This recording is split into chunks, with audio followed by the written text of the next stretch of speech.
Lin Feng's fingers repeatedly clicked on the mouse. In the frame, Whitebeard, riddled with wounds, stood straight as a ramrod the sea wind, making his white cloak billow. He had spent 3 entire days meticulously reviewing the Marineford arc from beginning to end, capturing every frame, re-editing the music, and adding his own voiceover commentary. As for the opening title, The Fall of the Old Era and the Rampage of the New Era, he had revised it 12 times. Lin Feng leaned back in his chair and stretched. He double-clicked to play the final cut from the beginning. The screen gradually brightened. The sky over Marineford was shrouded in thick smoke, and the sea surged with towering waves. Edward Newgate Whitebeard stood at the center of the battlefield like a mountain. Lin Feng was extremely satisfied with this segment. He dragged the timeline further and saw the frame where Ace blocked in front of Luffy, the magma piercing through his chest. The picture suddenly froze.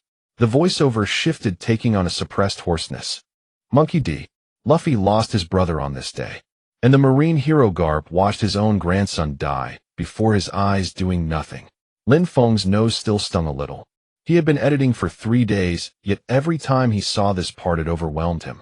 All right, stop being so sentimental, he scolded himself. He clicked upload. The title had long been decided: Marineford, The Fall of the Old Era and the Rampage of the New Era, in-depth fate analysis of all characters. The cover was the classic silhouette of Whitebeard standing tall. The upload progress bar began to move. 1%, 5%, 13%. Lin Feng leaned back in his chair, staring blankly at the ceiling. With every step the progress bar advanced, in another world the sky brightened by a fraction. 100%. Upload complete. I'm going to become the Pirate King. Luffy slapped his straw hat onto his head and stepped onto the bow of a small boat. At the dock of Windmill Village, Makino waved at him with a smile. The village chief stomped behind her. This brat. He's really going to get himself killed. Luffy didn't pay him any attention. He grinned, looked up at the sea. The sky of the east blue was cloudless, and the sea breeze carried a salty scent, making the scar on his face tingle slightly. 10 years. It had been exactly 10 years since Shanks had placed that straw hat on his head. Shanks, I'm setting off, Luffy said softly, clenching his fist. Then the sky split. Without any warning. The blue sky above Luffy's head burst open like shattered glass, a crack forming in the middle. Golden light poured out from the crack, making him squint. What is this? Luffy raised his hand to shield his eyes and took a step back. He strained to look into the distance. He saw it. The crack was expanding at an alarming speed, the golden light curtain spreading outward as if being torn apart by invisible hands. In the blink of an eye, the entire sky above the east blue was covered by the golden light curtain. On the dock, Makino stood frozen. The village chief's mouth hung open, unable to close. Everyone in Windmill Village who looked up at the sky stood frozen in place. What is this? Luffy's eyes widened. He felt no hostility, but his intuition was sounding an alarm, not of danger, but of an indescribable solemn gravity he had never experienced before. That thing was too huge.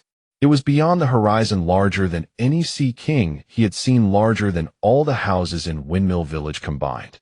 The golden light curtain hung silently in the sky, without sound, without vibration. But it was precisely this silence that made Luffy's hair stand on end. At the same time, in the Grand Line Marineford Navy headquarters, Monkey D. Garp was sitting on the sofa in the marshal's office, legs crossed, shoving a rice cracker into his mouth. Garp, don't eat in my office. The crumbs are everywhere. Sengoku pointed at the cracker crumbs on the floor, veins bulging on his forehead. Garp crunched away happily. Sengoku, that's not fair. I finally managed to get this cracker from. He didn't finish. The office window was suddenly illuminated by golden light. The cracker in Garp's hand fell to the floor. Sengoku turned sharply to look out the window. The sky above Marineford was completely covered by a massive golden curtain. The curtain hung in midair, hundreds of meters above the sea. All soldiers at the Navy headquarters stopped what they were doing and looked up at the sky. What's going on? Enemy attack. What is that thing? Sengoku's face turned extremely grim in an instant. He rushed to the window, releasing his haki, spreading his perception outward. Nothing could be detected. That golden light curtain had no life reaction, no devil fruit fluctuation, not even the texture of matter. This is not a devil fruit ability, Sengoku said, his voice tight. Garp also stood up, walked to the window, and squinted at the light curtain. His expression was unusually serious. This thing, Garp muttered, is not right. Sengoku had already grabbed the Den Mushi, full alert. All admirals assemble on the plaza immediately. Before he finished speaking, hasty footsteps sounded from the corridor. Kizaru leaned lazily against the doorframe. Yo Sengoku-san, what a scary thing. Akiji followed behind, hands in his pockets. The entire Marineford is covered. I tried, but ice cannot touch that thing. What do you mean? Sengoku pressed. What I mean is, Akiji paused, physical attacks and devil fruit abilities are completely ineffective against it. It's like hitting air. No, even more absurd. It's impossible to make contact. Sengoku clenched his fist. New World. On the deck of the Moby Dick, Edward Newgate Whitebeard rose from his giant chair. The medical tubes attached to him clinked. Nurses screamed in fright. Old man, please don't move. Whitebeard ignored them, looking up at the boundless golden light curtain in the sky. Behind him, 1st Division Commander Marco, 4th Division Commander Thatch, 5th Division Commander Vista.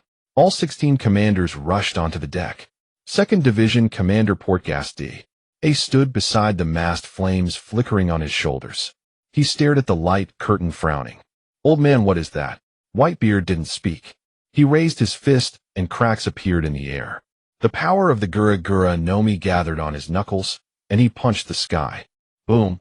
The atmosphere shook, and a dozen-meter-high wave rose from the sea. But the golden light curtain remained unmoved. Not even a ripple. The deck fell silent for a moment. All the Whitebeard pirates were stunned. The old man's punch couldn't damage that thing. Whitebeard slowly lowered his fist, his eyes narrowing. Interesting. In the shadow of a corner of the deck, Marshal D. Teach bowed his head, one hand unconsciously gripping his sleeve. He didn't speak, but his hidden eyes were fixed on the light curtain in the sky. Only one thought crossed his mind: this thing was not part of the plan. Under everyone's gaze, the golden light curtain finally stirred. In the center of the curtain, several large characters emerged, lighting up one by one as if someone was riding in the sky. Each character was as large as a house, visible from the East Blue, from the New World, and from Marineford. Then a voice sounded.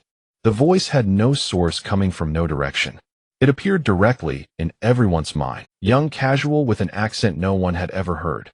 Hey everyone, today I'm going to give you a rundown of the most important events in the world of One Piece. Marineford, the fall of the old era and the rampage of the new era. Luffy tilted his head in the East Blue run. Down. The second wisecracker in Garp's hand also fell. Whitebeard's pupils shrank sharply. In the distant past, in a tavern on a small island that no longer belonged to this era, a man in a straw hat put down his glass, looked up at the golden light curtain penetrating the ceiling, and laughed. Ha ha ha, this is so interesting. GOLD. Roger picked up his glass and took a big gulp. Beside him, Silvers Rayleigh adjusted his glasses, his smile fading. Summit War. Luffy scratched his head. What war? Where's it fought? Who's fighting whom? He squatted on the bow of a small boat, head tilted to one side, staring at the golden screen in the sky. The words on the screen hadn't faded yet. The large title, Summit War, the end of an era and the rampage of a new age, hung quietly, its font emitting a strange glowing effect. Not exactly ornate, but very eye-catching. Luffy, come back, the village chief shouted desperately from the dock. No. Luffy didn't even turn his head. Makino clasped her hands to her chest, looking up at the screen. She didn't really understand war, but the moment those words appeared, a chill crept into her heart. The end of an era. The rampage of a new age. What is this talking about? She murmured. No one could answer her. The fishermen of Windmill Village gathered in twos and threes, shading their eyes with their hands as they looked up at the sky. Some cursed, what the hell is this? Others said, could it be the end of the world? An old man had already knelt down and started kowtowing. Luffy paid no attention. He stared intently at the screen, nostrils flaring as he sniffed hard. This thing has no smell. He patted his straw hat and stood up straight again. The voice in his head continued to echo. Inventory, One Piece World Summit War. The words One Piece made his ears perk up. Something related to the Pirate King. Luffy grinned. I gotta see this. He plopped down on the bow of the boat, legs crossed, hands on his knees, striking a pose of eager anticipation. Marineford. The end of an era. Kizaru read the words aloud, his tone drawn out lazily.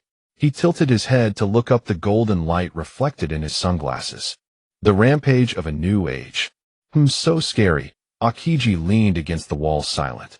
He stared at the line on the screen for a long time, his lips moving, but nothing came out. Sengoku stood by the window, hands behind his back, the knuckles of his fingers cracking softly. Summit War. He repeated the 4 words. War meant 2 sides facing off. A war fought at Marineford. Who would dare to start a battle on the Navy headquarters turf? Garp had stopped eating his rice crackers. He stood beside Sengoku, arms crossed. Sengoku. This thing is talking about the future. Sengoku didn't refute. He had reached the same conclusion. The voice said inventory. The tone was too casual for someone experiencing this event. Instead, it sounded like a bystander recounting something that had already happened. If it's the future. Sengoku lowered his voice. Then who does the end of an era refer to? Garp didn't answer. He didn't want to. The Navy soldiers in the square were in a chaotic mess. Some shouted to assemble, some yelled to find cover, and a few rookies were so scared they crouched on the ground, covering their heads. Akainu walked over from the other side of the square. He was in a crisp military uniform, each step carrying the temperature of magma. The stone slabs beneath his feet turned slightly red. What the hell is this? Akainu glanced up at the screen and said only 4 words. Kizaru leaned in. Akainu, do you think this is? Whatever it is. Akainu's tone was as scorching as his devil fruit ability. Can't block it, can't break it, can't detect it. Then just wait and see what it wants to do. He stepped onto the stairs and shoved his hands into his pockets. Akiji glanced at him. 3 admirals, 3 postures. But none of them left. They were all waiting. New World Moby Dick. The end of an era. Marco repeated, blue flames flickering on his shoulders. Pops, who is it talking about? Whitebeard didn't answer him. The old man sat back down on his massive chair, and the nurse handed him a sake cup. He took a big gulp, the liquid dripping down his chin onto his cloak. Old era. Whitebeard rolled the 3 words around in his mouth. Gurura, it should be talking about my generation. Pops. What's the rush? Whitebeard raised his sake cup. Since it wants to talk, let it talk. I want to see what "in" means. He was smiling, but there was no trace of amusement in his eyes beneath that smile. On the deck, the commanders exchanged glances. Thatch sidled up to Marco and lowered his voice. Marco, you don't think this is some devil fruit ability, do you? No. Marco shook his head. You saw Pop's punch just now. The power of the Gura Nomi had no effect on it. That kind of thing can't be done by a devil fruit. Then what the hell is it? How should I know? Thatch scratched his hair and glanced up at the screen again. Ace hadn't said a word. He leaned against the mast, arms crossed, the flames extinguished. He was thinking about that name. Monkey D. Luffy. With this phenomenon, he wondered what that kid would do when he saw it. Luffy. He murmured softly, a faint smile curling at the corner of his lips. In the far corner of the deck, Teach lowered his head, his hat brim covering his face. Hey, Teach. A nearby crewmate patted his shoulder. Why are you hiding back here? Come take a look. Ha ha ha, it's nothing. Teach forced a smile and waved his hand. I'm just startled. Who wouldn't be scared seeing something this big appear in the sky out of nowhere? The crewmate laughed and walked away. Teach's smile vanished the moment the other turned his back. Red hair pirates somewhere in the New World. Everyone pay attention. This thing doesn't seem aggressive. Don't get tense yet. Ben Beckham's cigarette in mouth stood at the bow scrutinizing the screen. On the deck, Lucky, Rue, Yassip, and Lime Juice were huddled together whispering. Shanks walked out of the cabin, one hand on the sword at his waist, the other gone. His empty sleeve fluttered in the sea breeze. He looked up at the screen. Summit War. Shanks read aloud. Interesting. Beckham turned to look at him. Do you know what this is? No. Shanks answered honestly. But I know one thing, this thing covers the entire sea. Whether it's the East Blue or the New World, everyone is watching the same screen. How can you be sure? A feeling. Beckham's mouth twitched. After following this captain for so many years, he was long used to the answer, a feeling. Shanks walked to the bow and leaned against the railing. The words on the golden screen slowly faded. Replacing them was an image. The voice sounded again. Still that young, oddly accented voice drilling directly into everyone's mind. All right, folks, let's first take a look at the cause of this war. A figure appeared on the screen. Backlit sea wind, white cloak. Everyone who knew this person understood the moment they saw that silhouette. Whitebeard, Edward Newgate. On the Moby Dick, the real Whitebeard suddenly tightened his grip on the sake cup. The cup shattered. Sake and glass fragments dripped through his fingers. That's me. The images on the light curtain advanced rapidly. Lin Feng's narration hurried forward. The direct trigger of the Summit War was the arrest and public execution of Port Gasti, Ace, the 2nd Division commander of the Whitebeard pirates by the Navy. The scene shifted. The execution platform. Ace knelt on the stage, his hands cuffed with sea-stone shackles. He lowered his head, his expression unclear. On the Moby Dick, the real Ace shuddered. He saw himself, kneeling on the execution platform. What? His voice squeezed out from his throat, hoarse beyond words. Marco was the first to react, striding quickly to Ace's side, but he didn't know what to say. Whitebeard's expression was grim. Thatch stood among the crowd, staring intently at the light curtain. Teach's hands stopped trembling. He finally heard the key information. The future Ace had been captured. Who did it? Would this affect his plans? He needed to calm down. He needed to think about what to do next. The prophecy of the light curtain wouldn't give him time to think. Whitebeard gathered all his forces, allied with 43 New World pirate crews, and launched a frontal assault on Navy headquarters Marineford. On the Navy side, all 3 admirals, Akainu, Kazuru, and Akiji, were deployed. The 7 warlords of the sea joined the battle. Fleet Admiral Sengoku personally commanded. Troops 100,000. The light curtain showed an aerial view of Navy headquarters. The siege walls hadn't risen yet. The plaza was densely packed with white uniforms neatly arranged with spears and swords standing like a forest. At the real Marineford Plaza, the Navy soldiers, also in white uniforms, looked up at this scene. None of them, they saw their future selves. Standing on the battlefield. Sengoku's face had darkened to the extreme. What this meant no one needed to explain. This was a war that staked everything. The images on the light curtains switched rapidly. The war began. Whitebeard leaped down from the Moby Dick. Giant pirate ships burst up from the seabed. The sea was torn apart by the power of the Gura Gura no Mi. Tsunamis towered over everything. Akiji extended one hand. Ice Age. The entire sea surface froze into an ice plain. Tens of thousands of pirates charged across the ice. Cannon fire filled the sky, blades flashed wildly. Lin Feng's narration cut in with a soundtrack. Low drum beats, the rhythm accelerating. In this war, Whitebeard fought while ill throughout. Medical tubes were inserted into his body. His heart condition could flare up at any moment. On the light curtain, Whitebeard threw a punch. The air cracked. The atmosphere trembled. Half the buildings in Marineford split with fissures. Yet even so, all 3 admirals went all out and couldn't stop him. On the Moby Dick, several nurses covered their... Whitebeard remained silent, watching himself fight. A strange feeling. In the light curtain, his back looked older. Older than now. His body was wrapped in bandages and 4 drip bottles hanging from his waist. Each step he took was forceful. But in the end, Lin Feng's narration suddenly dropped. The music cut off. The frame froze on a scene: Whitebeard facing Akainu. A fist of magma pierced through Whitebeard's chest. It went straight through from the front. Half his face was burned away. On the Moby Dick, everyone's breath stopped.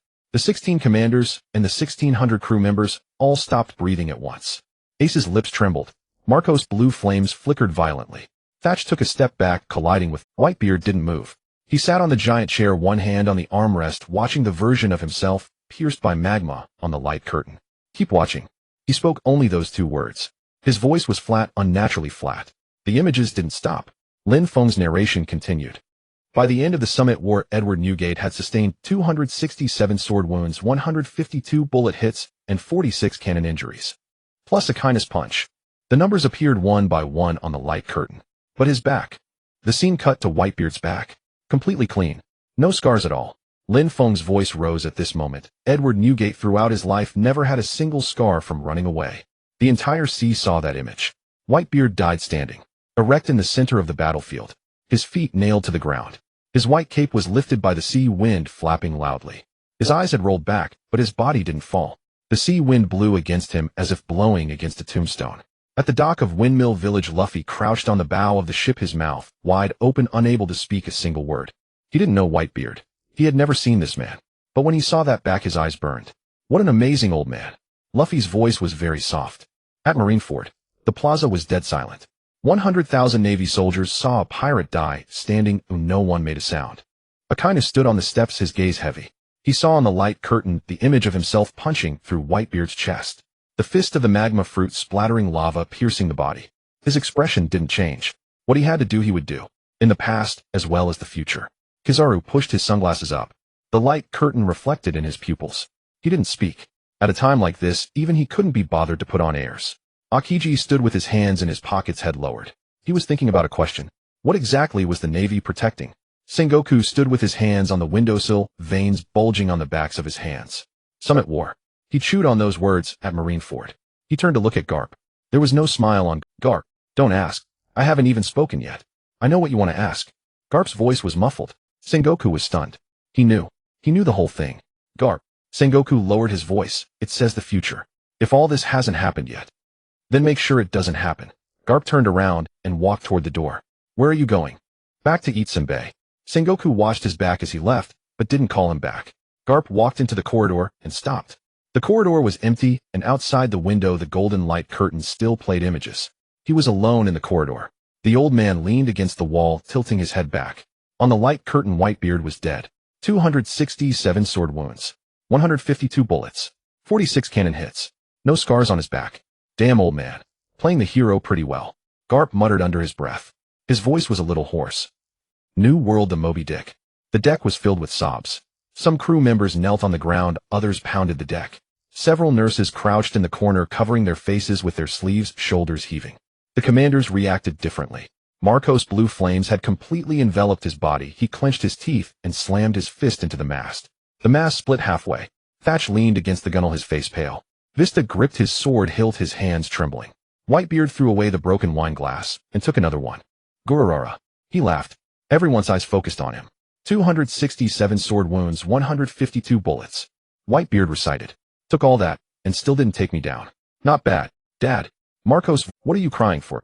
Whitebeard took a gulp of wine and wiped his mouth. The way I died was worthy of the title of Emperor. You should be happy for me. Besides, I'm still alive standing here. What that thing said hasn't happened yet. He paused. Since it hasn't happened, there's a chance to change it. When he said this, the sobbing on the deck gradually. Whitebeard's gaze swept over everyone, over Marco, Thatch, Vista, every commander, every crew member. All right. Whitebeard withdrew his gaze. Keep watching. That strange voice doesn't seem to be finished. The screen went dark for a brief moment. Lin Feng took a sip of water on the other side, licking his lips. The barrage on the monitor hadn't started yet. The video had only been uploaded for less than 5 minutes with barely a few dozen views. He had no idea that in another world billions of people across the vast sea were fixated on the footage. The screen flickered back to life. A figure appeared on the screen. An infant, held in the arms of a woman. Her face was pale and bloodless, her hair soaked with sweat, yet she mustered all her strength to offer a smile. Port-Gasti. Ace Lin Feng's voice rang out. His mother was Port-Gasti, Rouge. To evade the world government's pursuit, she carried the child in her womb for a full 20 months.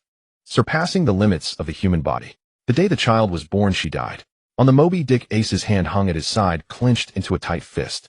He knew this. He had always known, but hearing it spoken aloud by a stranger's voice before the entire sea, it felt different. As if someone had taken the deepest, most guarded scar in his heart and flipped it open. And the reason she fought to hide this child. Lin Feng's voice paused for a beat. Because his father was Gold. Roger. Silence. The East Blue fell silent. The New World fell silent. The Grand Line fell silent. Marineford fell silent. Then all at once chaos erupted everywhere. What? Roger's son. The bloodline of the Pirate King. At the dock of Windmill Village, Luffy gripped his straw hat. He knew Ace was Roger's son, but what did that have to do with the execution? Executing Ace because of his lineage. Luffy couldn't comprehend it. At Marineford, Sengoku abruptly turned his head, staring toward the corridor. Garp was already gone. Garp?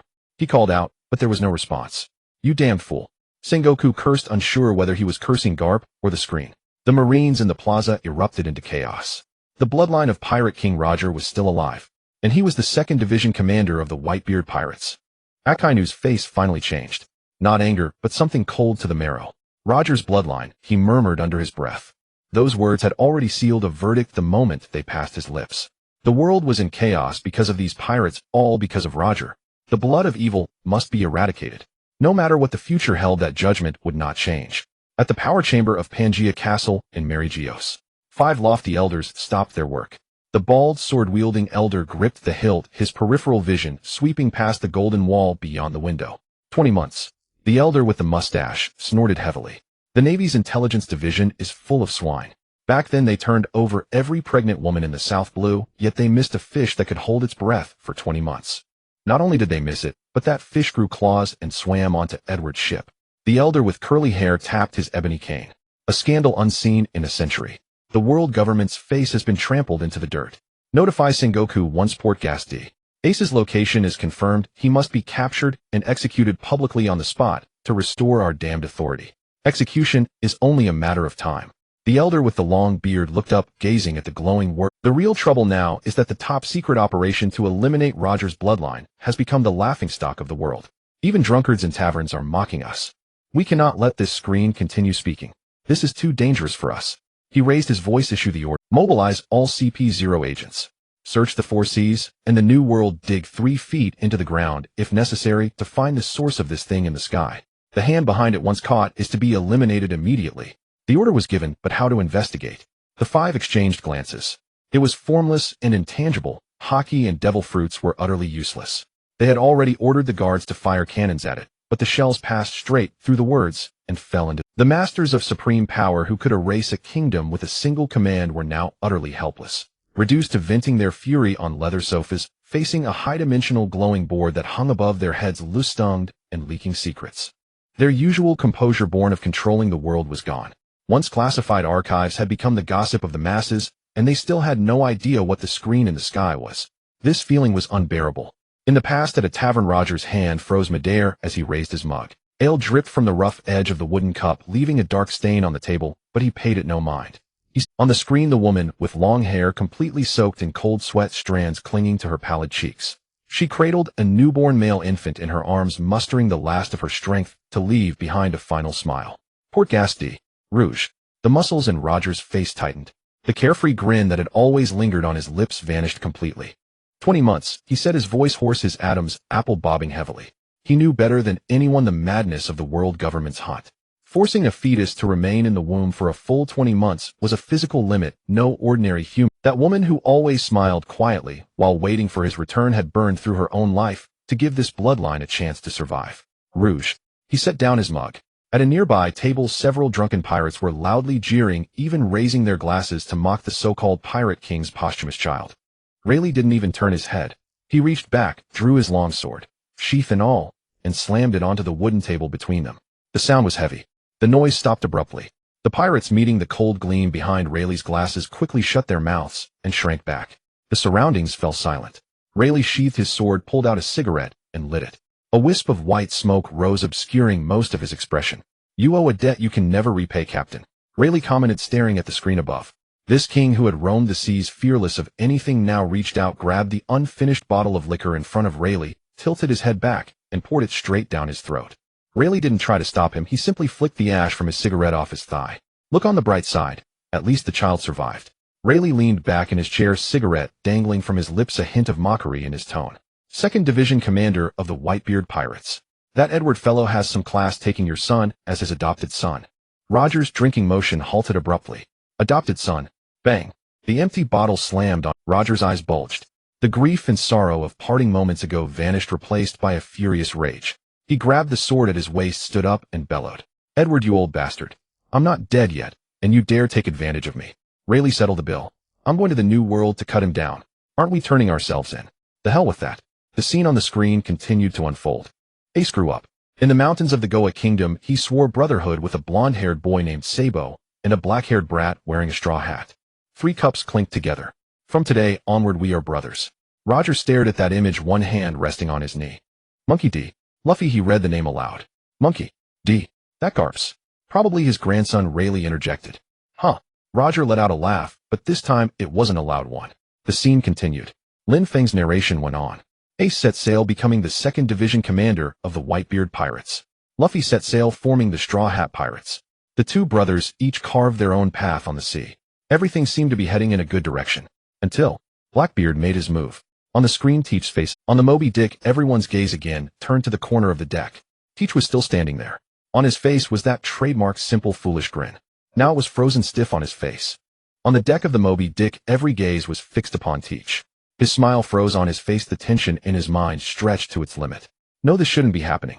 The Yami Yami no Mi hadn't appeared yet, and Thatch was still alive. He hadn't done anything. How had he been singled out? Sweat trickled down his forehead, splashing onto the deck from his heavy chin with a faint sound. Ace strode over from the mast.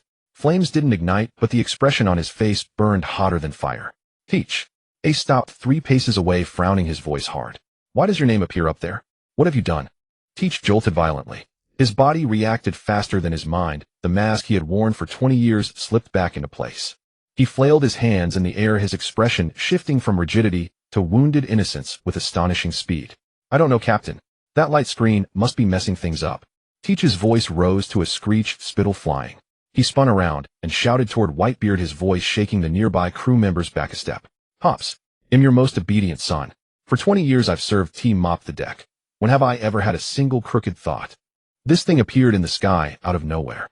Who knows if it's spouting lies to fool us? Pops, you can't believe it. He wept profusely, his tears and snot flowing with genuine emotion. If not for the light screen still hanging overhead, every crew member of the Whitebeard pirates would have felt that Teach had been, but the light screen was right there. Lin Feng's distinctive narration rang out again. Marshal D. Teach, a nobody with a bounty of 0. Among the worst villains of the great age of pirates, this man's name is on the list. Not because of his strength, but because of his monstrous patience. Teach knelt on the deck, the muscles in his back tightening inch by inch.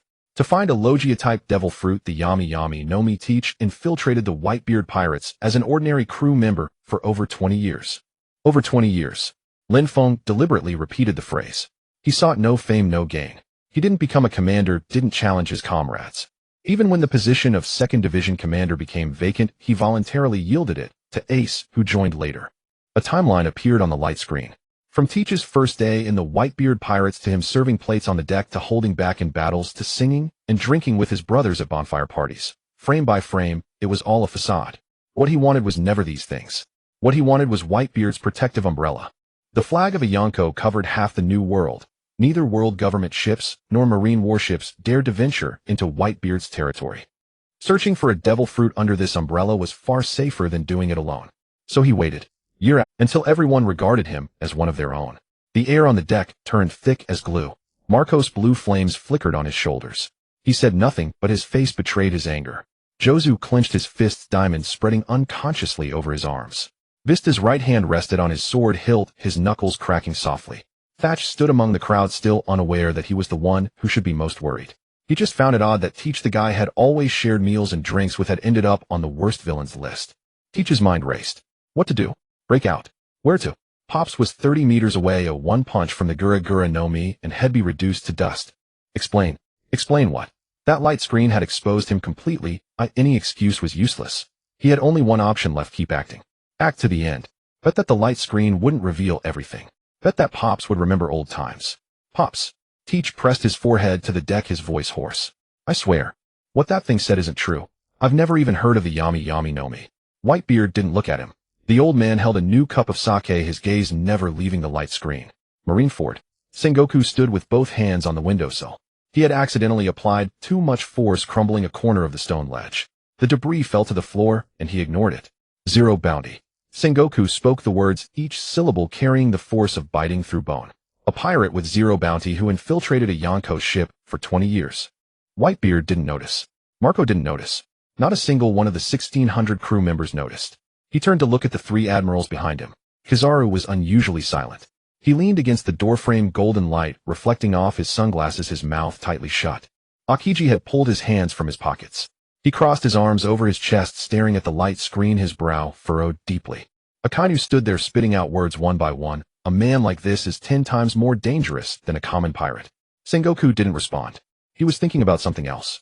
If a man could disguise himself under Whitebeard's nose for 20 years, what if he applied that same patience to infiltrating the Marines?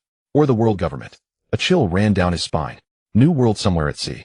On the red hair pirate's ship, Beckman stood at the bow with a cigarette in his mouth, listening to the entire segment about Teach. A piece of ash fell without him noticing. Captain. Shanks stood beside him. He didn't look at Beckman. He raised his head, his empty left sleeve flapping in the sea breeze, his right hand pressed over his left eye. 3 scars. Slanted from his forehead across his eye to his cheek. Old wounds, long healed, but the marks were deep to the bone. You never talked about the scars. Beckman's cigarette glowed once. Nothing to say. Was it Teach? Shanks lowered his hand. The scars were exposed in the sunlight like 3 centipedes crawling on his face. He didn't have a devil fruit back then. Just with a claw he left these 3. Beckman's hand stopped. You mean his real strength? Shanks said, underestimated by everyone. The entire sea thinks he's a nobody with 0 bounty. But Beckman, you know him, no pushover. Fewer than 5 people in this world could leave such scars on my face. Beckman stubbed out his cigarette. So when you went to see Whitebeard back then to warn him about Ace and Teach. Whitebeard didn't listen. Shanks gave a faint smile. The old man is stubborn. He thought he could handle his own crew. He withdrew his gaze and looked toward the sea. He couldn't. Pastime a tavern. Roger had stopped yelling about going to the New World to cut down Whitebeard. He sat back, down one leg propped on the table, tilting his head to watch the light screen. 20 years undercover, zero bounty. Roger smacked his lips. Interesting. Interesting how Rayleigh stubbed out his cigarette in the ashtray. A venomous snake crept into a bird's nest and played the chick for 20 years. You find that interesting? I mean, the guy's patience is interesting. Roger grabbed a half-empty glass of someone else's liquor and took a gulp. Think about it. Life on Edward's ship is pretty comfortable. Plenty of booze, plenty of meat, brotherhood, and camaraderie. For anyone with a less dirty heart, they might have been genuinely won over. But he wasn't. Right? Roger clinked the glass on the table. 20 years without a single moment of wavering. That means the thing inside him weighed far more than the home Edward gave him. Rayleigh was silent for a moment. What thing? Ambition. As Roger said the word, the smile faded from. He had seen too many ambitious people. The sea was never short of such characters. But someone who could hide his ambition for 20 years without a single slip. GOLD. Roger had never seen such a thing in his entire life. This Teach, Roger said in a low voice, is more troublesome than any opponent I've ever faced. Rayleigh adjusted his glasses and didn't respond. He was waiting for the light screen to continue. Because he knew well that with a character like Teach's, what came next would only be dirtier. The images on the light screen didn't stop. When the light screen flickered back to life, a book appeared on it.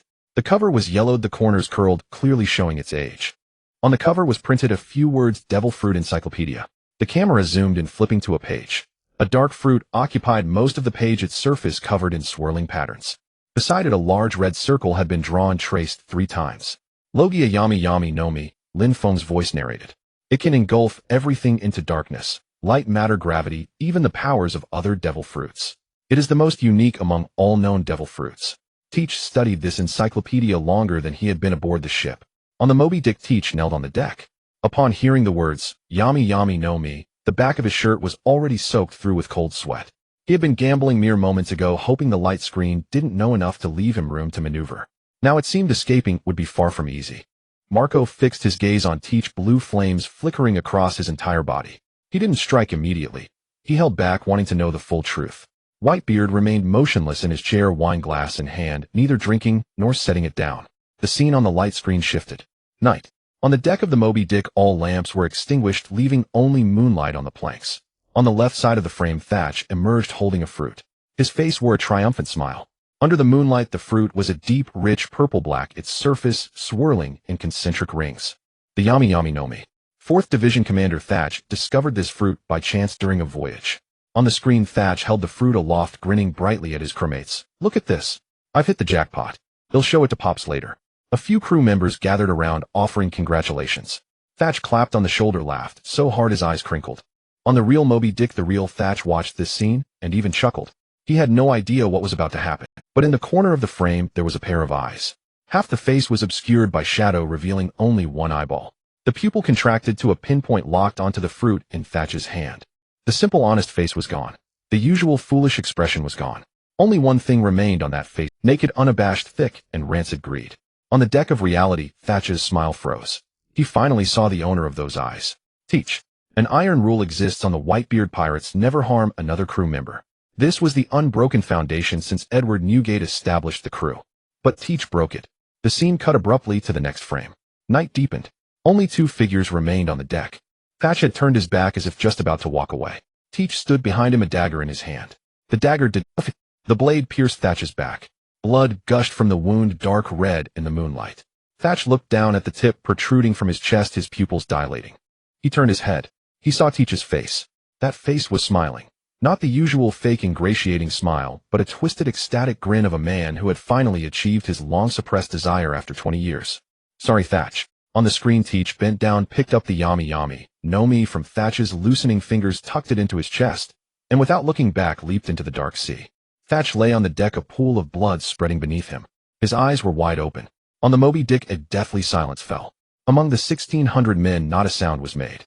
The wind rustled the rigging and ropes swayed aloft with faint creaks. Thatch stood in the crowd, his face ashen. His hand pressed against his chest, an intact chest. Now he was alive. But he had just witnessed his own death, stabbed from behind by the man he had shared wine with for 20 years, called brother for 20 years. Thatch slowly turned his head. He looked at Teach in the corner. Teach knelt, their head bowed, trembling all over. The moment their eyes met, Teach's gaze flickered. It was not grievance. It was not innocence. It was the murderous gleam of a cornered beast. Thatch stepped back, colliding with a crew member behind him. "Thatch," the crew member whispered. Thatch didn't answer. His hand still pressed firmly against his chest. Marco walked over. He pulled Thatch behind him. "Stay behind me," Marco said. "Just that. No more words." Thatch nodded. In Windmill Village, Luffy crouched on the figurehead. When he saw the knife strike, he leaned back. He didn't know Thatch or Teach, but he understood. This guy stabbed his own crewmate. Luffy's voice was soft. A thought flashed through his mind: if someone did that to his crew. His stomach churned. Luffy clenched his fists. In Marineford, the Marines on the plaza were dead silent. Sengoku stood at the window, one hand behind his back, his fist clenched white at the knuckles. But he no longer cared about such details. This Teach's logic of action had completely exceeded his predictive framework. 20 years of disguise, zero bounty, killing a crewmate to steal a fruit, then defecting. This was no longer the realm of ordinary pirates. This was a time bomb. "This man is extremely dangerous," Sengoku said, his voice lowered to a whisper audible only to the three admirals beside him. "Once he consumes the Yami Yami, Nomi, his threat level will be at least Shichibukai level or higher." Akainu didn't respond. He was thinking of something else. According to the light screen, after Teach killed Thatch and defected, what did he do next? That voice had said, "Ace has been captured by the Marines and sentenced to public execution." Was there a connection between these two events? In the past timeline, in a bar, Roger grabbed someone else's cup, took a swig, then slammed it on the table. "Stabbing from behind," he repeated. "Really, a man like that wouldn't last 3 days in my presence." "It's different, Captain," Rayleigh said, lighting a new cigarette and leaning back. "Your opponents always fight you, Heaton. This Teach won't. He'll call you big brother first, serve you drinks for 20 years, and only strike when you trust him." Roger was silent for a few seconds. "Edward," he murmured, uttering Whitebeard's name. His emotions were complicated at that moment. He had fought Whitebeard his whole life, from youth to old age, neither yielding to the other. But this, being stabbed in the back by one's most trusted son. Even Roger felt a chill for Whitebeard. "I wonder what that old man is feeling watching this," Roger said. "What else can he feel?" Rayleigh stubbed out his cigarette. "Kill him, Dickie," Marco shouted. His roar was so thunderous that everyone's ears rang. Seagulls scattered from the masthead, flapping their wings, while a ring of white foam splashed up along the ship's side. Marco's entire body was now completely engulfed in the blue flames of his phoenix form. He hadn't transformed into his full state, but the killing intent radiating from him needed no such manifestation to be understood. His eyes had turned red. The pupils constricted, the whites shot through with blood vessels. This was Marco, the 1st Division commander of the Whitebeard pirates, the Phoenix. He had spent as many years on this ship as he had drinking sake with Sachi. He had watched Sachi take that knife. Now only one thing consumed him. But Ace was faster. With a clang, the dagger was drawn. Ace's flames erupted around him without warning. The heat was so intense that the deck beneath his feet turned from brown to charred black within 3 seconds, the wood fibers curling and smoking. "I truly treated you like a brother," Ace said, stepping toward Dickie 1 foot at a time.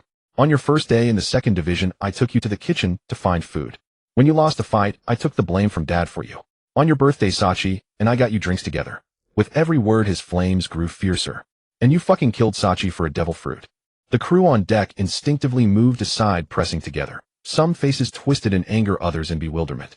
A few newer members huddled in the corners, trembling violently, not from fear of Dickie, but of Ace and Marco.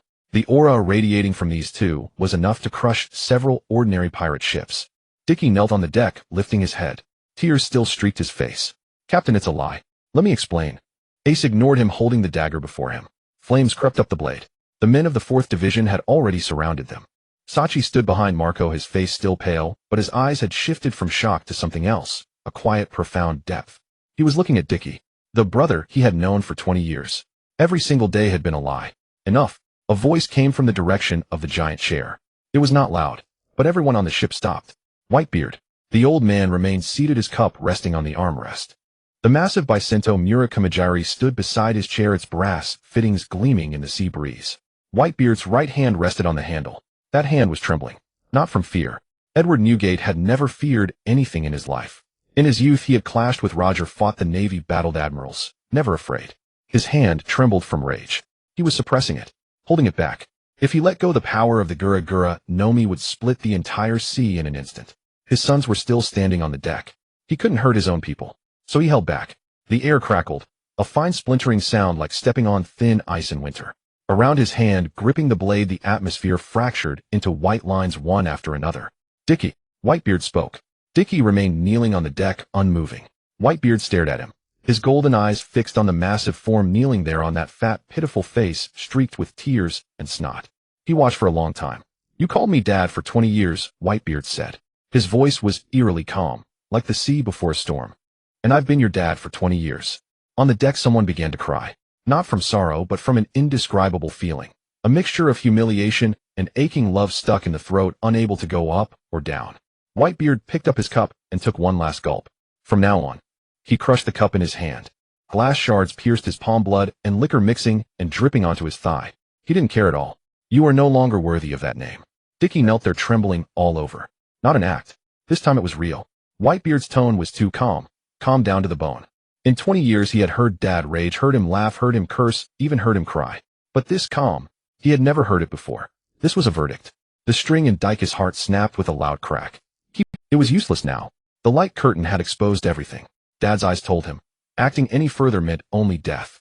Dickie knelt, his body trembling, for 3 seconds. He stood up. The tears on his face were not yet dry and still clung to his lips. But his eyes had changed. Those eyes that had been hidden, concealed, masked by simplicity and grievance for 20 years, were now fully exposed. No loyalty, no gratitude, no brotherly love. It was the eyes of a beast. Zehaha. Laughter burst from Dike's throat, rough, piercing, hoarse, and insane. The crying on the deck stopped. Everyone stared at Dickie. They saw a completely stranger. Can't hide it anymore, so I won't. 20 years. 20 years. I've been carrying plates on this broken ship for 20 years, scrubbing the deck for 20 years, calling him Dad for 20 years.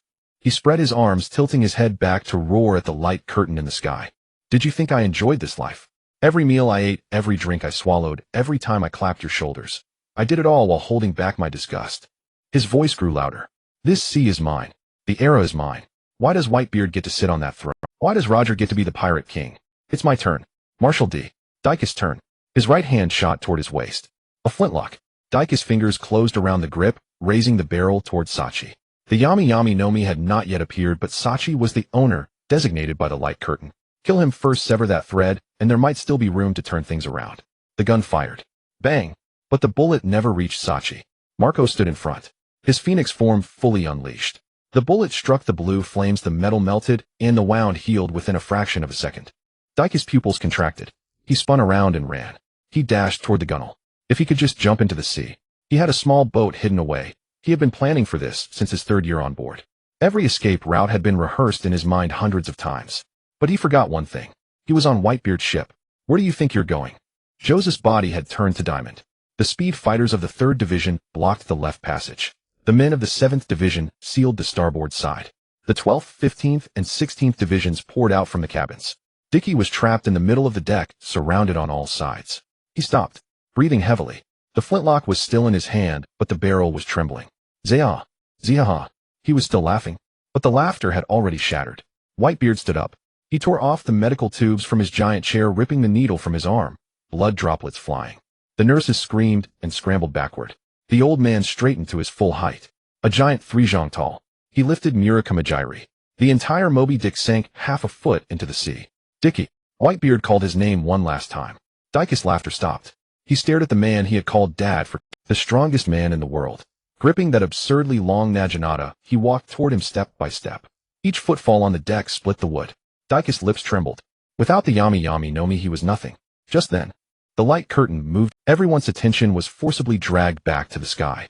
Lin Feng's voice cut in at the perfect moment, his tone deeper than before. After killing Sachi and defecting, Dickie ate the Yami Yami no Mi and formed the Blackbeard pirates. But this is only the beginning. New images appeared on the light curtain. On the screen, 2 figures confronted each other. One was Ace the Flame Hunter, engulfed in towering flames. The other was Blackbeard Teach, surrounded by a viscous dark current that devoured all light. Ace pursued Teach. The captain of the 2nd Division hunted down the former 2nd Division member who had defected. But he lost. The scene fast-forwarded. The outcome of the battle. Ace lay on the ground covered in blood. Teach stood before him, looking down. Then, seastone handcuffs locked onto Ace's wrists. The scene shifted. Marshal D. Teach used his former captain of the 2nd Division, one of Whitebeard's most beloved sons, as a token of allegiance. On the light screen, Teach dragged Ace before a group of Marines. The iron chain scraped against the ground, producing a piercing metallic sound. Ace's face was buried in the mud, unable to move. He personally handed him over to the world government, earning the title of Warlord of the Sea. On the deck, Ace saw the image of himself being dragged across the ground. Like a dead dog. The man he had called a brother had sold him like merchandise. Sold to the Marines. Sold to the world government. In exchange for a warlord's seat. The flames covering Ace's body began to shrink. No one spoke. But everyone had the same question: how could Teach have done it? What exactly was the power of the Yami Yami no Mi? Whitebeard's footsteps also halted. The old man stood still, gripping Murakamajiri. The root of all evil was Teach before him. Whitebeard slammed Murakamajiri onto the deck. A crack split the ship down the middle. No, not the ship, but the sea beneath it. The sea surface split in all directions from the Moby Dick, spreading 300 meters before stopping. Seawater poured backward into the fissures, roaring like muffled thunder. Every living thing within 10 nautical miles of the New World, sea kings, sea beasts, schools of fish, fled in the opposite direction at that very second. Whitebeard did not look at Teach. He raised his head and gazed at the light screen. His eyes pierced through the golden image, through that young, oddly accented voice, through everything. The old man spoke, his voice not loud, but the entire sea could hear him. Continue. Tell everything he has done, without missing a single word. This was not to spare Teach, but to make his death more certain. He did not know that the most fearsome old man on the entire sea had just issued a command to him. Teach knelt on the ground, trembling like a sieve. Could he move now? Yes. The attention of the surrounding commanders was partially diverted by the light screen. But he dared not move. Whitebeard stood just 10 steps away. One move meant death. The recounting on the light screen continued. But the warlord was only a stepping stone. Teach's real goal. The scene shifted. Impel Down. The underwater great prison. He used his warlord status to break into Impel Down and release the prisoners from level 6. These were the most heinous criminals that the world government wished to erase from history. On the screen, massive figures in prison uniforms emerged from the darkness. Teach gave them a choice: kill each other in the cells, and the survivors would join the Blackbeard pirates. In the Marineford Plaza, Sengoku's hand slipped off the windowsill. He had finally heard the content he least wanted to hear. Impel Down. Level 6. The monsters whose names had been deleted from all archives. The security of Impel Down is 0 against a Yonko. Sengoku's voice was low. Not a Yonko, Akiji interjected. He wasn't a Yonko then. He entered with a warlord's badge. A badge we issued ourselves. Sengoku didn't respond. This was 100 times worse than he had imagined. The warlord system was something he had single-handedly pushed and maintained. If a madman who had been a mole for 20 years used it as a stepping stone, abolish it. Akaina spoke. Sengoku and Akiji both looked at him. The warlord system, Akaina's voice, left no room for negotiation, must be abolished. Kizaru adjusted his sunglasses and nodded with rare seriousness. This time I agree with Akainu. Sengoku rubbed his temples. Abolishing the warlord system could trigger massive chain reactions. It had to be done, but how to do it was a headache. On the light screen, the scene was not over. Lin Feng's voice lowered again. Every time he lowered his voice, everyone knew the next content would not be pleasant. The Paramount War. Marineford. Whitebeard on the brink of death from severe injuries. On the screen, Whitebeard, covered in wounds, knelt on one knee. Teach appeared with his new crew. The entire Blackbeard pirates opened fire on Whitebeard. On the light screen, gunfire erupted. Bullets pierced Whitebeard's body from all directions. Whitebeard stood. 1 shot. 2 shots. 10 shots. 20 shots. A ferocious grin spread across Blackbeard's face. Blood gushed from every bullet wound on Whitebeard's body. But he stood. Then from Whitebeard's corpse. Lin Feng paused. He stole the power of the Gura. The entire sea fell silent. The silence lasted about 3 seconds. Then on the Moby Dick, the voices of 1,600 men exploded simultaneously. What? Steel Pop's fruit. How did he do it? How can one person have 2 devil fruits? Marco's flames burned through the deck beneath his feet. Vista's sword was already drawn, though he didn't notice. Everyone's eyes darted between the light screen and Teach. Teach knelt on the ground, his lips moving, but no sound coming out. On the light screen, Lin Feng's narration continued. No one knows how Teach managed to possess 2 devil fruits at once. This is the only known case in the entire recorded history of the Great Age of Pirates. Some speculate it's related to his constitution. But regardless of the reason, the result is clear. The Yami Yami no Mi plus the Gura Gura no Mi. The most evil fruit in the world combined with the fruit with the most destructive power in the world, all concentrated in one person. That person's name is Marshal D. Teach. One of the later Yonko Blackbeard. A wanted poster appeared on the light screen. Teach's face filled most of the screen. The bounty number was absurdly high. In Marineford, Sengoku pressed his hand on the desk, leaving finger-shaped dents in the wood. 2 fruits. The words squeezed through his teeth. This man absolutely cannot be left unchecked. Sengoku spun around abruptly and grabbed a Den Mushi. Orders. Effective immediately. Marshal D. Teach's bounty is raised to the highest level. Wanted posters to be sent across all 4 seas and the entire Grand Line. All marine bases. He paused, glancing at the number on the wanted poster on the screen. Capture alive is priority, but if capture is impossible, kill on sight. Akainu snorted. Should have done this long ago. In a new world, the red-haired pirates. Beckman spat the half-burnt cigarette, but into the sea. Double devil fruits, he repeated, turning to look at Shanks. Shanks leaned against the railing, his right hand resting on his sword, staring at the face of Teach on the screen for a long time. Beckman, how much can a person keep hidden in their heart to remain undiscovered for 20 years? I don't want to know. Neither do I. Shanks withdrew his gaze. But I have to deal with this matter. Beckman frowned. What do you plan to do? I haven't figured it out yet. Shanks patted the railing. However, one thing is certain, he must not obtain the second fruit no matter the cost. He turned and walked toward the cabin. After taking 2 steps, he looked back. By the way, have the kitchen prepare more meat. This situation is rather taxing on the mind and needs replenishing. Beckman. Having followed this captain for so many years, he was used to it. The Moby Dick. Whitebeard finished reviewing all the content. He then walked up to Teach. Teach looked up. The 2 locked eyes. There was no anger left in Whitebeard's gold. The anger had burned out earlier. What remained now was something far more frightening than anger. Disappointment. Complete, clean, and unyielding disappointment. Marco. Whitebeard spoke. Here.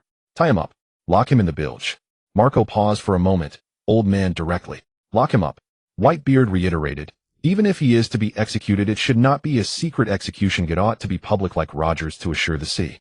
This screen should not only be visible to himself, everyone facing such a vicious person would have different. Whitebeard did not wish for the world to descend into chaos again. He turned around and walked back to his giant chair. Sachi. Sachi looked up. Whitebeard looked at him. The dark fruit, no matter when it appears or who obtains it, must be handed over to Marco for safekeeping immediately. Do not touch it yourself. Sachi opened his mouth and nodded. Understood, old man. Whitebeard picked up the 3rd wine glass. Continue watching. Teach was held up by Jozu and Marco dragged toward the bilge. He did not resist. Without the dark fruit, Marshal D. Teach could not last even a round on this ship. As he passed by Whitebeard, Teach lifted his head slightly. Whitebeard did not look at him. Teach was dragged into the darkness of the bilge. The iron door closed. The chains locked. The deck remained quiet for a moment. The screen was still illuminated. In the pasta tavern, Roger took his feet off the table. He had stopped drinking. Double devil fruits. Roger uttered these 2 words, his brows furrowing together. Really, have you heard? A person eating 2 devil fruits won't explode. No, Rayleigh replied, taking off his glasses to clean them. It's common knowledge that one will die. The body cannot withstand the conflict of 2 powers. Then how did this Teach manage it? I don't know. Roger tapped the table. This guy is not an ordinary person. Anyone who can hide on your old rival's ship for 20 years is certainly not an ordinary person. Rayleigh shifted his legs. Roger suddenly laughed. But this laugh was different from before. It was not a hearty laugh, but that kind of smile that a lifelong fighter reveals upon encountering a truly formidable opponent. Good. The sea should have characters like this. It would be boring otherwise. Rayleigh glanced at him. Your son will have to clean up this mess in the future. Why are you laughing? Roger's smile froze. Can you stop bringing this up? The scenes on the screen entered a new phase. The background music changed. Previously, it had been a low, intense drumbeat fitting for a war scene. Now it switched to a slow, light piano piece, with every note carrying weight. Lin Feng had chosen this piece of music after a long selection process. It was a pure instrumental version of an old song used during Ace's death. His logic for selecting the music was simple: don't overdo the sentimentality, but it must strike a chord. He struck it. He pierced through an entire world. The screen returned to the execution platform. This time the camera did not focus on Ace. It focused on Garp. Naval hero Monkey D. Garp. Lin Feng's narration began. During the Marineford War, he sat beside the execution platform throughout it all. On the screen, Garp was seated, wearing a naval uniform. The gold epaulets swayed in the wind. Just a few steps behind him was Ace kneeling. As a vice admiral, his duty was to guard the execution platform and ensure the execution proceeded smoothly. As Ace's grandfather, he had to witness his grandson's death with his own eyes. The camera zoomed in on Garp's face. The old man's expression. That face bore no expression. Not the kind that was deliberately emotionless, but a blankness that remained after all emotions had shattered. The audience did not need to see him cry. Just that blank face was enough. At the Windmill Village dock, Luffy squatted at the bow of the ship, looking up at the old man's face in the sky. That was his grandfather. Grandpa. Luffy's voice was very small. He stared at the screen where Garp sat beside the execution platform, motionless like an old stone. Why won't you save Ace? He did not understand. His grandfather was so strong. That old man who would often smack his head with fists as hard as cannons had beaten him and Ace from childhood until now. How could he just sit there? The screen answered him. Whitebeard came to save Ace, and Luffy has arrived as well. On the screen, Luffy was battered and bruised, having fought his way from Impel down to Marineford. Monkey D. Luffy stormed onto the battlefield of the Marineford War with only one goal, to save his brother. And the last line of defense before him. The scene showed Luffy charging up the steps. Garp stood in front. The two faced each other. Luffy's eyes were red. Garp's eyes were also red. Grandpa, step aside. The screen showed Luffy saying this. Garp did not step aside. He raised his fist. But that fist, when raised to its highest point, stopped. Garp chose to be knocked down by Luffy. Lin Feng's narration made a deliberate pause at this line. A man who could brawl head-on with the pirate King Roger was knocked down by his 17-year-old grandson with a single punch. It was not because he couldn't fight back. It was because he did not want to win. The screen showed Garp on the ground. His tears finally fell. The old man was over 70. He had spent his entire life in the Navy. He had beaten Roger and countless pirates, earning the title of Naval Hero with his two fists. He had hardly ever shed tears in his life.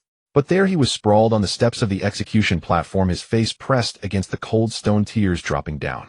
Sengoku, hold me down and don't let me get up. Garp's voice on the screen trembled. Otherwise I'll be unable to help but go kill Akainu. When this line was transmitted from the screen, everyone witnessing this scene across the sea fell silent.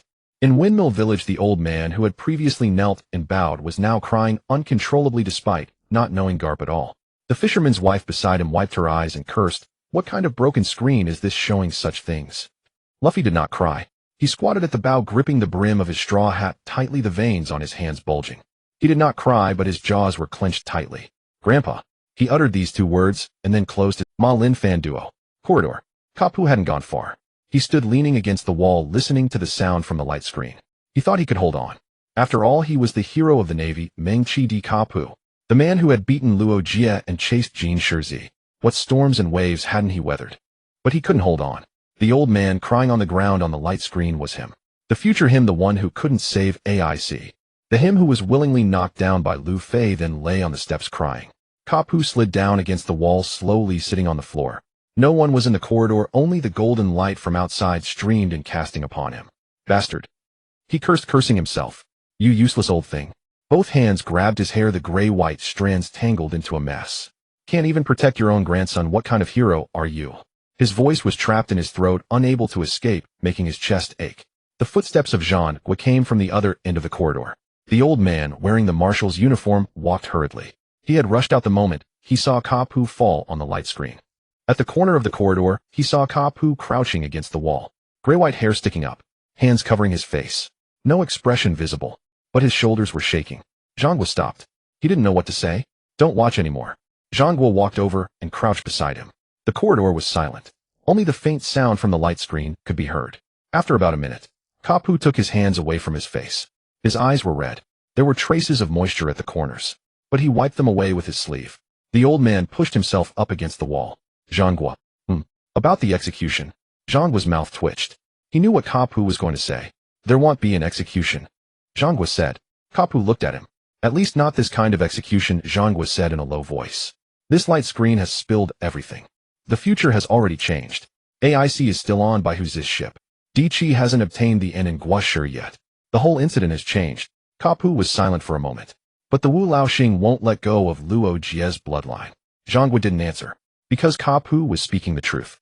Just now on the light screen it was announced to the whole world that Bo Te Ka Cdai was Luo Jie's son. This news had spread to every sea, every island. The Wu Laoxing had already issued orders. They couldn't pretend they hadn't heard. Kapu clenched his fist. Jean Gua will say this once. Go ahead. Whoever touches my grandson, I will never forgive them. Kapu's voice was not loud and had nothing to do with his usual joking tone when eating senbei. Whether it's pirates, the Navy, or those people above. Jean Gua looked at him. You know what you're saying? I'm completely clear-headed. Kapu unclenched his fist, took a piece of senbei from his pocket. He took a bite, crunching loudly. But his eyes were still red. Jean Gua stood there watching Kapu eat the senbei bite by bite, crumbs scattering all over the corridor.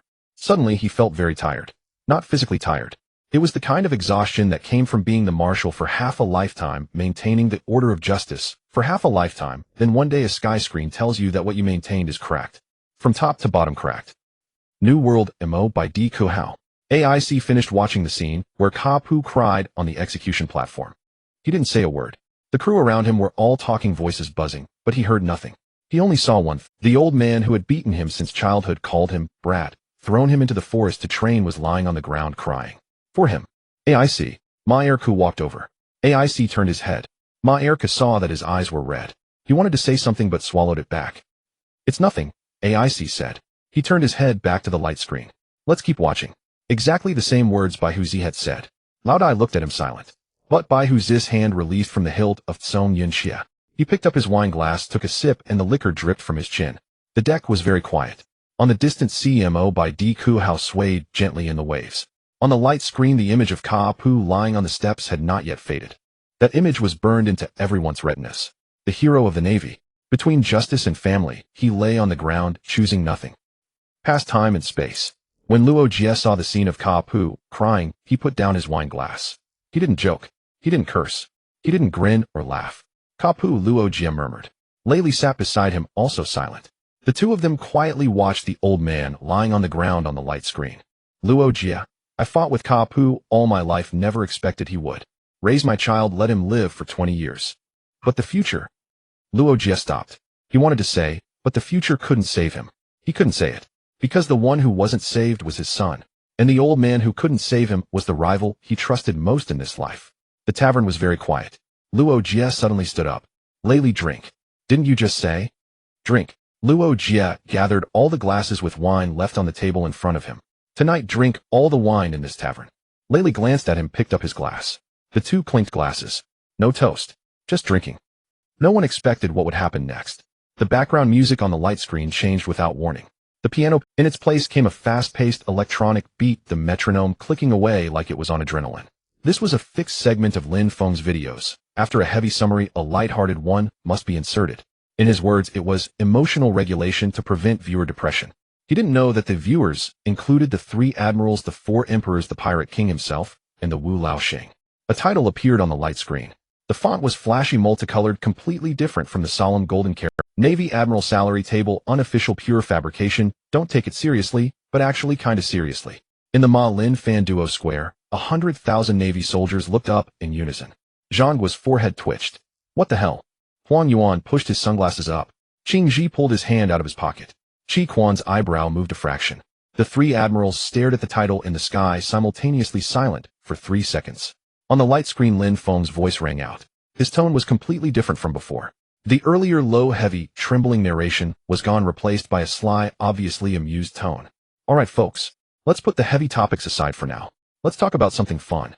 The 3 admirals of the Navy, known as the strongest combat power of the world government. But everyone, have you ever noticed a problem? The screen showed photos of the 3 admirals, Qi Quan, Huang Yuan, Qing Ji. The combat performance of these 3 is highly correlated with their salary. In the square, a bold lieutenant colonel muttered under his breath, "What does that mean?" A table popped up on the screen. Huang Yuan. Below the photo was a line of text, "Work hard once you receive your salary. If there's no overtime pay, then just slack off." Everyone in the sea saw this line of text at the same time. Admiral Huang Yuan Borsellino. Gleam, gleam, fruit, a natural type. Moving at the speed of light, kicking at the speed of light. Doesn't that sound invincible? A clip of Huang Yuan at Sabeti Archipelago appeared on the screen.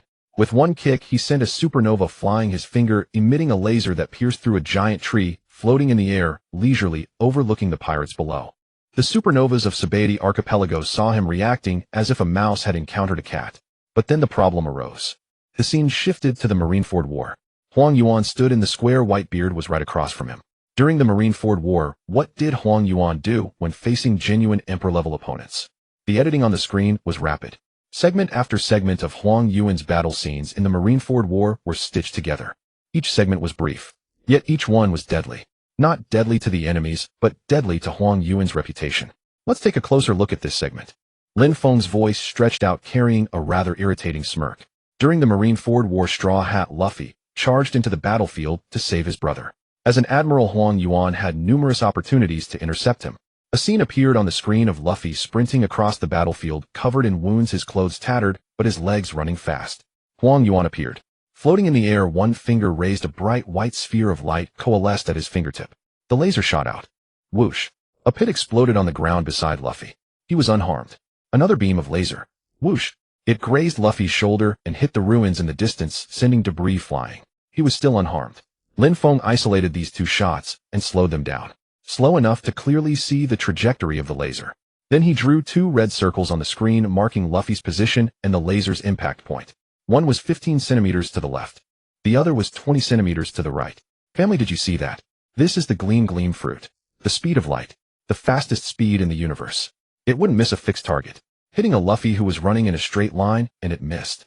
It missed twice. Lin Feng's tone was filled with unreasonable disdain. You tell me, is that called missing? That's not missing. That's precisely avoiding all vital points.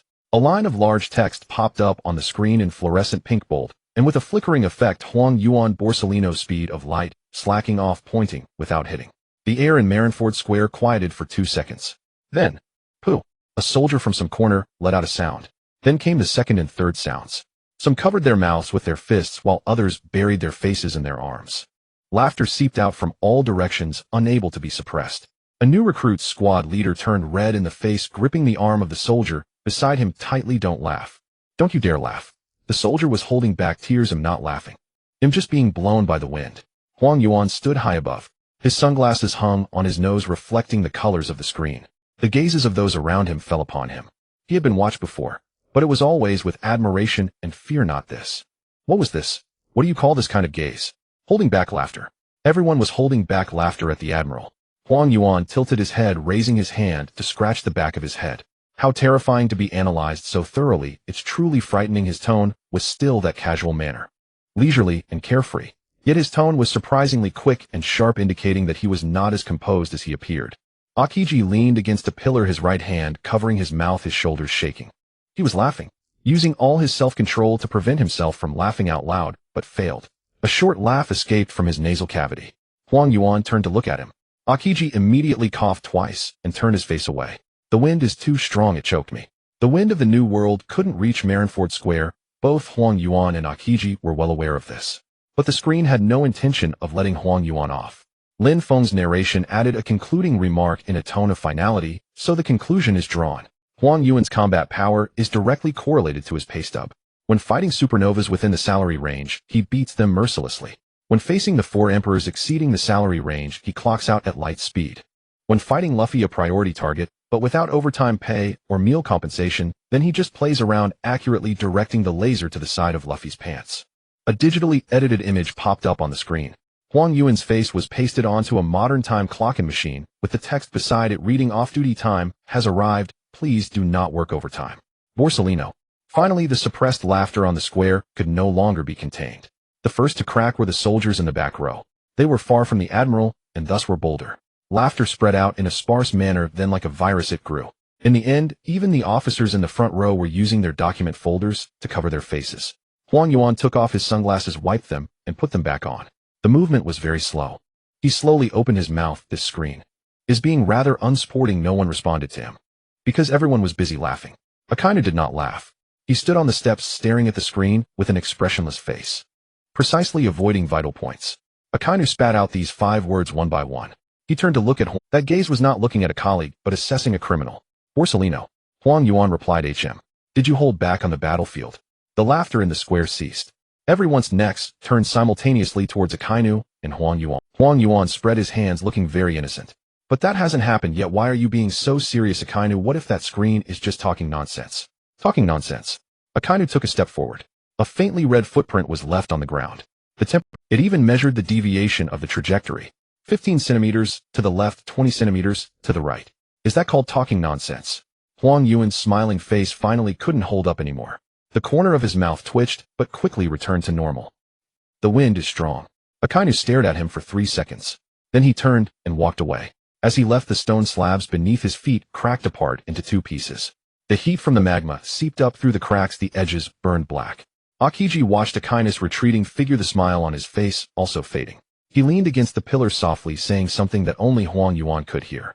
"Next time be more serious." Huang Yuan remained silent. After 2 seconds, he pushed his sunglasses back up, tilting his head to look at the screen. His lips moved, murmuring to himself, "If you're serious, people might die." No one knew who he was referring to with die. Windmill Village. Luffy squatted at the bow of the ship, tilting his head as he finished watching this. He didn't understand what the 15 centimeters deviation meant. His math was not good, But he understood one thing. That shiny uncle doesn't seem to want to hit me. He scratched his head and pushed his straw hat down. Forget it, whatever. After all, I wasn't hit. Then he continued munching on the jerky he had snatched from the kitchen, chewing happily. In the past time and space in a tavern, Roger looked at the edited image of the clocking machine on the screen, spraying his drink out. He sprayed it all over Rayleigh's face. Rayleigh wiped the alcohol off his face expressionlessly. Captain, you always drink like this. No. Roger laughed heartily, slapping the table. Look at that, Admiral. Speed of light. Speed of light. He actually missed hitting a little brat. This is not called missing, this is called slacking off. Huh. I've lived so many years, and this is the first time I've heard of an admiral slacking off on the battlefield. In the New World, aboard the Moby Dick, Whitebeard sat in his chair watching the segment about Kizaru. The corner of his mouth twitched slightly. It wasn't quite a smile. At best, it was the expression of, that's interesting. Marco stood beside him, his expression much better than when he had watched the part about Teach. So the Marine admirals aren't a monolithic block either. They never were, Whitebeard said, raising his cup. No one who sits in that position is a simple character. Those who can fight aren't scary, those who can play dumb are the real threat. He took a gulp of his drink. This Kizaru is harder to deal with than that Akainu. Ace stood nearby, the gloom still clinging to his face. But when he saw the image of Kizaru punching the time clock, the corner of his mouth twitched involuntarily. Just one twitch. Then he immediately straightened his face. He couldn't smile now. But the light screen seemed determined not to let everyone stay grim. It always pulled you back at the heaviest moments, then shoved something unbearable at you just when you were about to recover. The images on the light screen kept shifting. Lin Feng's voice had fully entered the showbiz channel, unable to pull back. All right, Comrade, Kizaru is done. Next. An image of Akainu appeared on the screen. On the plaza of Marineford, the laughter of 100,000 Marines cut off abruptly. The air cooled by 3 degrees. Different characters, different treatment. But the light screen didn't linger on Akainu. It shifted to Akiji, continuing the recap. Now Aki, the caption beneath the photo read number 1 at slacking off on the job, freezes an entire sea, and calls it a day. The ice fruit, a whole island freezing level area attack. One of the top tier Logia fruits, theoretically, with no upper limit on coverage. But this guy's greatest highlight during the Paramount War wasn't fighting Whitebeard. It was freezing a sea so everyone could walk. The light screen displayed battle footage. Whitebeard used the Tremor-Tremor Fruit to flip the sea, sending colossal waves crashing down, turning the entire harbor of Marineford into a boiling cauldron. Pirate ships couldn't enter, and men couldn't stand. Then Akiji stretched out a hand. Ice Age. The entire sea froze instantly. From the harbor to the farthest horizon, the waves remained in their surging posture, frozen into ice sculptures. The ice was flat and solid enough to bear tens of thousands of men running and fighting at once. The Whitebeard pirates' ships rested on the ice. Pirates charged across the ice. Marines also fought on the ice. Both sides clashed fiercely. All of it fought on the road Akiji had paved. Without this ice layer, Whitebeard's men couldn't even land, Lin Feng's narration said unhurriedly. To put it bluntly, the Marines couldn't deploy their troops in the seawater either. The only reason both sides could fight was because Akiji built them a road.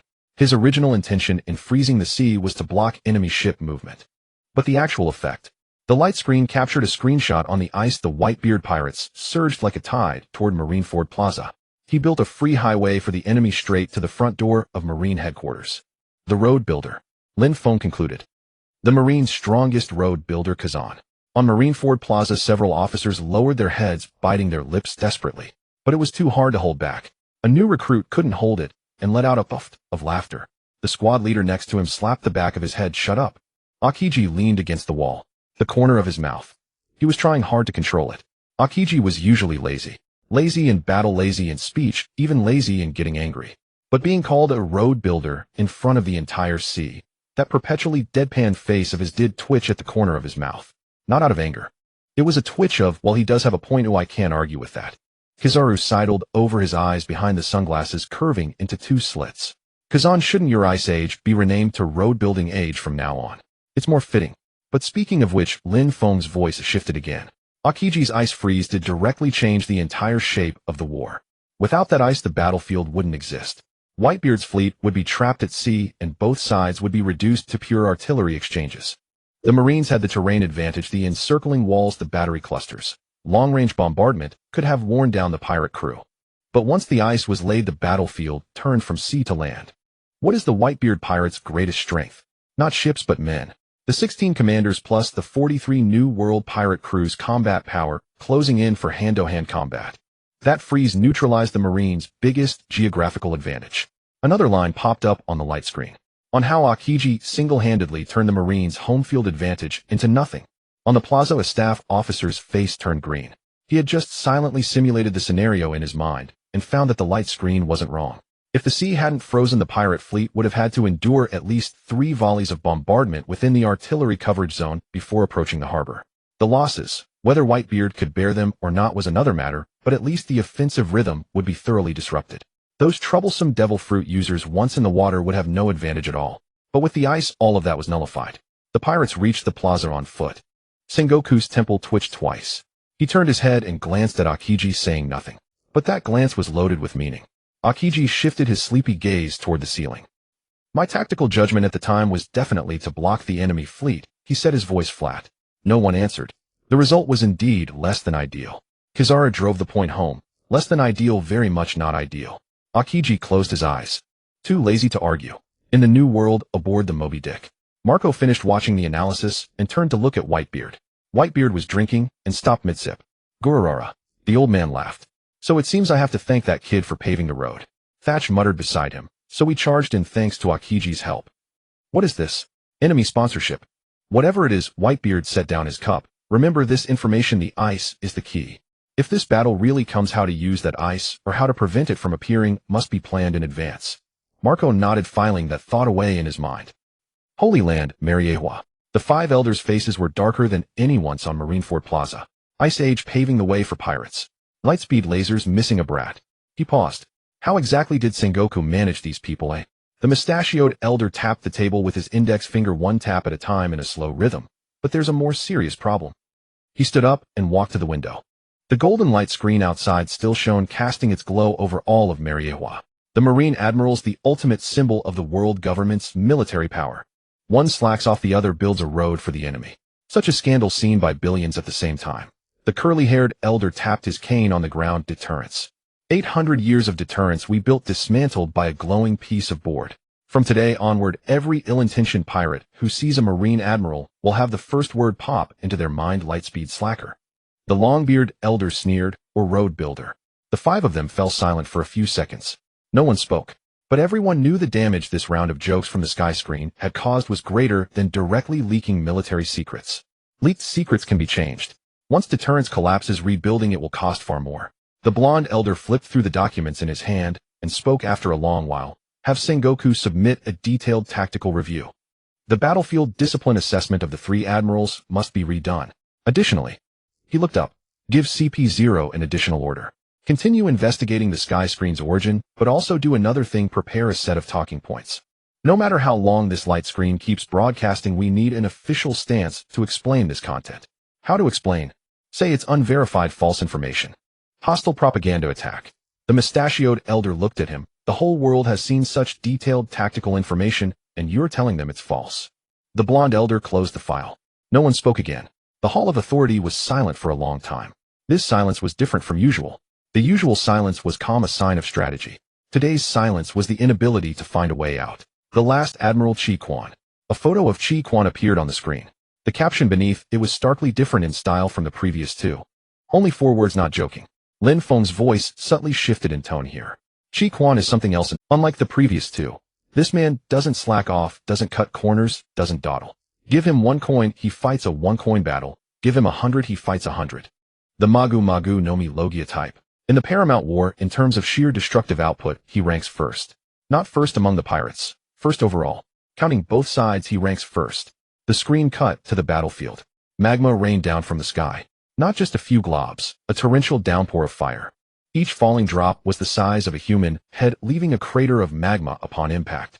The ice was burned through, seawater vaporized, and steam columns shot dozens of meters high. The ships of the Whitebeard pirates burned, one after another. Wooden hulls were like paper before magma. Flames raced up the masts, and canvas turned to ash within 3 seconds. Crew members leaped from the deck into the water, their bodies ablaze.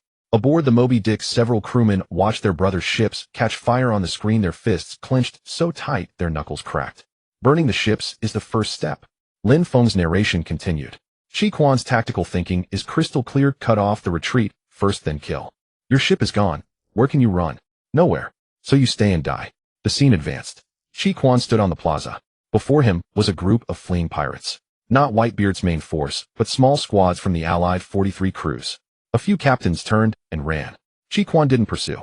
He raised his fist, and magma trailed out like a long tail exploding among the fleeing crowd. Bodies fell in a heap. But that's not the point. Lin Feng's tone dropped significantly. This is the point. The scene shifted. On the execution platform, Ace's handcuffs were unlocked. Luffy stood beside him, and the two rushed down the stairs. The brothers ran side by side. The surrounding Marines were held back by Whitebeard's men. A path was forcibly carved out. Ace reignited his flames, and Luffy grinned, shouting, "Run!" Everyone thought he had been rescued. On the screen, a long shot showed the brothers running ahead with chaos behind them. The Marine defense line had been torn. The exit was right ahead. Then Chi Quan struck. He stopped Ace with just a few words. "Your old man Whitebeard is nothing special." On the screen, Chi Quan's lips moved. His voice rang clearly into everyone's mind. Just a loser from the previous era, never a match for Roger. A perpetual failure. Luffy kept running ahead. Ace stopped. He turned around, facing Chi Quan, flames erupting from his entire body. "Don't you dare insult my savior. This era is named Whitebeard." The image alone was enough. Chi Quan was waiting for this. He was waiting for Ace to stop. Magma against flame. A superior Logia crushed an inferior one. Magma pierced through the flames. Then, Luffy rushed back. He rushed back to protect Ace. Ace stood in front of Luffy. Chi Quan's magma fist pierced through Ace's back and emerged from his chest. The fist protruded from his chest. Ace looked down at the fist covered in magma protruding from his chest, then raised his eyes to Luffy. He smiled, then fell. The entire sea fell silent. The earlier image of Whitebeard dying standing was tragic. This image was not tragic. This image was suffocating. He was saved. He had already escaped. Dragged back by a single sentence. Killed by a single punch. Aboard the Moby Dick. Ace's legs gave way. This was not an exaggeration. His knees actually buckled, and he stumbled forward half a step, caught by a nearby crewman. He watched himself fall on the screen. Luffy kneeling beside him, crying. His hat falling to the ground. The flames extinguishing bit by bit. Then nothing. That is. Ace's lips moved, but no sound came out. Marco stood 3 steps away, one hand reaching out, then pulling back. He didn't know if he should touch Ace. Any physical contact at such a moment felt superfluous. Whitebeard set down his cup of sake. The heavy wooden armrest let out a dull thud. The old man's usual carefree demeanor was completely gone. His drooping eyelids hid his pupils.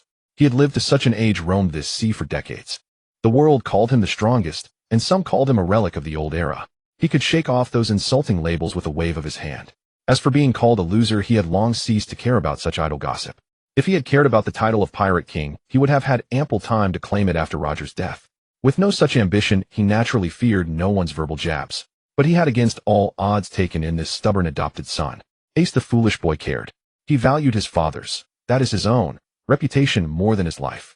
Even when he had 1 foot out of the gates of hell, he couldn't bear to hear a single harsh word. To protect Whitebeard's dignity, he forcibly turned his head and thrust it under the blade. This was truly treating Whitebeard as more important than his own biological father. The old man's heart ached with bitterness. He wished he could slap the back of Ace's head right now and curse him as a blockhead.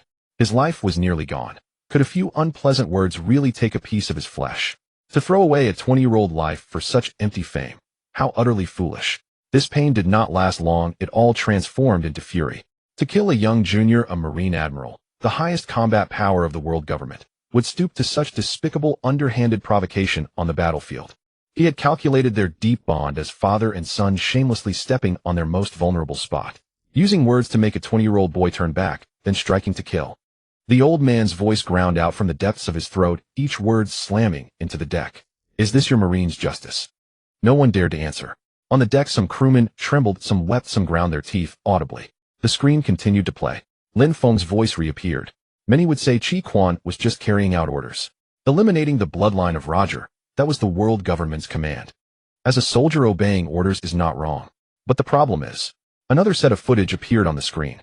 The latter half of the Paramount War. The Marines' encirclement wall had already risen. Whitebeard ordered a full retreat. The battle was entering its final phase.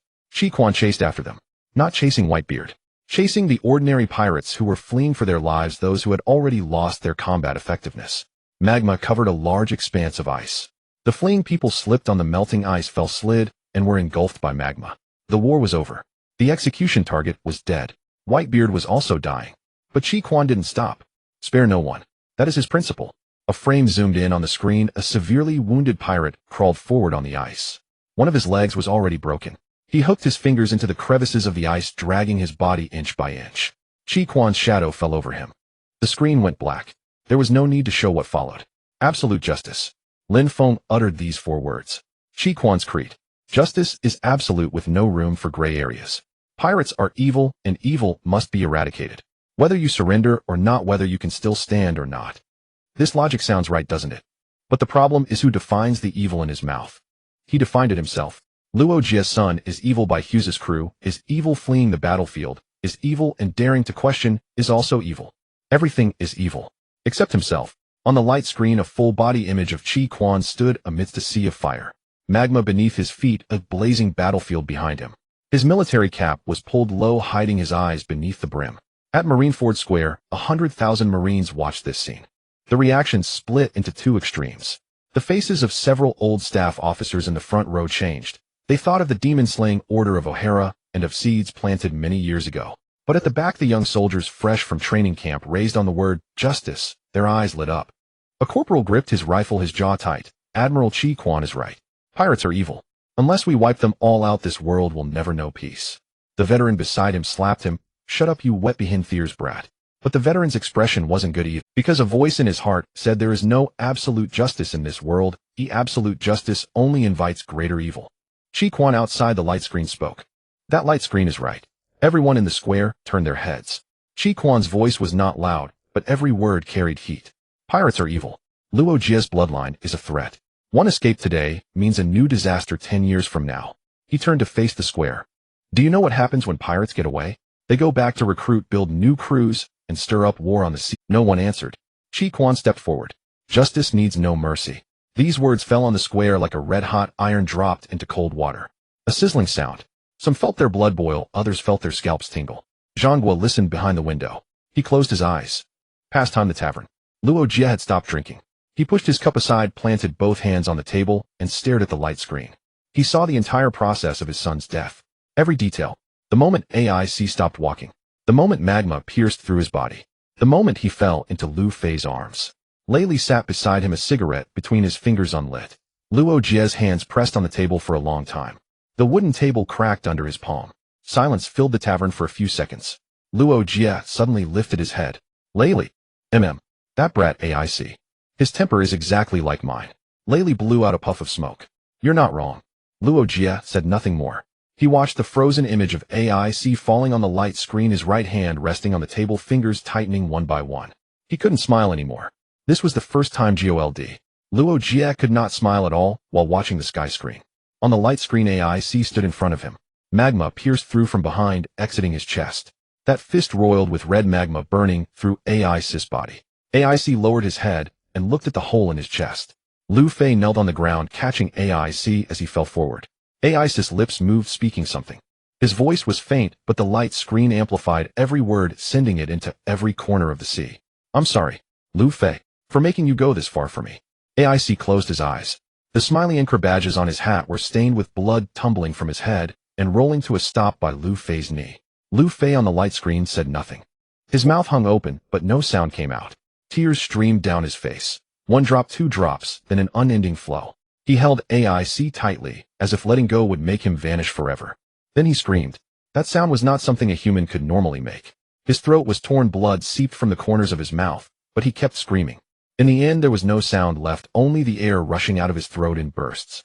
At the dock of Fengshe village, the real Lu Fei crouched on the bow of a small boat. His straw hat had fallen onto the deck, but he didn't pick it up. He watched himself on the light screen, wailing as he held AIC. Tears were already falling. Lu Fei was not a crier. He didn't cry when Xiang Kasi left, or when his grandfather beat him, or when he drifted alone at sea for half a day and nearly got eaten by a sea king. But this time it was different. That was AIC, his brother. The one who hunted crocodiles in the mountains with him, stole sips of sake, and got chased by Aunt Dan. The one who clinked glasses with him and saw Bo saying, "We are brothers." Dead.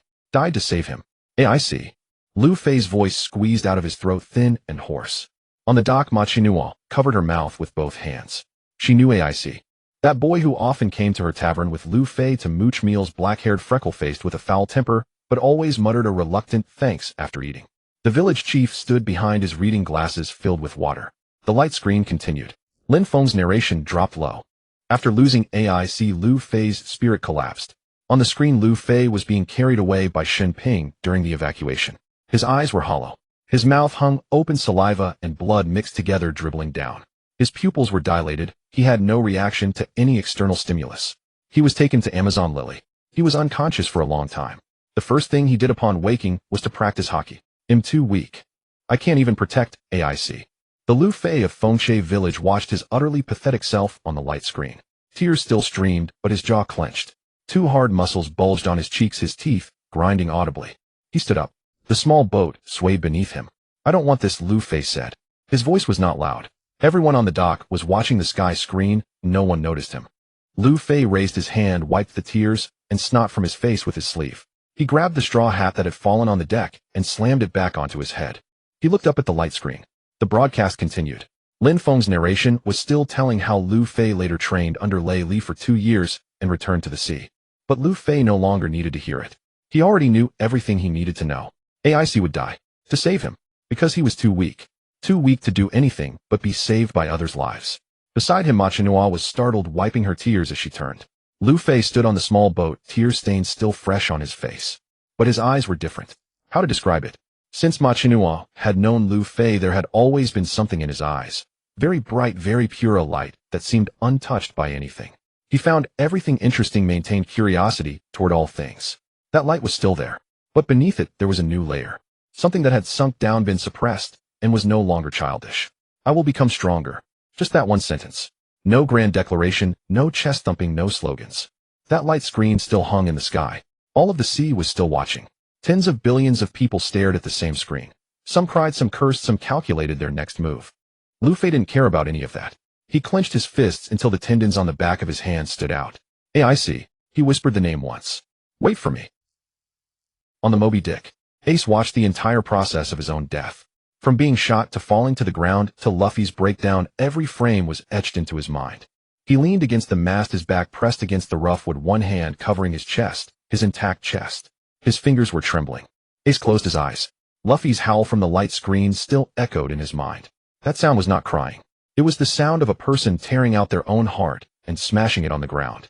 His little brother had broken down like that in front of tens of thousands of people for his sake. And what did he do? He stopped because of a kindness. Words, Whitebeard is a loser. He had already been saved. Luffy had risked everything to pull him off the execution platform.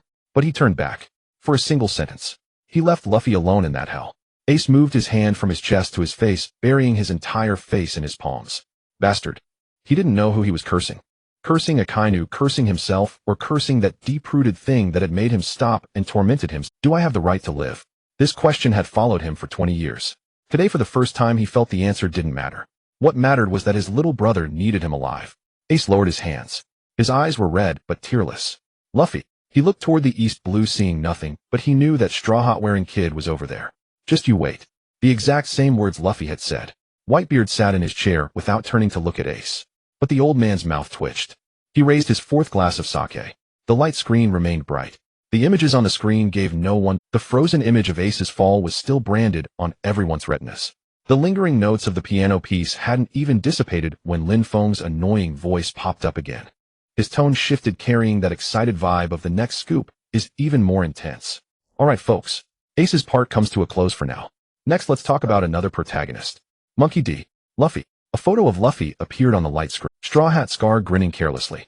17 years old, setting out from Fuchsia Village in the East Blue, aiming to become the Pirate King. Sounds pretty ordinary, right? The East Blue sees hundreds of reckless youths setting sail each year. Most don't even find the entrance to the Grand Line before being eaten by sea kings. But this one is different. Because his family background is terrifyingly insane. A title popped up on the light screen in shockingly large font. Straw Hat Luffy's terrifying family tree. How ridiculous can a person's bloodline be? At the Fuchsia Village dock, a calmed down Luffy tilted his head, looking at his own photo hanging in the sky, and scratched his head. Terrifying family tree. What's so terrifying about my family? Only Grandpa is terrifying, always hitting me. He didn't know that the upcoming content would make half the sea's people's hearts stop. On the light screen, the image switched to a Navy archival photo. Monkey D. Garp. Below the photo was a list of titles: Vice Admiral, Hero of the Navy, Legendary Marine. First relationship, Grandfather. Monkey D. Garp. The man who cornered the Pirate King Joel D. Roger into desperate situations multiple times. His fists are so strong that he can face off against top-tier ability users without a devil fruit. One of the strongest combat forces recognized within the Navy. Note 1 of Not the only one. But those who dare to contend for that one of with him can be counted on one hand. This information wasn't particularly explosive. The fact that Garp is Luffy's grandfather had already been mentioned during the recap of the Summit War. But Lin Feng deliberately paused here. That's the surface. Now for the dark side. The scene changed. The silhouette of a man appeared on the light screen. Long face tattoos extending from the left side of his face down to his neck. Draped in a dark red cloak, standing before a group of people. Monkey D. Dragon. Leader of the Revolutionary Army. Called the world's most wanted criminal by the world government. Luffy's father. Luffy froze on the bow. My dad. He blinked several times. He had never heard that name. Grandpa had never mentioned his father. Not once. Do I have a dad? Luffy scratched his head, his expression genuinely confused. On the dock, Makino covered her mouth with her hands, her eyes wide. The village chief pushed his glasses in silence, seemingly realizing that the peaceful days of Fuchsia Village were coming to an end. Marineford. Sengoku's hand slid completely off the windowsill. He stood there, his expression going through a very dramatic change, first stunned, then a wry smile, and finally a weary, I should have known. Monkey D. Dragon's son. Sengoku chewed over those words. Of course he knew that Dragon was. This matter was not a secret among the Navy's top brass. But knowing it was one thing, no one had ever brought this relationship into the sunlight. Garp didn't mention it, and he pretended not to know. Everyone tacitly buried this matter under the table. Now the table had been overturned. Billions of people across the seas simultaneously saw this relationship. Footsteps came from the corridor. Garp's. The old man walked in, still chewing on a rice cracker. His expression was much better than before, at least he wasn't crying anymore. Sengoku standing punishment by the window again. Garp. Sengoku roared. His voice was so loud that the clerks at the other end of the corridor dropped all their documents. Garp picked his ear. What's the yelling for? How long were you planning to hide the matter of Dragon? I didn't hide it. You never asked. Sengoku's temple twitched 3 times. I didn't ask. You think something like my son is the world's most wanted criminal needs someone to ask before you say it. Garp wiped the cracker crumbs from the corner of his mouth, tilted his head, and thought for a moment. Yeah. Sengoku didn't want to talk to him anymore. The plaza was already in chaos. Marine soldiers gathered in small groups, whispering to each other, their voices growing louder. The Navy hero's grandson is a pirate. The Navy hero's son is a revolutionary. What the hell is going on with this family? A lieutenant stared at the light screen in shock. So Vice Admiral Garp is a hero in the Navy while his son is overthrowing the world government and his grandson is a pirate. What do they talk about at dinner? The major next to him slapped him. Shut up. But that question indeed hit the confusion of everyone precisely. Akainu stood on the steps silent. His gaze was heavy. Garp. Dragon. Luffy. 3 generations, 3 paths. Navy Revolutionary Army pirate. But in their bones flowed the same blood. The blood of D. Kizaru wandered nearby, muttering, what a terrifying family. The 3 of them have covered all 3 major world powers. No one paid him any attention. Bloodline brings more than just birth. How could someone with such blood be just a kid who only grieves when his brother dies? The images on the light screen quickly flashed by. The scene on the screen left no one a moment to catch their breath. Lin Feng's voice emerged again, pitched higher, infused with the excitement of a storyteller reaching the thrilling part. Alright everyone, we just mentioned Luffy's family background. His grandfather is a naval hero and his father is the leader of the Revolutionary Army. Such a setup would lead to chaos even during a family reunion in any normal household. But what about Luffy himself? He doesn't care about any of that.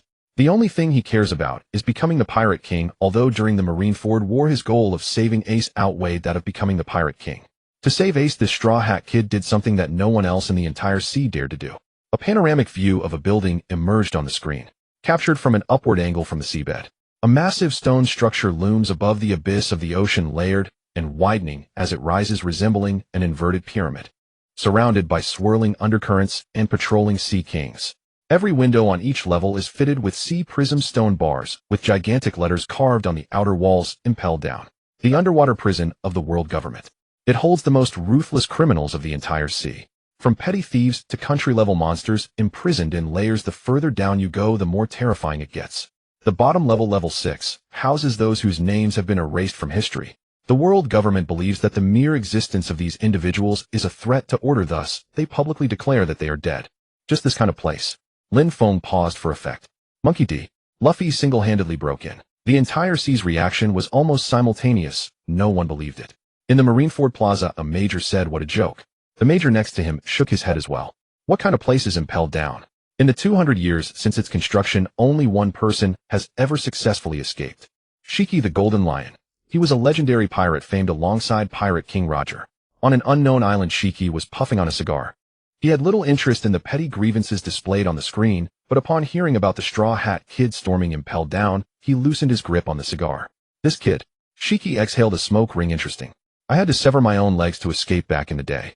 What gives a kid from the East Blue the right to go in? After Shiki's successful escape, he wasn't the only one to try. The great pirates of the New World attempted it, even some characters of the warlord level plotted rebellions after being imprisoned. All failed.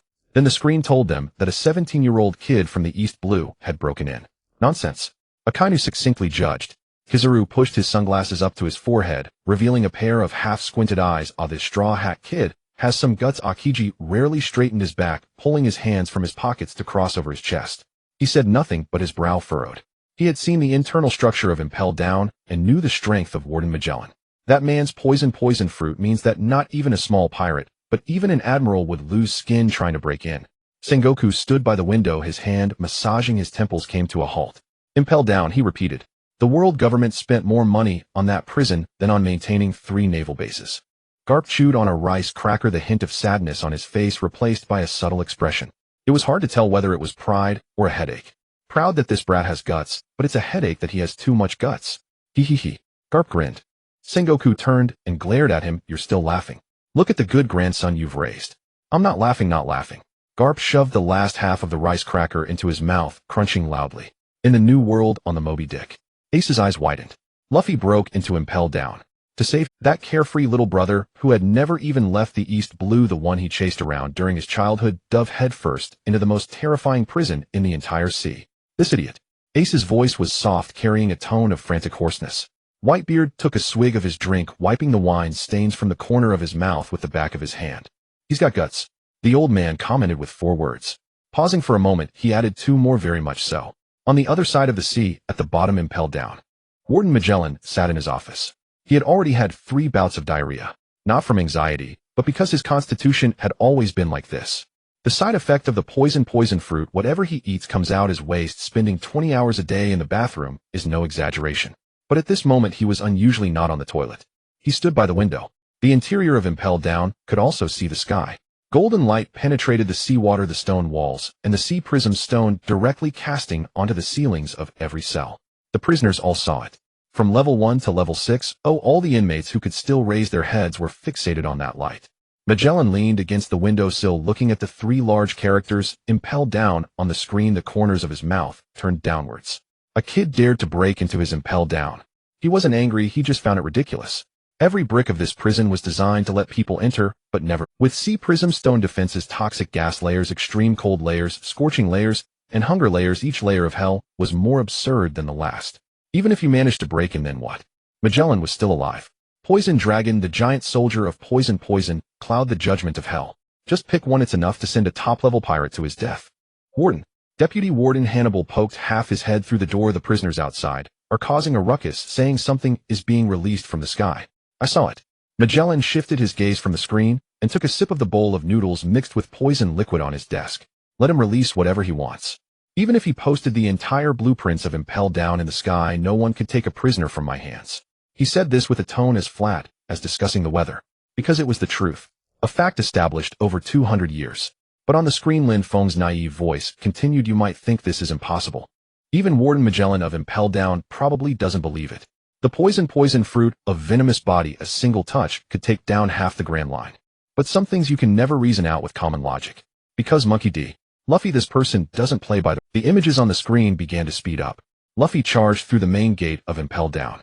Level 1, the ground was covered with needle-like trees and red spiders. Luffy pushed aside the obstructing branches and jumped down.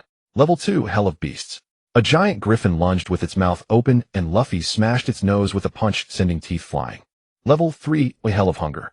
Luffy was so hungry that his eyes glazed over, yet he continued to charge downwards. Level 4, a hell of heat. Lava pools bubbled and the heat warped the air. Luffy's clothes caught fire and he slapped the flames out and kept running. The scenes began to cut faster and the rhythm of the accompanying music soared.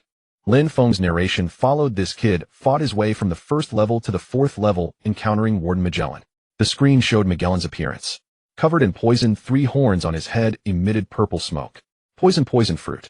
My entire body is toxic. A touch will spell disaster. Luffy charged forward. One punch. His fist struck Magellan, and the poison spread up Luffy's arm. His skin began to turn purple from the fist veins bulging as the toxin spread toward his heart. Luffy collapsed the screen, showing him rolling on the ground, clutching his throat tightly, with both hands his nails, leaving bloody trails on his neck. The agonized howls pierced through the screen, crashing into everyone's ears. That kind of sound was not acted, it was the scream of a living person undergoing skinning and muscle tearing. In their first encounter, Luffy was poisoned to the brink of death. At the dock of Windmill Village, Luffy, Makino screamed, covering her eyes, unable to look any further. Luffy himself watched as he became that ghastly sight, cold sweat beading on his forehead. It hurts so much, just looking at it hurts. He swallowed, unconsciously touching his own neck. Marineford. Garp's rice cracker fell to the ground. The old man didn't pick it up. He stared at the screen, showing his rolling grandson, his breathing heavy. Luffy. Ace took a big step forward, gripping the ship's railing tightly, the wood creaking under his grip. Stop fighting. You can't win against him. Run. Shanks' fingers drummed on the hilt of his sword hull. He looked at Luffy lying on the screen, his brow furrowed deeply. Captain, this kid. Lucky Roo didn't even care about eating meat. He won't die. Shanks spoke up. Beckman glanced at him. Magellan's poison is incurable. Where do you get your... Because of the promise between us. Shanks did not elaborate further. No matter how hard the background is, one must live to see the day it pays off. Before the war at the top, that kid Luffy actually died once. The scene shifts. Impelled down level 5 of the underwater prison, the extreme cold hell. Luffy's body was completely purple, the venom corroding his skin as he curled up in the snow, nearly suffocating. Magellan's poison fruit. For an ordinary person, a single drop would turn them into a pool of blood. Luffy endured a full set of poisonous dragons and was thrown into the extreme cold hell to await death. Is it over? A 2-second pause. At this moment, Lin Feng's voice interjected, slowing down his speech. Not yet. Because he is Monkey D. Luffy. The scene cuts to the new human paradise at level 5. 5. The Okama King, Emporio Ivankov, makes his entrance. With a huge afro-purple fishnet stockings and exaggerated makeup. Healing hormones. At the cost of 10 years of life, it stimulates the Bodhi's self-healing limits. Survival rate 2%. On the light screen, Luffy was locked in a confined room, his screams penetrating the stone walls. He howled for a full 20 hours. The moment the door opened, he lived. His first words were meat. The entire sea watched as that starving ghost of a straw hat kid frantically stuffed food into his mouth, all in shock. Is this vitality akin to that of a cockroach? The scene shifts. Luffy bounced up from the bed. Outside the light screen. Impelled down level 5. At level 5. Ivankov, who was looking at the sky screen, dropped his wine glass, shattering it on the ground. The surrounding Okama all turned to look at him. Fortunately I'm here. Ivankov took a deep breath, his tone shifting from shock to determination. If that kid really comes to impel down, it would be a divine arrangement. I, Ivankov, am right here in this prison guarding this place. The leader entrusted his son to fate, and fate brought him before me. He punched the stone wall, tears shimmering in his eyes. Dragon. Rest assured. Your son's life with me, Ivankov, around no one can take away. The surrounding Okama were inspired by his momentum, raising their arms and chanting in unison. Ivankov looked up, gazing at the light screen that pierced through the heavens, murmuring to himself, perhaps. This is the meaning of my imprisonment here. It's not imprisonment, but waiting. Waiting to guard the most important person for the leader at the most critical moment. Baldy White Earth Island. Dragon stood in the wind, watching his son devour meat on the light screen, silent, merely pulling his hood down. Next to him, Sabo scratched his head. Leader, your son has quite an appetite. But for some reason he looks a bit familiar to me. Dragon shot him a glance, saying nothing. Beside him, Bartholomew Kuma adjusted his glasses, taking note of the straw hat kid on the light screen. Lin Feng's voice began to grow excited. The reborn Luffy gets back up and continues to charge forward. Level 5, a level 5. 5. Fighting all the way, freeing people. Mr. 3-0 Buggy Ivankov, and even the former Shichibukai crocodile. Luffy took a lap around, impelled down, picking up a bunch of notorious characters who should have been locked away until death, forming a makeshift ragtag army. The images on the light screen flashed quickly, but every frame was explosive. Luffy stood in the middle of a group of escapees, waving his arms and shouting, "Go! Let's save Ace." A gang of fierce criminals followed him out. The scene was chaotic to an absurd degree. Since the establishment of Impel Down, the largest prison break in history. The instigator, Monkey D. Luffy, 17 years old, from the East Blue, with a bounty of 300 million. On the dock of Windmill Village, when Luffy saw that number, he nearly bit his tongue. 300 million. He stared at the bounty notice in the sky, counting 3 times 300 million. He didn't miscount. I'm worth 300 million. Luffy jumped up, shaking the small boat violently. The village chief on the dock's legs went weak, clinging to a post, as he nearly fell. 300 million. That little brat is worth 300 million. Makino opened her mouth wanting to say something, but it turned into a bitter smile. 300 million berries. The amount that everyone in Windmill Village would never earn in 100 lifetimes. That brat who always steals from her tavern stock is worth 300 million. Luffy didn't care about any of that. He slapped his straw hat on his head and grinned widely. 300 million. Awesome. I'm going to be a 300 million pirate in the future. He didn't realize that a high bounty meant anything significant. He just thought that number sounded impressive. A summary appeared on the light screen. Impel down security system costing 10 billion berries. Time taken to breach by a rubber kid, less than a day. Mary Ahwa, the room of authority. The 5 elders felt the chill in the air when they saw the information of 300 million and breached impel down stacked together. The blonde elder flipped through the intelligence dossier in his hand, reaching Luffy's page, which was currently blank. This name hadn't even entered the 5 elders' field of vision until today. East Blue Windmill Village, a 17-year-old kid. He hadn't even touched the door of the Grand Line.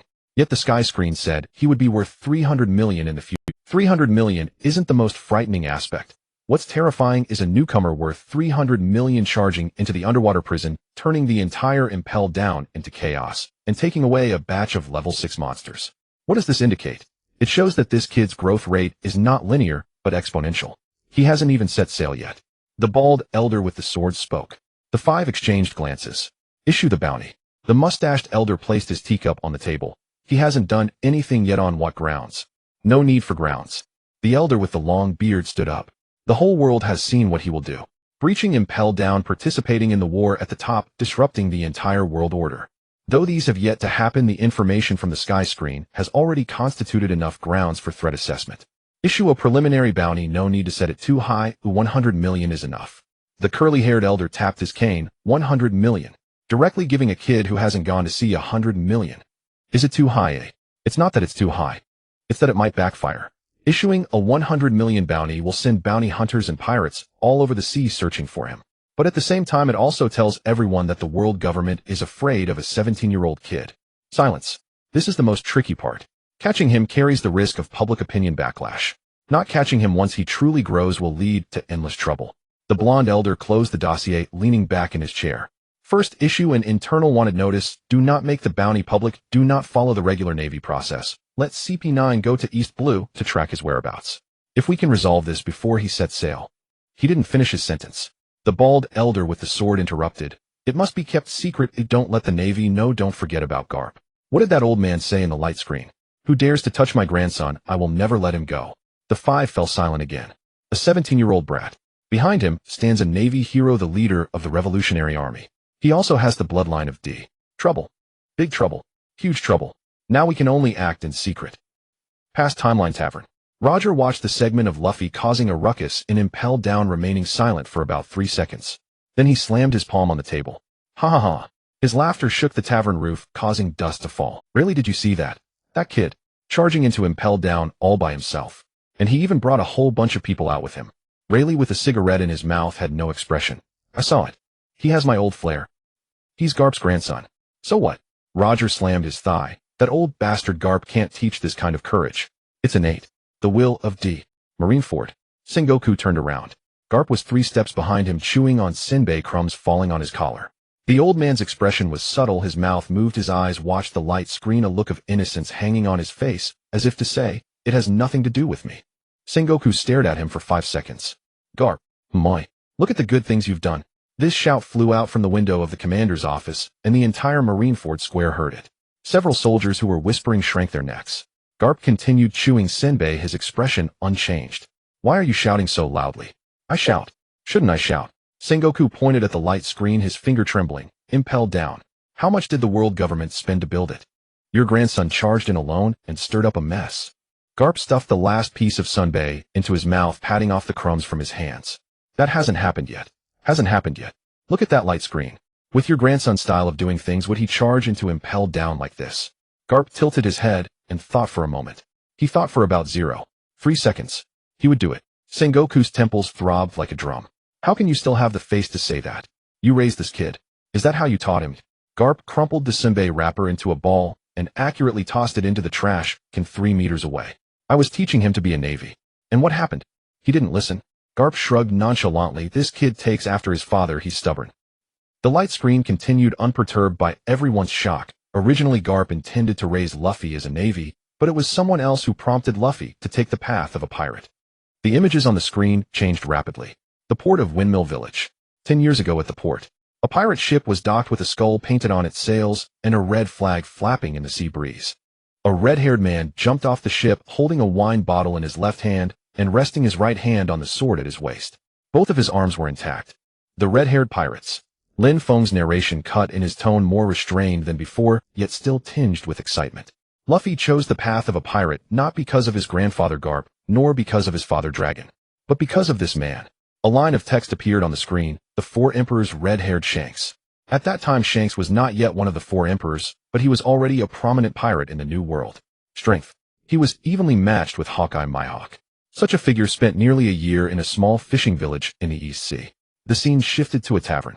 At Makino's tavern, Shanks sat at the bar downing drink after drink while a snotty little boy squatted beside him scratching his face with a knife. To prove he was tough enough to be a pirate, Luffy cut his face in front of Shanks. That was how the scar came to be. The members of the red-haired pirates looked surprised, yet somewhat sympathetic towards the little guy. At the dock of Windmill Village, Luffy touched the scar beneath his left eye. Shanks, he shouted, staring at the familiar red-haired figure on the screen, smiling. The images on the screen, Lin Feng's narration inserted a bit of background here. When it comes to the connection between Luffy and Shanks, there's a crucial detail that cannot be overlooked. Where did Luffy's fruit come from? He didn't find it himself, nor was it given to him by someone else. He stole it. The interior of Makino's tavern appeared on the screen. The air was filled with the smell of alcohol and the grease of grilled meat. The red-haired pirates were drinking and playing games, making a racket like a market. In the corner of the bar stood a wooden box, its lid not securely closed, revealing a purple fruit inside. With a spiral pattern and an eerie color, it looked nothing like something edible. 7-year-old Luffy squatted in front of the bar, angry because Shanks refused to let him become a pirate. His eyes fixed on the fruit, he stretched out his small hand, grabbed it, and stuffed it into his mouth. He swallowed it whole. Shanks noticed and grabbed Luffy's foot, turning him upside down, spit it out. That was a devil fruit.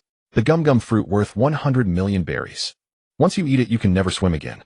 At the dock of Windmill Village, Luffy chuckled as he watched his 7-year-old self being held upside down on the screen. I forgot how bad it tasted back then. He tugged at his cheek, stretching the rubbery skin far out before it snapped, but it turned out to be quite useful. On the screen, Lin Feng's narration was filled with laughter.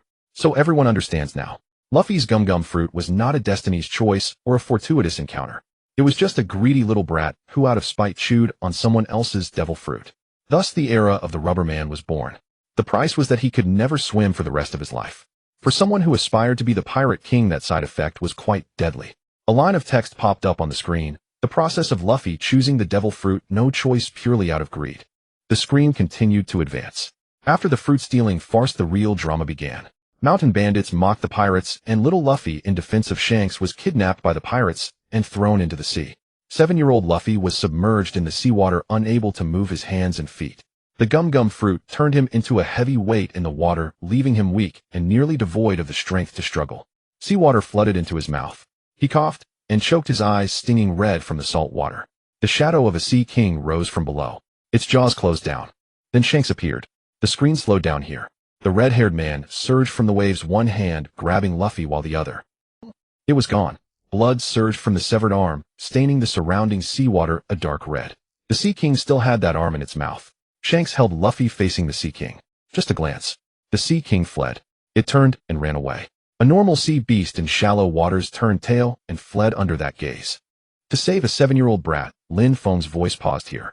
A man of 4 emperors level lost an arm. The screen froze on that image, Shanks holding Luffy with one arm, the seawater rising to his chest, the blood from the severed arm soaking through his white shirt. He lowered his head and said something to the crying child. Embedding on the new era. This line was pieced together by Lin Feng from elsewhere. The whole sea fell silent. This silence was different from before. When Whitebeard died, it was shocking, and when Ace died, it was suffocating. When Garp cried, it was heavy. This time it was confusion. Pure, heartfelt confusion. One arm. In exchange for the life of a 7-year-old brat. Is it worth it? In the New World, in a certain sea area, on the ship of the red-haired pirates, it was so quiet that one could hear a needle drop. Lakis meat fell from his mouth, bouncing twice on the deck. Yasopp took off his hat and rubbed it for a long time. Lime leaned against the mast, her eyes red, turning her face away. They were all there. On that day 10 years ago, they were all on the ship. Watching the captain come up from the sea, one arm holding the crying little boy, the other side empty. From that day on, their captain never picked up dual swords again. Ben Beckman held a cigarette, not even flicking off the ash that had fallen. He turned to look at Shanks. Shanks leaned against the ship's railing, the empty sleeve flapping in the sea breeze. He looked at the image of his past self on the screen, his expression calm. Captain Beckman spoke up. "My, do you regret it?" This question had been on Beckman's mind for 10 years. He had never asked before. Today, seeing everyone in the sea focus simultaneously on that severed arm, he asked. Shanks did not turn around. "Have you seen that kid smile?" Beckman did not respond. "That kind of smile, it's just," Shanks said. He did not specify who he was referring to. But Beckman knew. Everyone on the ship knew. The man who had already died on the execution platform. GOLD. Roger. One arm in exchange for an era. Shanks patted the railing, smiling. In the Grand Line on Karaikana Island, Hawkeye Mihawk sat on the highest stone chair in the castle, his black sword Yoru resting on his lap. He stared at the image of Shanks losing his arm on the screen, expressionless for a long time. Then he stood up. The stone chair screeched behind him. For a little brat to lose his dominant arm. Hawkeye's voice was soft, echoing in the empty castle hall. He had fought Shanks countless times. Each time was an evenly matched duel, each time igniting his blood. He was the only opponent he acknowledged in this sea. Then that opponent severed his own arm. Since then, Hawkeye had never sought out Shanks again. It wasn't that he didn't want to fight. It was that it no longer held any meaning. A one-armed swordsman, even if his strength remained unchanged, could never replicate that feeling of being evenly matched. "Shanks," Hawkeye tightened his grip on Yoru, his voice cold and devoid of warmth. "You owe me an explanation. Oh, I hope this new era you care about brings me surprises." He did not specify what kind of explanation it was. But everyone who saw this scene understood the meaning. "You ruined the best duel in this sea. For a little brat." Marineford. Akainu stood on the steps, his gaze heavy. The four emperors lost an arm for a little brat. The grandson of a naval hero. The son of the Revolutionary Army's leader. He mentally pieced together these relationships. That Straw Hat Kid has been at the center of the storm since the day he was born. Kizura leaned in. "Well, if that's the case, that kid is indeed remarkable. Even before setting sail, he managed to make a future four emperors stake his arm." Akainu did not respond to him. Sengoku stood behind the window holding a den mushi. He was waiting for orders from the Gorosei. But the only image swirling in his mind was Shanks standing in the seawater, blood flowing from his severed arm, smiling at a 7-year-old kid. That smile held no pain, no regret. Only one thing. Sengoku, having served as a Marine for half his life, had seen countless people make sacrifices. Soldiers dying for missions, generals dying for the greater good, all with purpose, all calculable costs. But Shanks' arm was not a cost. It was not a transaction. It was not a calculation.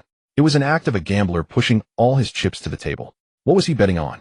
Betting that a 7-year-old brat could carry the entire era. Crazy, Sengoku murmured a single word. But there was a place deep within him that was ablaze. That place held something he had almost forgotten. The reason he chose to wear this white uniform when he was young. In the past timeline. In the tavern. Roger raised the wine glass to his lips, but did not drink. He stared at the image of Shanks losing his arm on the screen. He watched for a long time. Rayleigh waited beside him, not urging him. "That kid," Roger finally spoke. His tone was different than usual, lacking laughter or slapping the table. It was just 4 plain words. "Well done." He downed the wine in one gulp. The glass slammed heavily onto the table. "Rayleigh, I didn't give him that straw hat for nothing." The image on the light screen has yet to dissipate.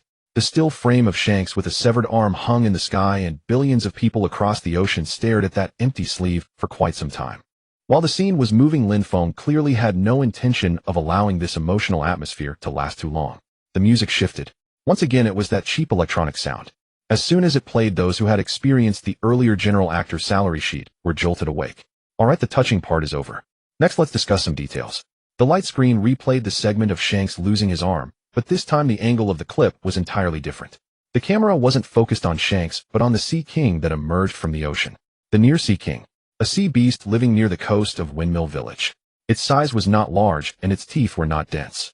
Any Sea King from the New World could easily treat it as a snack. Lin Feng's narration paused for a moment here. Then with an extremely serious tone, he said, "Let's analyze the combat power of this fish carefully." A chart popped up on the light screen. On the left was a photo of the Near Sea King grinning with a fierce expression. On the right were several data points. All fabricated by Lin Feng, but formatted like a legitimate academic paper. Near Sea King, length approximately 12 meters, habitat near the coast of East Sea, Windmill Village, achievements bitten off the left arm of the 4 emperors, red-haired Shanks. Overall evaluation, this fish bit off the arm of one of the 4 emperors. Lin Feng's voice dragged out. The 4 emperors. Red-haired Shanks. The man who fought evenly with Mihawk. Someone whom all 3 admirals must respect. And it got its arm bitten off by a mere near-sea fish. So can we draw a conclusion? A line of large text popped up on the light screen. Fluorescent green sparkling bold and underlined Near Sea King by Force 4 Emperors level. At the windmill village dock a few fishermen exchanged glances. They went out to sea every day and encountered the Near Sea King more often than they did their neighbors. It was fierce, sure, but it was only that big, and in previous years fishermen had used harpoons to scare it off. For Emperor's level bite force. A fisherman slapped his thigh. I chased it away with a broom just last week. An old lady next to him chimed in, you chased it because it stole the dried fish you were drying. Luffy squatted at the bow of the ship, tilting his head as he stared at that chart for a long time. He didn't understand what bite force meant, but he remembered one thing. So, the fish that bit off Shank's arm is as strong as the 4 emperors. He turned his head to look at the sea, which was as calm as a bowl of soup. That can't be right. I fought it before I went to sea. One punch sent it flying. East Sea Navy Division 153. This was a small naval base stationed on a small island 300 miles east of Windmill Village. The base commander was a brigadier general named Brand, bald with a beer belly, and his main workload was handling fishermen's complaints about smuggled dried fish. The East Sea was peaceful, so peaceful that the daily routine of the brigadier general was even more boring than that of the village chief. But today was different. When the light screen appeared, the entire base erupted in chaos. From Whitebeard's death to Ace's lineage to the generals slacking off, these Navy personnel who had been idling in the East Sea were wide-eyed all day long. However, the reaction to the phrase Near Sea King bite force 4 Emperors level was completely different from that of the fishermen in Windmill Village. The fishermen laughed. The Navy did not. Brigadier General Brand stood behind his desk, hands pressed on the table, face flushed. Did you hear that? He scanned the officers standing before him, his voice trembling. 4 Emperors level. That fish is 4 Emperors level. A major next to him cautiously spoke up. Brigadier General, that light screen seems to be joking. Joking? What kind of joke? Brand slammed the table. It bit off the arm of a 4 Emperor. Achievement confirmed. Is that a joke? The major shrank his neck, not daring to speak further. A lieutenant in the back row muttered softly, but that's just an ordinary Near Sea beast. I saw it while patrolling last month. Ordinary? Brand turned and glared at him. Do you think something that can bite off a 4 Emperor's arm is ordinary? The fact that you saw it while patrolling and are still alive means what? It means it didn't take you seriously. The lieutenant opened his mouth to retort, but was pulled back by someone next to him. Don't argue with the brigadier general. Hearing the words "for Emperor's level" made his eyes light up. This was a light everyone recognized. It was the light of ambition. Sure enough, Brand rubbed his hands and paced back and forth in the office, his beer belly shaking. Everyone think about it. A 4 Emperor's level sea beast is within our jurisdiction in the East Sea, right near Windmill Village. He stopped and his eyes sparkled. If we can capture it, we should organize a large-scale encirclement operation. Report to the headquarters, request reinforcements, and mobilize all forces in the East Sea. The major twitched his mouth. Brigadier General, that's just a 12-meter-long fish. So what if it's 12 meters? Brand waved his hand. Size doesn't represent strength. The light screen clearly states bite force at the 4 Emperors level. If we can take it down, that would be the greatest military achievement in the history of the East Sea Navy. The more he spoke, the more excited he became, already calculating in his mind how to write the report. The title should be East Sea Division 153 successfully encircles 4 Emperors level sea beast, eliminating a major threat to the Navy. No, not enough. We need to add protecting the safety of civilians in the jurisdiction. Yes, we need to mention the intelligence value of the light screen indicating our rapid response. The soldiers in the back exchanged glances. A private quietly leaned over to the sergeant next to him. Boss, is the brigadier general a bit delusional? The sergeant elbowed him. Shut up. If the brigadier general is happy, let him be. If this really leads to a promotion, we benefit too. The private thought about it and found it reasonable. On the other side, a young ensign had already raised his hand. Brigadier General, I volunteer to take the lead in the encirclement operation. Brand nodded in satisfaction. Good. That's the spirit. The conference room of Division 153 was in chaos. Some were arguing for the lead position, some were discussing how many warships were needed, and some had already started drafting reports for credit. Brigadier General Brand stood at the front, hands clasped behind him, protruding his beer belly, wearing an expression of strategizing. Send orders down. The entire division enters a state of secondary readiness. All leave is cancelled. Cannons to be repaired, ammunition replenished, lifeboats on standby. The major finally couldn't hold back. Brigadier General, are we really going to go on alert for a fish? This is not just a fish. Brand said seriously, this is a 4 Emperors level threat certified by the light screen. The major looked at his serious face and swallowed the rest of his words. Arguing was useless. The Brigadier General's report was probably already written to the 3rd page in his head. Meanwhile, the East Sea Division 16 was also busy. Their base was closer to Windmill Village, and the commander was a colonel named Gray, sharper than Brand, but not over. Upon hearing the information, Near Sea King, 4 Emperors level Colonel Gray's first reaction was not to encircle, but to be frightened. The Near Sea of Windmill Village is closer to us. The adjutant nearby reminded Colonel that fish really is just what? Gray raised his head. The information from the light screen was seen by billions of people across the ocean at the same time. Are you telling me that's false? What evidence do you have to prove it's false? The adjutant was at a loss for words. He had no evidence. Every single thing the light screen had said so far, from Whitebeard's death to Ace's lineage to the structure of Impel Down, was detailed to an astounding degree.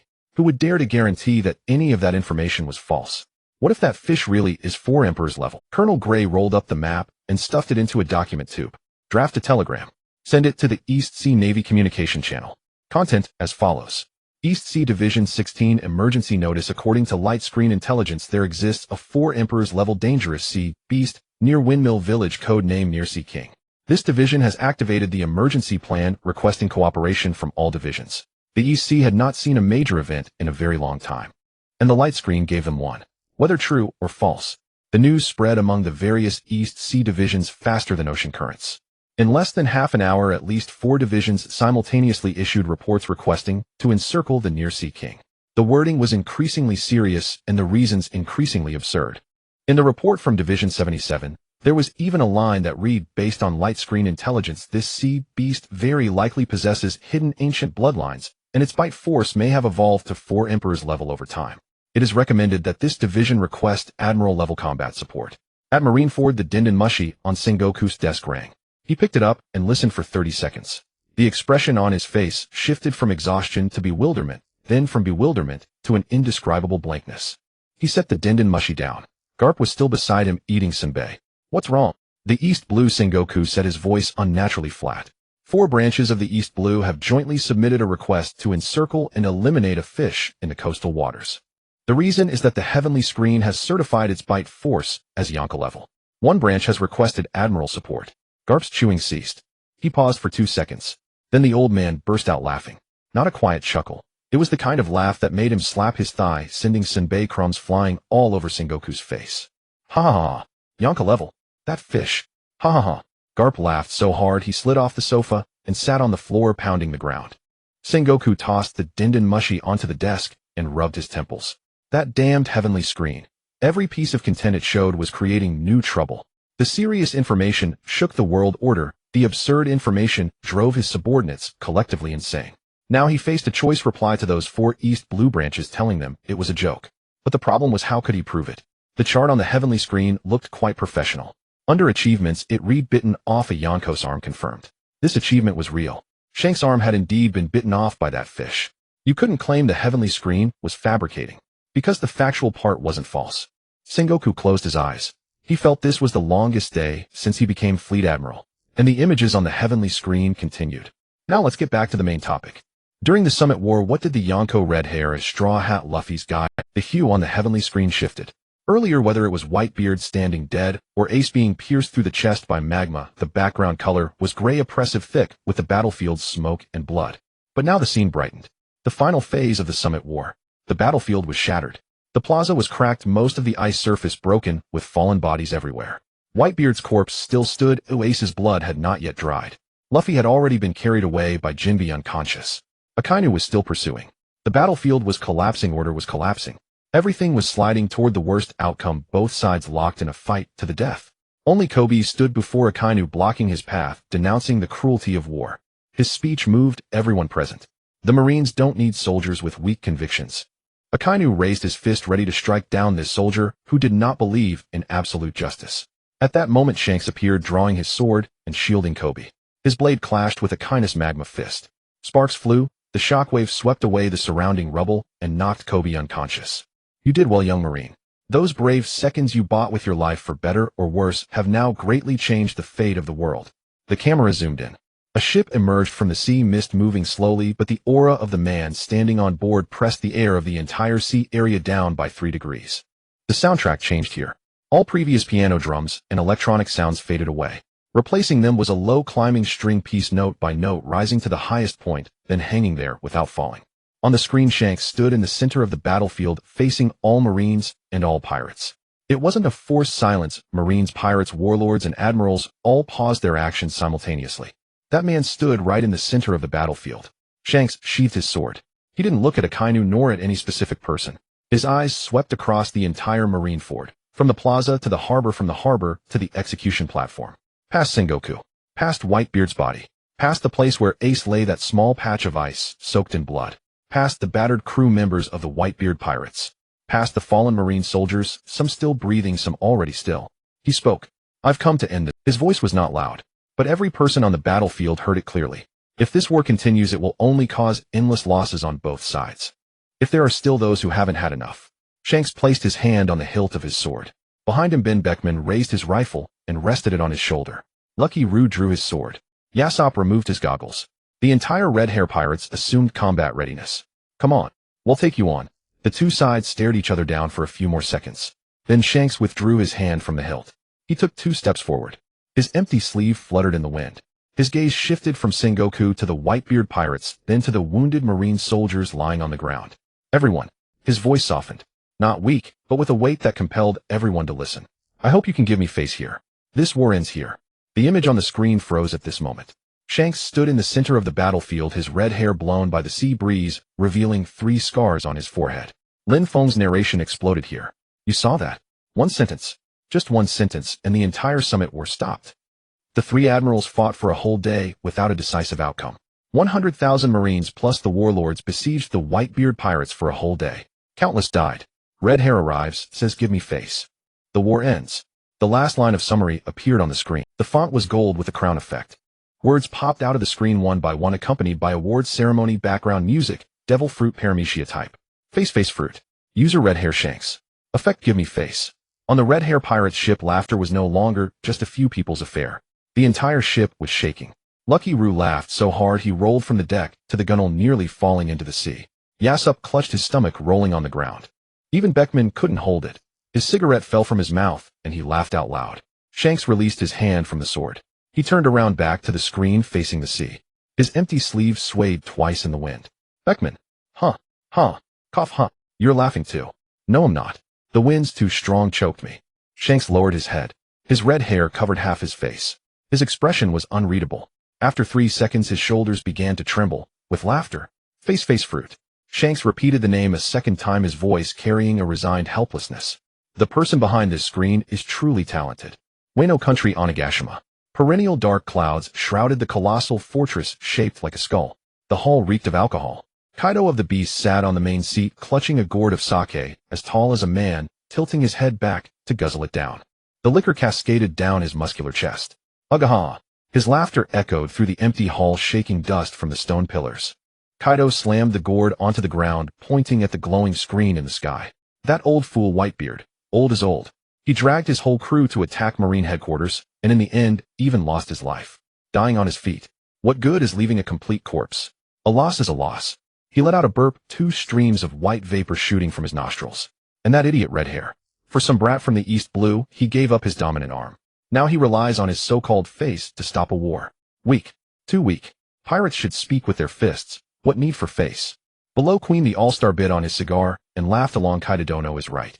Red Hair's play pirate crew can't compare to the Beast's pirates. Even a fish could bite off his arm. If it were you, that fish would have been grilled steak by now. Jack drank silently, while King stood with arms crossed, leaning in the shadows. Kaido grabbed his club Hasaikai and planted it on the ground. I've said it before, this sea doesn't need so much tenderness. The strong devouring the weak is the truth. That brat named Luffy, even if he made a ruckus at Impel Down, once he reaches the new world, I'll shatter his bones with one swing of my club. Kaido stood up, his towering frame like an iron tower. That screen ranks all sorts of worthless things. The end of an old era face fruit nonsense. If you want to see true power, look at me. As his words fell, the golden screen flickered twice. Lin Feng's distinctive voice, tinged with mockery, emerged. All right, Red Hair and Whitebeard's story pauses here. Since we're talking about the Yonko, we must mention another heavyweight. Kaido was stunned, then grinned, revealing his sharp teeth. Agaha! Finally, it's my turn. Queen cheered from below. Boss. The whole sea will witness your might as the strongest creature. Countless samurai and commoners in Wano also looked up, despairing at the sky. They feared the screen would show Kaido's invincibility, crushing their hope of restoring the country. Marineford. Yonko Kaido. This screen is about to expose the Beast's pirate secrets. Sengoku stared at the screen. Akainu snorted, a pack of destructive beasts, better to reveal all their weaknesses. New world aboard the Moby Dick. Whitebeard held his sake cup, watching coldly. That bastard Kaido is probably gloating right now, Marco muttered. On the red-hair pirate's ship, Shanks rubbed his aching stomach from laughter and looked up. Oh, Kaido. In the past, Roger watched Kaido's figure flash on the screen, his mind drifting back to the battle at God Valley against the Rocks pirates. The image on the screen changed. No gloomy Onigashima, no earth-shattering Thunderbagwa. In the center appeared a cartoonish Kaido wearing glasses, holding a pointer with a square cap on his head. The soundtrack shifted to a cheerful school bell. Lin Feng's voice announced, "Welcome to New World Master Lecture Hall. Today's guest lecturer is the strongest creature on land, sea, and air, the Yonko Kaido of the beasts. Let's give a round of applause for Teacher Kaido." The laughter in Onigashima's hall abruptly stopped. Queen's cigar fell burning through his trouser leg without him noticing. King straightened up. Kaido's smile froze his Hasaikai, nearly slipping from his hand. What the hell is this? Kaido roared. On the screen, cartoon Teacher Kaido adjusted his glasses and tapped the blackboard, which read Crash Course on Conqueror's Haki coding. Lin Feng's commentary continued. Many think Kaido is a brutal tyrant, but in truth he is a fine teacher who tailors his methods to his students, tirelessly educating them. Throughout his decades as a pirate, he dedicated himself to cultivating worthy successors for the new era, even sacrificing himself to let students master the highest combat techniques. Luffy, a member of the bloodline, quickly grasped Haki after Ace's death, but what truly elevated him was Kaido. The footage cut to the real scene. On the summit of Onigashima Wano, the actual battle. Luffy charged at Kaido, only to be struck on the head by Kaido's Thunderbagwa. Eyes rolled back, blood spat, he collapsed. Lesson 1 Endurance Test. Lin Feng narrated. Teacher Kaido knew, to hit one must first learn to be hit. That blow not only shattered Luffy's arrogance, but also tested the protagonist's life limit. The footage fast-forwarded. Luffy got up, charged again, fell again. Down up, down up. Lesson 2 Practical Training in Ryuo Haki. Luffy learned Ryuo in Udon Prison. Teacher Kaido was delighted and immediately arranged a real combat exam.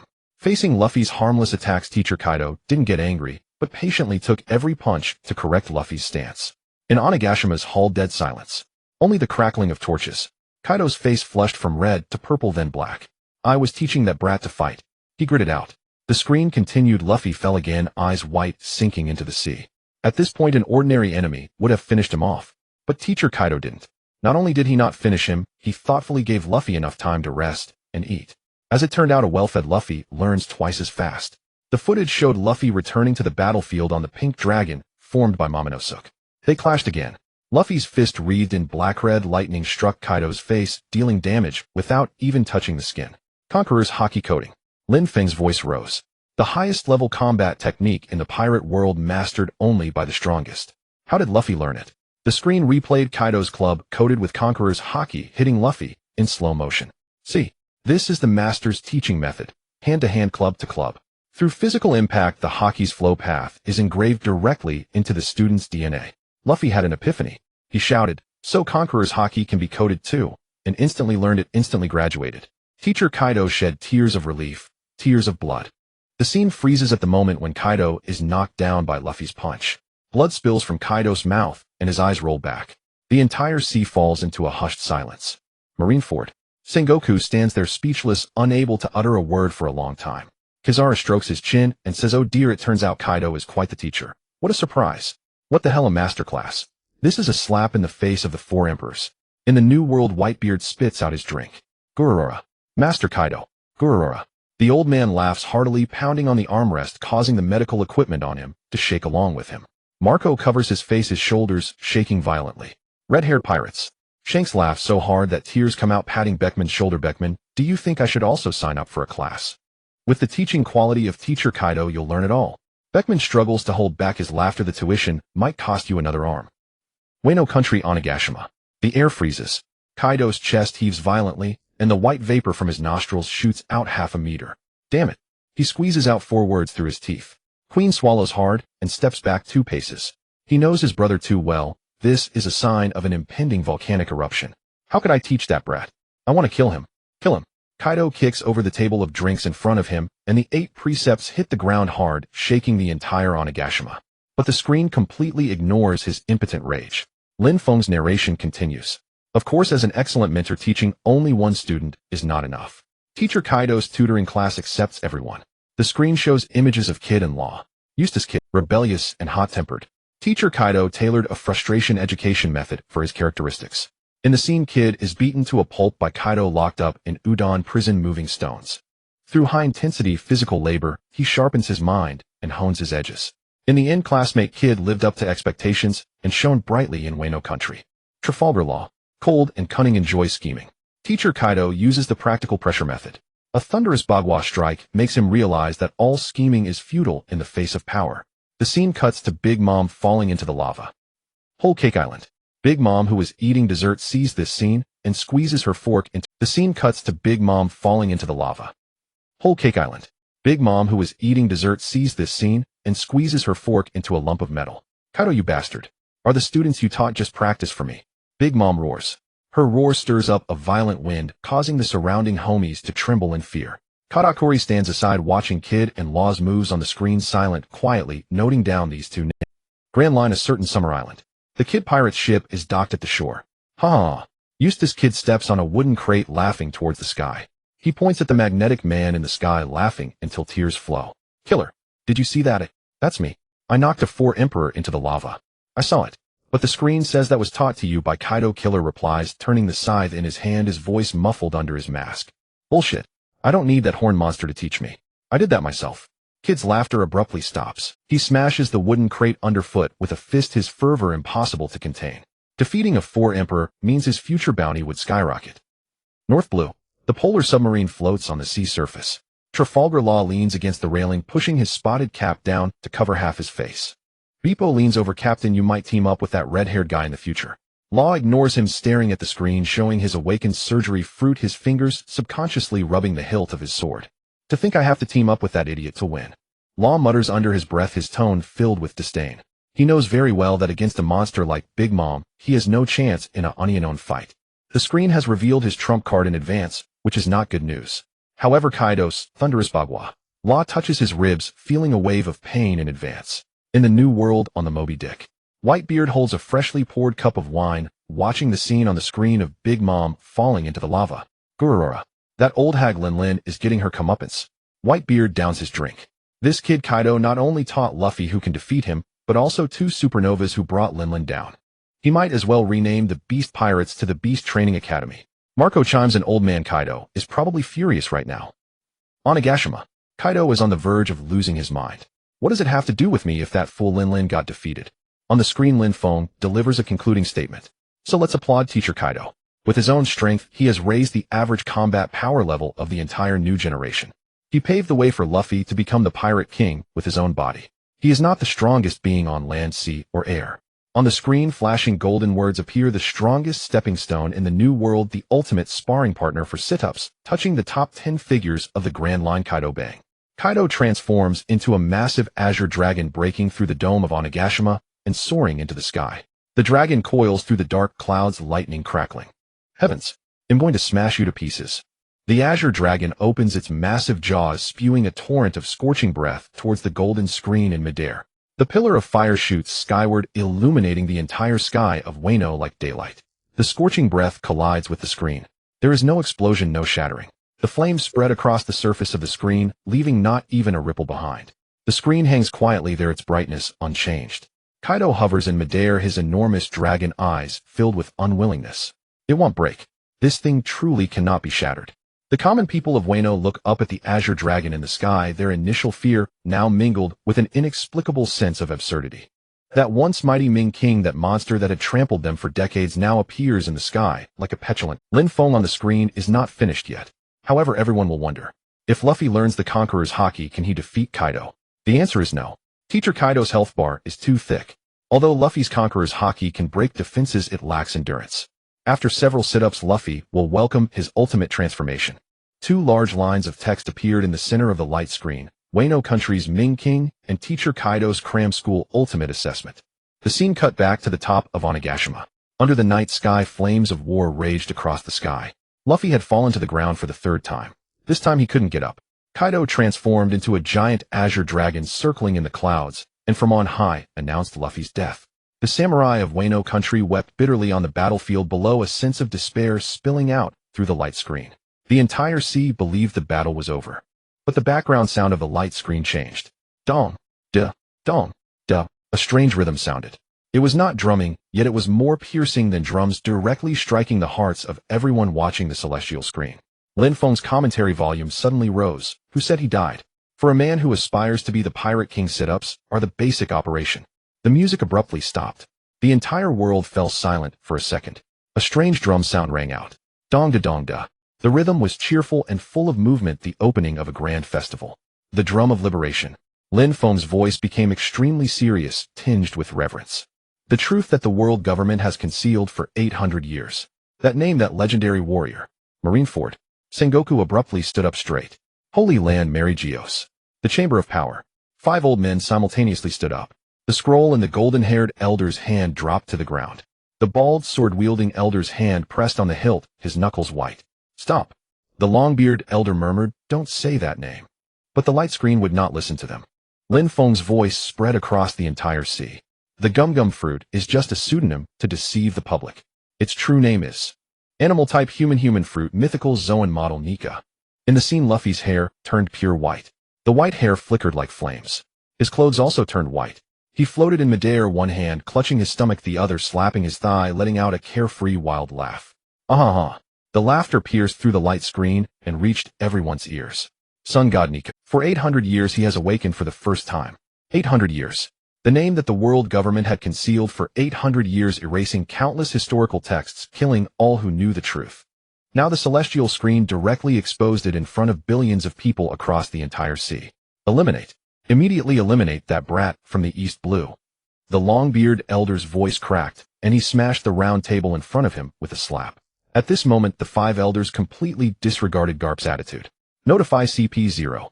Mobilize all available forces. Before he set sail, kill him at all costs. The 5 individuals at the pinnacle of world power were now panicking like cats with their tails stepped on.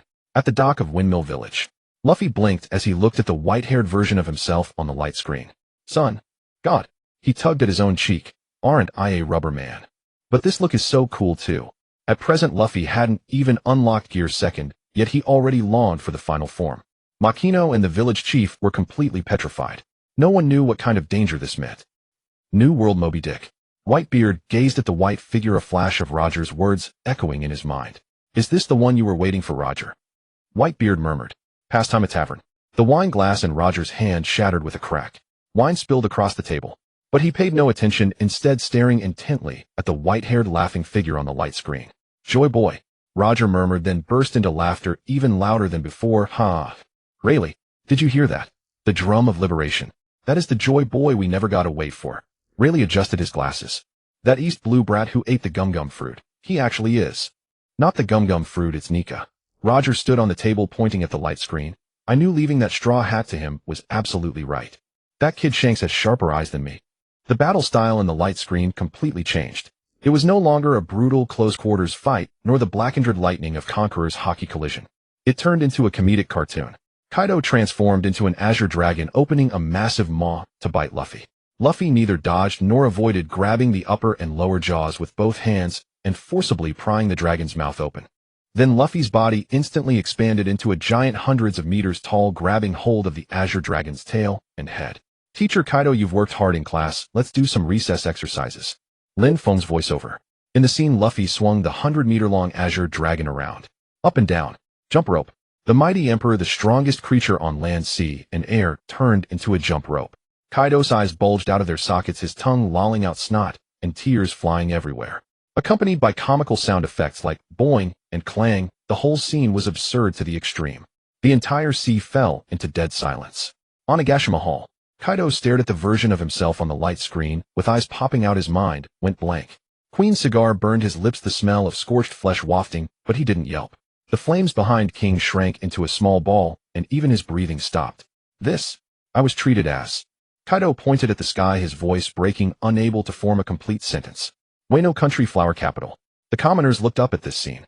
Some laughed, and as they laughed they cried. Ming King. That is Lord Ming King. He's fighting Kaido. He's playing with Kaido like a toy. The suppressed emotions of 20 years in Wano Country erupted into earth-shattering cries and shouts. East Blue Windmill Village. Luffy leaned over the ship's railing, laughing and slapping the deck. Huh, that white-haired me is so funny. That big bug is so fun. Jump rope. I want to play jump rope. He completely didn't realize that he had just treated an emperor as a toy. The village chief on the dock had rolled his eyes and fainted. Makino held a tray, her hands trembling like a sieve. New World Red Hair Pirates. Everyone on the ship was dumbfounded. The meat in Lucky Roo's hand fell into the sea. Yasopp rubbed his eyes to confirm he wasn't blind. Captain. Ben Beckman's cigarette in mouth, the ash burning his fingertip. This new era you bet on back then. Isn't it a bit too advanced? Shanks held his stomach with one hand, laughing so hard he couldn't straighten up. Ha ha ha. This kid is amazing. Jump rope. He turned Kaido into a jump rope. Shanks laughed until tears came out. I knew he could do it. Roger laughed so hard he collapsed the table. Ha ha ha. Really, did you see that? Jump rope. That mudfish Kaido was turned into a jump rope. Roger rolled on the floor laughing. This kid is totally my type. If only we were born in the same era, how interesting that would be. Rayleigh, it's not too late now. As long as you don't turn yourself in, you'll definitely meet this kid. On the light screen, Lin Feng's summary arrived as scheduled. In the scene, Luffy's fist, even larger than Onigashima wrapped in Conqueror's Haki and Ryuo, descended from the sky. Kaido transformed into a fire dragon and charged Hiden. Teacher Kaido did his utmost, teaching from Ryuo to Conqueror's Haki coding, and ultimately helped the student awaken the animal-type human fruit mythical Zoan model Nika. To thank the teacher for his cultivation, Luffy used a set of unexplained combos and sent Teacher Kaido into the magma spa center. The scene froze. The giant fist smashed the fire dragon into the ground, magma erupting. Let's put "Thank you, Teacher Kaido" on the public screen. From the East Blue to the New World, from Marine headquarters to the territories of the Emperors, countless people silently recited that line in their hearts. All units mobilize. Abandon all current tasks. Head to Donghai Windmill Village. Target Monkey D. Luffy.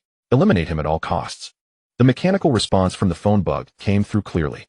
The elderly man with a long beard paced in front of the window, his shoes leaving impressions on the luxurious carpet. The historical text that the world government spent countless resources erasing to cover up the name of those killed have all become a joke. The heavens not only revealed Nikka's name, but also displayed the manifestation of the fruit's abilities to the world. The elderly man with golden hair pinched his brow. If that voice from above keeps speaking, the blank century might not be preserved. Kill him. The man with the mustache said only 3 words: as long as the host is dead, this fruit will be reborn on the sea, and we'll have a chance to find it. As long as Luffy is dead. This is not only the consensus of the 5 elders, but also of countless ambitious figures in the sea. Inside the hall of Onigashima, Kaido kicked over the stone table in front of him. I want to kill him. I'm going to Donghai to kill him right now. Kaido roared as he charged out of the hall, transforming into a blue dragon soaring into the sky. Men, full strike. Target Donghai. I'm going to smash that straw hat brat into meat paste. Queen and Jin exchanged glances and hurried to follow. The entire beast pirates set out in full force. He couldn't swallow this anger. The mighty 4 emperors were treated like a jump rope, and if he was labeled as the strongest stepping stone of the new world, he wouldn't be able to survive in the sea anymore. At that moment, a ship appeared on the sea ahead. The flag featured a skull with 2 crossed swords behind it. Red-haired Shanks had a sword at his waist and was holding a jug of wine in his hand. Kaido. Shanks looked up at the massive dragon head in the clouds. Where are you in such a hurry to go? Kaido exhaled a hot breath, his dragon whiskers dancing wildly in the wind. Red-haired. Get lost. I don't have time to play house with you. No one is stopping me from killing that brat from the East Sea today. Shanks tossed the jug of wine to Beckman, behind him gripping the hilt of his sword. That won't do. The Conqueror's Haki exploded from the red force, forming a hemispherical shape towards the sky. The sea surface was pressed down into a massive depression, and the dark clouds in the sky were torn apart by this overwhelming force. Red and black lightning crackled around Shanks. I told you I've wagered this arm on the new era. Shanks looked up. If you're going to snuff out my wager, how can I let you pass? Ben Beckman raised his rifle and Kiji drew his sword while biting into a piece of meat. The entire red-haired pirates were ready. Kaido laughed in anger, his massive dragon tail striking the sea. Then I'll take you down too. In the sky of the New World, 2 peaks of Conqueror's Haki collided, triggering a storm that swept the entire sea. At the same time, in the first half of the Grand Line, on the island of Baltigo, the wind and sand were fierce as Revolutionary Army leader Dragon stood at the edge of the cliff, his cape billowing in the wind. Bartholomew Kuma stood behind him, holding the Bible that he had never parted with. Leader, we have confirmed the movements of CP0. At least 3 agents are on the fastest warship heading to the East Sea. After reporting, Kuma closed the Bible. Dragon looked up at the heavens. That white-haired fool was laughing heartily, completely unaware that he had become the focus of the entire world. Kuma. Dragon spoke. I know your deal with the world government, but right now I need you. Kuma looked at Dragon, who was also a father, and a rare look of concern appeared on his usually stern face. Kuma, no problem, I'll go to the East Sea. Don't let anyone touch him. Kuma took off his gloves, revealing his paw. The air was compressed, emitting a faint humming sound, and the next second, he vanished from the spot. At Marineford, the encrypted fax machine on Sengoku's desk spat out a piece of paper. Black letters on white paper, highest level extermination order. Target Monkey D. Luffy. Executor the entire Navy. Sengoku pinched the paper, creating several creases at its edges. Kapu was sitting on the sofa holding a bag of freshly opened senbei, munching on one piece after another, the crunchy sound echoing loudly in the quiet office. Sengoku slammed the paper on the table. You saw it. Kapu finished the last piece of senbei and clapped his hands. Sengoku remained silent. Kapu stood up and walked to the window, watching the scene on the heavens where Luffy was using Kaido as a jump rope, chuckling, this kid really knows how to stir things up. Orders have come down. Sengoku spoke, his voice dry. Oh. Kapu didn't turn around. Are you going to kill? Sengoku was stumped by the question. In the past, for the sake of the so-called greater good and justice, he would have unhesitatingly issued orders for the generals to head to Donghai. But after seeing the future exposed by the heavens, the Navy's losses after Ace's death in the Marine War, the loss of life, has made the concept of justice less stable in his heart. Moreover, standing in front of him was the hero who had devoted half his life to the Navy. Sengoku crumpled the highest extermination order into a ball and casually tossed it into the wastebasket by his feet. Relay the order. Sengoku pressed the call bell on the table. All branches in the East Sea cancel the abnormal sea beast siege plan on Windmill Village. Without the headquarters' permission, no one is allowed to approach Windmill Village. The messenger outside answered and ran off. Kapu turned his head, looking at the paper ball in the wastebasket. Consider it a favor I owe you, Kapu said. Sengoku snorted coldly. I just don't want Marineford to be demolished by your old madness tomorrow. But CP0 should have already set off. In a place like the East Sea, they can't be stopped. I'll go personally. Kapu opened the office door without looking back. Sengoku stared at the empty door frame and sighed after a long while. In the past timeline, in a tavern on an unnamed island, Roger stopped laughing. He stared at Luffy's white figure in the heavens for a long time. That brat Kapu's grandson is the only one to awaken the Nika fruit in 800 years. Roger stroked the stubble on his chin. Really, I've changed my mind. Rayleigh, who was cleaning his glasses, paused. Roger slammed the wine bottle on the wooden table, producing a deafening thud. A terminal illness can't be cured. It's just a matter of time before death. But I thought that using my death to usher in a great era of sea exploration would be enough, but now it seems that's far from enough for this kid. He pointed at the white-haired boy in the heavens with a brilliant smile. The heavens have revealed all the trump cards. That kid named Luffy, while appealing to me, has a path ahead that is far too difficult. If those old fossils in the world government knew he was the reincarnation of Joy Boy, they would definitely go to any lengths to eliminate him, and he might not even get the chance to set sail. Rayleigh adjusted his glasses, his eyes sharpening. So what do you want to do? Stir up the storm.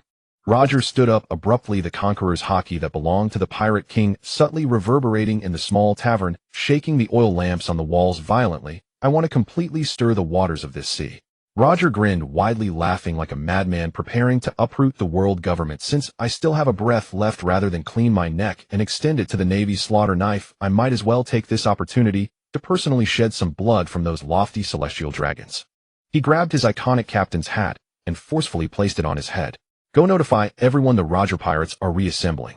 I will personally spread the copies of the historical texts across the seas. We are going to cause a ruckus in Mariewa, and we will tie up the Navy's forces in the latter half of the Grand Line. As long as I'm causing waves in the sea, the world government won't be able to take their eyes off me for even a moment. Roger patted Rayleigh's shoulder heavily, his eyes ablaze with fervent fire. Brother, accompany me to carve out a peaceful future for that brat with this last life of mine. As long as the waters are murky enough, he can grow up safely in the East Sea.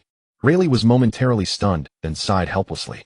He stood up, grabbing the long sword on the table, yet a sharp curve involuntarily appeared at the corner of his mouth.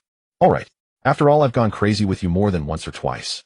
Rather than watching you be executed on the execution platform, Rayleigh drew half of the blade, its cold gleam reflecting the proud faces of the two. Old man. Ace suddenly raised his head, his eyes red and fixed on the fading image on the screen. It not only displayed the brutal scene of him being pierced through the chest by a kainu, but also exposed the astonishing secret of Luffy. Ace clenched his teeth. Even though he didn't fully understand the terrifying implications of Nika, he was all too familiar with the ways of the world government. Now that their trump card had been completely revealed by the celestial screen, Luffy would undoubtedly become a thorn in the side of the world government. Old man. I must return to the East Sea. Luffy is in danger now. The world government will definitely send admirals, or even more fearsome forces to eliminate him, He cannot cope with those monsters right now. I must go rescue him. Ace's voice was urgent, yet resolute. The deck fell silent for a moment. Marco, Joseph Bista, and the other captains looked at Ace, their eyes filled with complexity and emotion. In the screen, that thin figure wearing a straw hat broke into impelled down, known as the impregnable fortress, to save Ace, and fought to the last drop of blood in the Marineford War. That bond of brotherhood had long since captivated everyone on the Moby Dick. Gururara. Whitebeard's deep and domineering laughter shattered the icy atmosphere on the deck. He slowly stood up, his towering figure casting a massive shadow, and his broad palm heavily patted Ace. Foolish son, what nonsense are you talking about? Whitebeard's crescent-shaped mustache lifted slightly, his gaze revealing a pride that looked down upon the sea along with a protective warmth. That little brat with the straw hat on the screen, since he was willing to risk his life to boldly charge and to impel down during your crisis. Whitebeard suddenly drew the sword embedded at his side. The supreme blade slammed heavily onto the deck, producing a deafening sound that sent ripples through the entire sea. Then if he is now in peril, we Whitebeard pirates naturally cannot stand by idly. Whitebeard's voice carried a hint of Conqueror's Haki, roaring like rolling thunder across the sky. Everyone, old man, Marco, and the others suddenly straightened their bodies. The previous gloom on their faces swept away, and fervent flames ignited in their eyes. Notify all affiliated pirate crews, the entire army will set out. Whitebeard's gaze was like a torch, his blade pointing decisively towards the east, sea roaring with grandeur. Target East Sea. Whoever dares to block our way will taste the wrath that shakes the heavens and the earth. Oh! The Moby Dick erupted with roars that overturned the clouds, the deafening cheers completely tearing apart the previous oppression. The largest war machine of the New World, because of that straw hat kid from the East Sea, brazenly changed its course. Since the world had already descended into chaos, the Whitebeard pirates had no qualms about stirring the waters even further. Alabasta. In a dark underground chamber devoid of sunlight, Nico Robin, draped in a fur coat, held a high-stemmed glass, the red wine, swaying against the glass wall. The screen hovered in midair outside the window. When the sound of the drum of liberation echoed, her movements came to a halt. The sun god Nika. Joy boy. The scenes of the past returned to O'Hara 20 years ago. The flames of the tree of all-knowing Dr. Clover's figure collapsed in a pool of blood, the tongues of fire spewing from the Navy warships. Those historical texts that scholars risked their lives to protect were hidden in the secrets of the blank 100 years, all contained within a single devil fruit. To erase that name, the celestial dragons launched a demon-slaying order, burning the entire island to ashes. Robin placed the goblet on the table. That East Sea boy named Luffy, wearing a carefree smile, treated the four emperors as if they were mere jump ropes. He didn't even know what he was eating. But the sword of the five elders was already hanging over his neck. The answers that the doctors desperately sought were hidden within this East Sea brat's laughter. Robin picked up the wide-brimmed hat from the table and put it on her head. The brim was pulled down low. Footsteps approached from outside the door. Crocodile walked in, biting a cigar, the sand scraping against the ground. Miss All Sunday, pack your things. Where to, boss? East Sea. Crocodile exhaled a puff of smoke. There's no trace of the ancient weapon Pluton at all. That brat's secrets are much more interesting than Pluton. After 800 years of blankness, I also want to join in the fun. At the edge of the calm belt, a white warship without a Navy flag was cutting through the waves. 3 figures draped in white cloaks and wearing masks stood on the deck, targeting East Sea Windmill Village. The tall agent in the lead spoke in a mechanical tone. To send 3 CP0 agents for just a mere East Sea brat is really excessive. That kid eating that fruit is not right. The order from the five elders is to eliminate him, leaving not even a trace of ash. Before the tall agent could finish his sentence, a piercing sound of air being torn apart came from behind. A whistling black shadow rapidly descended from the horizon. It was a cannonball. This was no ordinary artillery fire. Its speed and power far surpassed conventional cannons. Iron block. The short agent shouted, pushing forward with one hand. The dull sound of metal colliding spread out as the cannonball was forcefully blocked, plunging into the sea and sending up a column of water. Several nautical miles back, the Doghead warship was crazily chasing after them. Kapu had boxes of cannonballs piled at his feet. He grabbed 2 with one hand, using his waist for force, swung his arm forward to throw them. Fist rock. The cannonballs formed a black line, crashing toward the tail of the CP0 ship. However, the distance was too far. The throw across several nautical miles had already lost its original penetrating power. The white-cloaked agents on the deck continuously executed gale steps, slicing the cannonballs in midair, smoke billowing everywhere. It's Kapu's ship. The tall agent's eyes behind the mask were indifferent. Ignore him, full speed ahead, his ship can't catch up with us. Kapu stood at the bow, watching as the other ship not only did not slow down, but instead grew farther away, his teeth gritted. He could not allow these people to enter the East Sea. Just as Kapu was about to dismantle the ship with his bare hands to create a makeshift skateboard to charge over the air, emitted a strange wave. Pop! A tiny sound echoed on the deck of the CP-0 warship. The air was highly compressed, forming a transparent bubble in the shape of a meatball. The tall agent turned back alertly. Who is it? The bubble burst. A massive figure suddenly appeared, blocking the 3 CP-0 agents. Wearing a black bear hat, dotted pants, and holding a heavy Bible. Bartholomew Kuma, warlord of the sea. The short agent spoke harshly. Kuma, why are you not in your territory, and come here? Are you hindering the government from carrying out its duties? Do you want a rebel? Kuma did not answer. He slowly took off his gloves, revealing the pink pads of his palms. If it's for travel, where do you want to go? His slow voice fell out of place in the sea breeze. The tall agent sensed danger and retreated. The afterimage rushed toward Kuma's vital points. Kuma raised his right hand. The pads met those attacks. All the force was bounced back the moment they touched the pads. Then Kuma faced the short agent with his palm and pushed forward. Pop! The short agent didn't even have time to scream as he transformed into a shooting star, disappearing into the sky. You bastard. The remaining 2 agents drew their weapons, but before they could exert their strength, Kuma's figure had already teleported behind them. Both palms struck out. Pop! Pop! 2 figures shot into the sky, flying toward an unknown distance. Only Kuma remained on the deck. He put his gloves back on, opened the Bible, glanced at the distant doghead warship, and with a flash of his figure disappeared. Bartholomew Kuma. Kapu brushed off the gunpowder ash from his hands. Bogut walked forward. Rear Admiral, shall we continue to the East Sea? Yes. Why not? Kapu glared. I'm on vacation to go home and see my grandson, who cares? The golden screen in the sky lit up again. Lin Feng's narration carried a metallic electronic tone. After watching the astonishing background in support of the Straw Hat Kid, let's return to the battlefield of the Marineford War. The war had reached its midpoint, with the Whitebeard pirates launching fierce assaults, and the Navy's defenses were about to be torn apart. At this moment, Fleet Admiral Sengoku ordered the deployment of a secret unit. The screen shifted. Behind the Marineford Plaza, a synchronized sound of footsteps shook the ground. Rows of tall figures emerged from the smoke. Of the same stature, wearing the same black and white attire, and unarmed. Everyone in the sea gasped in shock. That was a face known to all. Bartholomew Kuma. Not just one, but a whole dozens of large bears. These bears opened their mouths and raised their hands, gathering blinding yellow lasers in their palms and mouths. The beams swept across the battlefield. Pirate ships were pierced through, human bodies evaporated under the intense heat, and the ice surface was sliced open, creating deep ravines. A machine of slaughter. Completely devoid of pain, unyielding to fatigue. Lin Feng's commentary echoed amidst the roar of the lasers. Human weapons, the pacifistas. The brainchild of the genius scientist Vegapunk from the Navy's Science Division, modeled after Bartholomew Kuma of the 7 Warlords of the Sea, integrating the laser technology of Admiral Kizaru. Extremely expensive to produce, the cost of one pacifista is equivalent to that of a top-tier Navy battleship. To prepare for the war at Marineford, the world government forcibly assembled a steel legion. Marineford Square. The soldiers on the lower deck erupted with thunderous cheers. The confidence stemming from technological superiority helped the new recruits, who once feared the Whitebeard pirates, regain their courage. Admiral Kizaru leaned back in his chair beneath the execution platform, adjusting his yellow sunglasses. Oh ho ho ho, my ability has been mass-produced. He turned his head to Sengoku. Mr. Sengoku, isn't this a copyright infringement? When will the royalties be settled? Sengoku's head throbbed. He ignored him. This unit was one of the Navy's top-secret projects, intended to be used as a trump card in future wars. Now it had been completely exposed by the sky.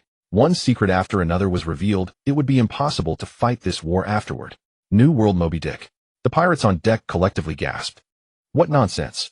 Marco stared at the light screen. Dozens of artificial humans at the level of the 7 warlords. Where did the Navy get that much money? Jozu stroked his rough beard. These are not the originals. No matter how advanced the technology, it's impossible to mass-produce the abilities of the devil fruits. They can only shoot lasers. Whitebeard, holding his weapon, chuckled dismissively. Gurara, just a bunch. They might intimidate the young ones. The old man saw through it. In the face of Haki and absolute power, mass-produced machines could not change the tide of top-level battles. On the island of White Soil Baldigo, the wind and sand swept across the sky. Revolutionary Army leader Dragon stood silently at the edge of a cliff. His gaze fixed on those mass-produced killing machines. The copies bore the face of Kuma, executing the orders to annihilate pirates. As a cadre of the Revolutionary Army, he willingly submitted his body to the world government, being completely transformed into a machine devoid of self-awareness. The transactions and sacrifices involved are known only to Dragon and a few others. He lowered his hood, obscuring half of his face. Kuma. The screen froze on those mass-produced killing machines, the cold metallic luster piercing the eyes of spectators across the sea. Lin Feng's electronic voice, slightly lowered, no longer mocking Kaido as he had when he was used as a... In the world of One Piece, there are always monsters. Some have lain in wait for 20 years for their ambitions, like that Blackbeard, hanging on the gallows of shame. But there are also those who, to protect, shatter their own souls bit by bit, filling this steel shell with their essence. The text in the center of the screen changed, displaying a bright red title. The most enduring person in the pirate world. Today we won't focus on combat strength or humor. Let's talk about the person with the hardest bones and the heaviest burdens in these seas. Lin Feng did not keep them in suspense in the face of absolute tragedy. Any suspense technique felt superfluous. In the frame, a large man wearing a barriered hat and holding a Bible stepped into the shot. One of the 7 warlords of the sea, the tyrant Bartholomew Kuma. In Marineford Square, the new recruits whispered among themselves. The name of the tyrant could silence children across the seas. Pirates avoided this cold-blooded warlord like the plague. The tyrant.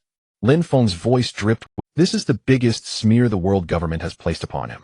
He is the beloved king of the people of Sorbet Kingdom, a founding cadre of the Revolutionary Army, and a renowned warlord of the sea. But his most core identity is just one. The scene on the screen changed. Sunlight pierced through the stained glass. In a dilapidated church, the enormous bear sat cross-legged on the ground. In his large hands, he cradled a baby girl with pink hair. He is a father. The fact Lin Feng threw out left the entire sea bewildered. The warlord Kuma has a daughter. Big Eater, Jewelry Bonnie, was sitting at the bar in a tavern. The pizza in her hands fell onto the plate, covering her hands in tomato sauce. She stared fixedly at the screen, and the sky breath caught in her throat. That foolish old man. Why was he revealed on the screen? Just now we saw the pacifista. Everyone is curious why a self-aware top-tier 7 warlord would willingly lie on the operating table, allowing Vegapunk to experiment on his body. Lin Feng's words cut like a knife, exposing the dirtiest wound the world government had tried to cover up. Because Bonnie, his adopted daughter, suffers from the incurable disease, green gem scale. The screen displayed an image of little Bonnie with green stones appearing on her cheeks. This disease accelerates death when exposed to sunlight. Before turning 10, Bonnie couldn't even go outside. To save his daughter, Kuma searched the world for doctors and ultimately found the genius scientist Vegapunk. Vegapunk could cure her, but the upper echelons of the world government, specifically the scientific defense deity, one of the 5 elders, Saint Saturn, intervened. In the Holy Land, Mariehua, the Chamber of Power. The curly-haired old man leaning on a cane had a twitching face. The bottom of the cane smashed into the stone bricks, creating cracks. They thought the sky would only expose some combat powers or the secrets of pirates, but they never expected that this fire would directly burn the faces of the celestial dragon's highest power. Lin Feng continued to speak in the light screen. Saint Saturn proposed a deal. He could cure Bonnie's illness, but Kuma must agree to 3 conditions. The text appeared line by line on the screen, each word dripping with blood. Become one of the 7 warlords of the sea, be the government's dog. Willingly become the prototype for the human weapon pacifista, cooperating in clone experiments. The last and most ruthless condition at the end of the experiment, all of Kuma's self-awareness, memories, and emotions must be erased, turning him into a completely obedient zombie. For the sake of his daughter, Kuma accepted this devil's contract. Bonnie stood outside the tavern, tears washing away the grease on her face. She covered her mouth with her hands, a sob breaking from her throat. All this time she had been searching for her father, asking him why he abandoned her, why he became a dog of the government. The answer was hanging in the sky. He sold his life. He sold his soul. He sold his qualifications as a human, in exchange for her to live and eat pizza. Old man. Bonnie knelt on the ground, crying her heart out. The light screen gave no one a moment to breathe. Lin Feng's voice echoed in Quan Dahai's mind, his tone low, so low it didn't sound like a recounting, but rather a eulogy. Big Bear accepted all of Saint Saturn's terms. From that moment on, his body no longer belonged to himself. The frames advanced one by one. In Vegapunk's laboratory, Big Bear lay on the massive operating table. Vegapunk stood beside him, the scalpel suspended in midair, hesitant to descend. The old scientist's hands trembled. Big Bear, have you truly thought this through? Once this blade falls, your legs will be gone forever. Not injured, not disabled, biologically removed. What replaces them will let you run faster, jump higher, but you'll never again feel the warmth of soil beneath your soles. Big Bear turned a page of the Bible. How far has Bonnie's treatment progressed? Vegapunk paused for 3 seconds. Second stage. The scalpel fell. The light screen cut to another scene. The second surgery. Big Bear's arms were open, dense alloy wires embedded between muscle fibers. The third surgery. Chest cavity. A titanium alloy pump beside the heart. The fourth. Spine. The fifth. The sixth. Between each operation, the light screen inserted a scene of Bonnie. A little girl sat by the window, the blue stones on her face having diminished. She touched her cheek in the mirror and smiled. Then the scene cut back to the operating table. Another piece of Big Bear's humanity was gone. Lin Feng did not narrate. No narration was needed. The images themselves were the sharpest blade. Quan Dahai fell silent. Earlier when Kaido was swung like a jump rope, everyone had laughed uncontrollably. When the face fruit was mentioned, even the admirals couldn't hold back. Now no one could laugh. At the windmill village dock, Luffy squatted on the bow hugging his knees. He didn't fully understand what erasing self-awareness meant, but he comprehended the surgical images. A person giving away his arms, legs, heart, bones piece by piece, in exchange for a little girl to bask in the sun. That guy is amazing. Luffy's voice was muffled. He couldn't articulate more complex thoughts, but his jaw was clenched tight. The images on the light screen continued. Big Bear's seventh surgery, the final one. Vegapunk stood before the console, the screen displaying Big Bear's brainwave data. This was the last step, consciousness erasure. Pressing that button would mean Big Bear was no longer Big Bear. He wouldn't remember Bonnie. He wouldn't remember the Revolutionary Army. He wouldn't remember why he held that Bible. He would become a machine. A docile, indestructible machine that never defied orders. Vegapunk's hand hovered above the button. Big Bear, is there anything you want to say? Big Bear closed. The Bible's cover was frayed, the spine stitched and re-stitched with coarse twine, clearly mended by hand. Mr. Vegapunk, Nika, the sun god Nika, does he truly exist? Vegapunk adjusted his goggles and did not answer. Big Bear continued on his own. I grew up in the Sorbet Kingdom. Back then the celestial dragons were above, corrupt officials below, and the lives of commoners were worth less than a fish. Before my mother died, she told me that one day the sun god Nika would return. On that day the drums would echo across the entire sea, and all who suffered would dance and laugh. Big Bear looked down at his hands. The left was already metal, only the right hand retained flesh and blood. The pink pad on the palm was his last human feature. I don't know if Nika exists, but Bonnie does. She is alive, and that is enough. Big Bear raised his head and smiled at Vegapunk. Begin. Vegapunk removed his goggles. Behind those eyes accustomed to atomic structures and gene sequences, tears welled up. The old scientist pressed the button. Big Bear's eyes went blank. Not closed but empty. The pupils remained, light still entered, but the person inside was gone. The Bible slipped from his hand and hit the floor with a thud. Vegapunk bent down, picked it up, and held it to his chest. He turned his back to the operating table, his shoulders shaking. Lin Feng's voice rang out then. Only one sentence. The god he believed in all his life could not save him. But decades later, that East Blue boy who ate the Nika fruit beat the drums for his daughter. The light screen's final frame was Big Bear's last smile before pressing the button. His eyes curved, his lips parted, clumsy and warm, exactly the same as when he held baby Bonnie. On the Sabaody archipelago in front of a tavern, Bonnie knelt on the ground. She could no longer cry out. Tears still flowed, but her voice was gone, only broken gasps escaping. Passers-by all stopped. Some recognized her, Big Eater, Bonnie, a rising pirate. Now Bonnie pressed her forehead against the stone pavement, trembling like a blade of grass in the wind. I cursed him. Bonnie's voice shattered. I searched for him so long. The first words I said to him were curses. I called him a bastard, said he abandoned me. She slammed her fist into the ground. The stone cracked. He sold even the right to be human, to let me live, and I still cursed him. The tavern owner stepped out wanting to say something, but opened his mouth and said nothing. He placed a glass of water beside Bonnie and retreated. Impelled down, Ivankov stood by the long table, his heavy makeup smeared by tears, a mess. Big Bear, Little Bear. Ivankov's usually loud voice was now as thin as a mosquito's. When he came to me, I called him foolish, said he shouldn't deal with the world government.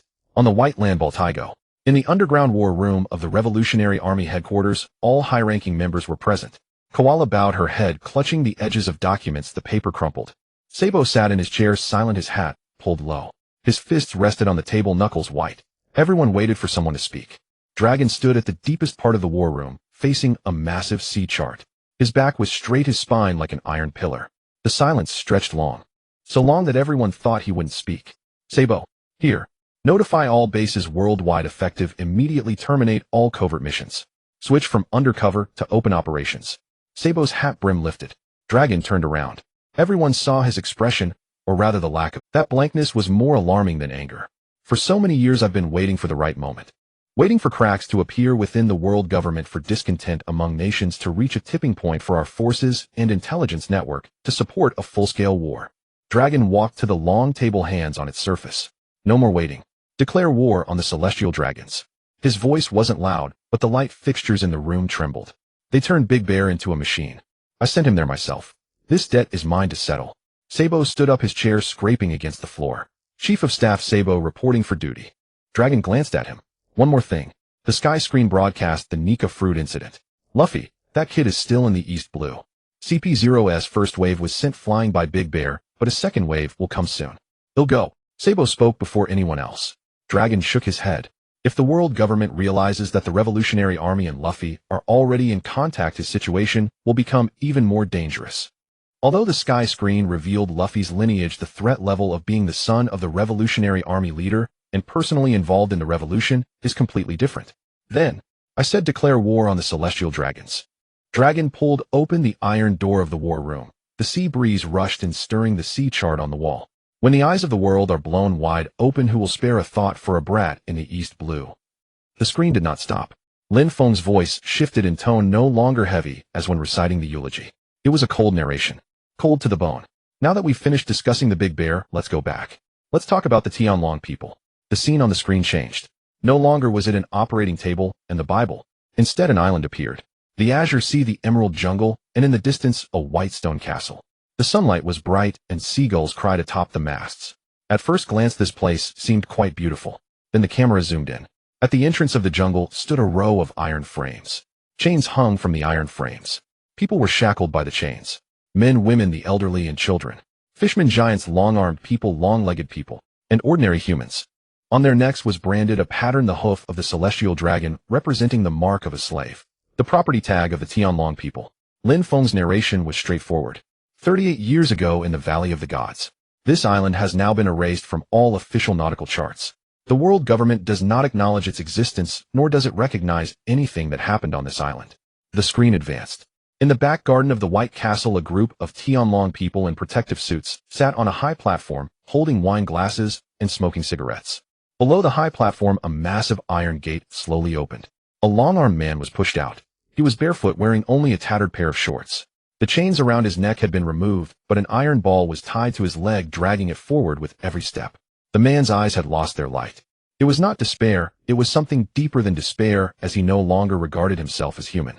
The Tianlong people on the high platform raised their wine glasses. Release. A pack of modified giant attack dogs burst out from the jungle, blades mounted on their backs and iron teeth in their mouths. The long-armed man ran. Dragging the iron ball barefoot, he ran over gravel and thorns. He ran for about 300 meters. Then the screen went black. Lin Feng did not broadcast the subsequent content. There was no need to. This is a traditional event of the Tianlong people. They call it the Natural Return Movement, voluntarily participated by indigenous people. In reality, the whole ocean knows its true name. Two characters appeared on the screen. Slave hunt. Every 3 years, the Tianlong people hold a large-scale hunting event on remote islands. The prey consists of slaves from all around the world. The rules are simple: if you can outrun the hunting dogs, you live; if not, you die. Even if you win, you won't be allowed to leave. For the next event, 3 years later, you have to keep running. The participating slaves include war captives, civilians sold by pirates, various ethnic indigenous people, and even nationals from allied countries who could not pay the heavenly gold the previous year. And the event in the Valley of the Gods 38 years ago was the largest. Because so many Tianlong people came, the regular slave reserves were insufficient. They directly ordered the CP to capture all the indigenous people from the 3 surrounding islands to fill the numbers. A series of numbers appeared on the screen. Total number of slaves participating in the Valley of the Gods hunting competition, 1247 people. Number of survivors after the event, 63 people. Subsequent whereabouts of the survivors sent back to the private estates of Tianlong people to continue labor. Not a single person gained freedom. East Sea Windmill Village dock. Luffy stood up. The straw hat pressed down on his head, the brim's shadow covering his eyes, making his expression hard to discern. But the wooden planks on the dock creaked. Luffy stomped his feet on the deck. Luffy. Makino poked her head out from the bar. Luffy didn't answer. He stared at the scene on the sky screen where the long-armed man was pushed out of the iron gate, his fingers tightening one by one, gripping the brim of his straw hat. Marineford. The entire square was silent. 100,000 Navy soldiers watched the chains, iron balls, and brands on the sky screen, and no one spoke. The young soldiers' faces turned pale. They had been told when they enlisted that the Navy's mission was to uphold justice and protect civilians. Now the screen above told them that the world government they pledged allegiance to the highest power behind it was treating civilians as prey. A private's rifle slipped from his hands. It clattered against the stone bricks of the square. The officer next to him shot him a glare. The private bent down to pick it up, trembling, having to bend 3 times before finally retrieving it. Akainu stood high above in the square. His face was flat. There was no anger, no signs of wavering, at least outwardly.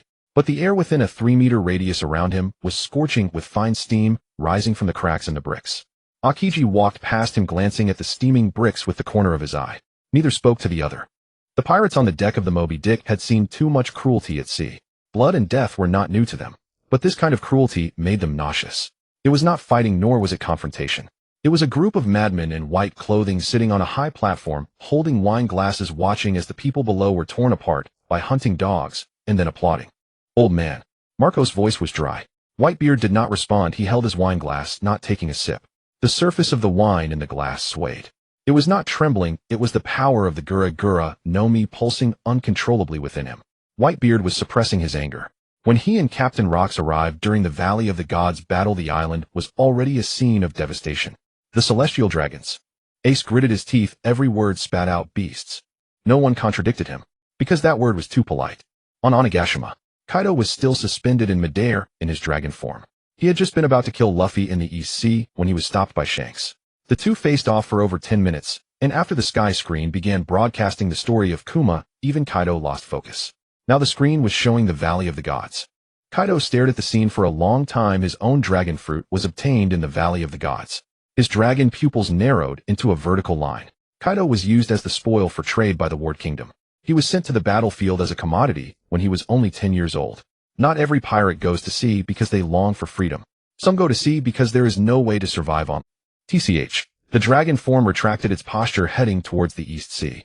Shanks watched him from below, his hand resting on the handle of his sword. Kaido did not turn back to Onigashima, nor did he continue charging forward. He coiled in the clouds, motionless, watching the sky screen. In the past, a nameless island tavern. Roger had just been passionately declaring his intention to reassemble the pirate crew and cause a ruckus in Mary Geos. Now he was no longer shouting. He sat on a table, his feet on the stool, his chin resting on the back of his hand. He had seen all those images on the screen: Shane's brands hunting dogs, and the Tianlong people holding wine glasses on the high platform. Not seen on the screen, but with his own eyes. In the Valley of the Gods he was there. Do you remember? That day. Roger spoke. Roger's voice was soft. Back then Shaki was a prize in the hunting competition, not just as Rox went. Rayleigh put down his wine glass and looked at him. He would never forget that if it weren't for him, Shaki would have been dead, and he also had his feelings for Shaki in the Valley of the Gods. Do you remember when we arrived? The island was already littered with corpses. Roger jumped off the table and stood up straight. Rayleigh, earlier I said I wanted to cause a ruckus in Mary Geos and reassemble the pirate crew. Did you think I was talking nonsense? No. Then that's right. The images on the light screen continued. After the footage of the slave hunting assembly, Lin Feng's camera cut to the daily life of the celestial dragons. Some might think that was old news from 38 years ago. Surely the celestial dragons have restrained themselves by now. Sorry, no. The scene shifted. Xiangbedi Archipelago. Celestial dragon Chersi Loasi rode on the back of an old man whose knees were bleeding from friction, but he dared not stop. Because Chersi Loasi held a chain in his hand which was connected to an explosive collar around the old man's neck. Stop and it would explode. Another scene. Celestial dragons bought fishmen at an auction house, then used them as living decorations in their living rooms. The fishmen were locked in glass tanks filled with seawater, kept together with ornamental fish. Another. A celestial dragon shot and killed a civilian who blocked the way on the grounds that an inferior race breathed the same air as me. Not a wounding, not a lesson. Killing. One shot head exploded, blood splattered 3 zhang. The civilians nearby all knelt down. Not out of respect, but because not kneeling meant being the next target. Marines stood by the roadside. They did not move. One Marine officer turned his face away. Another lowered his head. The light screen listed the special decrees regarding celestial dragons in the Marine regulations. World nobles, celestial dragons enjoy absolute extraterritoriality. Their actions are not subject to Marine jurisdiction nor bound by the laws of any member states. Anyone who causes any form of injury to a world noble shall have a Marine admiral arrive at the scene within 24 hours to execute sanctions. Lin Feng finished reading this regulation. Then he said a sentence.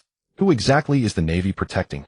On the light screen, no funny fluorescent words popped up, no awards ceremony soundtrack. Just a clean line of white text. The white text hung in the center of the golden light screen quietly. In 853 years or recorded civilian shootings by celestial dragons 14226 incidents. No one was held accountable. The entire sea exploded. Not the kind of explosion from watching a spectacle before, not the roar of laughter when hearing about the face fruit. It was a powder keg thrown into a frying pan. Go a kingdom.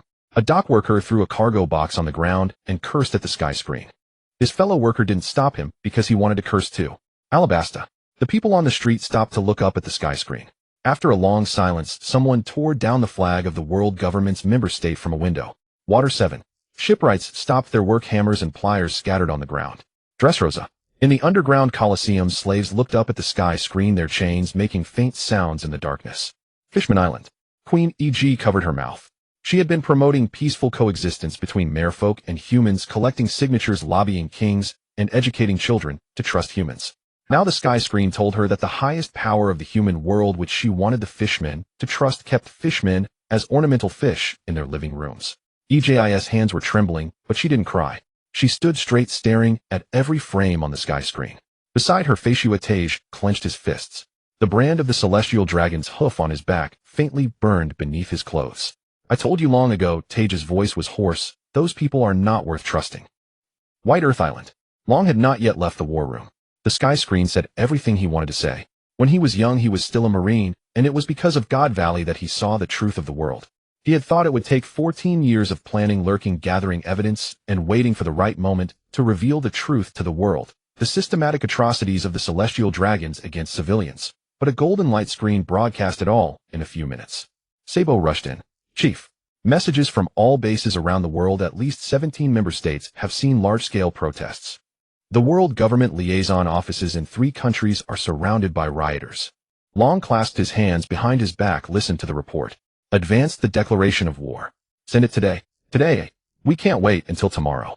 The speed at which public anger is burning is faster than I expected. If the Revolutionary Army doesn't stand up and take a stance now, this force will be exploited by others. Pirates, opportunists, even the world government itself, might take advantage of the chaos. Long picked up the pen on the table and made the final stroke on the declaration of war. Global broadcast. Use open channels. No encryption. Let the entire sea hear it. Yes. On the Moby Dick, Whitebeard finally took that drink. Downed it in one gulp. He handed the empty cup to Merrick, who took it without a word. These celestial dragons, mere ants. Whitebeard said 4 words. He used ants. Not because the celestial dragons were weak, but because they were filthy. So filthy that Whitebeard didn't want to use a more dignified term. Old man, are we still going to the East Blue? Merrick asked. We go. Whitebeard picked up his Murakamajiri again. First save people, then settle accounts. Too many accounts, line them up one by one. In the past timeline, Luo Jia kicked open the tavern door and strode out. The sea wind hit his face. The golden light screen hung directly above, illuminating the entire island brightly. Luo Jia looked up at those numbers. He closed his eyes, then opened them. Layli, the battle with Imu is not over yet. Back then, he and Kapu had only defeated the demonized Luokisi. He had thought that in this life he would have no chance to continue that battle. But the existence of Luffy gave him hope. Maling Fanduo, the fleet admiral's office. Zhang was sat in his chair. He had been sitting for a long time. The tea on the table had gone cold. The encrypted din din mushi rang 7 or 8 times. He didn't answer. Outside the window on Maling Fanduo Square, 1 of his Marines stood in formation. But they stood less straight than before. Some lowered their heads, some eyes wandered, some looked at their comrades, silently exchanging something. Zhang saw it all.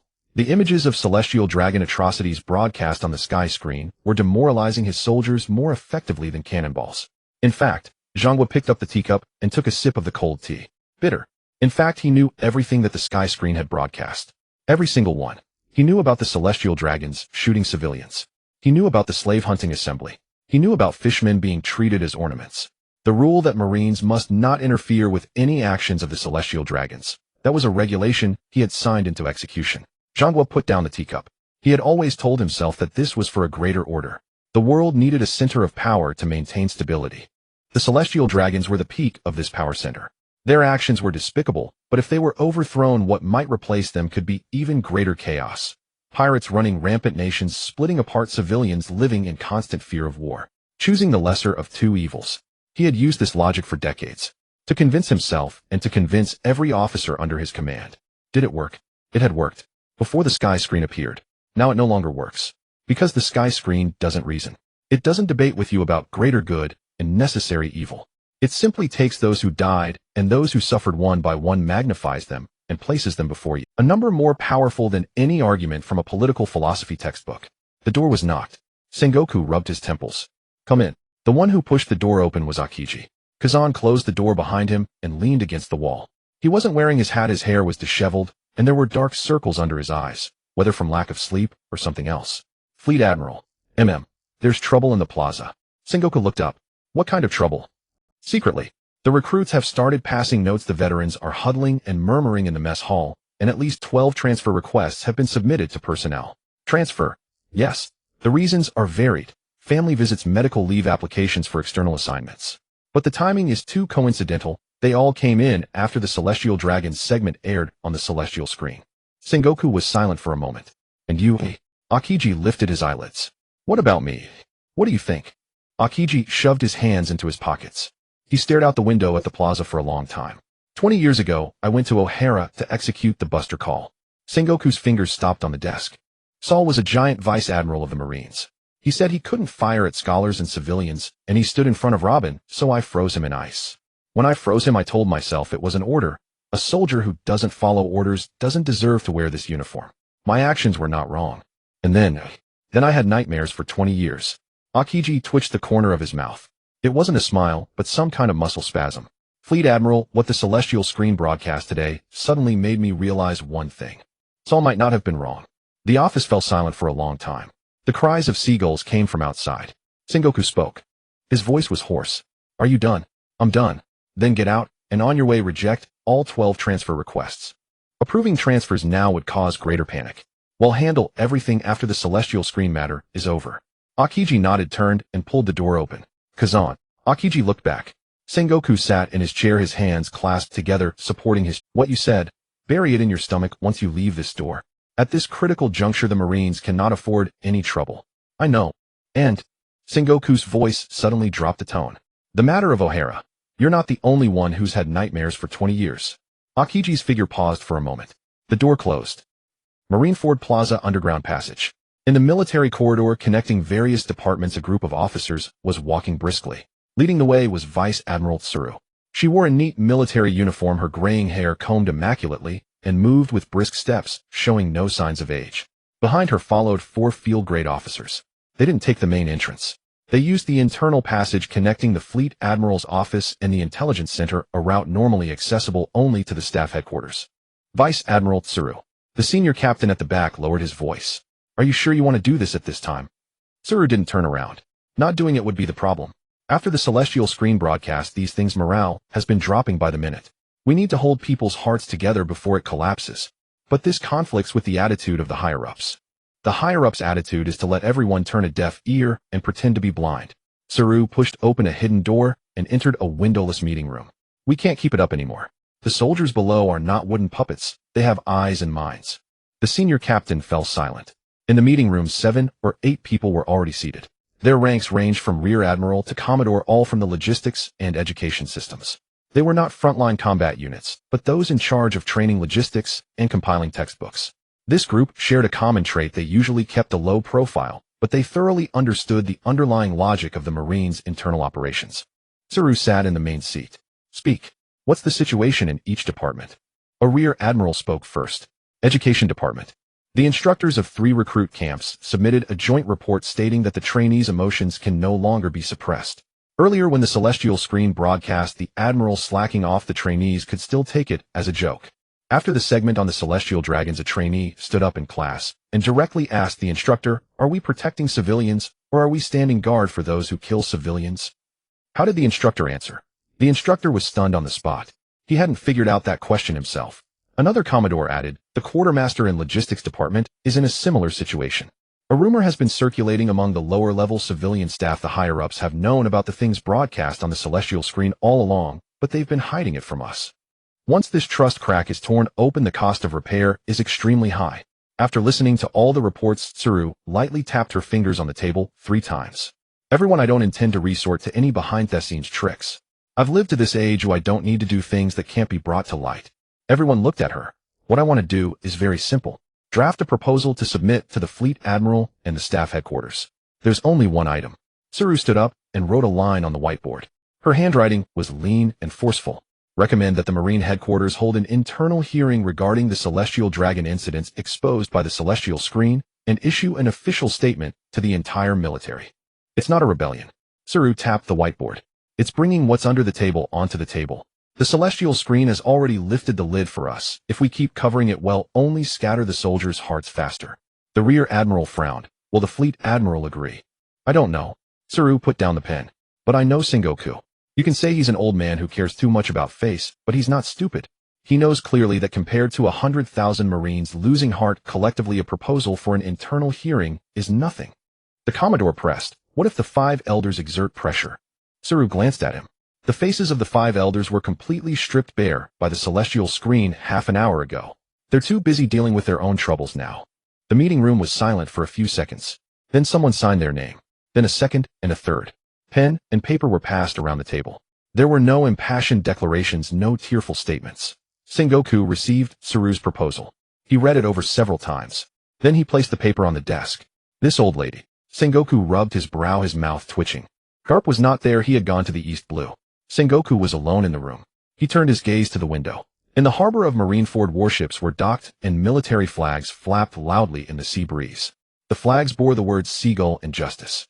Justice. That word had been stuck in his throat for 60 years. Justice that reigns over the world. Sengoku muttered the phrase. After saying it, he fell silent. Outside the window, the golden light of the celestial screen remained, and he didn't know what would be broadcast next. But Sengoku knew that one thing could never be undone. The celestial screen could be shut down, the wind could stop, the sea could calm. But the crack could not be repaired.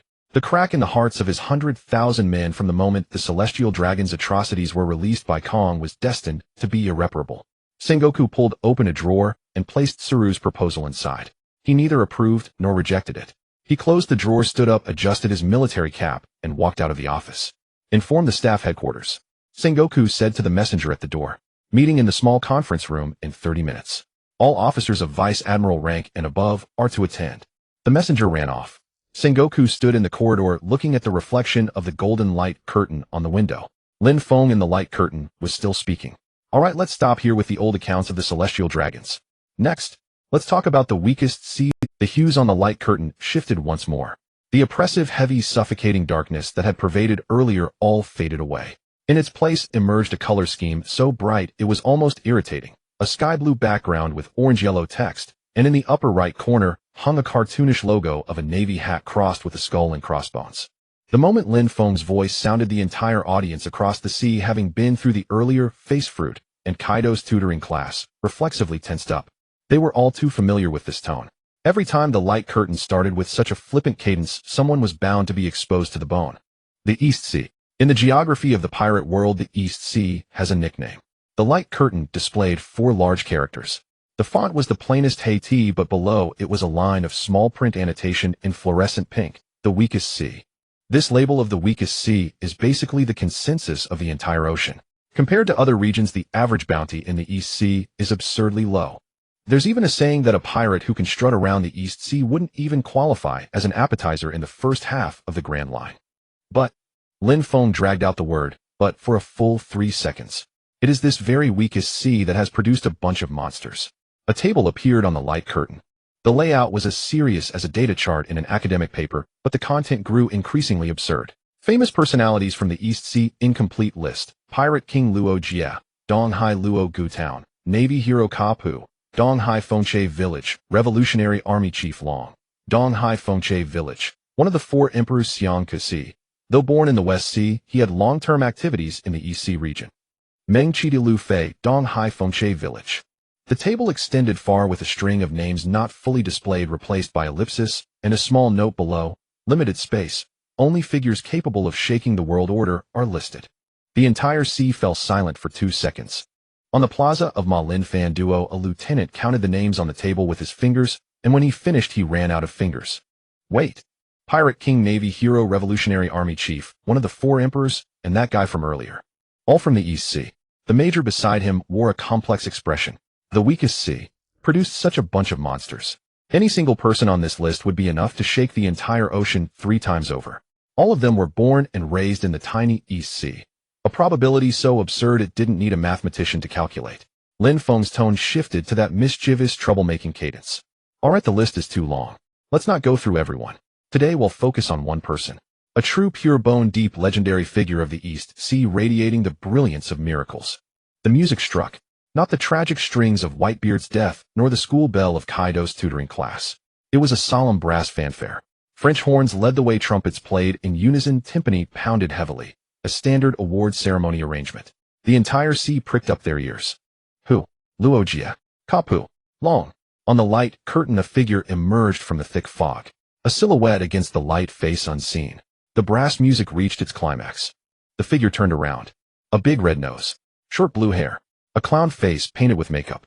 Legend of the East Sea, strongest possessor of Conqueror's Haki-level luck in the Great Pirate Era, thousand-faced clown Baji. The music didn't stop.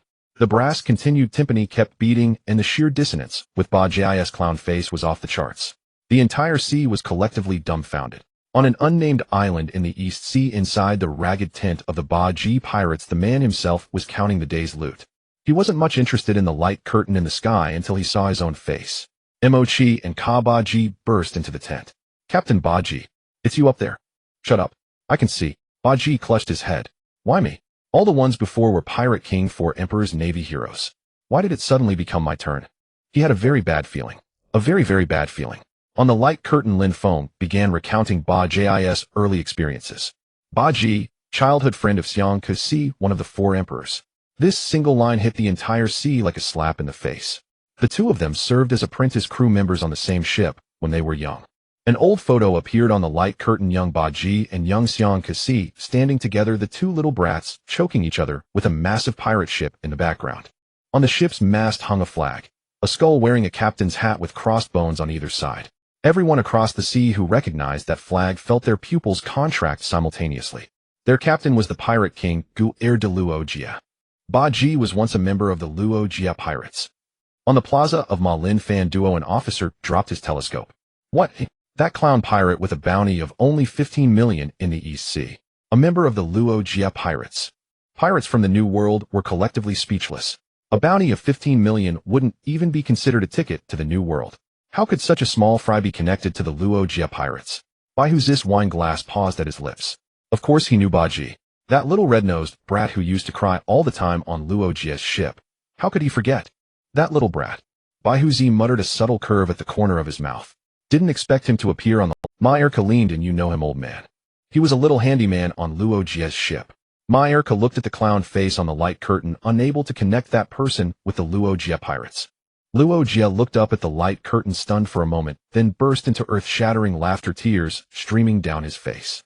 Red nose. That red nose who used to fall out with me over treasure maps has made it onto the light curtain. He slapped Lei Li's shoulder. Lei Li, look. This kid actually became a legend of the East Sea. Ha ha ha. Lei Li pushed up his round glasses and couldn't help laughing too. That kid was always slippery on the ship. Whenever we ran into a tough opponent, he'd run faster than anyone. Xiang Kasi became an emperor, but he went to the weakest sea to be a mountain king. But being singled out by the light curtain. Lei Li's expression sobered. What outrageous thing did this kid do later? The images on the light curtain fast-forwarded. Lin Feng didn't spend much time on Baji's experiences in the Luogia pirates. He glossed over them in a few sentences. Along with Xiang Kasi, they witnessed the end of the Pirate King era, then went their separate ways. Baji formed a small pirate crew in the East Sea, engaging in petty theft with a bounty that had remained at 15 million for years. A former member of the Pirate King's crew reduced to this. Nobody would believe it if you told them. Lin Feng's evaluation was blunt. But Baji has one talent that no one else has. His luck has transcended what probability theory can explain. The scene cuts to the Marineford War. Remember Impel Down? A quick flashback showed scenes from Impel Down. Buggy had been imprisoned there after accidentally wandering into a secret Navy base awaiting a long sentence. Then Luffy stormed the underwater prison to save Ace, turning everything upside down. In the chaos, Buggy was swept along by sheer chance. On screen, Buggy was seen fleeing in panic on every floor of Impel Down, crying and screaming, chased by monsters through the hallways. His face was a picture of, I don't want to be here. But this man who had done nothing but coast, run away, and wanted to desert the whole time followed Luffy and walked out. From level 1 to level 6 of Impel Down, he finally broke out. Hey, race the key point. During the Impel Down riot, a large number of freed prisoners gathered around Buggy, all fierce and formidable. Why did they follow him? The screen replayed a few scenes. The prisoners' eyes lit up when they heard Buggy was once a member of the Roger Pirate. When they heard Buggy grew up with red-haired Shanks, they immediately knelt. He did nothing just by saying I know Shanks and I served on Roger's ship. He recruited a small army. Ladies and gentlemen, this is the ultimate form of noble patronage. Lin Feng continued. After leaving Impel Down, Buggy followed Luffy to Marineford. The Marineford War, the highest level battlefield on the sea. 3 admirals, 7 warlords, Emperor Whitebeard, and 100,000 marines. In this hellish arena, Buggy wasn't even fit to be cannon fodder. But guess what? The screen fast-forwarded to the battlefield. Buggy initially boasted he would kill Whitebeard, but once on the field he was terrified by the carnage and began desperately trying to survive. Magma flew past him, he dodged. Ice spears dropped from above, he tripped and rolled right past them. Whitebeard's Tremor-Tremor Fruit flipped the ground, he happened to stand on the edge of a fissure sent flying, but unharmed. Time and again. Each time he was just a hair's breadth away from death, yet he survived. The soundtrack shifted to an eerily fitting background music. Every time Buggy narrowly escaped death, a ding sound effect identical to picking up a coin in a game rang out. Ding, ding, ding ding ding. The entire battlefield became Buggy's coin-collecting game. In the Marineford War, Buggy didn't defeat any powerful enemy. He didn't perform any feat beyond his own strength. The only thing he did was not die. He slipped through the cracks of the Admiral's attacks, twisted between the Warlord's techniques, and wormed his way through the blades and bullets of 100,000 Marines, just staying alive. On screen, the world's greatest swordsman Hawkeye Mihawk swung his blade at Luffy, who casually grabbed Buggy as a shield. The black blade Yuru flashed. Buggy was sliced into countless thin pieces. The next moment, the pieces reassembled and Buggy cursed Hawkeye to his face. Hawkeye, expressionless, slashed several more times, chopping Buggy like a vegetable, but it had no effect. Facing the world's greatest swordsman, he achieved a glorious draw, completely breaking the underlying logic of the power system. On screen, Buggy used his Devil Fruit ability to evade Hawkeye's slashes, and even launched a counterattack, though it was utterly ineffective. Buggy's fruit allows him to be cut into pieces without dying, but surviving unscathed on a battlefield like Marineford cannot be explained by the chop fruit alone. This is luck. Pure, overwhelming, physics-defying luck. And it didn't end there. The screen flashed, and Buggy was carrying a din mushy broadcasting live across the sea. To be honest, half the reason I became a video content creator is inspired by Captain Buggy's Battlefield livestream. Lin Feng directly bestowed a title on Buggy, the undisputed top streaming star of the One Piece world. The World Economy newspaper is nothing compared to him. Buggy's livestream is all about raw authenticity. On screen, Buggy was broadcasting enthusiastically when Aokiji swept by with Ice Age, freezing him and the din mushy into a solid ice sculpture. Just as a Marine foot soldier was about to shatter the ice, a Kindness meteor volcano rained down, and the molten magma conveniently melted the ice. Admiral-level preservation, Admiral-level thawing. Exclusive VIP service across the entire sea. Lin Feng displayed a data chart meticulously formatted like a core journal paper. A data panel popped up on the screen. Made up by Lin Feng himself, yet the layout was still as rigorous as a proper academic paper. Probability analysis of Buggy's survival in the Marineford War, combatant strength rating SSS, Buggy's personal strength rating F, theoretical survival rate 0.0003, actual result and scathed conclusion, luck value has exceeded the model's upper limit. So I hereby propose a hypothesis. Lin Feng's tone was dead serious. Buggy didn't eat the chop fruit. His true ability is. Golden letters flashed on the screen. Bold, underlined with star effects and little angels scattering flowers on both sides. Paramecia type, good luck fruit hypothesis. Effect: no matter what happens you won't die, and you'll get lucky along the way. At the Windmill Village dock, Luffy was slapping his thigh with laughter. Luffy didn't fully grasp what luck value exceeding the model's upper limit meant, but he found this big-nosed guy very amusing. Marineford. Sengoku didn't want to talk anymore. He had just dealt with the internal morale crisis caused by the Celestial Dragon's atrocities, stuffed Tsuru's proposal into a drawer, sent Aokiji away, and was still planning how to respond to the Revolutionary Army's possible declaration of war. He had thought the sky screen would reveal something explosive. Instead, it was talking about Buggy, a 15 million buried bounty clown pirate. What exactly is this sky screen trying to do? Sengoku pushed his teacup a bit farther away. In the past timeline, Roger saw Buggy's face on the sky screen, froze for a moment, then laughed so hard he nearly coughed up his lungs. Ha ha ha, this little guy is hilarious. Rayleigh also laughed, but more reservedly. The luck fruit, that makes some sense. Rayleigh adjusted his glasses. This kid was always inexplicably dodging danger when he was on the ship. Once when you clashed with Whitebeard, the shockwave from your Conqueror's Haki tore half the ship apart. All the cabin boys were knocked out, but he was blasted into the sea and happened to be thrown back by a passing Sea King. Roger laughed even harder. Yeah, that time. He insisted I catch that Sea King and roast it. The images on the sky screen didn't stop. Lin Feng's soundtrack cut a short transitional piece after Buggy's Marineford segment lasting 3 or 4 seconds. Then his voice returned with a tone suggesting, "You thought that was it." After the Marineford War, the world government made a decision. I had to watch this decision 3 times before I believed I wasn't mistaken. The screen displayed a wanted poster. Buggy's picture. His mouth crooked, his big red nose gleaming. Below the poster, Shichibukai Buggy, the Clown, Thousand Clown Buggy. The first wave of silence swept across the entire sea. Once a clown in the East Sea, he became a warlord of the sea overnight. It's understandable. After the Marineford War, he gathered a multitude of ferocious pirates who escaped from impel down around him. For the world government, this individual commands a formidable fighting force hailing from the Roger Pirates. Instead of opposing him, it's better to recruit him and have him as an ally. The 5 elders miscalculated the most critical point. The combat capability of Buggy himself ranks 3rd from the bottom within the entire Buggy Pirates. The 2 below him are the cook in charge of the cooking and the dog guarding the tent. This is an exaggeration by the author. Buggy does possess a certain level of strength. Dressrosa.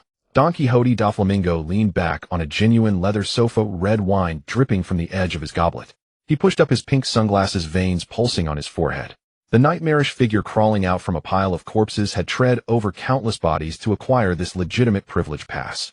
Now the heavens inform him that a circus clown with combat power inferior to that of a dog stands on equal footing with him. Those old fogies among the 5 elders are so blind that they think of filling vacancies with such trash. Who are they trying to disgust? His fingers closed around the goblet, shattering it into powder, the crimson liquid spilling everywhere. The Devil's Triangle. Moria's massive figure was engulfed in the shadow of the throne, a sharp laughter piercing through the thick fog. He, a warlord of the sea. That clown. Moria pointed. It seems anyone can become a warlord of the sea these days. Hancock didn't even lift her head. Her stunning face was filled with disdain. She had no interest in men from the outside world, and now seeing such ridiculous characters infiltrating the top of the great pirate era, she felt even looking once would dirty her eyes. The previous Straw Hat Boy was quite interesting though. Hawkeye, Jimby, Crocodile, and a few current warlords of the sea expressed their disdain towards the clown Buggy's ascension. The screen continued to advance. If the story ended here, Buggy would merely be considered a lucky minor character. But once fate begins to favor someone, it cannot be contained. The scene jumped back significantly. A news segment appeared on the screen announcing the abolition of the warlord system. As the world structure continued to shift, the warlord system was ultimately abolished. The news spread, and the Navy began to hunt down former warlords across various branches. After the abolition of the warlord system, Buggy was pursued by the Navy. By normal script, he should have been captured and brought back to impel down within 3 days. But Buggy did not follow the normal script. The scene switched. In a dilapidated warehouse, Buggy was negotiating with 2 individuals. The man on the left with a cigar in his mouth wore a fur coat and had a prominent scar across his face. Crocodile, Sir Crocodile. The man on the right, expressionless, had a cold gaze and a large black cross sword strapped to his waist. Hawkeye, Dracula, Mihawk. The world's strongest swordsman. The screen displayed the power ratings of the 3 individuals beside them. Buggy F. Crocodile A. Mihawk S. The 3 sat at the same table discussing collaboration. Lin Feng's narration paused here. Then he spoke in a formal tone as if reporting breaking news. The outcome of the negotiation is that Crocodile and Mihawk have joined Buggy's organization. Lin Feng repeated, Buggy is the boss. Hawkeye and Mr. Sand are his subordinates. You heard it right. I didn't misspeak. The world's strongest swordsman serving under a clown with a power rating of F. A structural chart of the organization popped up on the screen. At the top was a large photo of Buggy with 2 branches below. On the left was Crocodile, and on the right was Mihawk. The organization's name was Cross Guild, which even established a unique reverse bounty system targeting Navy officers. One could say the emergence of the Cross Guild subverted the traditional relationship between pirates and the government. Just below the organizational chart, Lin Feng added a note.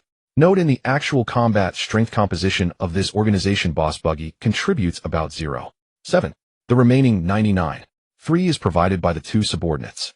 For the sake of comedic effect, Lin Feng didn't explicitly state that Hawkeye and Crocodile were the de facto decision. He thought it was unnecessary to clarify. However, Lin Feng was unaware that this key information, which he concealed for comedic purposes, triggered a chain reaction in the pirate world. Aboard the Moby Dick, Whitebeard spewed his drink from his mouth. It wasn't a choke, it was laughter. Gururara. Whitebeard pounded the armrest, laughing so hard that the entire ship shook. Hawkeye is serving under that clown with the red nose. Huh. What is this? What on earth is this? Red-haired pirates. Shanks was drinking. Seeing the footage of Buggy becoming a warlord of the sea, he laughed. But when he saw Buggy's subordinates had recruited Hawkeye and Mr. Sandy, set down the wine jug, staring for 3 seconds. Then he turned to Beckman and smiled. That smile was one of disbelief, as if he had never seen such an absurd thing in his life. It emerged from deep within his throat, impossible to suppress. Buggy, That buggy. Shanks covered his face, his shoulders shaking. He managed to subdue Hawkeye? Hawkeye, the one swordsman in the entire sea who has no equal. How did I not notice this kid's ability to stir things up before? Beckman twitched his lips. Captain, your childhood friend's luck is indeed outrageous. It's not luck. Shanks slammed the railing. The heavens are protecting him. The entire red-haired pirate's crew was laughing. The images on the screen continued to press forward. After forming the Cross Guild, Buggy's bounty underwent a qualitative change. A new wanted poster appeared on the screen. Buggy's photo. A number was printed in the bounty section. 189 billion berries. The third wave of silence swept across the entire sea. At the same time, the world government officially listed Buggy as. The screen displayed the final line of text. In gold adorned with a crown effect, exactly the same grand display as the previous face fruit. Emperor of the Sea, Buggy the Clown. Alongside red-haired Shanks, Beast Kaido, and Charlotte Lean Buggy stood as one of the 4 emperors. The one who once stole loose change in the East Sea with a bounty of 15 million, who was punched away by Luffy the red-nosed clown, has become one of the 4 emperors. The reactions from the entire sea divided into 3 types. The first was laughter, the kind that made one feel breathless. The fishermen of Windmill Village were laughing so hard they couldn't stand up on the dock. Luffy laughed his way from the bow to the stern and back again. Even Makino covered her mouth and chuckled. This clown relying on deception to become one of the 4 emperors was utterly ridiculous. The second type was silence, a silence born from a brain malfunction and an inability to process information. The 100,000 Navy personnel at Marineford belonged to this category. Having just experienced the onslaught of the celestial dragons, the morale of the troops had already cracked, and now they were informed that a clown pirate had ascended to the position of a 4 emperor.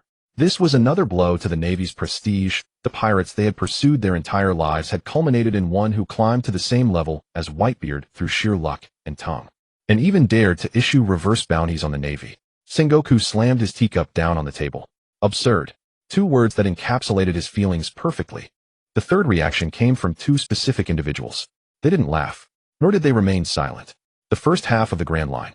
Alabasta. Crocodile stood in an underground chamber, the smoke from his cigar swirling in front of his face. He stared at the organizational chart displayed on the screen. His name was attached below Buggy. Boss. Crocodile squeezed these 2 words out through gritted. That red-nosed fool is my boss. Robin, standing in the corner, rarely raised her head.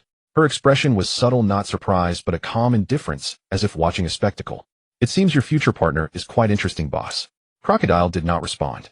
He pulled the cigar from his mouth and extinguished it on the table. The cigar was snuffed out, leaving a charred hole on the table. Miss All Sunday. Moi. Let's set aside the ancient weapons for now, once we reach the East Sea. Crocodile turned and walked deeper into the chamber, his back exuding an aura that warned others to keep their distance. I need to talk to that red-nosed boss first. The Grand Line. Amidst the ruins and gloom, a massive black sword resembling a cross is deeply embedded in the rock. Hawkeye Dracul Mihawk is sitting on the remnants of a wall beside the black blade, his bony fingers holding a glass of crimson wine. This island is eerily silent, devoid of any humans, crew members, or companions. Even the chattering baboons are cowering in the shadows, trembling in fear of the sharp aura emanating from him. As the world's strongest swordsman, Mihawk has long accustomed himself to the loneliness of such heights. Yet at this moment, his eagle-like sharp yellow eyes are fixated on the grinning face with a big red nose suspended in midair.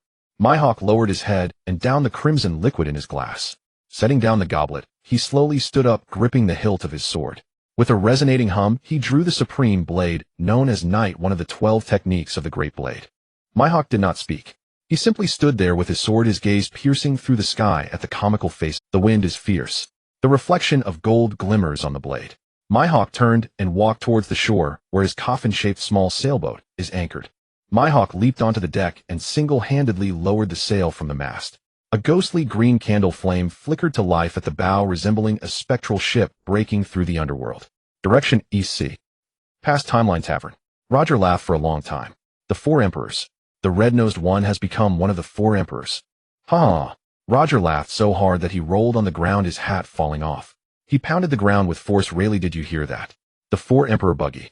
Equal to that monster Whitebeard.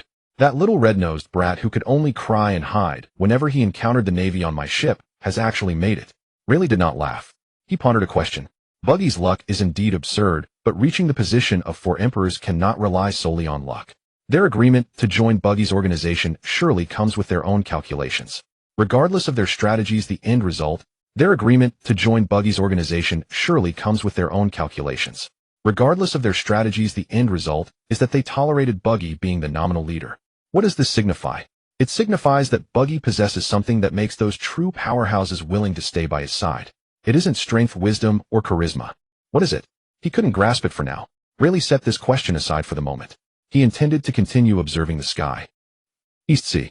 Boom. The tattered tent of the Buggy pirates collapsed halfway. It wasn't blown down by a typhoon, but rather by Buggy himself, who in extreme fear flailed about like a headless fly, breaking the main support pole. He fell hard into the mud, knocking over a table in the process. The scalding oil lamp fell with a plop onto the tent fabric, instantly igniting. Fire! Fire! It's on fire! Oh! Kabaji hastily grabbed a bucket of seawater and splashed it on. The fire was extinguished, but the tent was filled with the acrid smell of burnt fabric, and thick smoke billowed. Buggy lay in the mud like a dead fish, clutching his red nose tightly, completely unwilling to move. Above him, his comical face was still spinning 360 degrees on the sky screen. For Emperor 1200 changes Buggy.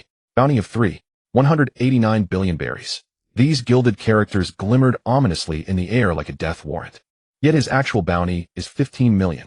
From 15 million, it jumped straight to 3.189 billion. He clearly understands the weight behind that number. From today onward, all the desperate bounty hunters across the seas, all the pirates looking to step over his corpse to gain fame, and those Navy generals eager to achieve merit, will all set their sights on him like sharks drawn to blood. It's over. Buggy suddenly flipped over, collapsing on the ground in despair, tears and snot covering his face. It's all over. My Loki life is completely over. Captain. Machi approached, rubbing his hands excitedly. The sky screen said, "You will become a 4 Emperor." That's a 4 Emperor. Isn't that fantastic? It means our Buggy pirates are invincible. What nonsense. Buggy was furious and nearly exploded, his hands flying off his wrists and grabbing Machi by the collar, shaking him violently while spitting saliva all over his face. Think with your pig brain. Now the entire sea knows that I will become a 4 Emperor. What will those who want to nip the 4 Emperor in the bud do? They'll cut me into sashimi to feed sea kings. Machi was shaken to disarray, and Kabaji added from the side, "The captain is right. The greatest taboo of a magician is to be publicly exposed. Now the whole world should see that the captain's true combat power is only not even comparable to a dog. What awaits us is not respect, but endless pursuit." Captain Buggy quickly gathered his hands and began pacing back and forth among the ruins of the tent. "Run. We have to flee. We must leave this island immediately. No, leave the East Sea. No, it's even more dangerous to leave the East Sea. The Grand Line is filled with monsters. Staying in the East Sea is also not an option." As he spoke more frantically, his voice grew sharper. But what Buggy didn't know was that his 2 loyal subordinates had already set off. On the screen, Lin Feng's narration continued. Buggy's story will pause here for now, but I want to leave everyone with a cliffhanger. Buggy's future as a 4 Emperor depends heavily on luck. However, luck is something that cannot be held onto. What truly secures his position as a 4 Emperor lies in another matter. A matter that even Buggy himself has not anticipated. A giant golden, continuously spinning question mark appeared on the screen. We will reveal this cliffhanger later. Now, the tone of the screen changed once more. The screen darkened. The music faded away. All comedic elements, fluorescent fonts, award sound effects, and cartoon effects vanished. Lin Feng's voice changed. It returned to the deep, restrained tone he used when recounting the death of Whitebeard, each word carefully enunciated. We return to the East Sea. Once again, let's set our sights on that boy setting out to sea with a straw hat. 17-year-old Luffy stands at the dock of Windmill Village, staring at the screen in the sky. This boy who has yet to set sail. This boy who has just declared his intention to set sail and doesn't even possess a proper pirate ship is completely unaware that with the revelation of the Nika fruit on the screen, the sharpest guillotine in the world has already suspended over his neck. He is even sitting cross-legged on a small dinghy, eagerly awaiting the next episode from the screen. At this very moment, centered around the East Sea, the entire pirate world is in chaos. Lines representing destruction and slaughter are madly converging towards this weakest sea from all directions of the Grand Line, New World, and the 4 Seas. Those monsters who could shake the sea merely by being summoned are now closing in on the East Sea in a suffocating manner. Beneath this so-called weakest sea, with its calm surface, dark currents capable of tearing apart an entire era are already surging violently. On the screen, the silhouette of the straw hat slowly rotates. Lin Feng's voice is kept low since Luffy set sail from Windmill Village, he began gathering companions to search for the One Piece, which represents the Pirate King. And the first companion he recruited, who would also be the future second-in-command of the Straw Hat Pirates, is surprisingly a pirate hunter who survives by hunting pirates. The scene expands. A naval base surrounded by barbed wire under the blazing sun. A green-haired man is tied to a wooden stake, his hands bound behind him, and dried blood crusts at the corner of his mouth. 9 days. No food, no water. The one binding him is Navy Colonel Morgan, a tyrant who uses his axe arm as a scepter, oppressing the townsfolk to the point of gasping for breath. And this man on the stake is named Roronoa Zoro, the most famous pirate hunter in the East Sea. Bounty of 111 billion berries.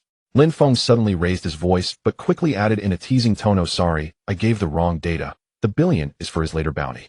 When he first encountered Luffy, he was just a three-sword-style swordsman earning booze money by chopping pirates. Displeased with Morgan's useless son bullying a little girl, he engaged in conflict and willingly allowed himself to be tied up here under the scorching sun to protect civilians. At this moment on the screen, accompanied by the sharp sounds of clashing swords, a dedicated character card for Zoro pops up. The card shows his current state, tied to the stake with his hair a mess and looking quite disheveled. Yet the dark gold experience bar at the bottom of the card shines with a brilliance that all swordsmen of the sea would envy. Roronoa Zoro, occupation, bounty hunter, combatant of the Straw Hat Pirates. Goal, the world's greatest swordsman, current record tied to a stake under the sun, future record to be detailed in subsequent episodes. The goal section is intentionally highlighted in bold red by Lin Feng. The world's greatest swordsman. The background of the screen dims. The howling of the sea wind echoes from the speakers, mixed with the cracking sound of broken wooden planks. Lin Feng's narration cuts in, slowing down the pace. Being the best in the world is never a position you can climb to simply by shouting a couple of slogans. The screen lights up. The bar Thai restaurant on the sea. On the shattered deck, the green-haired swordsman bites down on the Wado Ikamanji, holding a sword in each hand, displaying the stance of the three-sword style. Opposite him stands Mihawk the Eagle-Eye. The difference in their physiques is not significant. However, the contrast in their weapons is absurdly shocking. Zoro wields 3 sharp sabers. In Mihawk's hand is a small cross knife taken from around his neck, too short even for cutting steak. The screen deliberately gives this small knife a close-up. It is thumb-sized, hanging from a necklace typically used as an ornament. The clash begins. There are no world-destroying sword energies, no flashy special effects. Zoro's full-force strike is steadily blocked by that toy-like small knife. The tip of the knife presses against the blade, and no matter how much Zoro exerts himself with veins bulging on his forehead, Mihawk doesn't even budge. 3-sword style ghost slash. Zoro steps forward, crossing both swords and slashing down, while simultaneously delivering a horizontal slice with the Wado Ikamanji. 3 blades rush in from 3 directions simultaneously with a timing so precise it is measured in milliseconds. This is the signature technique that helped him defeat countless pirates in the East Blue. Before the true world's greatest swordsman, Zoro seems like a child who has just learned to pick up a stick. The enormous gap in power is starkly laid bare before all swordsmen in the sea. Why is your sword so weak? Mihawk's voice is light, devoid of mockery or pity, merely stating, this statement is harsher than any blade. Zoro charges forward again, each time with all his might. Each time he is cleanly blocked by that thing shorter than a dinner knife. The small knife pierces Zoro's chest. Blood gushes out. A frog at the bottom of a well sees the vastness of the world. In the frame, Mihawk's voice conveys a chilling solitude from his high position. The small knife pierces Zoro's chest. Blood gushes out. In reality, on the training ground of the naval base. Bound to a wooden cross, Zoro looks up at his own image on the screen. The blazing sun has dried the blood scabs on his lips, and his body, having not eaten for nearly a week, has already reached its limit of exhaustion. The ropes dig into his flesh, and the wounds they create are stuck together with dried blood. He watches his own image on the screen being pierced in the chest by a necklace knife, not averting his gaze. Is it embarrassing? Being watched by the entire sea during his most humiliating defeat, is it embarrassing? Zoro licks his cracked lips. Not embarrassing. Losing to the world's best is not embarrassing. Sooner or later, he will become the greatest swordsman in the world. Zoro clenches his fists. The ropes dig deeper into his wrists, fresh beads of blood emerge, but he feels nothing. In the screen, the battle comes to an end. Zoro's 2 ordinary long swords shatter, leaving only the Wado Ikamanji he bites down on. He has lost without a doubt. The audience around the world holds its breath, awaiting the collapse and pleas for mercy from this nameless swordsman of the East Blue. In the Grand Line, this kind of thing is all too common. Just a second ago, a rookie was shouting about taking down the Pirate King, and the next second, he is kneeling before one of the 4 emperors, weeping. This is the norm of this sea. Surviving is already good. Oh, what dignity is there. But Zoro does something no one expects. He sheaths the Wado Ikamanji, turns around to face Mihawk, and opens his arms wide. His wounds still bleed profusely. The wound from the previous knife has not healed, bright red blood dripping onto the deck. Yet he stands there with arms wide open, exposing his chest, heart, and all vital points to the blade of the world's strongest swordsman. Mihawk raises an eyebrow. What do you mean? Zoro grins, revealing bloodstained teeth. The scars on my back are a swordsman's shame. The screen adds no special effects, plays no music. Lin Feng strips away all the flashy packaging, leaving only the raw sound of this statement. The sound of the sea wind rushing onto the deck, Zoro's panting, and the sound of blood dripping onto the wooden planks. Then comes the sound of the sword. Mihawk draws out the black sword Yoru from behind. This time it is not a small knife. It is the Supreme Blade, 2 meters long with a jet black blade, one of the 12 Supreme grade swords. He draws the sword. Those who recognize it collectively gasp. When he used the small knife, it could still be considered teaching a junior a lesson. Drawing Yoru, this is serious. It is a response. The black sword Yoru slices through the air. The arc is long from the upper right to the lower left, slashing diagonally. Blood splatters scattering into red mist in the sea breeze. Zoro falls on his back, crashing onto the broken deck, then sliding off the edge of the deck, plunging into the sea. Not a single word of plea for mercy throughout. From the first blade to the last, not a word. The entire sea falls silent for a few seconds. Everyone is silent. The recent scene swirls in their minds. An unknown swordsman from the East Blue, facing a crushing opponent, would rather take the blade hidden than expose his back. How many people like this have they seen? In the New World, aboard the Moby Dick, the 5th Division Captain Bista stops his action of wiping his sword, staring at the screen, slapping his palm on the ship's railing. What spirit? On the deck of the red-haired pirates, Shanks laughs loudly, looking up. Looks like Mihawk has encountered a formidable opponent. On the sea, a small boat shaped like a coffin is riding the waves. Mihawk sits at the bow, and in his light yellow eyes a long-lost passion ignites. Roronoa Zoro. Mihawk pronounces this name. He suddenly realizes that this trip to the East Blue is much more interesting than he expected. A tragic atmosphere spreads across the sea. Countless lower-tier swordsmen grip their swords tightly, stirred by the words, "The scars on your back are a swordsman's shame." At this moment, Lin Feng's background music changes. The solemn and dignified BGM suddenly stops, replaced by an extremely lively, even somewhat comical solo of the Swana. Everyone, Lin Feng clears his throat. Don't let this impressive scene fool you. It's worth noting that this iron-blooded tough guy has an unparalleled hidden title in the Straw Hat Pirates. In the center of the screen, a line of bold fluorescent green text appears. The first directionally challenged. He takes on the title of bounty hunter, not for justice, nor to make money. Lin Feng's tone is full of mockery. The real situation is that he set sail to duel with Mihawk, but ended up getting lost just after leaving the village. Unable to return home, and with no money for food, he had to become a bounty hunter to earn his meals. The screen begins fast-forwarding through Zoro's daily mishaps. In a straight corridor, he confidently points at the wall, saying, "Go right," only to run headfirst into a dead end. On a wide plain, a companion points straight ahead at a mountain peak for him to walk towards. As he walks, he makes a perfect right angle and dashes in the opposite direction. Even while riding a giant dog, as the dog runs forward, he sits on its back and can still direct the dog into a ditch. Lin Feng thoughtfully throws up a data analysis chart. Roronoa Zoro directional sense data evaluation. Lost on straight paths 100, lost with a guide 85, accuracy of comprehension of up down left right, lower than single-celled organisms. Conclusion: as long as no one is guiding him, he is bound to get lost. The audience, who were just moved to tears by Zoro's swordsman's spirit, all burst out laughing. At the Windmill Village dock, Luffy laughs so hard he rolls around in the small boat, pointing at the screen and shouting, "This guy is too interesting. I must make him my partner." Makino, holding a tray of drinks, shakes her head helplessly. Can someone who can't even tell directions really become a pirate? On the wooden stake in Shell's Town, Zoro's face is as dark as the bottom of a pot. Damn screen. He grits his teeth. "Am not lost, I'm exploring unknown routes."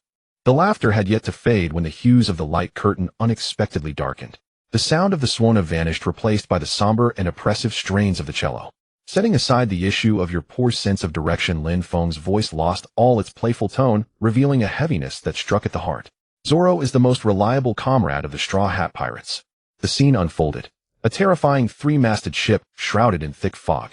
Amidst the ruins, the Straw Hat crew lay scattered on the ground. Luffy was unconscious, while the other crew members were gravely injured. Before them stood a towering man. Bartholomew Kuma, one of the 7 warlords of the sea. The audience across the seas held their breath for a moment upon his appearance. The curtain had just revealed Kuma's tragic past, how he willingly underwent transformation to become a mindless weapon for the sake of his daughter Bonnie. The father who had believed in Nika all his life had used his soul and memories to grant his daughter another chance at life. Now this man stood before the Straw Hat crew as an enemy. A sense of absurd fate rushed forth. The audience had yet to recover from Kuma's story when the curtain thrust him into opposition. In the scene, Kuma aimed to eliminate the Straw Hat crew. Zoro struggled to rise from the rubble, positioning himself in front of Kuma. He had reached his limit, his hand trembling even as it gripped his sword. Yet he stood up. While everyone else had fallen, he stood. And with the last of his strength, he swung his sword. "You can have my head," Zoro gasped, revealing his trump card, "but please use my head to exchange for Luffy's life. Although my head may not be famous, yet I am the man destined to become the world's greatest swordsman. Trading this life for yours is not a loss, is it?" This man who had just been mocked by the curtain for being lost, even on straight paths, this nameless swordsman, who had once exchanged pirate kills for sake money in the East Blue, put his dreams, life, and future all on the table, treating them as bargaining chips. Bonnie covered her mouth, tears welling in her eyes. She looked at her father's expressionless face on the curtain, then at the green-haired swordsman who would rather die than let the captain be harmed. The two were identical. One sold his humanity for his daughter, the other sold his future as a swordsman. Kuma agreed. He raised his hand, activating the paw in his palm. A red bear-paw-shaped bubble ejected from the unconscious Luffy. It contained all of Luffy's accumulated fatigue and pain from the battle. The curtain provided a 3-second close-up of this bubble. The dark red sphere rolled incessantly, its interior twisting with black lines emanating a nauseating sense of oppression even from behind the curtain. Just looking at it sent chills down the spine. "If you wish to take his place, you must endure this suffering." Kuma's voice was unwavering. "You are already on the brink of death. Enduring this will surely lead to your demise." Kuma shot forth a small bubble, inserting it into Zoro's body. Zoro fell to the ground, letting out a heart-wrenching scream, blood seeping from his pores. It was merely a small bubble. The entire sea was so quiet one could hear the sound of the wind. The entirety of the pain hung in the air, quietly swirling. On the deck of the red-haired pirates, Ben Beckman held a cigarette, not even flicking off the ash that had fallen. He turned to Shanks, whose smile had vanished, his left shoulder tensed slightly, where he was missing an arm. "That kid." Shanks did not finish his sentence. There was no need. Oh, everyone on the ship could see the weight of that. In the curtain, Zoro approached the red bubble. Without hesitation, without retreating, and without a glance, he reached out and plunged his hand into it. The screen went completely black. The black screen lasted for 4 seconds. During those 4 seconds, Lin Feng said nothing. There was no narration, no music, nothing. The entire sea listened to the sound of its own heartbeat and the waves crashing against the ship's sides. When the screen lit up, dawn had arrived. Sunlight poured through the gaps in the clouds, gray and not particularly warm. Sanji found Zoro in a remote corner of the ruins. The ground around him was stained a glaring dark red with blood. The area was extensive. It was not a quantity that could come from a single wound. It was as if the entire person had been wrung dry, seeping from the inside out. Zoro stood upright in the pool of blood, arms crossed. His clothes were soaked in blood, every inch of skin oozing crimson, as though he had been pulled from a blood pool. Yet he remained standing, stiffly upright. Sanji stepped forward. His feet squelched in the blood pool, making a nasty sound. "Hey, what happened here?" Zoro's face was smeared with blood droplets clinging to his eyebrows, blood on his eyelashes, and even the cracks in his lips were stained with dark red. He held his broken body steady and uttered a few words. Nothing happened. Marineford Square. The Navy was silent. Vice Admiral Tsuru closed her eyes and let out a long sigh. Sengoku gazed at the East Blue swordsman standing in the pool of blood, replaying the words "nothing happened" in his mind. In the Navy's textbooks, pirates were synonymous with selfishness, greed, and betrayal. There was a chapter dedicated to the vulnerability of pirate crews, arguing that there is no real trust among pirates. When faced with life-and-death decisions, the internal relationships of pirate crews are bound to collapse. Yet the curtain shattered this understanding time and again. Whitebeard died fighting for his son. Luffy valiantly charged into Impel Down to save his brother. Now a pirate hunter silently swallowed pain that could lead to death for the captain, unwilling even to let his comrades know. Revolutionary Army Headquarters, Baltigo. Dragon stood in the wind, his gaze profound. He watched Kuma on the curtain, knowing that an old friend was testing his son's comrades in his own way. The results of the test were enviably good. At Windmill Village's dock, Luffy did not smile. He gripped the edge of his straw hat tightly, his nails digging into his flesh. He did not understand the great principles, but he understood what that red bubble meant. It was his. That guy named Zoro walked over and accepted it. He took the burden upon himself. Luffy's hand clutched the edge of the straw hat, his fingers tightening, his nails embedding into his palm. "I will become stronger." The voice was not loud. The sea breeze at the dock could nearly blow those words away. But Makino heard it. She stood at the bar's entrance with a half-washed glass, watching that silhouette. Though Luffy had yet to set sail, without even a decent ship. But in saying those words, that silhouette did not. The curtain allowed him a glimpse into the cruel underbelly of the sea, making him understand the harsh price required to carry the weight of comrades. East Blue Shells Town. In the Navy base's training ground, the temperature had dropped to freezing. The heavy breathing of Axehand Morgan was particularly jarring in the silence. Now the entire Shells Town was his private domain. A residents knelt before him, and any disobedience would lead to torture. His worthless son Helmeppo ran rampant in town, and the wolf dogs he raised charged into a little girl's yard. Zoro was bound here, simply for having chopped that beast. The future scenes played by the curtain utterly shattered his remaining arrogance. That downtrodden swordsman tied to a stake and exposed to the sun could actually withstand a lethal blow from one of the 7 warlords of the sea. What awaited him if this man really escaped? If he grew as the curtain suggested, and came back to settle the score with him? Morgan dared not think further. Fear birthed a murderous intent. The murderous intent spurred action. Morgan would not allow such a hidden danger to survive until tomorrow on his territory. He needed to act while this person was still bound, deprived of water and food for days, and weakened to the extreme, to seal the hole. Someone notify the firing squad. Morgan raised his modified battle axe, the metallic blade reflecting a cold gleam under the sunlight, pointing at Zoro on the wooden stake. Execute Roronoa. Zoro on the spot. In the town of Zierzi at the naval base square, Roronoa Zoro was tightly bound to a wooden stake, his cracked lips oozing droplets of blood. The firing squad, having received orders, held their rifles, but the muzzles hung at knee height. The squad leader at the front did not give the command to aim. He gripped the saber at his waist tightly, cold sweat dripping from his palms. Just half a day ago, that damned screen in the sky had forcibly displayed data on the celestial dragons killing civilians, along with the absolute protection afforded to the world nobles by naval regulations. Every word crushed the sense of justice that this grassroots officer who had served in the East China Sea for 10 years held dear. He gazed at the green-haired swordsman on the stake. This man willingly endured torture here to save an innocent little girl. He turned his head to look at the terrace of the base's main building. Colonel Morgan, representing justice, was smashing his iconic giant axe arm against the railing, spitting as he urged the execution to proceed. He was ready to kill at will to maintain that pitiful desire for domination. Is there any difference between this face and that of the celestial dragons who treat civilians as prey? To shoot. That would mean killing a true man who protects civilians with his own hands. Captain, the colonel is urging us, a nearby private reminded in a low voice, his hand gripping the rifle trembling uncontrollably. The squad leader exhaled a deep breath. He unbuckled the sidearm at his waist and tossed it to the ground. Returning to the base, he grabbed the 3 sabers belonging to Zoro. Ignoring Morgan's furious insults from the terrace, he walked straight to the stake. The sheaths clashed against the ground, producing a crisp sound. The 3 swords landed steadily at Zoro's feet. Move! The captain drew his personal dagger and swiftly severed the thick hemp rope binding Zoro's left arm. Zoro struggled to open his dry eyes, not moving, coldly staring at his opponent. You promised a month, his hoarse voice rasped through the air. Survive 30 days, and let that little girl who makes rice balls go free. There's still 23 days left. The captain continued to work, deftly cutting the rope binding Zoro's right arm. Save it. He leaned in closer. Morgan has been playing you from the start. The execution order was signed 10 minutes ago, and today is your last day. After you die, that little girl will be left with no protection, and her fate will be even worse. There is no agreement. Zoro was taken aback. How pathetic! Zoro turned his head and spat out a mouthful of blood. The remaining ropes fell to the ground. You dare defy the great Colonel Morgan? The fierce wind blinded the captain's eyes. His legs turned to gel. Morgan leaped down from the 2-story terrace, his massive body carrying incredible downward force, the heavy steel battle axe aimed directly at the captain's head. You dare defy the great Colonel Morgan? The fierce wind blinded the captain's eyes. His legs turned to jelly, unable to evade. The sharp clang of metal crashing echoed through the square.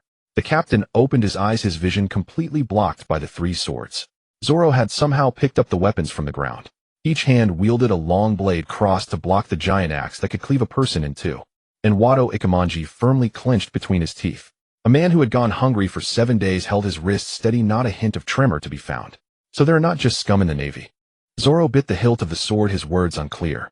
Morgan's eyes bulged, his arm muscles straining as he pressed down hard on the axe. A reckless bounty hunter who thinks he can win just because he broke free from the ropes. A loud, prolonged protest from his stomach unexpectedly erupted at the center of their struggle. The entire naval contingent exchanged glances. Zoro awkwardly tilted his head. You'd better go down quickly. I'm in a hurry to find a place to eat a big meal. Before he finished speaking, he suddenly exerted force with his arms, pushing the battle axe away. His form lowered, a long dormant beast was unleashed. 3-sword style, onigiri. 3 afterimages crossed through. Morgan did not even have time to raise his axe again before 3 deep slashes opened on his chest, exposing bone. However, due to Zoro's lack of strength from starving for days, he was not instantly killed, but instead swung his axe wildly at Zoro. The reality of the battle continued. The commentary on the screen persisted. Lin Feng's commentary pierced through the clouds with strong incitement. The swordsman of the East China Sea, how far can he go? Some say the Grand Line is a graveyard for newcomers, and others say the New World is a paradise for monsters. But Roronoa Zoro, no matter what difficulties he encounters ahead, will always strive towards the peak of the world, clearing all obstacles in his path for his captain. The screen flickered dramatically. Wano Country, Onagashima's dome. The sky darkened, storm clouds rolled. At the center of the storm, two figures capable of destroying the heavens and earth stood in confrontation. Kaido of the 100 Beasts in his dragon form. His massive dragon body coiled above the heavens, its scales reflecting a despairing cold light. Standing opposite him was Zoro, drenched in blood with dozens of broken bones. Kaido. Zoro in the screen let out a beast-like roar. Purple mist surged from his body, wrapping around the three famous swords. This was the solidified Conqueror's Haki, awakened after crossing the boundaries of life and death, the power of Ashura. Kaido fixed his gaze on the small green-haired swordsman in the sky, his instincts as one of the four emperors going wild. That purple Haki he was all too familiar with. Conqueror's Haki entwined. Could it be that he was also taught by himself? Should he really be a teacher? A mere nameless character from the East China Sea. Kaido's voice rumbled with a low growl. On the screen, Zoro moved. An illusion of 3 heads and 6 arms appeared behind him.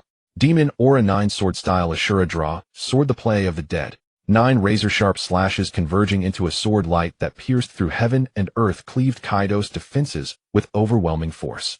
Kaido's indestructible scales broke apart like paper. Blood poured down from the heavens like a waterfall.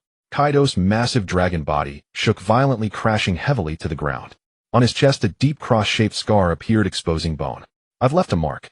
Kaido gasped, his tone unusually filled with recognition for a strong opponent. The entire sea fell into silence. On the training grounds of Marineford, countless naval commanders forgot to breathe. The 4 emperors, Kaido of the 100 Beasts, who was known as the strongest being on land, sea, and air. A monster that even the admirals of the Navy dared not provoke easily. A swordsman from the weakest sea actually dealt a heavy blow to one of the 4 emperors in a direct confrontation. On the sea surface, the coffin ship bobbed with the waves. Dracula Mihawk stood at the bow, the black blade Yoru completely unsheathed. The eerie green sword light split the waves ahead. Hurry up and grow, Roronoa Zoro. Mihawk's voice trembled slightly with excitement. I await you at the #1 position in the world. In Windmill Village, Luffy grinned widely, revealing a mouthful of white teeth, shouting continuously, so cool, so handsome. A partner like this deserves my title as the Pirate King. I've decided once I set sail, he will be the first one I go to find. The battle in Zierzi town continued. Zoro's body was visibly sinking. His feet dug 2 pits into the ground. Having gone hungry for several days, he was indeed weakened. Die. Morgan's brutish face contorted as he squeezed into a grimace, the mechanical joint in his right arm creaking. Relying on his size advantage and the gravity from mechanical modifications, he aimed to chop this future threat into meat paste. He couldn't retreat. One step back, and the axe would smash both man and weapon. Zoro tightened his grip on Wado Ikemanji, the muscles on either side of his jaw bulging. As Zoro dodged the attack, he tilted his head slightly.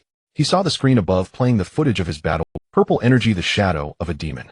The man in the screen, surrounded by an incomprehensible colossal force, had forcibly sliced through the scales of the world's strongest creature. Zoro paid no mind to the fanciful purple energy. At that moment, he didn't understand what Conqueror's Haki was, nor had he ever heard of the wrapping technique. He was focused on the sword. It was the man's wrist. The degree to which his shoulders sank, the angle of his spine, twisting the allocation of angles in the moment of the sword's swing, the minute traces of weight transfer. No one understood Roronoa Zoro better than he understood himself. The habits of force ingrained in his bones, the muscle memory of drawing the sword, were honed since childhood. He was learning from his future self. In the sky, Zoro unleashed 9 swords, his spirit engulfing the mountains and rivers. It turned out that move could be used like this. The angle of the blade's entry could be adjusted like this. No one would be better suited to teach his present self than his future self. If his future self could do it, then his present self could too. What are you looking at, Bug? Morgan noticed Zoro's distraction and was furious. He applied force to the axe again. Zoro moved. The left leg suddenly stepped back half a pace. He actively relinquished his support. Morgan's massive axe, pressed down with all its might, suddenly lost its point of leverage. The weight of several hundred pounds caused his enormous body to tumble forward uncontrollably. The flaw was immense. Zoro, using the inertia of his retreat, twisted his waist, his spine bending into a taut bow. His hands crossed in the opposite direction. No purple aura. No illusions. No 3-headed 6-armed Azura. Only the winds and sands along with 3 blades. But he emulated the momentum of that strike in the sky. 3-sword-style demon/Yama momentum. This was a move he conjured out of thin air after catching a glimpse of his future self. At this moment this technique was already more exquisite than in the normal timeline of his battle with Mr. 1. Even the Moonlight Moria-controlled Dragon Horse would find it hard to gain the upper hand against this move. The tip of his foot crushed the earth. He drew his sword. 3 bright arcs of light overlapped in midair, slicing through the heavy steel hand axe, cutting into Morgan's tilted neck and chest. The sharp sound of metal breaking. The muffled sound of flesh tearing. The 2 men passed each other. Zoro knelt on one knee, the edge of his sword curled into a serrated shape, completely rendered useless. Morgan stood still. His hand still maintained the motion of bringing the axe down. Crack. A faint sound. A fine line split down the center of the steel axe on Morgan's right arm. The lower half of the heavy axe fell to the ground, kicking up a cloud of dust.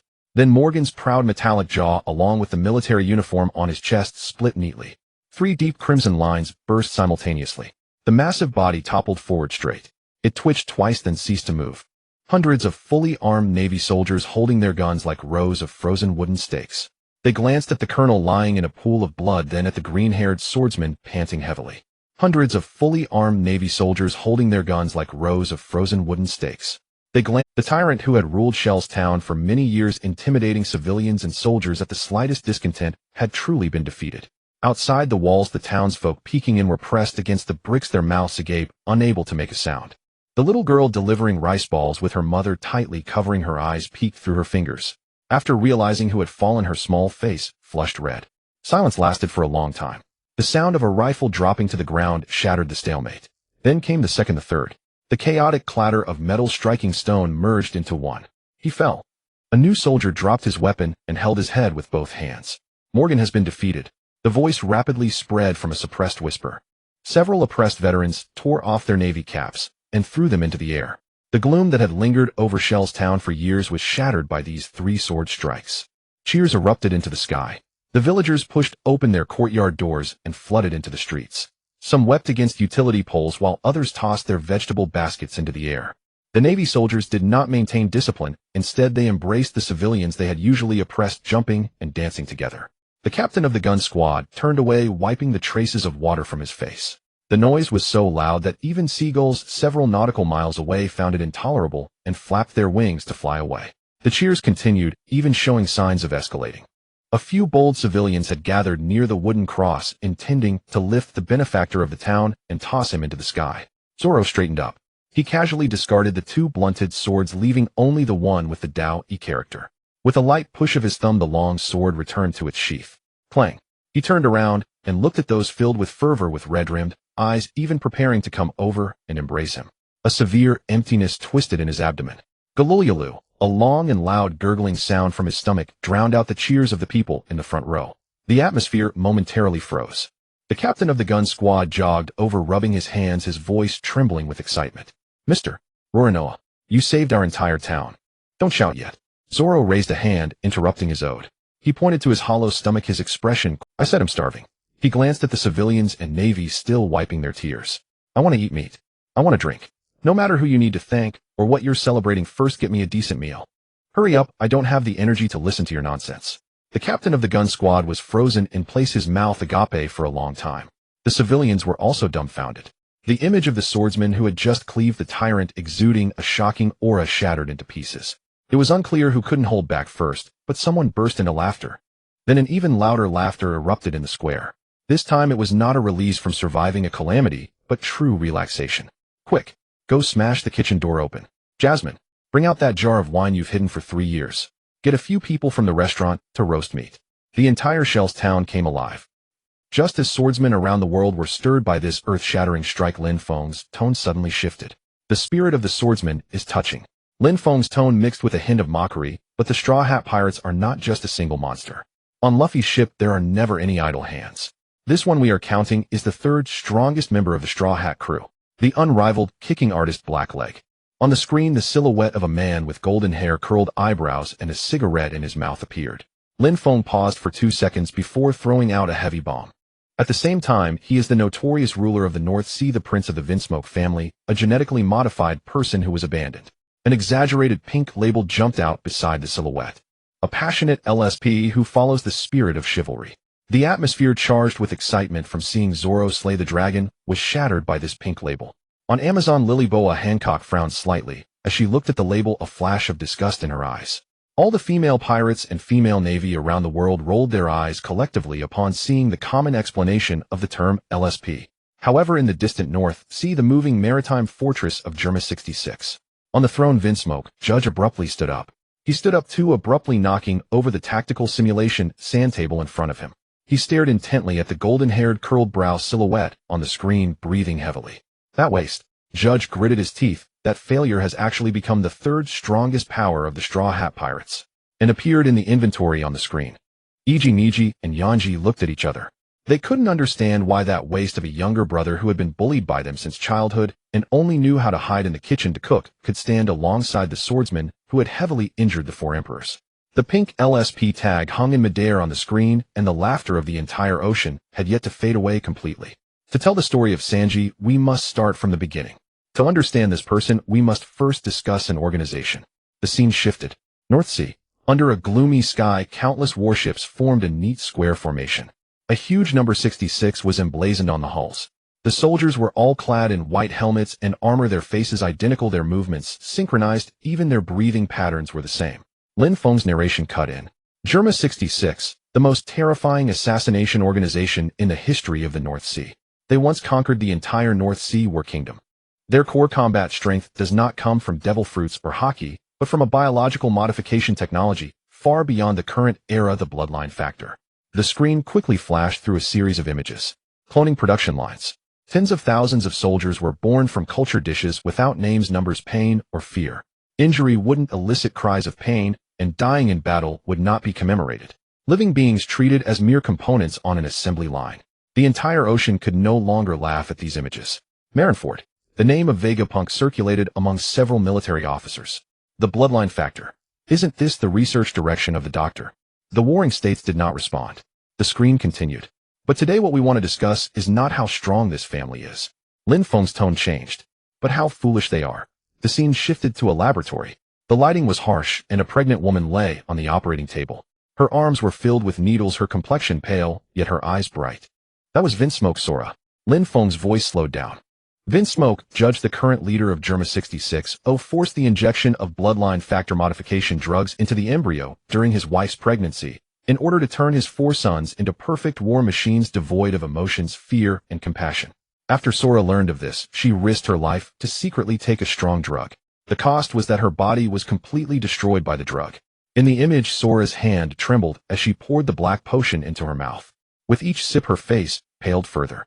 The reversal drug only worked on one child. The screen displayed four young boys. Iji, Niji, and Yanji stood together, their expressions identical. There was no warmth in their eyes. The fourth boy stood at the edge. With golden hair and curly eyebrows, the third son, Sanji, the only Vinsmoke who retained human emotions. In this family, having emotions equates to being a defective product. Crying equates to being useless. The scene fast-forwarded. Iji pinned Sanji to the ground and beat him. Niji rode on him, kicking, while Yanji stood by wearing an identical smile to the two attackers. Sanji curled up on the floor, his face smeared with blood, crying uncontrollably. No one came to stop it. A tall figure stood at the end of the corridor, watched for a few seconds, then turned and walked away. That was Judge. Lin Feng did not add narration. There was no need to. Everyone in the ocean saw it. A father stood there watching his son being beaten by his other sons, then walked away. At the port of Windmill Village, Luffy grasped the brim of his straw hat, his smile vanished. That old man. Luffy's voice was low. Is his father? No one answered him. The images on the screen continued to move forward. Judge ordered that Sanji be fitted with an iron mask enclosing his entire head. Then he was locked in the deepest dungeon of the castle. No windows, no light. Iron bars extended from the ground to the ceiling. 6-year-old Sanji clutched the iron bars, hoarsely shouting, "Let me out! Dad! Let me out!" There was no response. Judge sat on his throne, issuing a document. The content was a single line: Prince Sanji deceased due to illness. He erased his own son from the family tree. North Sea, Germa 66, Sea Fortress. The real Judge sat high on the throne, his chin held high. When the screen played the scene of him locking Sanji in the dungeon, he showed no reaction. Iji, Niji, and Yanji beside him also did not react. They would not respond to such matters. Judge let out a cold laugh. Survival of the fittest. Useless is just useless. I did nothing wrong. His voice echoed in the hall. No one echoed him, nor did anyone refute him. The clone soldiers had no self-awareness and would not retort. At the headquarters of the Revolutionary Army Baltigo, Dragon remained silent. He stood by the window watching the boy trapped in the iron mask on the screen. Sabo beside him cursed. On the Moby Dick, Sachi walked to the edge of the deck, leaning on the railing, rubbing his face hard. Damn, after watching the screen for so many days I should be used to this. Why is it still hard to bear? Marco stood beside him, the blue flames flickering on his shoulder, remaining silent. Whitebeard took a swig of his drink. Another child abandoned by bloodline. His voice was deep and muffled. There were too many like this in the Whitebeard pirates. Rejected by their families, discarded by their countries, forgotten by the world. He was too familiar with such things. So much so that every time he saw it his chest felt tight. The images on the screen did not stop. Sanji had been in the dark dungeon for an unknown amount of time. The only person who came to see him was his sister Reiju. Reiju had also undergone genetic modification to gain superhuman abilities, but she similarly retained. However, whenever Sanji was bullied, Reiju laughed along, fearing that if she did not mock Sanji, she too would be. Ultimately, her emotions triumphed over fear, and she opened the prison door. Hurry up and go. Sanji lifted his head, revealing his swollen eyes beneath the iron mask. Sister, I said hurry up and go. Reiju shoved a box of rice balls into his hands, pushing him to run outside. Go out through the drainage pipe, swim across the moat, a merchant ship will pass by. She glanced back at the depths of the corridor. Don't come back. Sanji ran. He passed through the drainage channel, cut his palm, scraped his knee, and the iron mask was smeared with mud and blood. But he got out. He escaped from that prison called home. And then he met ZEF. The screen shifted. The sea. A storm. A passenger ship was capsized by huge waves. Sanji fell into the water. A pirate with a huge braid and long legs jumped into the water and grabbed him. Red Leg ZEF. Lin Feng's voice sounded, a legendary pirate from the Grand Line, famed for his kicking techniques. He saved Sanji. The scene shifted to a deserted island. After the storm, the two were washed ashore on a barren rocky island. ZEF gave all his food, an entire bag of rations, to Sanji. He kept only a cloth bag for himself. Sanji sat on the rocks, shoving dry food into his mouth. His own rations had long been consumed, leaving him with nothing but a handful of bones. He rushed to the other side of the island to find ZEF, wanting to see if the old man had any food left in his bag. He opened the cloth bag. It was filled with treasures. Gold coins, jewels, and all sorts of valuable items taken from the passenger ship. No food. Not a single crumb. Sanji stood there stunned. Then he looked down and saw Zef's right leg. It was gone. Lin Feng's narration paused for 3 seconds. There was no accompanying music. Only the sound of the sea breeze and Sanji's wailing.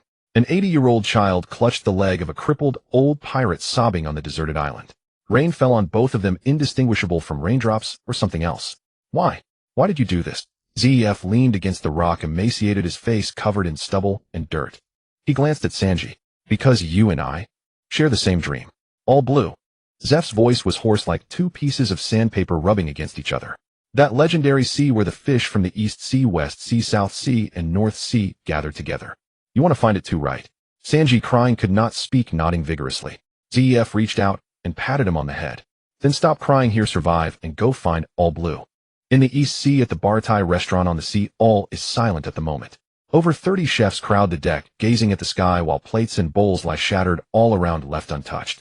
Sanji stands at the entrance of the restaurant, a cigarette clamped between his teeth. The cigarette is extinguished. He doesn't light it. Holding the butt between his fingers, he remains motionless, staring at the stormy island in the sky. He watches the old man with the broken leg. He sees the little boy crying with a face full of snot as he clings to the old man. The cigarette but slips from his fingers. The sound of a wooden prosthetic leg striking the deck echoes from behind. Thud, thud, thud. Zef approaches. Sanji does not turn around. Zef does not come close. The old man stops 3 meters away, facing away from Sanji, and pulls out a pipe to light it. Neither of them speaks. The sea breeze passes between them. After a long time, Zef removes the pipe from his mouth and flicks off the ash. What are you staring at? Aren't you going to serve the fish soup at table 3? The guests have been waiting for ages. Sanji's shoulder twitches slightly. He bends down to pick up the cigarette, but that had fallen on the ground, lights it again, and takes a deep drag. Got it, you old bastard. His voice is hoarse, but he turns and walks back to the kitchen. On the screen, Lin Feng's voice rings out again, this time laced with unmistakable sarcasm. Gaji, do you think you have discarded a stain on the family, a burden, a worthless waste of space? Have you ever considered that what you discarded is the strongest one in the Vinsmoke family, everything you have longed for, yet it is your most despised son who can achieve it? The scene on the screen fast forwards. Wano country. Onigashima. Sanji's body undergoes a transformation in the midst of battle. His bones harden, and a metallic sheen covers his skin. The exoskeleton awakens. The warrior genes forcibly implanted by Gaji are finally awakened after being suppressed by Sora's drugs for over a decade in the heat of extreme combat. But unlike Iji and the others, Sanji's exoskeleton awakens, yet his emotions do not fade. He still laughs, cries, acts foolishly for girls, and fights hard for his companions. The demon wind kicks wrapped in blue flames strikes his opponent. The power of that kick surpasses any modification from Germa. Lin Feng's narration is concise. It is precisely because of this emotion that can sacrifice for companions that Sanji is invincible in battle. In the North Sea, Germa's sea fortress, Gaji's smile finally falters.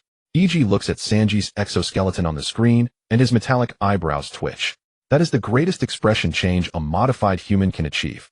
Niji and Yanji exchange glances. They say nothing, but their gazes all fall upon the person on the throne. Gaji grips the armrest tightly. He watches the figure engulfed in blue flames on the screen. That is the waste he discarded with his own hands. That waste is stronger than the perfect creation he devoted his entire life to crafting. The entire sea is still digesting this wave of information when the tone of the screen unexpectedly shifts. The dark colors fade. Pink. A screen full of pink. The background music switches to a very frivolous saxophone solo, the kind that would only be played in a late-night bar, instantly recognizable as inappropriate. The entire sea tenses reflexively.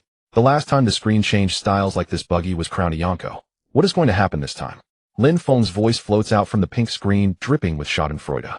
However, those touching scenes from earlier might lead one to misunderstand and think Sanji is some iron-blooded tough guy, a staunch man. So I have a responsibility to remind everyone. The screen suddenly bursts forth with a series of images. Sanji sees Nami in a swimsuit, and his eyes turn into heart's blood gushing from his nose like a fountain. Sanji sees Robin, his legs twisting like a pretzel circling around her. Sanji sees the mermaid princess. Blood loss from his nose causes him to faint instantly. Every frame is adorned with pink heart effects accompanied by the sound effect of puff. For the nosebleed. This nightly tough guy's everyday state is like this. Lin Feng's words are not yet finished. On the deck of the Baratai restaurant, Sanji's face has turned green. No, don't show any more. His voice is as weak as if all the blood had been drained from him.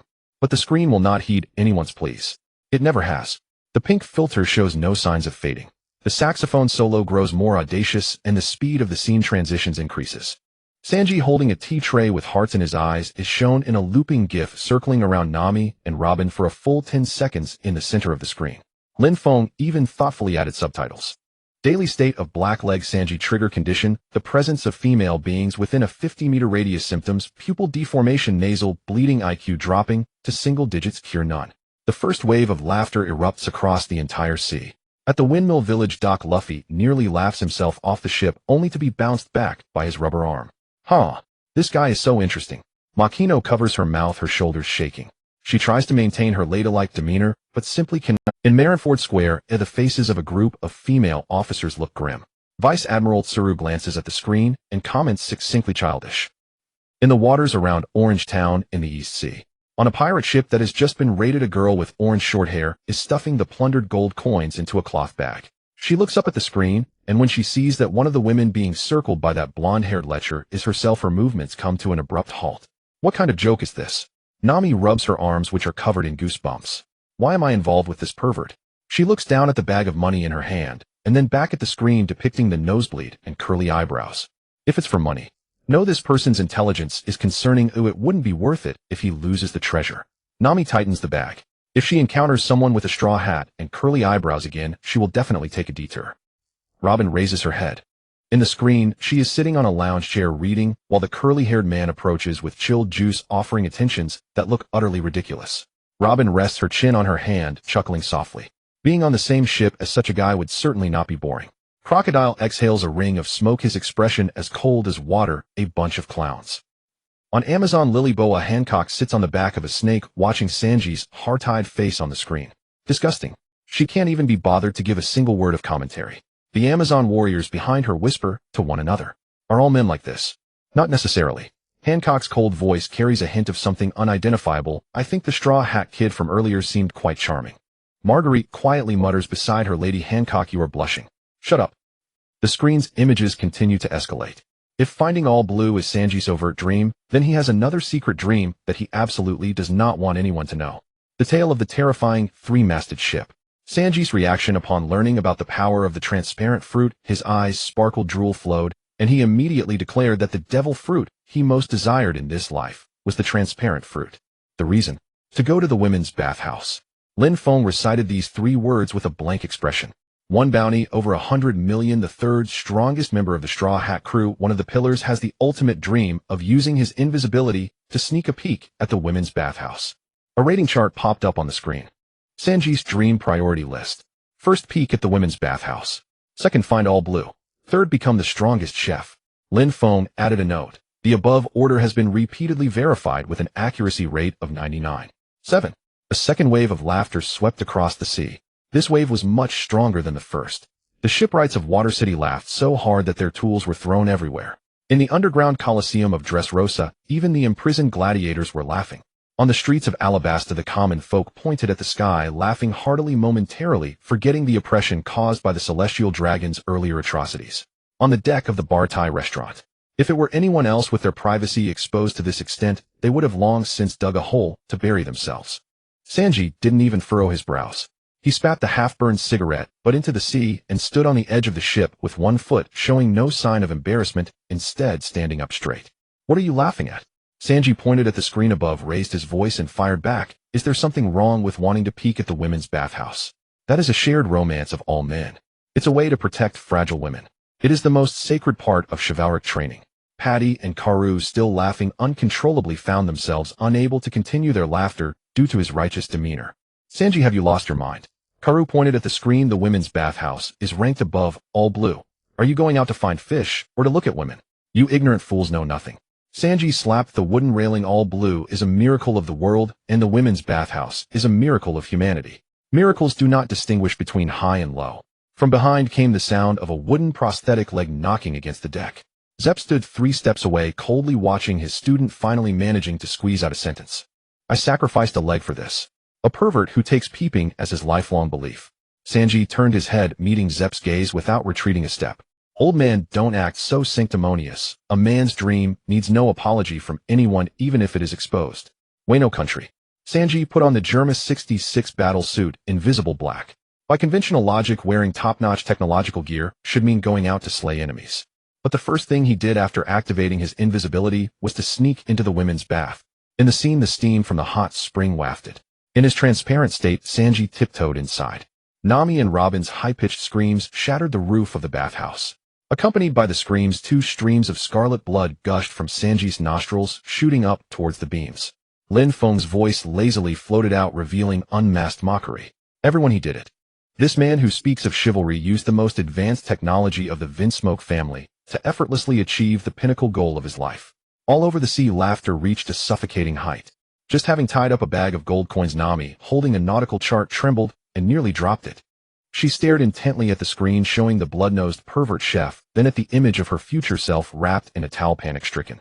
This perverted bastard. Nami stomped her foot in anger, making the ship creak. So Straw Hat Kid, huh? Nami gritted her teeth and threw the money bag over her shoulder. I will never set foot on your shabby ship. Robin closed the book in her hands. A rare look of speechlessness appeared on her usually calm face. The future companion has a surprisingly broad range of interests. Robin spoke lightly, placing the book back on the shelf. East Blueshell's town. The celebratory feast in the square had just begun. Roronoa Zoro sat cross-legged on the empty ground in front of the tavern, holding a large piece of roasted meat in his left hand and a barrel of alcohol in the right. He stared at the golden-haired man with curly eyebrows on the screen. Then he looked at the pink words for the women's bathhouse, feeling inexplicably displeased. It's really embarrassing to be on the same ship as such a lecherous chef. The whole sea laughed for a long time. But Lin Feng had no intention of continuing on the comedic path. The pink filter on the screen shattered. Not a gradient, but a shatter. Like a glass being punched through, pink shards scattered in all directions, revealing the cold gray scene beneath. The saxophone music stopped. In its place was a slow piano melody with long pauses between the notes, each note sinking deeper. Lin Feng's voice changed, returning to that extremely restrained tone. But as a member of the future Pirate King Straw Hat crew, how could Sanji merely be a lecherous pervert? Beneath his lecherous mask is his compassion for women. Hearing this, Sanji, who was arguing with someone, immediately shot a knowing look at the screen. The scene lit up. Eni's lobby. A golden-haired woman stood before Sanji. Khalifa of CP9, oh, the bubble fruit user. Sanji lifted his leg, then lowered it. Khalifa's bubble attack hit him. His body became smooth, unsteady, and he fell to the ground. He got back up. Khalifa hit him again. He fell again. Got back up. Hit again. Fell again. From start to finish, Sanji never kicked once. Blood dripped from the corner of his mouth, mixed with foam falling to the ground. Why don't you fight back? Khalifa asked coldly. Sanji wiped the blood from his mouth with his sleeve, tilted his head, and smiled. That smile looked especially absurd amidst the bloodstains. I have a problem. He lit a cigarette. No matter the reason, no matter the situation, even if it means death. He exhaled a puff of smoke. I will never kick a woman. Amazon Lily. Hancock's mouth slightly opened then closed. She said nothing, but she retracted half of her earlier evaluations of him as a pervert and lecher. Nami looked at Sanji with a bit more complexity in her gaze and softly said idiot. The screen jumped to Dressrosa. Sanji was tricked by Violet. He was pinned down by her ability and beaten by her subordinates. He was bloodied, kneeling on the ground. Violet had her gun aimed at his head. Don't you doubt me. Violet. Sanji lifted his head. His face was covered in blood, one eye swollen shut, his lips split in several places. Yet he was smiling. A woman's tears are fake, such words. His voice was hoarse, each word rolling around in his mouth before I will never say that in my life. The whole sea fell silent. The mocking voices that had previously ridiculed Sanji as a lecher were extinguished. Those female pirates who rolled their eyes halted their movements in midair. Those who said Straw Hat Crew's third strongest is a joke closed their mouths. It is normal for a person to be lecherous, but to go to such lengths for a beauty, how could that not be considered a form of chivalry? On the Moby Dick, Whitebeard took a sip of wine. The people around the Straw Hat Kid are all interesting in their own ways. Red-haired pirates. Shanks looked at the knight's smiling face on the screen. He recalled the boy who many years ago cried by the dock in Windmill Village saying, I want to be the pirate king. Shanks softly whispered this name. He said nothing else. But Beckman noticed that Shanks' empty sleeve swayed in the sea breeze. Lin Feng's voice rang out again, his tone deepening. Unfortunately, this man who upholds chivalry will one day be treated as a commodity for power exchange by his cold-blooded original family. A red wedding invitation appeared on the light screen. Groom Vinsmoke Sanji. Germa 66 actively contacted the 4 emperors of the New World to regain dominance over the North Sea. A figure floated onto the light screen. Big Mom. Charlotte Linlin. This political marriage involves the groom Sanji and the bride, the 35th daughter of Big Mom Charlotte Bruley. Lin Feng paused for a moment. Then his voice became very soft. Does Judge think this is a fair transaction? Do you really think trading a discarded waste for the protection of the 4 emperors is a good deal? No. You merely cleaned your entire family and served them up on the dining table of the 4 emperors. Germa's marine fortress. Judge's hand halted in midair. The teacup he had just lifted fell onto the table, spilling tea everywhere. What do you mean? No one answered him. But the scene on the sky screen continued. A long table, a wedding cake. The smiling face of Big Mom. And behind the cake, the myriad of gun barrels. The wedding scene on the light screen unfolded. Cake Island, Whole Cake Island. Between towering cream castles, petals fell from the sky, and frosting covered the long red carpet. Guests raised their champagne glasses, smiling brightly. Yet Lin Feng's accompanying music fell off. It was not the wedding march. It was the slow rising string music typical of horror films, reaching a critical point before abruptly stopping. Then it started again, over and over. The true purpose of this wedding is not to form an alliance. Lin Feng's narration interjected. It is a massacre. The scene shifted to the underground preparation room of the wedding. Charlotte Linlin sat on a massive chair, gripping a scepter made of human bones with grease still not wiped clean from her lips. I want all of Germa's cloning technology and battlesuit technology. Big Mom licked her lips. As for Vinsmoke's little bugs, they will be useless after the wedding. Bruley, you know what to do, right? Behind her, a girl wearing a mask lowered her head. Understood, Mom. Bruley's voice was flat, as if reciting lines. This wedding was a trap from the very beginning. The groom was not a husband, but a sacrifice. The bride was not a partner, but an executioner. The entire Germa family was not kin but prey. North Sea, Germa's marine fortress. Judge stared at the sky screen, the teacup fragments still soaking in the water stains on the table. He paid no mind. Impossible. His voice was rigid. Indeed, Big Mom's strength is above mine, but Germa's 60 SIXS technology is what she desires the most. She wouldn't kill the goose that lays the golden eggs. Before he could finish, the scene on the light screen provided him with an answer. The wedding bells rang. At the end of the red carpet, Sanji stood there in a white suit, his expression complex. Bruley stood opposite him, her face hidden beneath the veil. Guests applauded. Parasparrow stood up from behind the long table, raising his wine glass high. Cheers to the newlyweds for 100 years of good fortune. Just as he finished his sentence, a full table of guests drew weapons. The Big Mom pirates tore off all disguises. Parasparrow's candy surged from the floor, restraining Judge's chair, Ichiji's chair, Niji's chair, and Yanji's chair, firmly gluing them to their seats. Then came the guns. Dark barrels aimed at the Vinsmoke family from all directions simultaneously. Judge struggled for a moment. The candy was as hard as steel, his hands glued to the armrests, unable to move a finger. He looked up. He saw Big Mom's face.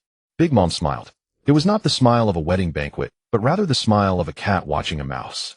Vinsmoke, thank you for your technology. However, living people are too troublesome. All I need is your research data and cloning equipment. The color drained from Judge's face on the light screen in an instant. He opened his mouth to say something. Nothing came out, because he was crying. Vinsmoke, Judge, the overlord of the North Sea, the king of Germa 66, a man who transformed his 4 sons into ruthless war machines, a man who personally imprisoned his own flesh and blood in dungeons and erased them from his lineage. He cried. Tears streamed down his face. His lips trembled, the corners of his mouth drooped, his chin dripped with mucus and saliva, his entire face wrinkled into a mess ugly beyond belief. No, don't kill me. His voice was sharp, broken, and unpleasant. It was a stark contrast to his ironclad demeanor on the throne, where he proclaimed the law of the jungle and that the weak should perish. The entire sea erupted in a chorus of boos. At the port of Windmill Village, Luffy looked at Judge's face and curled his lip. Tisk, just one word. But that word contained multitudes. On the Moby Dick, Whitebeard set down his... The saddest part is not that he fears death. Whitebeard gazed at Judge's disheveled face on the light screen, his voice heavy. It's that he never thinks he has done anything wrong in the end. When he cries, he only cries for his own impending death. Marco did not respond. He was watching Ichiji, Niji, and Yanji, who were stuck with candy on the light screen. Those 3 emotional voids laughed as the guns pointed at their heads. It was not bravery nor disdain for death. It was their incapacity for fear. Disaster was upon them. Judge was crying while the modified ones were laughing. Both reactions were pathological. Marco shifted his gaze. In reality, the North Sea, Germa's marine fortress. Judge saw his own disgraceful image on the sky screen. The entire hall was so quiet that one could hear the echoes at the end of the metal corridor. The clone soldiers had no expressions, and Ichiji and the other 3 also wore blank faces. Judge's face turned beet red. His most humiliating moment had been seen by billions. His hands trembled. This anger had no outlet. He couldn't make the sky screen go silent. He could only sit on the throne watching himself cry like a worm on the sky screen. The images on the light screen gave him no chance to catch his breath. This is the perfect machine you pursued. Lin Feng's voice cut in. In the face of death, your perfect sons laugh because they cannot even feel fear, while you, the designer, are rolling on the ground in tears. Is it ironic? It is ironic. But what's even more ironic is what follows. The scene shifted. Sanji faced the enemy's attacks. The hem of his suit jacket fluttered in the wind. In the air, he transformed into a burning top. He kicked and shattered the candy that had ensnared Vinsmoke. The candy shattered. Sanji stood on the table smoking. All 4 were kicked out of their chairs. Throughout, Sanji did not say a word to Judge. He merely looked down at them from above, flames swirling at his feet. The entire sea fell silent for a moment. Then from every corner, applause and cheers erupted almost simultaneously. Not everyone clapped, but the density of applause far exceeded any previous celestial projection. At the Windmill Village pier, Luffy clapped his hands and shouted, "Awesome!" On the deck of the Barity, the floating restaurant, an unusual stillness prevailed. Dozens of chefs had abandoned their bickering about the women's bathhouse. They glanced at the blazing figure in the sky, then at Sanji, who stood at the stern smoking. On the second floor terrace, Zeph leaned on the railing with both arms. The old man's usually taut scowl had softened considerably. He stared at the light screen, tapped his wooden prosthetic leg twice on the deck, said nothing, and turned to head back to the kitchen, but the relief in his eyes was unmistakable. The kid he had sacrificed a leg for had not gone astray. "Old man." Sanji spoke. Zeph stopped in his tracks, but did not turn around. Sanji crushed the cigarette, but into the ashtray, his head bowed, golden bangs covering half his face, his voice steady. "To stand by idly while those closest to you are in danger, to refuse to save them. If I became such a narrow-minded person, I would never have the face to see you again." Sanji lifted his head, lit another cigarette against the sea, breezed the flame, illuminating most of his face. "I absolutely refuse to live a life that betrays my principles." Zeph, with his back to him, snorted. "Don't flatter yourself. You saved someone, that's all. Don't use me as an excuse. Table 3's order isn't served yet. Get your ass in here and cook." Having scolded, the old man strode into the house. When he closed the door, the panel made a sound much softer than usual. Sanji leaned against the railing, took a drag, and tilted his head back to blow out a white smoke ring. "What a nuisance, you old geezer." Inside, Zeph mused that perhaps it was time to let Sanji leave this place. The new world. Whole Cake Island. In reality, Charlotte Linlin sat on her throne eating sweets. Her children stood in 2 rows on either side. When the celestial projection showed Big Mom's massacre plan, she did not erupt immediately. She kept stuffing candies into her mouth. Crunch, crunch, crunch. Parasparrow ventured cautiously. Mama. Shut up. Big Mom's voice squeezed through her teeth. She crushed the candy crumbs falling between her fingers. Her plan to annex Germa was real, though not yet fully formed. The wedding was a backup option. But now everything was broadcast by the celestial screen. That fool Judge would never walk into the trap now. The plan was ruined. No clone army. No battle suit technology. Years of scheming wiped out by that damn thing in the sky. Big Mom's pupils contracted. Conqueror's Haki surged from her body involuntarily. In the throne hall, her children dropped in unison. Those with weak wills fell to their knees. Even Parasparrow bent over, hands on his knees, face pale. Mama. Big Mom stood up. Her massive form cast a huge shadow across the throne hall. Since the tea party has been ruined. She grabbed Napoleon in one hand. Then there's no need for a tea party. Her voice echoed across the entire whole Cake Island. Sweet commanders. Full fleet assemble. Germa 66. Leave no survivors. Just seize all their technological equipment. We don't need the people. War horns sounded on whole Cake Island. In the harbor, giant desert warships began to cast off and weigh anchor one after another. North Blue. Germa's sea fortress. Judge was also in motion. He made the fastest decision of his life. All forces battle stations. Judge rose from his throne, swept the tabletop sand table to the floor. Cancel all diplomatic plans. Change course. Stay out of Big Mom's waters. But Father Ichiji said, his voice flat. Our fleet hasn't fully assembled. If we're pursued. Judge gritted his teeth. Run to where she can't catch us. Germa didn't survive to this day by standing still and taking a beating. His face no longer showed the humiliation from the projection, but his hands were trembling. Because he knew Big Mom's pursuit speed. And he knew the North Blue wasn't big enough. Not big enough to hide forever. Where could he go? Judge's gaze unconsciously drifted toward the East Blue. The thought flashed through his mind, then he suppressed it. On the light screen, the scene of the blood-soaked tea party gradually faded. Lin Feng's voice rang out again, his tone much lighter. All right. The Germa story is set aside for now. Let's return to the East Blue and see the rest of the Straw Hat Pirates crew. The color palette of the scene shifted again. Not pink, not gray, not gold. It was orange. Bright, warm, and orange that reminded one of summer and tangerine trees. A girl's silhouette emerged on the light screen. Short orange hair. A mischievous look. A tattoo of a windmill and a tangerine on her left shoulder. Lin Feng's voice carried a tone of get ready for a good show. Let's talk about the Straw Hat's navigator. A woman who by herself stole and claimed the Thundercloud homie of Yonko Big Mom. A character card popped up on the screen. Cat burglar Nami. Occupation navigator of the Straw Hat Pirates. Specialties meteorology. Genius level of thievery. Master level debt collection. God level. Combat rating E. Actual threat rating. Combat rating E. Threat rating 3 question marks. The entire sea pricked up its ears. Nami was holding a bag of money she had just acquired, watching the spectacle. Seeing herself mentioned, her interest peaked. She wanted to see how exactly she ended up on that crew. When she saw the line, the woman who stole Yonko Big Mom's Thundercloud. Her hand slipped. The heavy money bag clattered onto the deck, coins scattering. She shook her head, frantically backing away. No way. That's Big Mom. Big Mom. That was a Yonko. A monster that even Marine admirals dreaded. Why would a thief like her go provoke Charlotte Linlin, let alone steal her Thundercloud? Nami clutched her head, crouching among the scattered coins, wailing. What kind of madness possessed me in the future to mess with a monster like that? No one answered her. Because the pirates on this ship had just been robbed by her, all tied up under the mast with rags in their mouths, staring in despair at the orange-haired thief, who called herself an innocent bystander, while she hysterically screamed at the sky. On the light screen, Lin Feng's voice continued. Many people think Nami is just a decoration on the Straw Hats responsible for screaming for help and collecting money. Wrong. Completely wrong. The scene unfolds. The entrance to the Grand Line Reverse Mountain. The Straw Hat's tiny sailboat pitches wildly through towering waves, each crest more than 20 times the vessel's height. A sight that would make even the most seasoned mariner shake his head. Nami stood at the bow barefoot on the slick deck, one hand gripping the mast while the other pointed to 2 o'clock. Hard to starboard. 3 seconds later, turned 15 degrees to port. The ship surged up the wave. In the next instant, a shifting undercurrent opened a maelstrom wide enough to swallow a marine cruiser exactly where they had been. Predicting the undercurrent shift 3 seconds early, Lin Feng's narration interjected.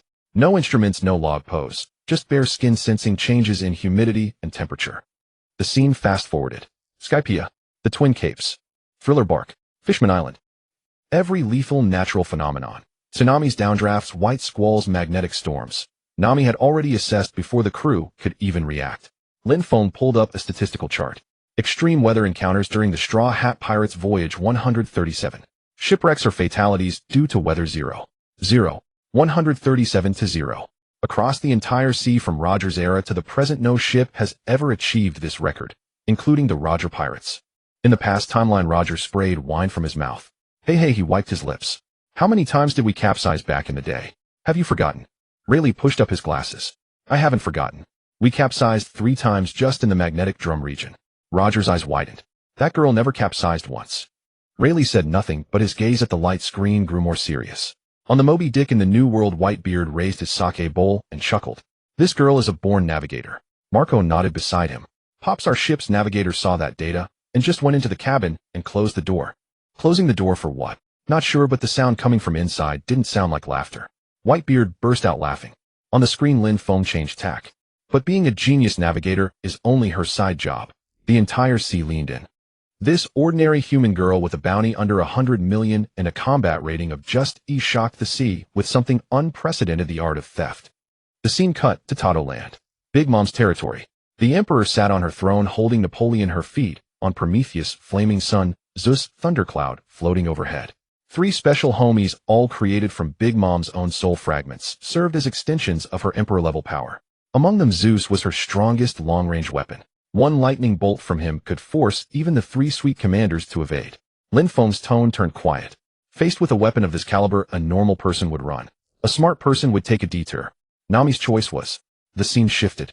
Nami raised her weather baton and used a black ball to create a small dark cloud. Zeus stopped. To him, that black cloud was a freshly baked chocolate cake. His eyes lit up. He drifted over, took a bite, another bite, purred with satisfaction. The entire sea fell silent for 2 seconds. Then it exploded. In Windmill Village, Luffy laughed so hard he fell off the ship's bow into the sea. Big Mom did not laugh. She smashed her golden armrest with a single slap. The entire castle trembled. Zoo, use. Her voice ground out from between her teeth. Zeus floated across the hall, utterly oblivious, still pondering what flavor the person named Nami on the sky screen had fed him. Big Mom reached out, grabbed Zeus, and he let out a most miserable shriek. Mama, you worthless piece of crap. You are my soul. My soul. Do you understand? My soul was tricked away by a cloud snack.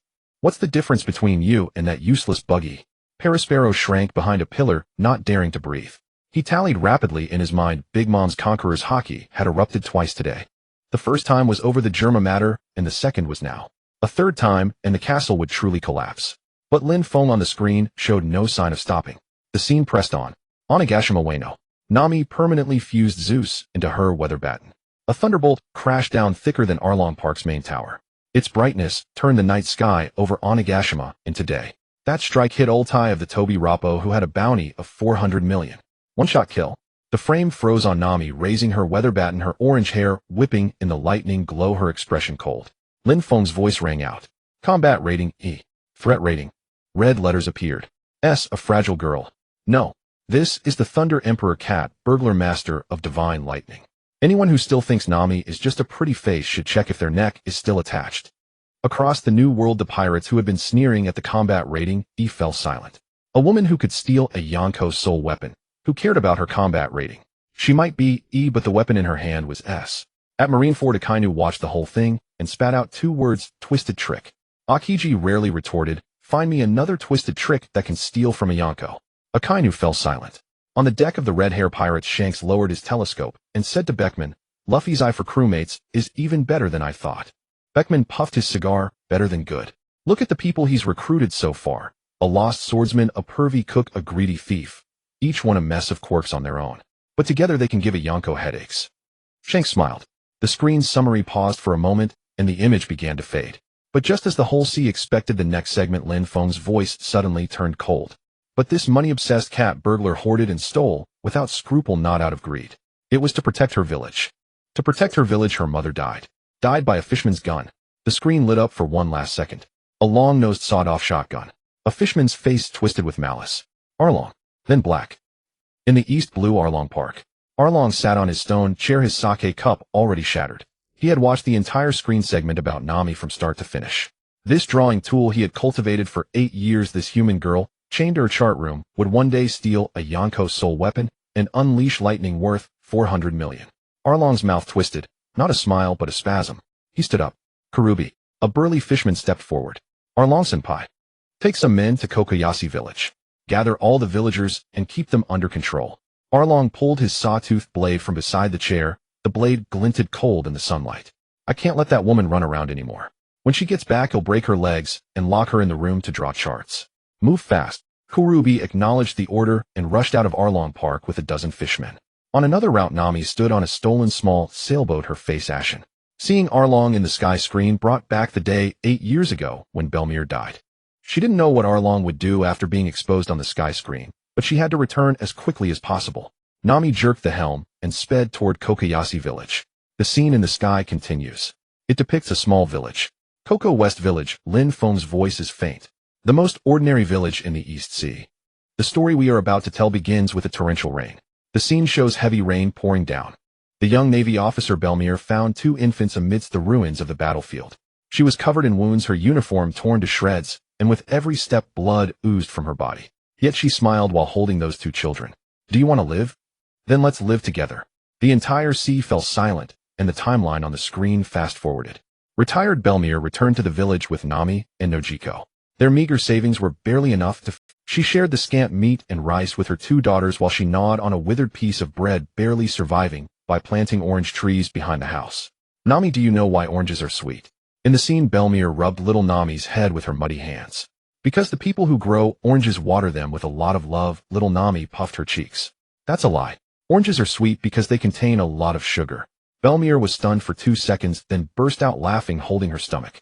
This girl shall be extraordinary in the future. In reality, Koko West Village. The villagers looked up at the sky. Many had red eyes as Belmere's laughter evoked memories they had buried for years. At that time, Koko West Village was so peaceful and warm. But this warmth was fleeting. The light and shadows in the sky dimmed. The people of Koko West Village looked at the sky, their smiles just beginning to form before being crushed by the next scene. Arlong arrived. The ship of the Fishman pirate crew docked, bringing nightmares to the island. Pay for your lives.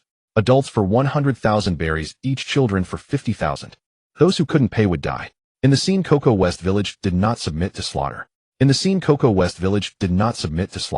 Villager Ajian led the charge, and the villagers grabbed shovels, pitchforks, and hunting rifles to confront these uninvited guests. It was a one-sided massacre. The shovels snapped like dry twigs in the hands of the fishmen, and bullets from the hunting rifles ricocheted off their scales. Villagers fell one after another into pools of blood, houses collapsed, and screams filled the air. Belmere held the old rifle she brought home when she retired, standing firm in front of the villagers. She had fought in many battles, but the brute force of the monsters shattered her defense. She was pinned down in the mud by Arlong. Pay up.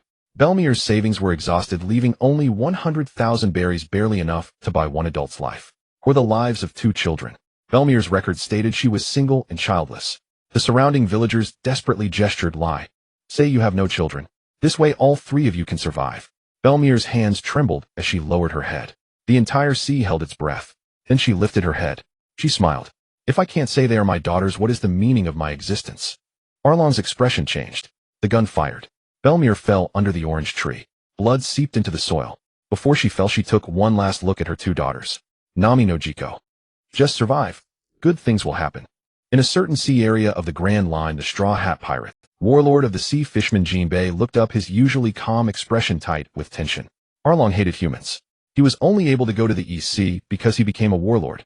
Jinbei thought Arlong would just collect protection fees and claim territory in the East Sea. Who could have anticipated that Arlong would engage in such a one-sided massacre against humanity?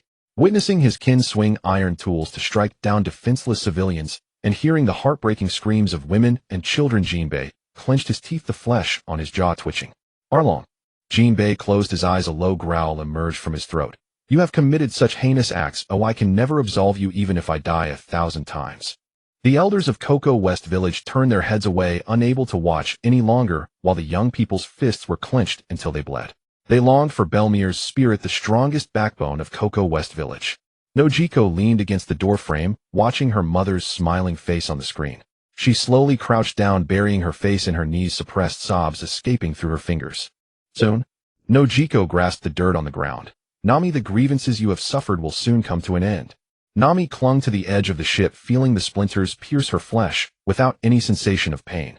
That rainy day, the sound of the gunshot, the posture in which Belmere fell. She had relived these scenes countless times in nightmares, and today they were forcibly unveiled, displayed in the sky for the world to see. She bit her lip hard, tears mixed with the salty sea breeze splattered onto the deck. Stupid Belmere. Her voice was hoarse. Would it kill a fisherman if you lied a little? She buried her head in her arms, her shoulders shaking violently. In Windmill Village, Luffy did not smile. He sat cross-legged at the bow of the ship, gripping the brim of his straw hat tightly. The village chief stood on the dock, wanting to say something, opened his mouth, then closed it again. Because of Luffy's expression, the chief had never seen it before. It was not anger nor sadness. It was something deep and heavy. The screen continued. After Belmere's death, Arlong discovered Nami's talent for cartography. He held the lives of the villagers as leverage, forcing Nami to draw sea charts for him. To survive, to save the lives of the entire village. The little girl was forced to sit at the table of her mother's murderer with a protractor and compass as her instruments of torture, day after day, year after year, whipping Nami's soul. Arlong even gave her a hope: if she saved up 100 million berries, he would set her and the village free. Nami believed it.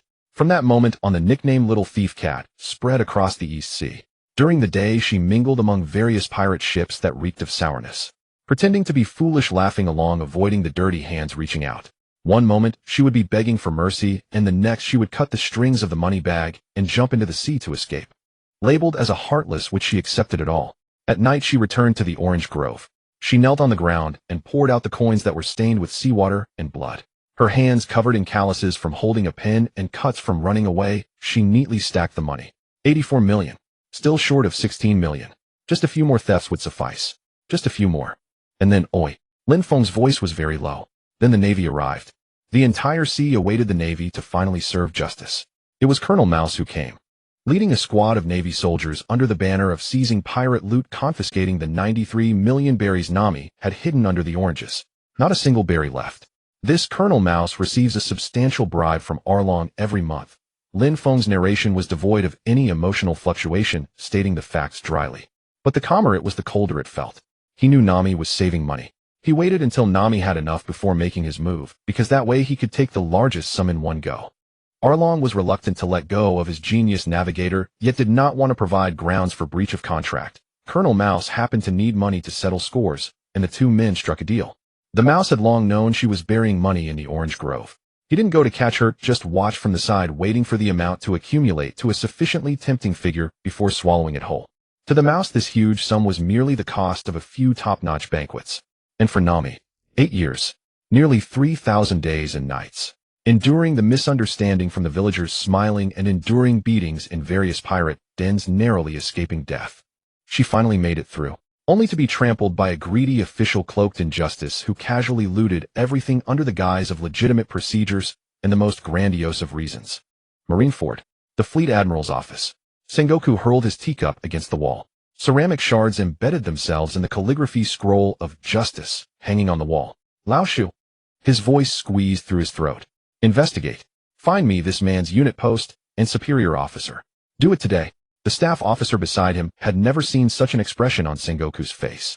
The previous incidents with the celestial dragons were one thing. That was the world government's mess, and the Marines were merely enforcers. But Captain Lao Shu was a Marine. One of their own, taking bribes from pirates, one of their own, oppressing civilians. This shamed Sengoku far more than the celestial dragons affair, because this was something he could not control. Akiji stood in the corridor, hands in his pockets, gazing at the sky screen outside the window. He did not enter. He knew Sengoku was furious, but he also knew that Lao Shu was not an isolated case. How many Lao Shu were there in the Marines' lower ranks? He did not want to count. It was incalculable. The small sailboat on the sea had stopped. The water on Nami's face was dried by the wind. She stared at the sky screen, her breath caught in her throat. The 100 million berry ransom had been a lie from the very beginning. There was no need to scrounge up the remaining 16 million. Even if she saved enough, it would all be for someone else's benefit. Arlong, Lao Shu. The words were forced through clenched teeth. The sky screen had revealed the truth too early. Arlong would definitely kill to silence her. Going back now was akin to walking into a death trap, but if she didn't, Kokoyashi village would be lost. She knew it was a trap, yet she had to leap in. Nami's eyes hardened with resolve as she sailed toward the village. On the screen, the scene reached its most suffocating moment. Nami confronted Arlong, who sneered, "I didn't break the agreement. It's you who failed to earn 100 million berry." Nami collapsed in despair. The money was gone. 8 years of perseverance gone. The freedom of Kokoyashi village remained an elusive dream. Trembling all over, she picked up the dagger from the ground and began to stab her own arm frantically. To be precise, she stabbed the Arlong pirate's mark that had been forcibly tattooed on her left shoulder. 1 stab, 2 stabs, 3 stabs. Blood splattered on the leaves of the tangerine trees. Arlong. Her voice was already hoarse. Give me back my village. Every viewer across the sea, everyone who witnessed this moment fell silent. Whitebeard lowered his head. Shank's hand holding the wine bottle stopped midair. Roger, in the tavern of the past for the first time in his life, did not smile. He set his sake bowl down on the table. Rayleigh noticed that the tabletop had 5 indentations from his fingers. The oppressive atmosphere materialized over the entire sea. Just when everyone was in despair. In the scene, a hand grasped Nami's wrist. On the screen, 17-year-old Monkey D. Luffy stood behind her. He did not speak. He simply took the dagger from her hand. Nami turned around and looked at him. Tears and blood mingled, blurring her vision. 8 years. For 8 years, she had carried everything alone. No one had ever helped her. She thought she had learned to face everything by herself. But now this straw-hat fool who had stolen her ship, whom she had just cursed, stood before her saying nothing. She could no longer hold on. Luffy. Her voice shattered. Help me. Luffy took off his straw. He placed the hat firmly on Nami's head. Then he turned around, tilted his head back, and took a deep breath. Of course I will. That roar echoed across the screen. And it echoed across the entire sea. Zoro wiped his sword. Sanji lit a cigarette. Usopp sat on the ground deep in thought. The 4 of them stood side by side, backs to the weeping Nami, stepping forward one by one toward Arlong Park. No idle words. No hesitation. Windmill Village. Luffy stood up. He did not shout, did not laugh, did not utter any passionate declarations. He walked to the dock, untied the rope, and jumped onto the small wooden boat. The village chief chased after him. Luffy, where are you going? Luffy adjusted his straw hat. My navigator is waiting for me. I'm going to pick her up. The small boat left the dock and sailed toward the sea. Nami saw the scene in the sky and tears surged again. She couldn't believe there was truly a fool who would help her. Even if there was, where could she find him now? Arlong had already seen everything. What should she do? All she could do was sail faster, hurry back to the village. When Nami reached the village entrance, she saw the scene she least wanted to see. A dozen fishmen had driven the villagers out of their homes. The elderly women and children were forced onto the muddy ground in the center of the square. Nojiko was being held by 2 fishmen, one on each side, a cut on her lip, still struggling desperately.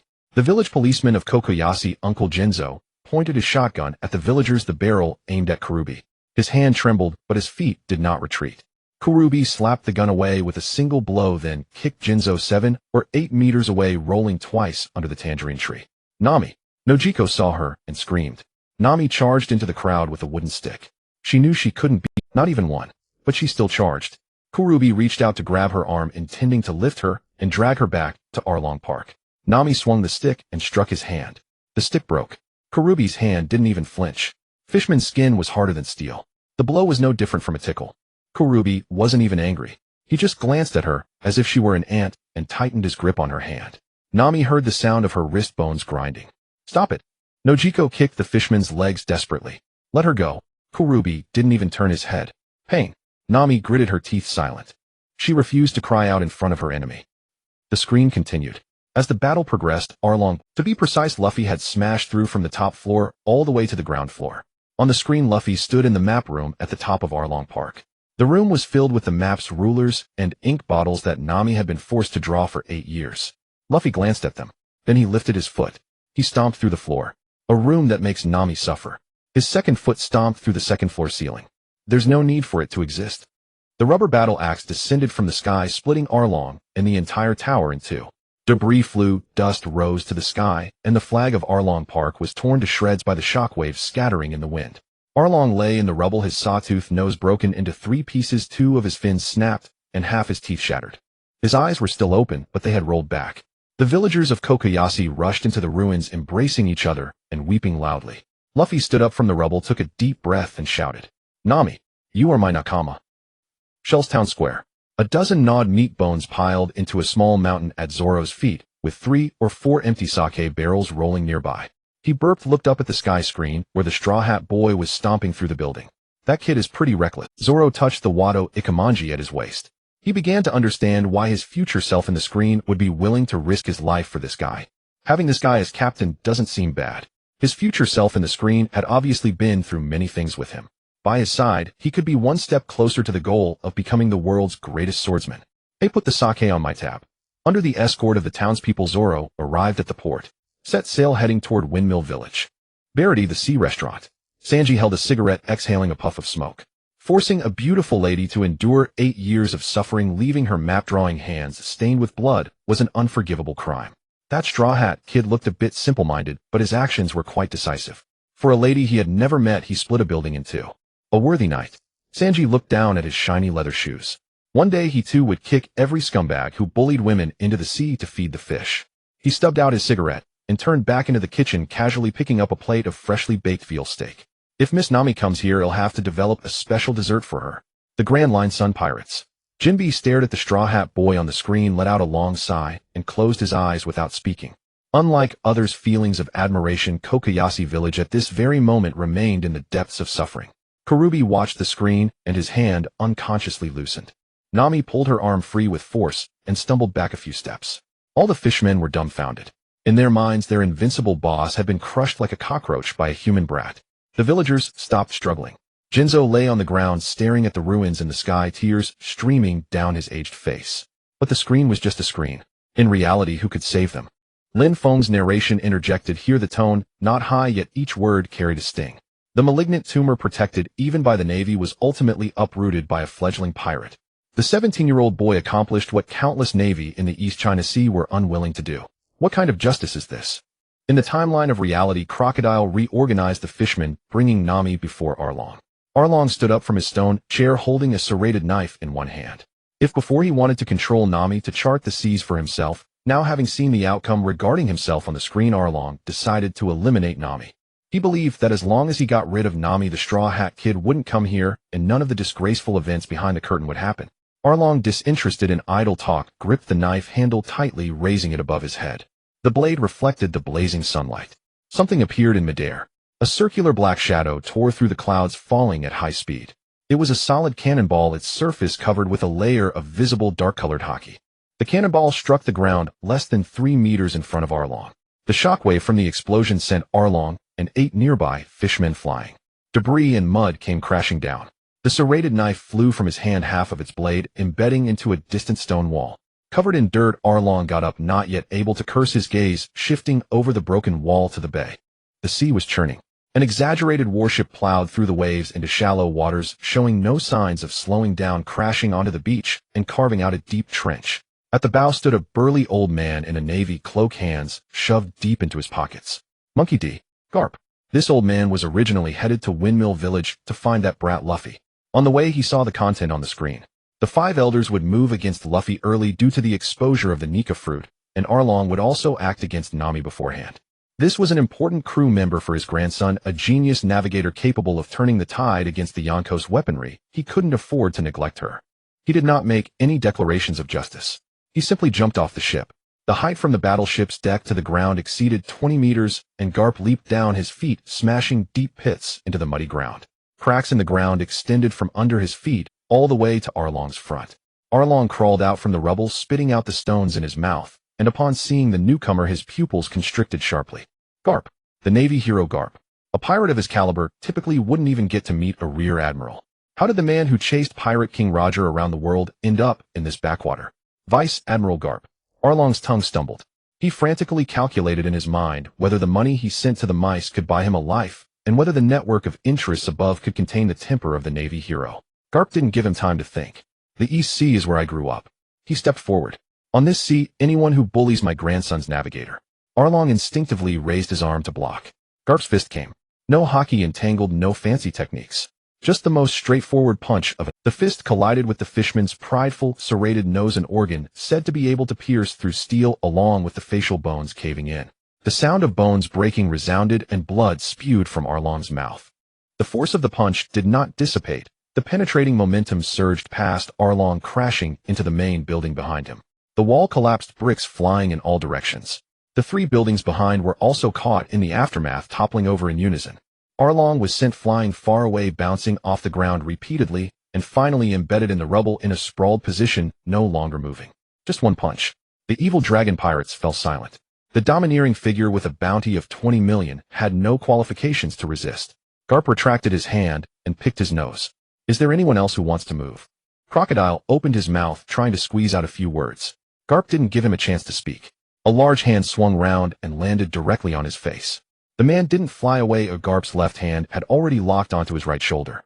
Pure brute force came crashing down, forcibly penetrating the ground. Dirt flew everywhere. Crocodile didn't even let out a cry of pain with half of his body buried in the ground.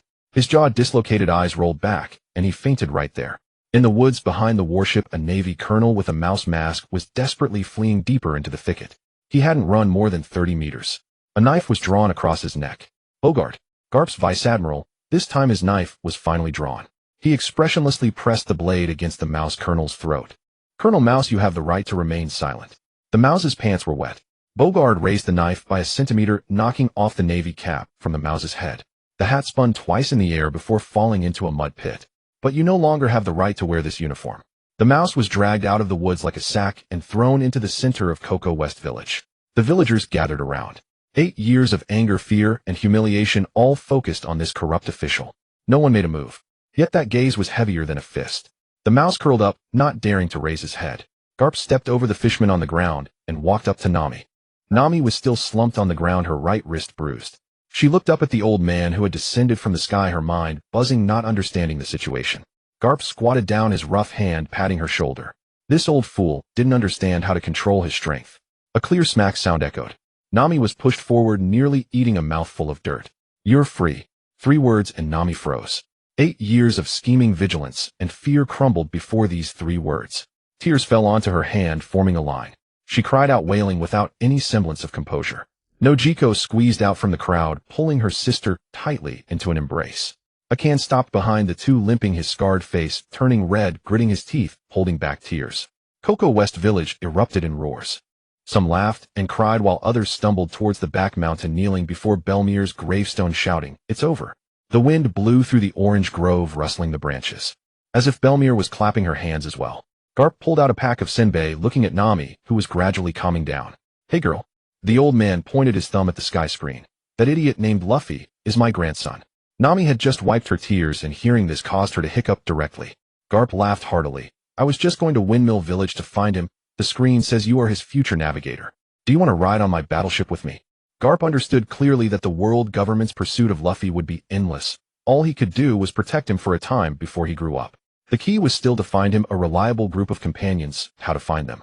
"Isn't there the screen? Can you make mistakes on an open book exam?" Nami sniffed.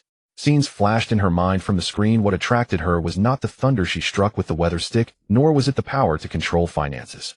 But rather it was what Luffy had said during their battle against Arlong. "Don't you dare make my navigator cry." She finally understood why she would walk alongside this guy Luffy. Nami looked at Nojiko beside her, who firmly said to her, "Go ahead, pursue your dream of drawing the map of the world. He'll take care of the orange grove here." Nami sniffed and randomly grabbed a handful of her dirt-streaked orange hair. Boarding the Navy hero's ship to find a pirate. This sounded utterly outrageous. Getting on the ship is fine. Nami raised her hand, pointing directly at the ruins in the distance. "The money from the Evil Dragon Paradise vault belongs entirely to me, and the stolen funds taken from the mouse also belong to me. If there's even one berry less, I won't go." Garp was momentarily taken aback. Then the old man threw back his head and laughed so hard that all the birds in the trees flew away. "Huh. It's a deal. Bogart, take people to the ruins and dig up money for this girl." The boy in the straw hat was drifting on the sea, having set out in a hurry, without preparing anything. At this moment his stomach let out a loud growl. "I'm so hungry." He had no idea that Garp had stolen his opportunity. He also didn't know where he was. The ruins of the Evil Dragon Paradise gradually faded on the screen. The audience across the vast sea was still immersed in the lingering echoes of Cocoa West Village. Some were rubbing their eyes, some were cursing the 18th generation of Colonel Mouse's ancestors, while the old sailors in the port tavern raised their glasses to toast the woman named Belmir. But Lin Feng was not going to give them a moment's respite. The golden screen lit up once more, and this time the background music changed. It was neither the tear-jerking piano solo from before, nor the oppressive strings of the Evil Dragon segment. It was an organ, a deep, solemn organ that carried a sense of religious ceremony. Its notes rose from the bass to the treble, echoing like a hymn in the sky. Lin Feng's voice was extremely low, his speech slow, with each word trailing off into echoes.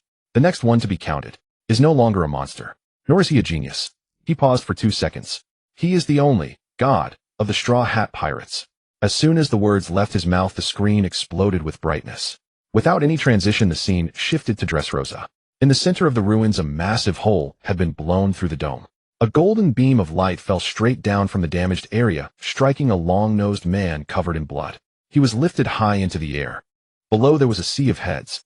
Pirates, giants, arena fighters, smugglers from the underworld, and the notorious gang leaders who had ruled Dressrosa for 10 years.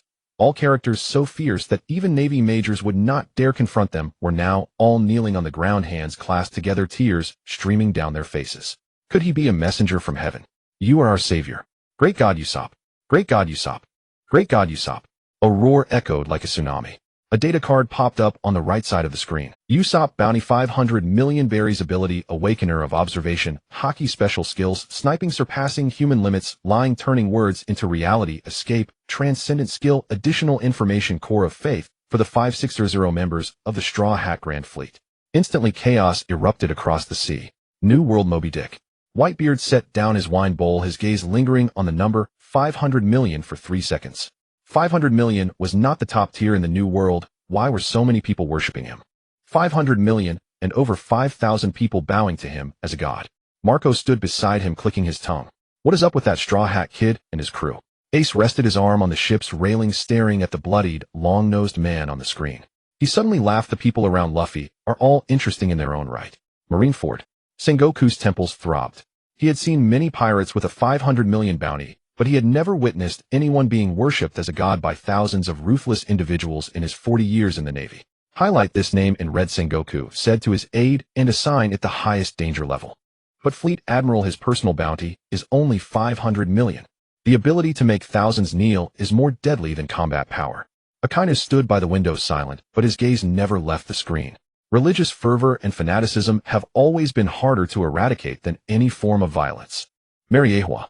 The 5 elders sat in a circle, each face displaying the same expression, one of a fleet of 5,600 people with one person as the core of faith. The voice of the blonde elder was heavy. Investigate immediately. Find out this person's lineage, family tree, and whether they have any ancient weapon-related bloodline inheritance. Dig it all up for me. If it's some unknown fruit of temptation. No matter what it is, the elder with the sword interrupted. People like him, just like Nika, must not be allowed to live and grow stronger. For every such individual, our foundation becomes a little more unstable. The previous Nika fruit, the D clan, and the Roger bloodline have already been enough of a headache. And now there's another god. However, while the power elite across the sea urgently sounded the alarm for this name. East Blue West Rob Village. At the village entrance under a large tree. Usopp had just completed today's pirate. Every morning at 5 o'clock he would run laps around the village shouting the pirates are coming. This was his unchanging routine. The villagers had adapted from their initial panic to now continuing to sleep through it, showcasing their remarkable adaptability. At this moment, he was perched on a branch looking down at 3 little boys with green pepper hairstyles flailing their arms and drooling onto the fence across from them. That sea king was at least 500 meters long. Its mouth could swallow an entire island. But Captain Usopp with just a slingshot made it flee in terror. So impressive. Lord Usopp. That's nothing. Usopp stomped on the branch, puffing out his chest, tilting his head back, and raising his nose, striking a pose of authority. I am the commander of 8,000 subordinates, the great pirate. Even the admirals of the Navy would take a detour upon hearing my name. The 3 little boys' eyes sparkled as they clapped vigorously. Usopp, perched on the branch, became more and more animated, sitting up straight.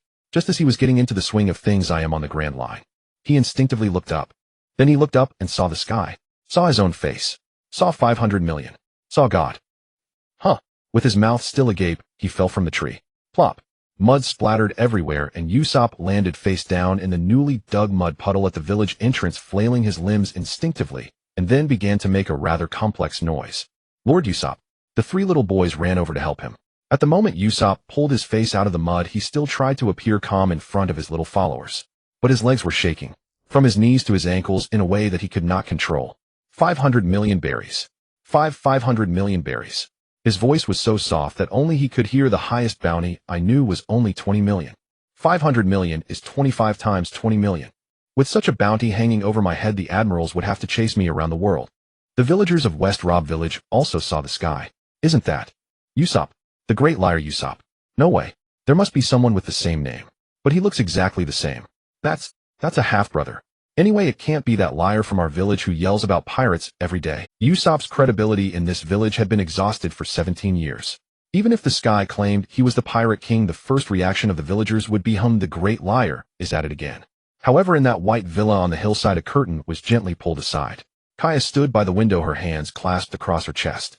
She saw the bloodied, long-nosed face being lifted by thousands in the sky. It looked exactly like the boy who used to tell her stories while leaning on the wall. Her fingers tightened. The absurd stories he had told her. How he claimed to be a great pirate, how he said he had defeated sea kings, how he spoke of having 8,000 subordinates. Every story was absurd. She had always thought those tales were meant to cheer her up, while she was sick, kind-hearted lie. The light screen did not give her much time to digest. Lin Feng's narration re-entered, his tone descending from the divine to the mundane.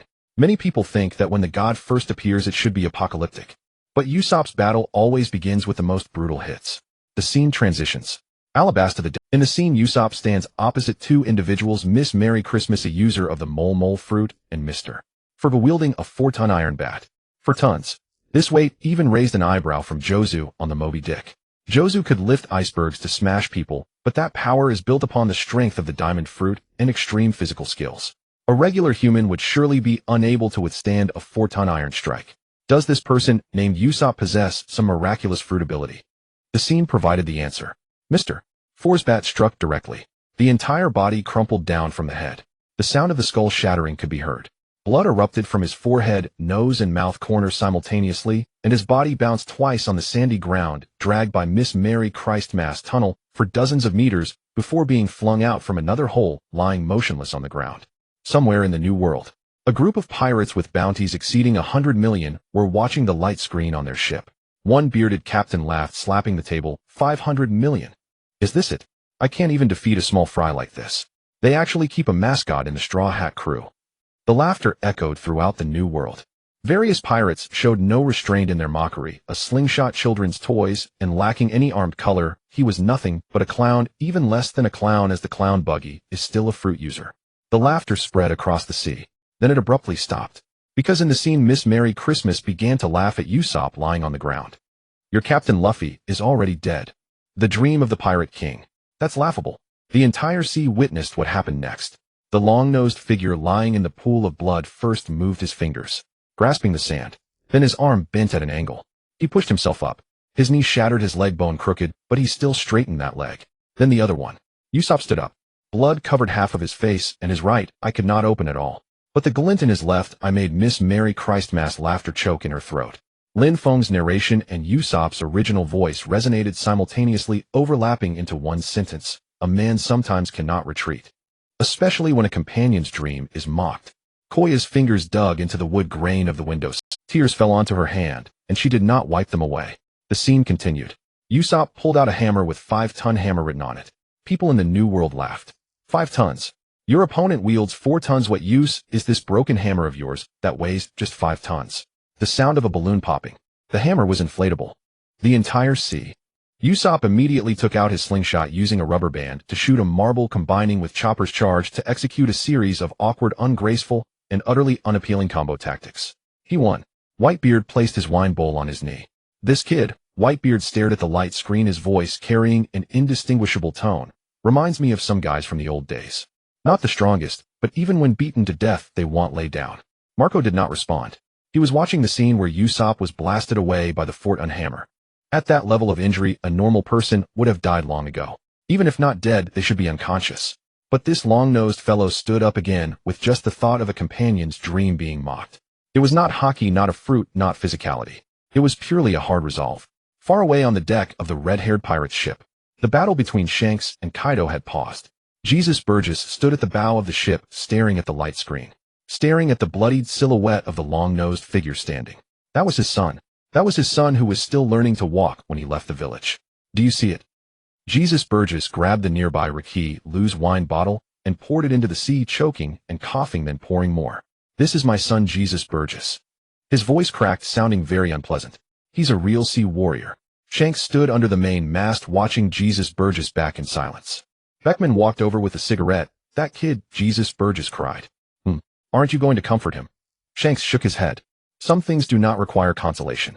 He looked at the image of that long-nosed boy standing despite a broken leg on the light screen, and softly said, the people Luffy found. Each of them is a real man. The light screen brightened again. Lin Feng's voice cut in the rhythm faster than before, carrying a tone as if he was holding back laughter to tell a joke. Why can someone with such poor combat power have a bounty of 500 million? The answer is simple. because this deity possesses the only passive talent of causality in the pirate world. Golden letters floated up. Words become law. Everyone in the sea was taken aback. What is this? Usopp has loved to boast since he was a child. But the problem is, all the boasts he made came true. The light screen split into two halves. On the left was the scene of Usopp boasting. On the right was the future events that actually happened.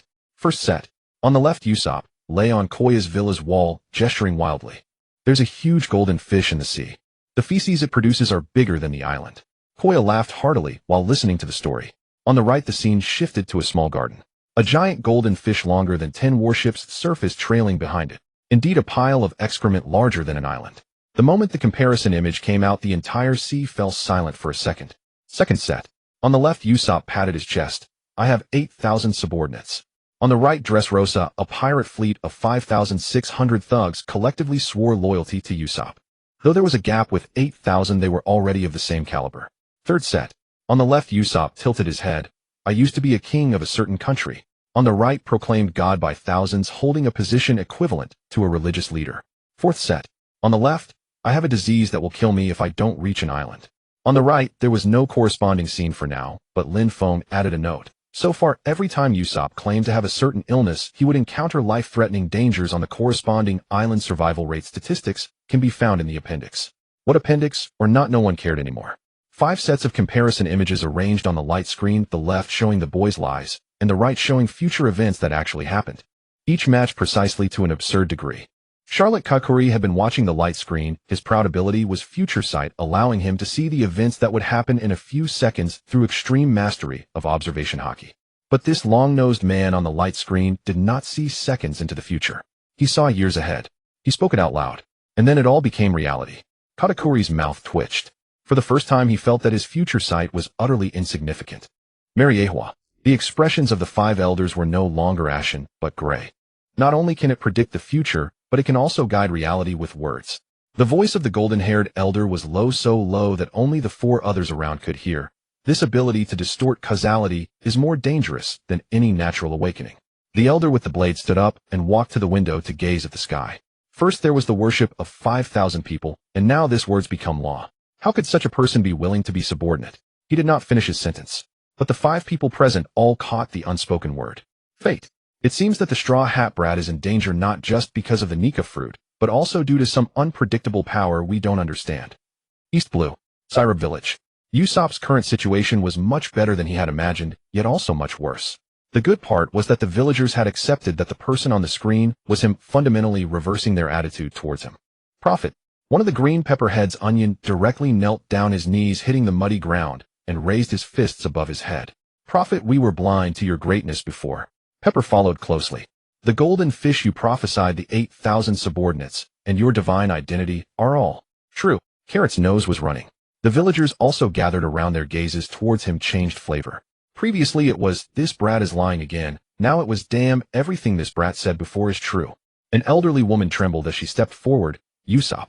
You said it would rain heavily for 3 days next week, is that true? Usopp's mouth twitched. That. Prophet. Please enlighten us. Is there a sign that my hen has stopped laying eggs? Prophet. Is my daughter-in-law having a boy or a girl? The crowd grew larger and larger. Usopp wanted to explain. What a joke, those tall tales were just made up by me, they just happened to be right. But he opened his mouth, then closed it. Because he suddenly realized an extremely malicious paradox. If he said, everything I previously boasted was false, according to the words become law principle displayed on the screen, what he said as a lie would turn into truth. If he said that he previously spoke falsehoods, that falsehood would also turn into truth, meaning that what he said before was indeed false. But the screen had already proven that what he said before was true. Usopp's mind was in a knot. He decided to remain silent. Not speaking would prevent mistakes. But his expression could not be faked. His face was contorted in a look of constipation, which was interpreted by the villagers as something else. The prophet is indeed profound and inscrutable. Even his expressions carry deep meaning. Look at how he's holding back from speaking. He must be guarding a great secret. Usopp. The white villa on the hillside.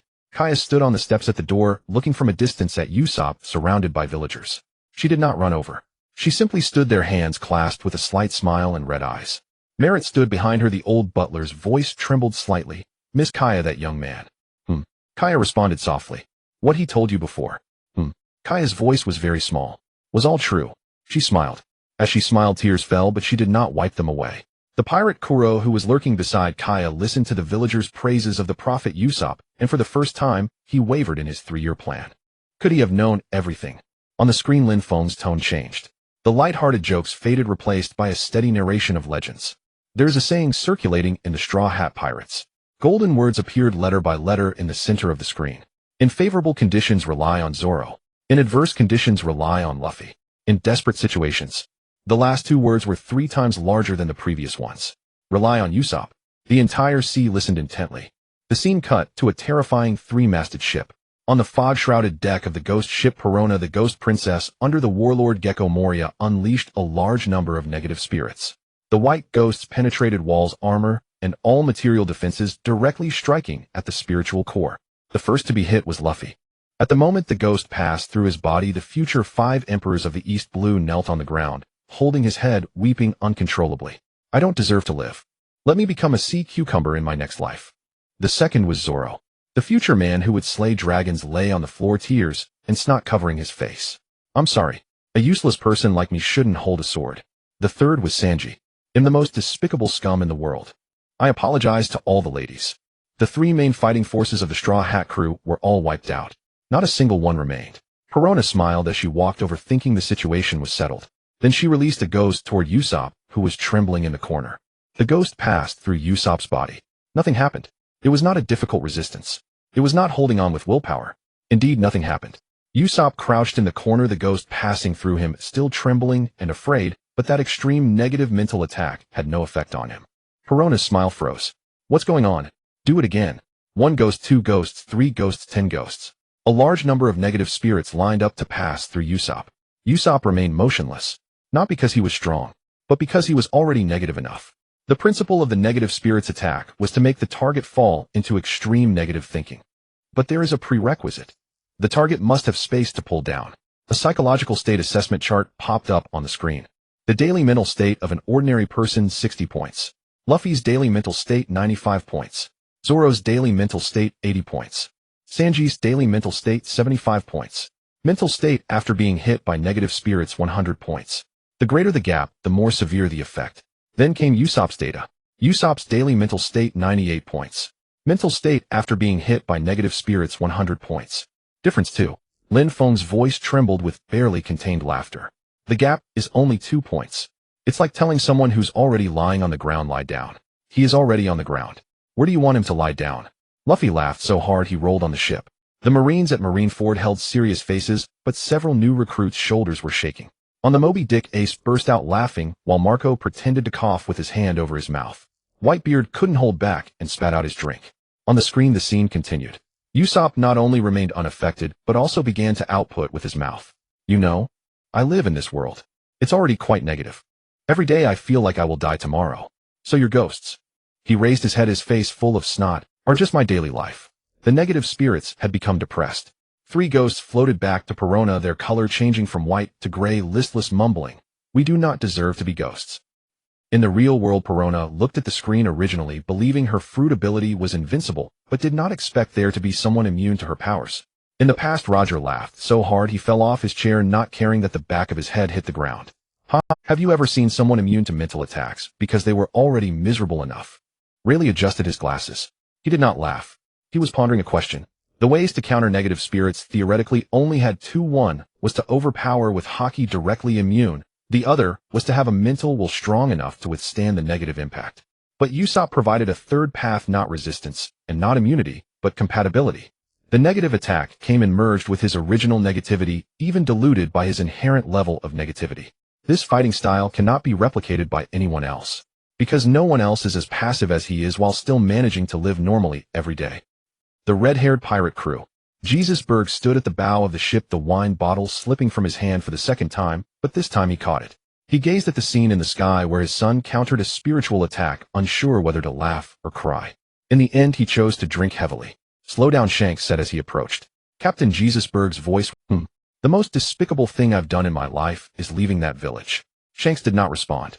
Jesusberg wiped his face, but the best thing I did was also leaving that village. If I had stayed there, he would not have become what he is now. Shanks patted his shoulder, neither saying it was good nor bad. Some choices have no right or wrong, only costs. The tone of the light screen darkened. The organ, the country harmonica, the humorous suona, all the background music vanished. The scene paused for a few seconds. A quiet few seconds. Then Lin Feng's voice rang out completely different from before. No mockery, no jokes, no fancy tones. Next is the gods' battle for divinity. The scene shifted to Dressrosa. The light screen first displayed an image. A little girl wearing gloves with a blank expression. Sugar fruit hobby fruit ability touching anyone turns them into a toy. Those who are turned into toys will be erased from everyone's memory once touched. There is no resistance regardless of Haki level fruit ability or physical strength. Touching takes effect. Red warning text popped up. Unsolvable. The entire ocean grew cold. Whitebeard set down his wine bowl, staring at those words. No matter the Haki level. Does that mean even the 4 emperors would turn into toys if touched? Marco's voice was dry. Old man. This fruit. I see it. Sengoku's gaze was fixed on the light screen, his pupils constricting. If this ability were used on the battlefield, a little girl could make an entire army disappear without a trace, and no one would remember they ever existed. The light screen continued to advance. Dressrosa. Don Quixote Doflamingo's birdcage was already activated, and the entire island was ensnared in a web of strings. Luffy and Law were engaged in a fierce battle with Doflamingo's core subordinates, but Sugar was still present. As long as she remained conscious, anyone who approached her would disappear with a touch. At this moment, Luffy and Law are in extreme danger. Lin Feng's voice was low. Sugar's hand is only a few meters away from them. Once touched, not only will Luffy and Law turn into toys, the whole world will forget they ever existed. The Straw Hat Pirates will be completely wiped out. The entire ocean held its breath. And at this moment, the only one who can save everything is just one person. The scene pulled back. Very far back.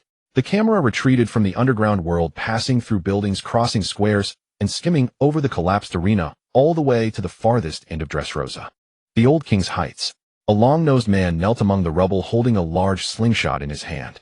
The distance between him and Sugar and Lin Feng's words had exceeded the normal sniper's maximum range. What is in front of him? Layers of buildings. He couldn't see the target. Walls, steel beams, stone columns blocked the way. Shooting from this position was like trying to hit an ant-sized target through dozens of walls. And there was wind. The air currents in Dressrosa became extremely chaotic under the interference of the birdcage, changing direction every second. Any calculations in such conditions were worthless. In the new world on some island, a group of bounty hunters famous for sniping gathered together to watch the light screen. The leader was an old hand with 20 years of experience using a rifle with a bounty, just over 200 million, and he had never lost a long-range battle in the new world. He glanced at the distance number. Nonsense. The leader snuffed out his cigarette. Under these conditions, I couldn't hit a barn door, and you want him to shoot a little girl with a slingshot. A slingshot. Who knows where that marble will be blown to by the wind? The person next to him agreed. Exactly, that long-nosed guy is just bragging fighting. Usopp's forehead was drenched in sweat on the light screen. Calm down. Calm down. He muttered, but his voice trembled. His hands were shaking as well. The slingshot was drawn back, and then released. Released, and then drawn back again. Time was passing. If he didn't act soon, Sugar's hand would touch Luffy. At that moment, Usopp's eyes changed. The scene zoomed in on his face. In his double pupils a faint red. It was not a transformation from a devil fruit, nor an external force augmentation. It was an internal awakening. Kenbunchika Haki. Usopp's breath stopped for a moment.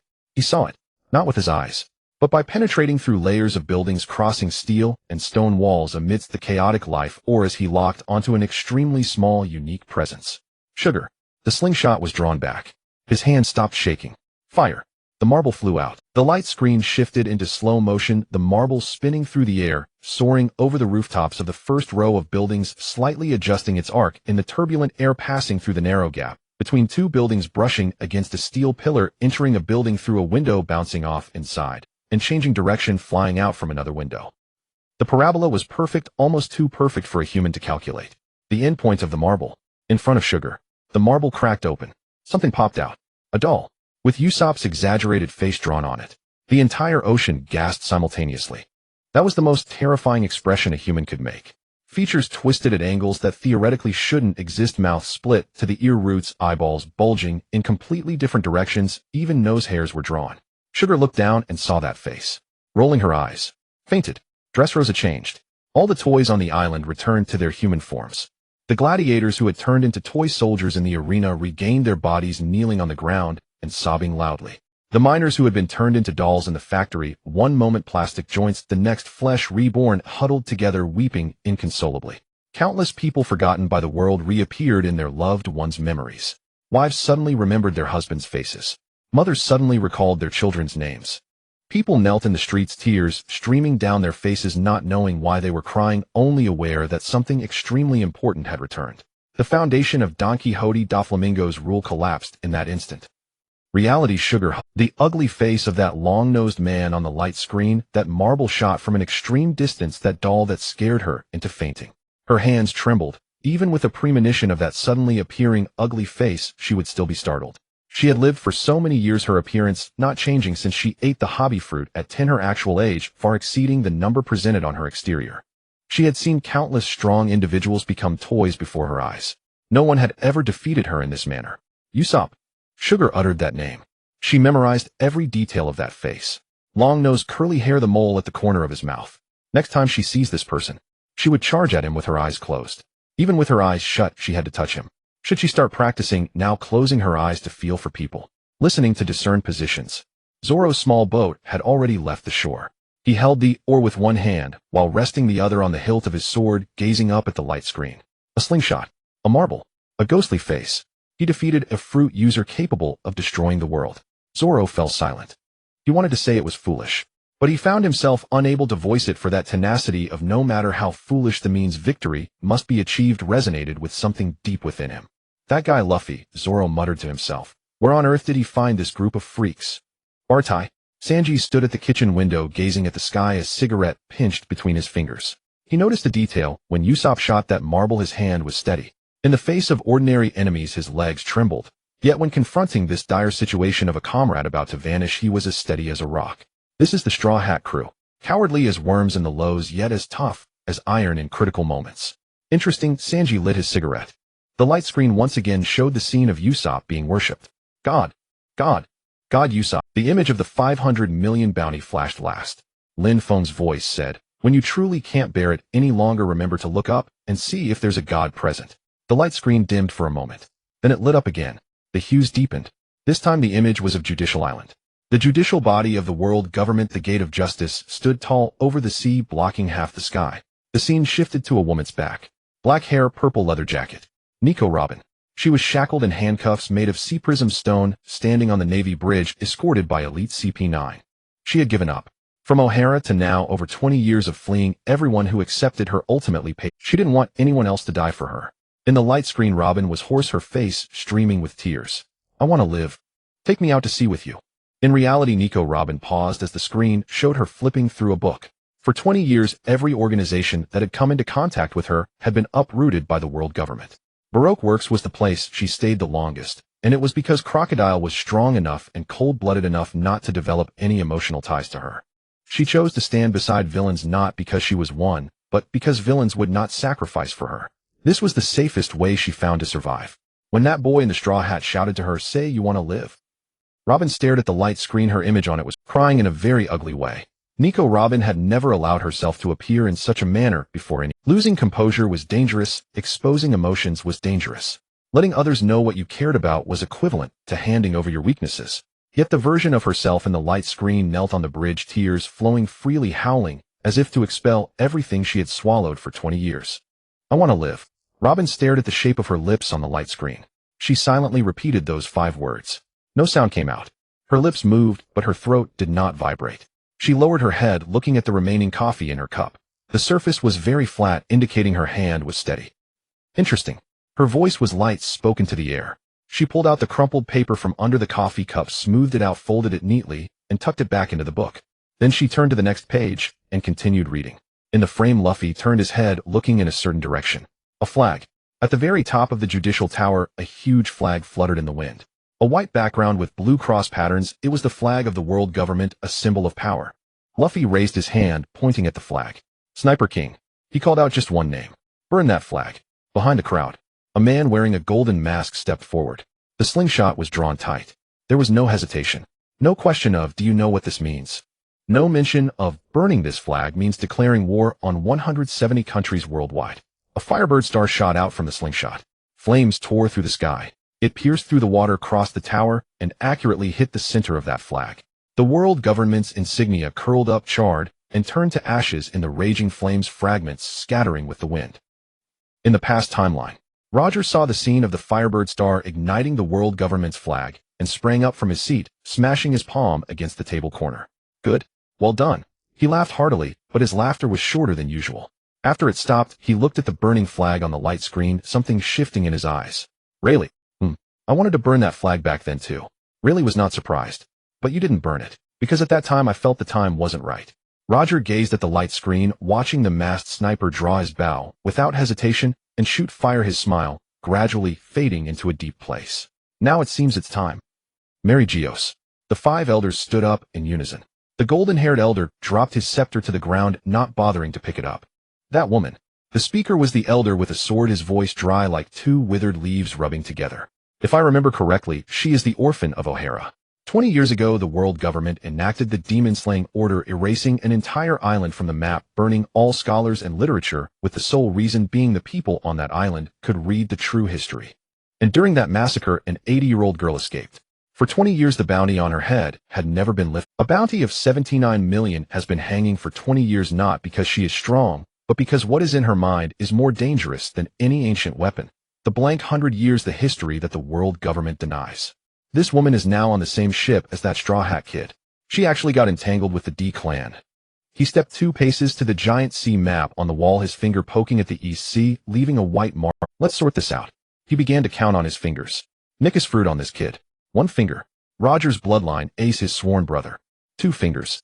The causal law manipulator of words, manifesting as law, his crew. 3 fingers. The only one who can interpret the true history, the O'Hara orphan, also his crew. 4 fingers. And that terrifying swordsman, along with the bloodline of the Vinsmoke family. 5 fingers stood upright. The hall fell silent for 5 seconds. Clues to ancient weapons, Nickus power, the erased historical truth, the god distorting causality. All concentrated on one ship. Even if only one of these 4 things falls into the hands of a certain power, it would be enough to give us headaches for 10 years. Now they have come together on their own. The most ironic thing is, he set down the teacup.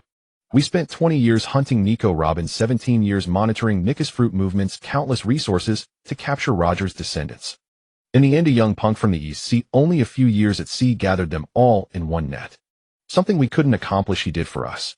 The brief silence in the hall was shattered by the swordsman elder. So we can't wait any longer.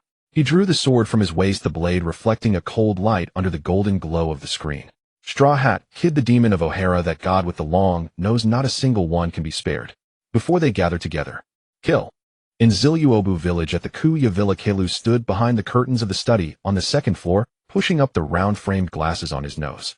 Outside the window, Usopp was surrounded by villagers, the cries of Lord Prophet, rising and falling, while the trio of Green Pepper knelt on the ground, knocking their heads loudly. Kelu did not look at Usopp. He was gazing at the sky. Those few words still hung above the light screen, golden and blinding words become law. 3 years. He had endured in this broken village for 3 years.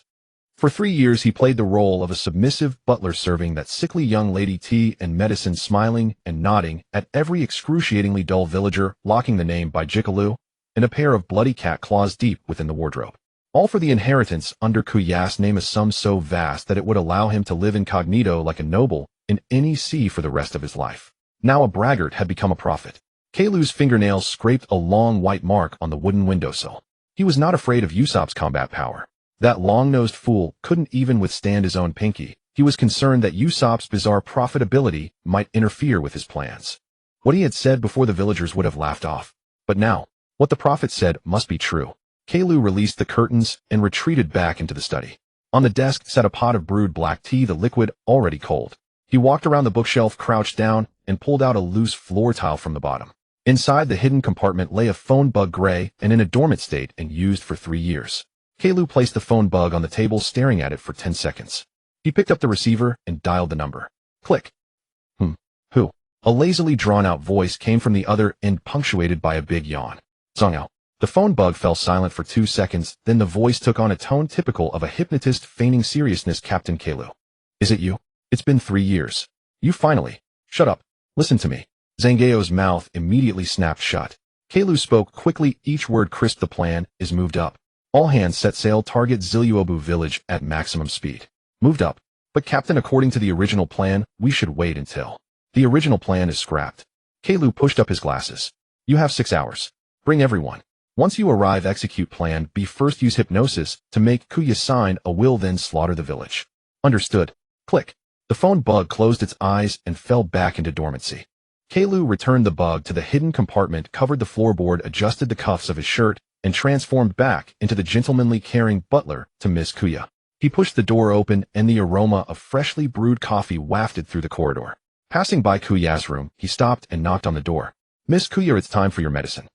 East Sea. In an unknown foggy region of the sea, the Black Cat Pirates warship was advancing at full speed. Zhang Ao stood at the bow, one hand holding the iconic iron ring hypnosis tool, the other on his hip, his long hair billowing in the sea breeze. He felt particularly handsome today. Brothers, the captain has finally spoken. 3 years of vacation is over. Cheers erupted on the deck. The captain said. Zhang Ao raised his chin. Once we arrive apart from the target, Kuya, all the villagers in the village can be slaughtered. This time, we can kill to our heart's content. The minions let out howls. The ship continued to surge forward. The fog thickened. 15 minutes later, the lookout suddenly shouted. Something ahead. Looks like a ship. Zhang Ao raised the telescope. A dark shadow floated in. It was not large, quite small, smaller than a fishing boat. Shaped like a coffin, a cross was stuck in the bow. There was a person sitting on it. Wearing a top hat, arms crossed, eyes closed. Let this broken ship get away from us, don't block the way. Zhang Ao lowered the telescope. The minions leaned over the ship's railing, peering down. As they got closer, the coffin ship looked almost laughable. A single wave could capsize it. Hey, you down there. Get out of the way. One minion shouted at the top of his lungs. No response. Did you hear me? Hurry up and roll away. Your broken coffin is in the way. Still no response. Zhang Ao grew frustrated. Stop talking nonsense. Fire the cannons. Don't delay the captain's big plans. The cannon operator cheerfully went to fetch the cannonballs. Another minion, feeling mischievous, picked up a half-eaten piece of bread from the deck and threw it down, hitting the man's top hat perfectly. Huh. Sleeping like a baby, huh? Almost dead, but still sleeping. The bread slid off the brim of the hat. The man opened his eyes. It was Mihawk. He was not in a good mood today. The sky had first broadcasted Zoro challenging him, that young swordsman who made his blood boil. Then it aired a farcical comedy of Buggy becoming an emperor. He had set sail from Kraikana Island to the East Sea to find Buggy and coincidentally check if that green-haired kid was already out at sea. But as soon as he entered the East Sea, he encountered a whirlpool and the coffin ship drifted into this foggy area. He simply closed his eyes to rest, waiting for the wind to change before moving. Then he was awakened by a piece of moldy bread hitting him. Mihawk looked down at the bread that had fallen on the deck. He then looked up at the pirate ship flying the Black Cat flag above. Excited and arrogant faces hung over the ship's railing. The cannon was turning towards him. Mihawk kicked the bread into the sea with his toe. He drew his black sword Yuru. Noisy. With a flick of his wrist, no one could see how he struck. A ghostly green light swept across the surface of the sea, silent and swift, so fast that even the fog had no time to part before it closed back up. The Black Cat Pirates warship split right down the middle. From the keel to the mast, from bow to stern, along a perfect straight line, the entire ship was neatly divided in half, as if it had been cut open by a surgical knife. The wood grain at the cut was clearly visible, not a single splinter was raised. The left half sank first. Water rushed in from the cut, the deck tilted, and the minions tumbled into the sea. The right half followed. 3 seconds later, Zhang Ao caught a glimpse of the man sitting on the coffin ship who had already closed his eyes again. He opened his mouth to shout something, but nothing came out. The icy seawater filled his mouth. 30 seconds later, the sea's surface was left with only pieces of wood and a few bubbling whirlpools. Mihawk sheathed his sword. The wind changed direction. The coffin ship's sail automatically filled with air, carrying the world's greatest swordsman further east. He did not know whose ship he had just shattered. He did not care. Zilabu village. Kelluo had not received any news from Zhang Ao. He made 7 phone calls. Each time it was just silence. The phone bug simply could not connect. He was not anxious, because he knew Zhang Ao too well. That useless man wearing heart-shaped sunglasses was only good at drinking aside from his hypnosis skills. Before every voyage, he would get himself drunk to the point of lying under the mast. 3 years ago on a trip at sea, Zhang Ao got so drunk that he mistook the hypnosis plate for a flying saucer and nearly knocked out his own crew. The phone bug not connecting could only mean one thing. Those bastards were drinking heavily again. They drank so much that the phone bug ended up kicked into the deck's crevice or soaked in a barrel of wine or was licked by some drunken crew member as a snack, causing it to retract into its shell, refusing to work. Each of these situations had occurred at least once in the history of the Black Cat pirate crew. Kelluo's temple. He stood up and walked to the window. The sunlight outside was splendid. The stone road of Zilabu village was bathed in the afternoon light, with seagulls lazily preening their feathers on the rooftops. At the village entrance, Usopp was surrounded by a group of villagers. Since the broadcast from the sky, the treatment of this long-nosed man had undergone a dramatic change. Previously, everyone in the village would avoid him, but now everyone was chasing after him. The bakery owner rushed over with a basket of freshly baked bread, nearly colliding with the blacksmith's wife carrying fish soup. The two glared at each other and quickened their pace. Prophet, the wind is blowing from the east today. Is it a good day for fishing? Prophet, my dog howled at the moon 3 times yesterday. Is there any significance to that? Usopp stood in the center of the crowd, hands on his hips, nostrils flared, looking inscrutable, saying, the secrets of heaven cannot be revealed. Though his expression management was already half broken, with the left corner of his mouth smugly raised while the right corner twitched nervously. Kelyuo closed his eyes. Zong out. The sound of his name carried a killing intent as he took out a pair of cat claw gloves from the drawer. He placed the gloves on the table but did not wear them. He merely looked at them. Wait until you arrive. Kelyuo pushed his glasses up with his palm. The lenses reflected light, obscuring what lay beneath. I will ensure you wake up properly. At the end of the corridor, Kia was standing at the staircase. Kelyuo Batir, you've been in your room for a long time. Is everything all right? I'm fine, Miss Kia, Kelyuo replied with a smile, bowing slightly. Just organizing this month's accounts. Oh. Kia hesitated for a moment. About Usopp, that was mentioned on the broadcast. I saw it too. Kelyuo's smile was warm. It truly is surprising that young man actually has such an extraordinary future. Kia's eyes brightened slightly, and she quietly responded with a soft before turning back to her room. Kelyuo watched her figure disappear around the corner of the corridor. The smile still lingered on his face. But his hand, which had pushed up his glasses, moved once more. No reinforcements were coming. He would have to take matters into his own hands. But before taking action, he needed to extract that long nose from the crowd. Killing should leave no witnesses. He stood up, adjusted his tie, and walked out of the study. Kelyuo slowed his pace, wearing a polite smile. Miss Kia, I'm going out to purchase some herbs, so I'll be back before dinner. Kia turned her head and smiled at him. Thank you for your hard work, Kelyuo Batir. Not at all. Kelyuo bowed and turned to leave the villa. Usopp finally managed to squeeze out of the circle of villagers, his back drenched in sweat. He felt more exhausted today than when he was deceiving people. Prophet. What kind of prophet am I? He mumbled as he walked up the hillside, wanting to find Kia. He wanted to ask her what she thought of the broadcast about him.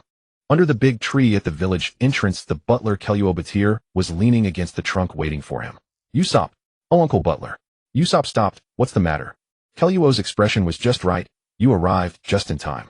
On my way to collect herbs at the North Shore, I discovered something very strange. Moi. A cave. A very deep one, its entrance covered by vines usually not visible at all. Kelyuo lowered his voice. Inside there is a box. It's wooden, covered with iron sheets, heavily rusted. Usopp's nose twitched. What do you mean?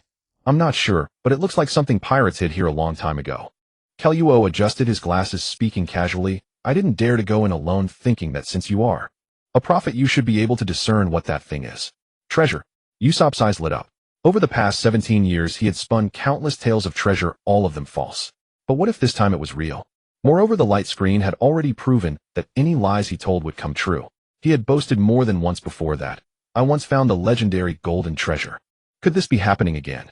Rationality told him something was off, but curiosity and a hint of delicate vanity rose up together, pinning rationality down. Let's go. Take me to see it.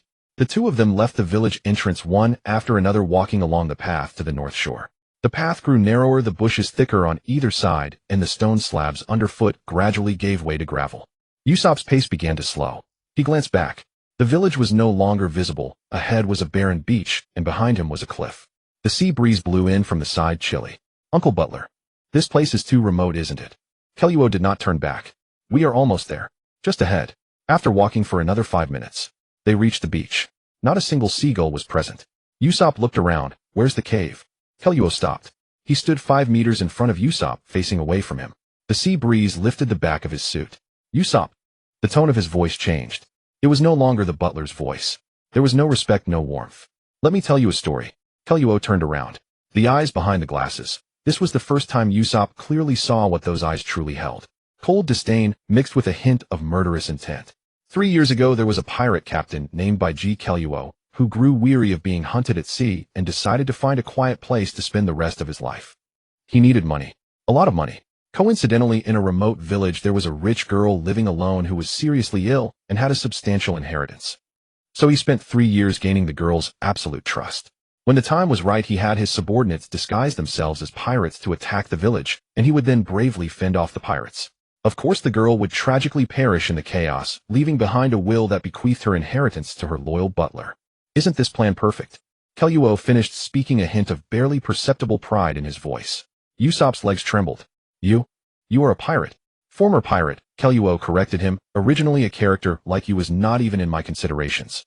A useless person running around and shouting in the village could not affect me. He pushed his glasses with his middle finger. But today that damned light screen turned you into a prophet. If you casually say the butler is a bad man, the entire village will believe it. Usopp opened his mouth to say something, but ended up saying nothing. Kelluo tilted his head. So you have to die here. There's no personal enmity. It's purely because you're in the— Wait. Usopp waved his hands frantically. The celestial screen says I have 5,600 pirate underlings. If you kill me, they'll— Where are they now? Kuro glanced around and pushed his glasses up with his palm. That question cut off all of Usopp's bluster. What was shown on the celestial screen was a future event. At this very moment, standing on this desolate beach, Usopp was a mere boy with no devil fruit ability, no haki, and who would be winded after running 2 steps.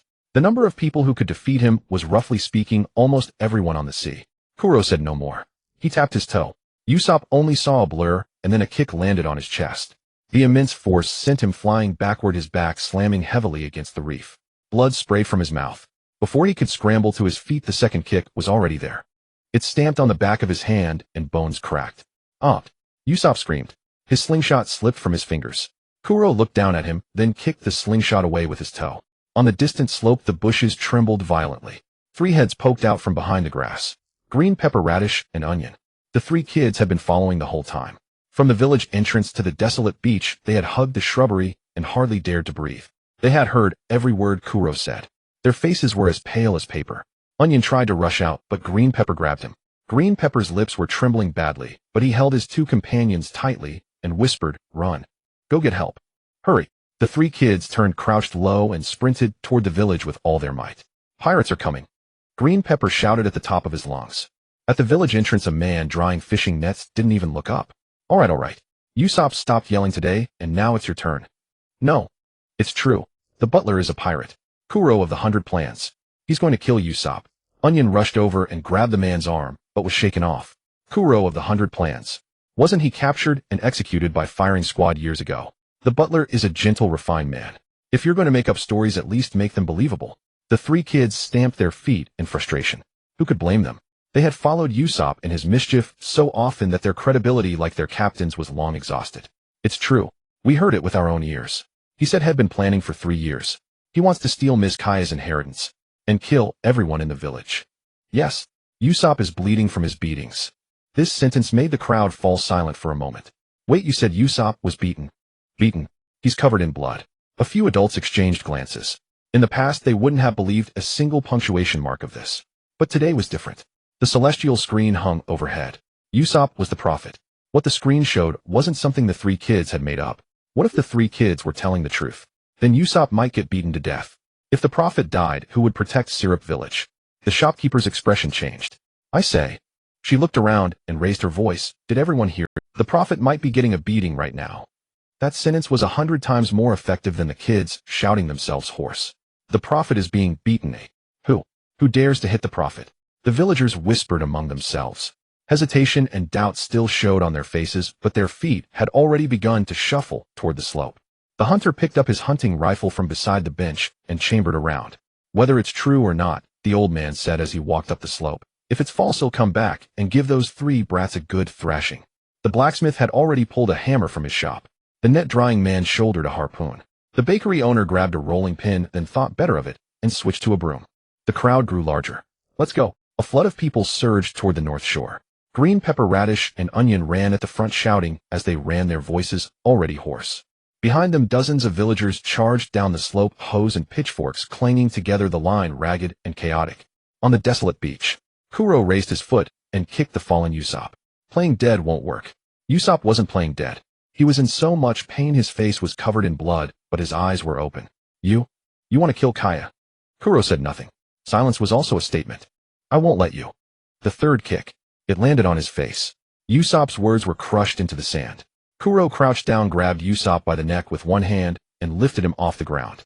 "You can't do a thing." There was even a hint of pity in his tone when he said it. Then he heard a sound.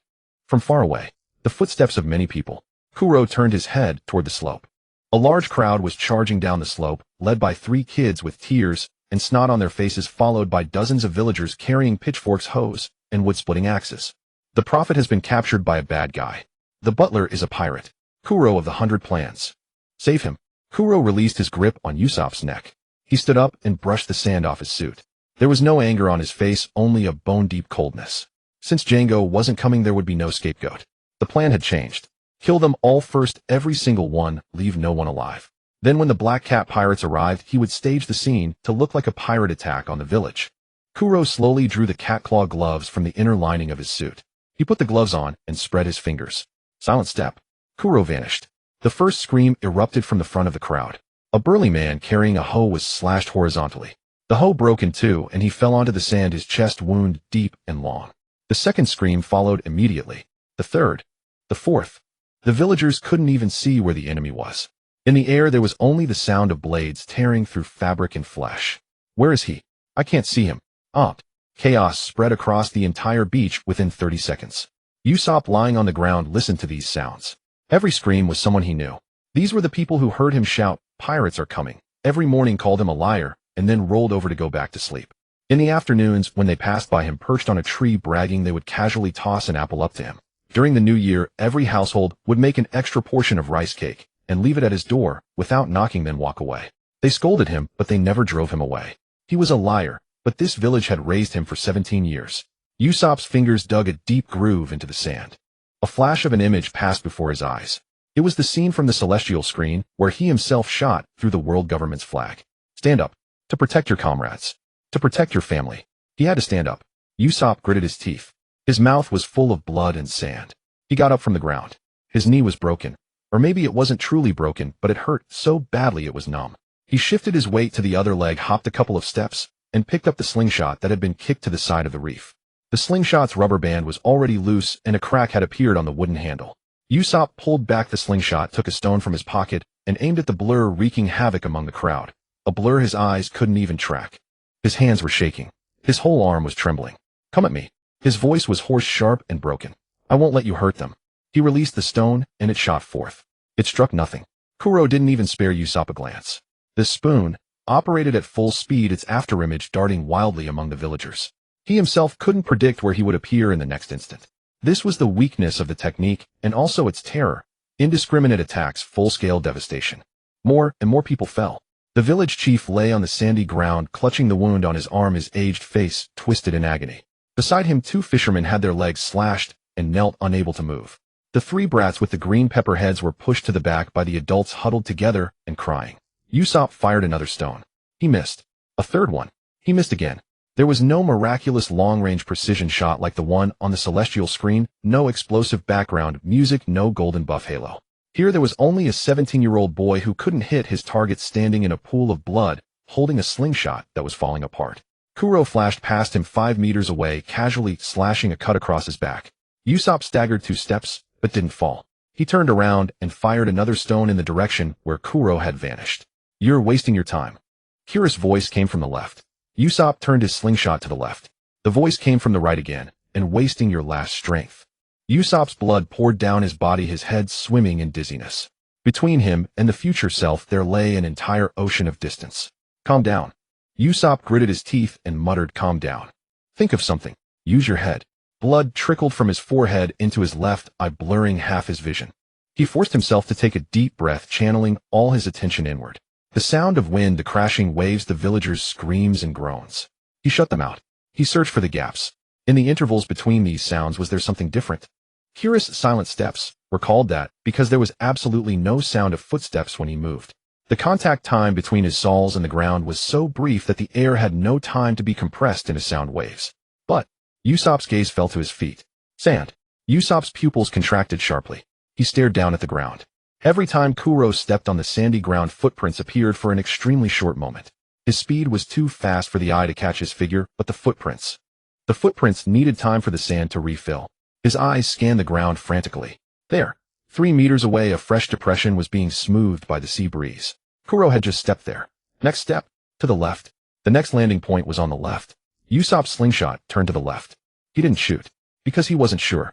Guessing and seeing were two different things. Ammunition was limited. If he missed, it was truly over. Usopp's breathing grew rapid, his temples throbbing. The knife wound on his back split open with every movement, and the hand holding the slingshot trembled. He gritted his teeth, holding the last breath in his chest. He couldn't rely on his eyes, nor his ears. Then what? The scene broadcast on the celestial screen flashed through his mind. Dressrosa, the old king's plateau, the future him shooting that marble through dozens of walls. What had he used back then? Observation Haki.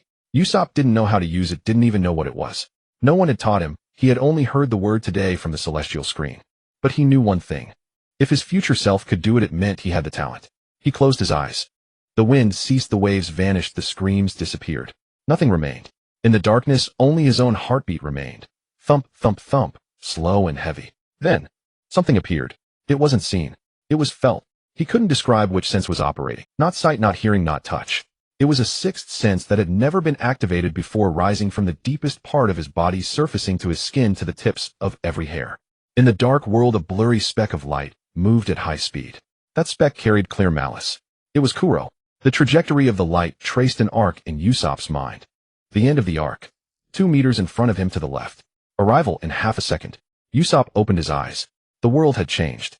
Not a dizzying spin, but everything's speed had been slowed down. The grains of sand carried by the sea breeze were distinguishable one by one, and the villagers falling in the distance became slow motion. He saw Kuro. Usopp raised his slingshot, loaded a stone, drew the string. The entire sequence was fluid without any pause. His hand stopped trembling. It was exactly like the future self who had shot through dozens of walls on the celestial screen. This shot will definitely hit.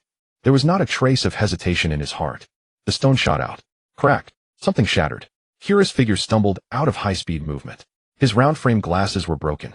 Shards pierced the skin at the corner of his eye, and a line of blood ran down his cheekbone. The stone had struck the glasses dead center. Kira's spoon was interrupted. Forcibly yanked out of uncontrollable high-speed movement, his balance completely collapsed, and he tumbled 5 or 6 times on the sand. The entire scene fell silent for a second. Every villager who could still lift their head saw Usopp's slingshot in hand hitting the invisible monster. The prophet really hit him. Hoarse cheers squeezed out from the wounded. Usopp didn't cheer. His entire arm was completely numb. The wooden handle of the slingshot was soaked in blood and too slippery to hold. He gasped for breath, his lungs feeling as if they were filled with seawater. But he was smiling, grinning with his ragged teeth, even blowing a snot bubble. See that? I am the future God. Kuro stood up from the sand. He wiped the blood from his eye with the back of his hand, looking down at the shattered lens fragments at his feet. This was the last mask of his civilized man disguise. Shattered. Kira's expression changed. A pure undisguised hatred accumulated from 3 years of patience. He walked step by step toward Usopp, his 10 cat-claw blades casting a row of long shadows in the setting sun. I've changed my mind. His voice was very soft. I'm going to make this prophet of yours die in front of everyone. Usopp's legs went weak, his knees buckling, and he sank downward. Kuro activated silent steps again. That strange sensation from moments ago had dissipated. Usopp could no longer see Kuro, and he couldn't lift his slingshot.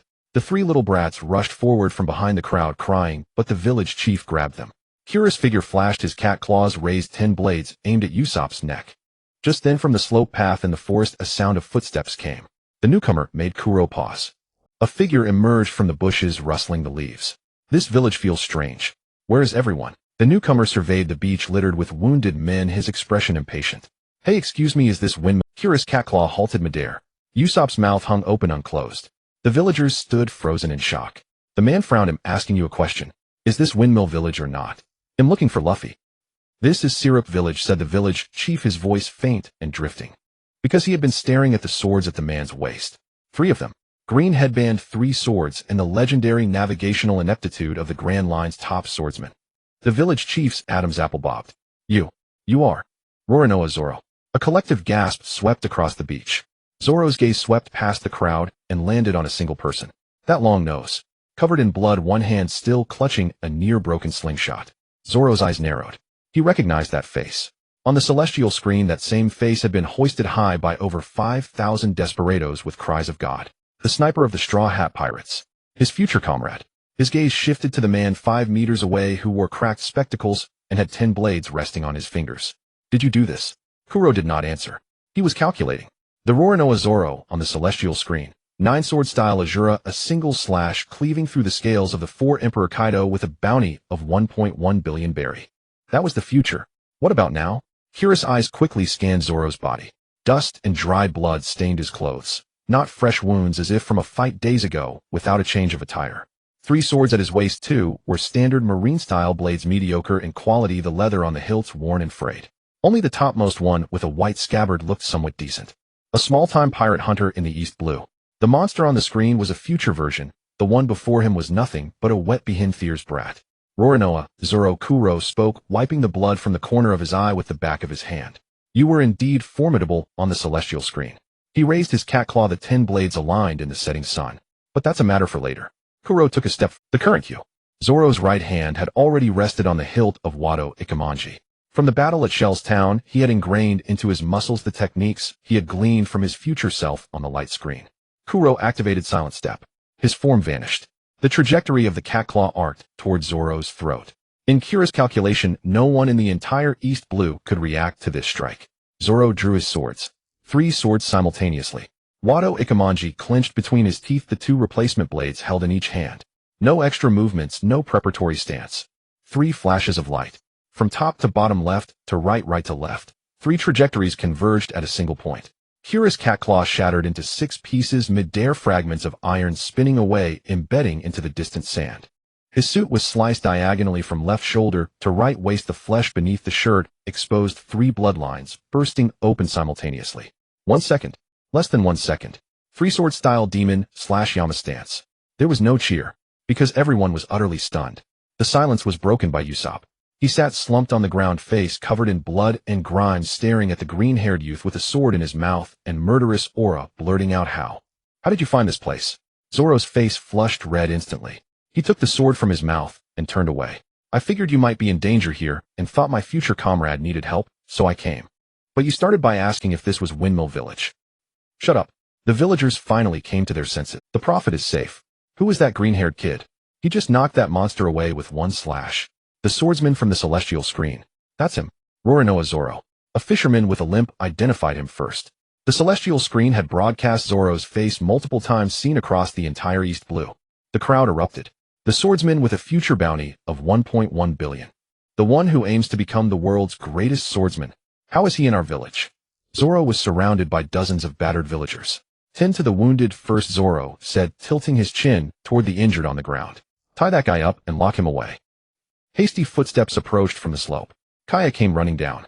Behind her was the old butler Mary. Mary carried a first aid kit, one leg unsteady, stumbling as he ran. Kaya rushed onto the beach, and the first thing she saw was not Zoro, not Kuro, but Usopp.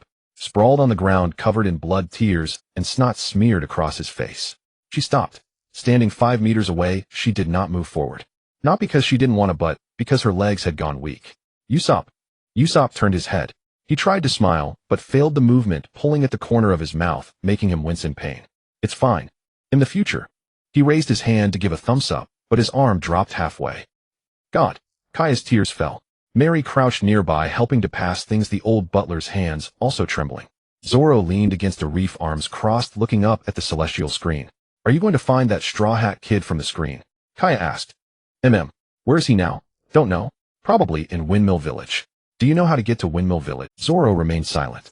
Beside him, Usopp couldn't resist a quip. He stumbled into this village by accident. What do you think? Shut up, Longnose. Kaya did not laugh.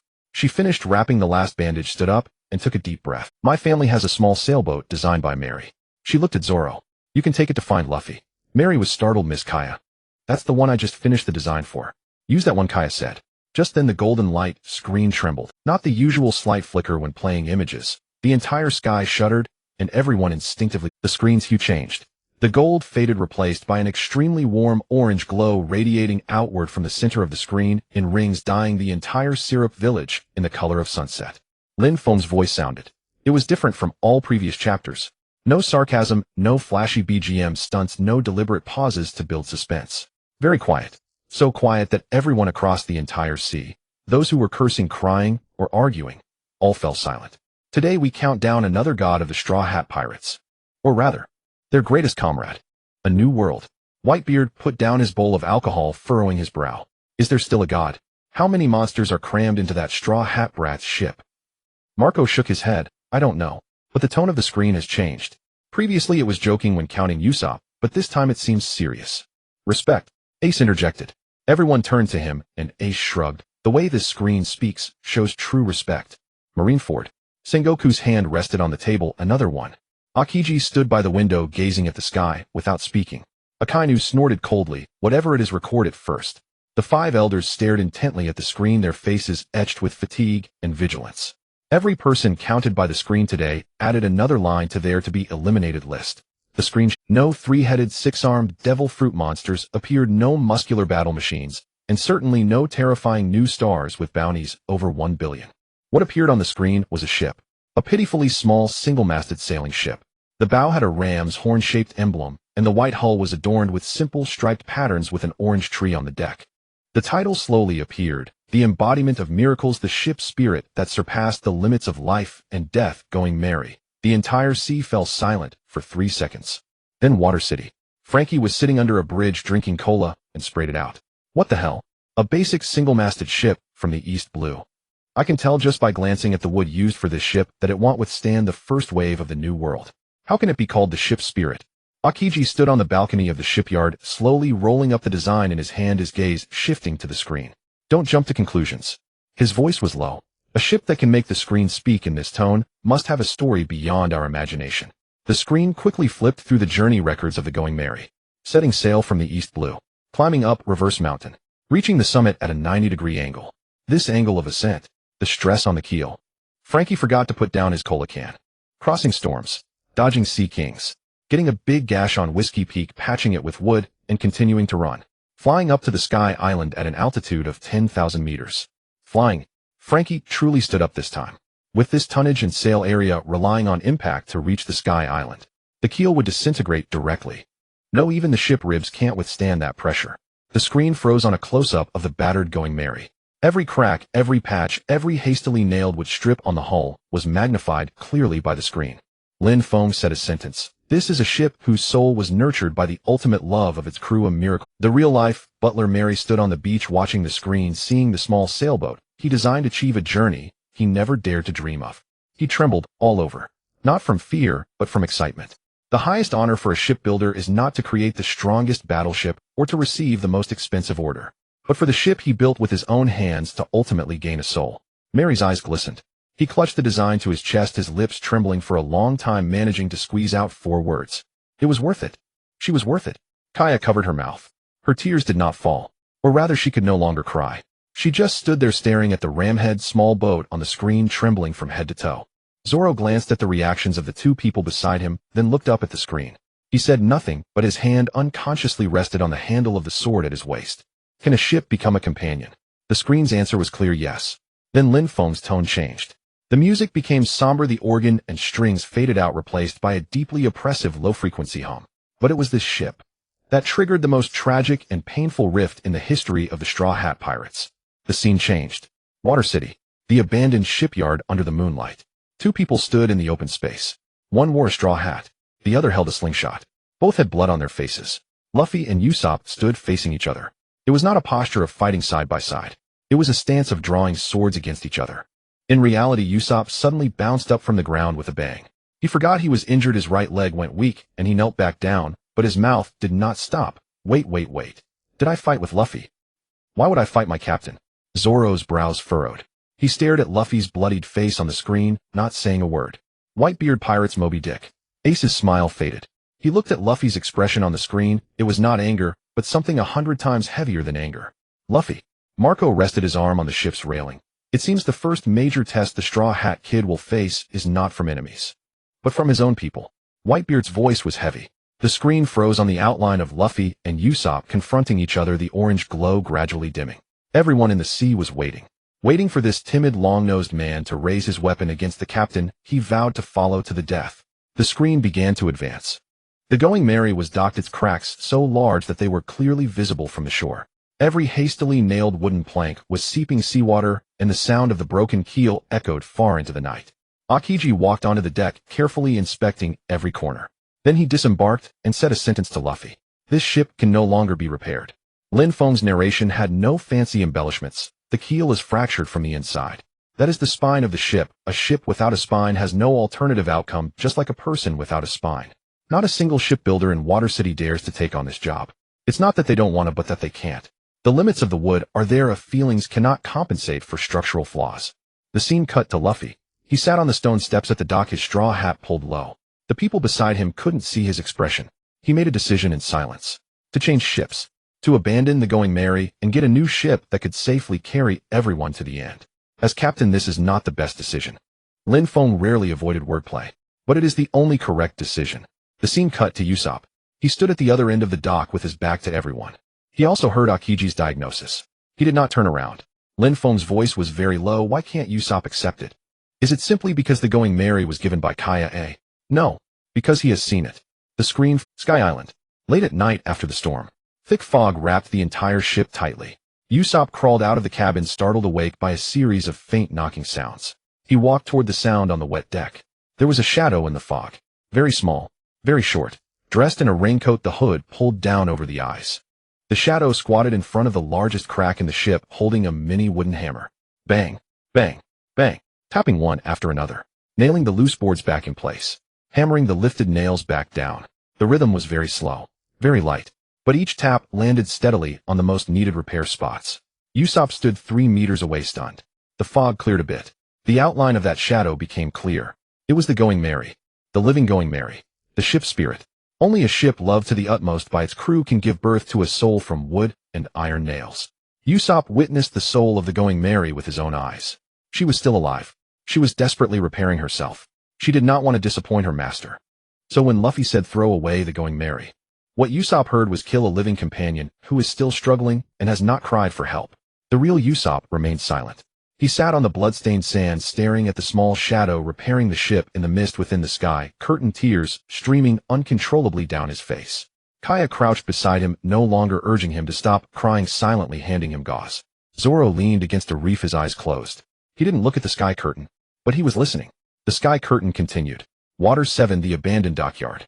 Usopp stood facing Luffy, blood dripping from the tip of his nose. I'm leaving the crew. When he said those words, his voice didn't waver. Everyone wanted to go after Usopp, but Zoro stopped them. This isn't a child's game. The entire sea fell silent. I challenge you to a duel. The Going Merry's ownership is the stake. If I win, the Merry is mine. Luffy didn't answer. Nami collapsed beside them, sobbing, stop fighting. Zoro held her back. Don't. Why? This is between men. Whether the captain accepts determines the path this crew will take from now. Luffy spoke. I accept. 2 words, a muffled voice. Then they fought. Lin Feng did not narrate. No data analysis, no comedic background music, no Barra-style commentary. The screen simply played the scene quietly. Usopp brought out a flash dial, though Luffy was blinded, and stumbled back half a step. Usopp's shuriken grazed Luffy's face, drawing a line of blood. Gas exploded, sparks ignited, and Luffy rolled through the blast. In the New World, on a pirate ship, a group of seasoned veterans with bounties over 100 million watched in stunned disbelief. That long-nosed guy actually managed to land effective damage on Straw Hat in an unknown fight. He used his familiarity with Luffy's moves, knowing which hand Luffy would use first, which foot he'd step with, using tactics to bridge the chasm in physical ability. But a gap was still a gap. Luffy's fist landed on Usopp. One punch. It was probably the hardest punch Luffy had ever thrown in his life. Usopp flew backward. The straw hat was taken off and placed over his own face. Nothing could be seen beneath the brim, but the entire sea heard it. Luffy was holding back his sobs. On the ship, Nami could no longer contain herself and wept loudly, while Zoro and Sanji remained silent. The Going Merry is yours. Well, find another ship and continue sailing. Luffy's heart was unbearably heavy. The Moby Dick. Whitebeard set down his sake bowl and did not pick it up again for a long time. Young captain. The old man's voice shattered softly in the waves. You did the right thing. Marco stood beside him, his expression complex. Pops, did you ever face something like this? Whitebeard did not answer. He simply watched the boy in the straw hat on the sky curtain, crouched on the ground, crying hoarsely, then lifted his sake bowl and drank. The red hair pirates. Shanks leaned on the ship's railing, one arm resting, watching Luffy's tears on the light screen. He did not smile. The last time he saw Luffy cry was at the pier in Windmill Village. Back then it was because of an arm. This time it was because of a comrade. He's grown up, Shanks whispered softly. Beckman smoked beside him. The price was heavy. That's what a captain must pay. Shanks looked away. Those who can't pay can't sit in that seat. Marineford. Sengoku did not offer any military commentary. He simply watched the scene of Luffy crouching in place after the duel, tears streaming, and remained silent for a long time. Akiji turned from the window and walked out. He went to the end of the corridor and lit a cigarette for himself. Akaina's face was expressionless, saying, only pirates always love infighting. Vice Admiral Tsuru's voice drifted from around the corner. You call that infighting? I call it the roots of this pirate crew running deeper than you imagine. Even such a split didn't tear them apart completely. Guess what else could break them? Akaina didn't answer. The scene on the light screen advanced. Eni's lobby. The buster call. 10 Navy headquarters warships encircled the broken bridge. Intense cannon fire rained like a storm on the sea around the Straw Hats. Pillars of water shot up and the deck was shredded into splinters by shrapnel. Luffy knelt on the bridge. Zoro couldn't stand his sword slung over his shoulder. Sanji's legs trembled. Nami collapsed on the ground. Everyone had endured high-intensity battles and had no strength left. Robin had been rescued, but they couldn't escape. Just then, Lin Feng's voice broke the silence. From the sea a voice came. In the sky curtain, that ethereal tiny voice, unlike any human's, pierced through the roar of cannon fire. Everyone, jump into the sea. Ears across the entire sea perked up. Whitebeard's pupils contracted. Marco gasped. Ace stepped forward. Even the deceased Roger stared blankly at the sky curtain. The moment Luffy heard that voice, he didn't hesitate. He turned and shouted one word to everyone: jump. Everyone jumped. A huge splash erupted from the sea. From the center of the splash a ship surged forth. White hull, a ram shaped like a sheep's head. The Going Merry. She had come. Even though she was battered and condemned to death, she still came. From Water 7. Through the storms at sea. Sailing alone. No crew to hoist the sails. No navigator to guide her. A ship already sentenced to death, driven by its own will, cross the ocean and charged into the Buster Call's fire zone. The light screen flashed back to a scene. Water 7, a stormy night. The abandoned Mary lay alone in the rising tide at the dock. Iceberg stood on the pier, drawn by some sound. He stopped, because he heard it. From the broken ship that all shipwrights had condemned, a voice emerged. A tiny voice like a child speaking. Please. Please repair me once more. Iceberg's skin prickled all over. I know my body is beyond saving. The voice came haltingly through the storm. I want to set sail. My crew needs me. Iceberg stood in the rain, motionless, rain streaming from his hair. He was the best shipwright in Water 7. He knew better than anyone that a ship with a broken keel could not be repaired. Even replacing the wood with the finest materials would be useless. The entire structural integrity had collapsed from the foundation. Repairing it would be deceiving it. Deceiving it into believing it could still sail. But it was speaking. Iceberg crouched down, placing his hand on the Mary's hull. The wood was wet and cold. Yet he clearly felt something beating inside. Okay. His voice was almost inaudible in the storm. In reality, Frankie sat cross-legged under the bridge, a large tear glistening on his face. As a shipwright, he knew what this meant, but he still stubbornly said, "I'm not crying." Who's crying? Iceberg stood on the second-floor balcony, watching the scene of himself repairing that ship on the sky curtain. He said nothing, simply putting his hands back into his pockets. The Mary, carrying everyone aboard, weaved through the cannon fire of 10 warships. When shells struck the left, she veered right. When shells struck the right, she dodged left.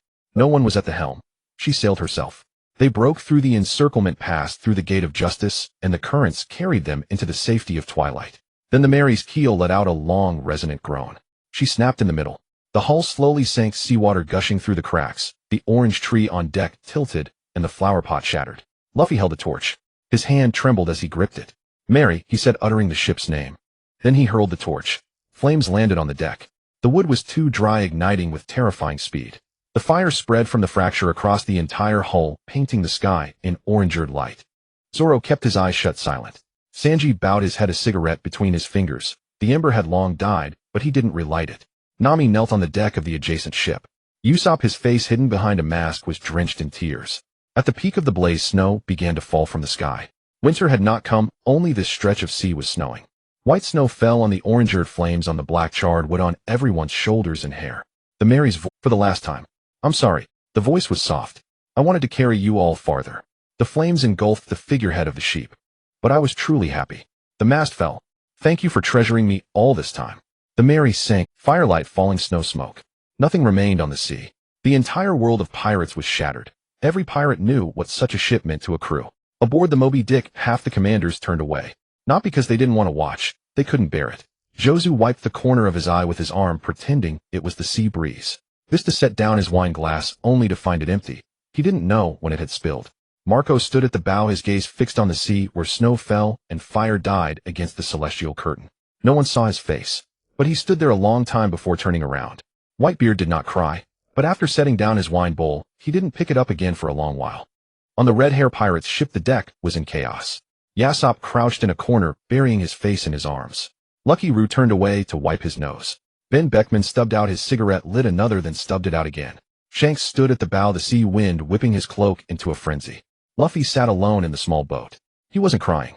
His face bore something no 17-year-old should have. Not sorrow, but a weight that had crushed him before he could even comprehend it. He stared at the hand that had thrown the torch on the light screen. That hand was trembling. He looked down at his own hand now. This hand did not tremble, because he hadn't yet lived through those events.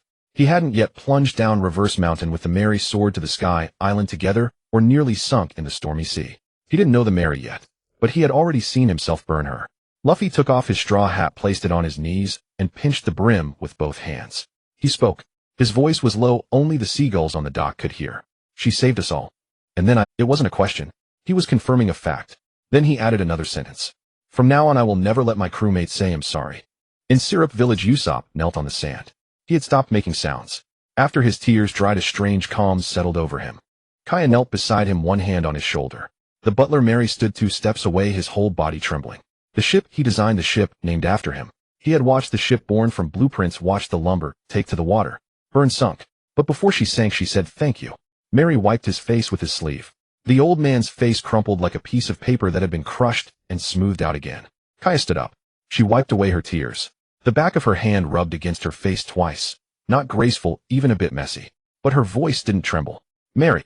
"Yes." "Bring out the blueprints." Mary was taken aback. All the blueprints, the original design, structural plans, rigging diagrams, everything. "Miss Kaya, you want it? I'm going to rebuild the ship."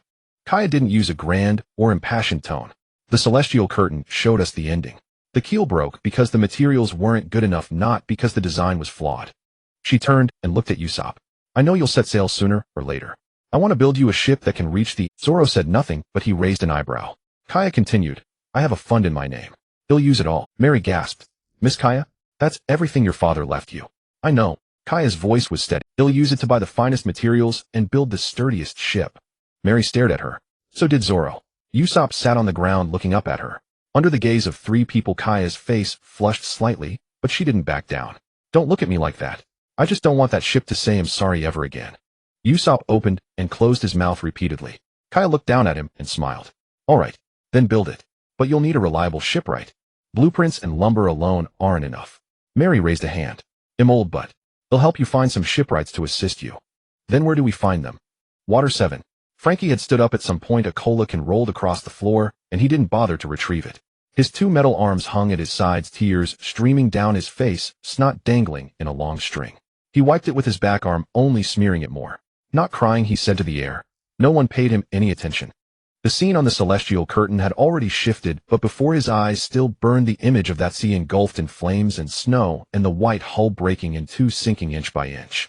Frankie had built many ships. He had modified even more.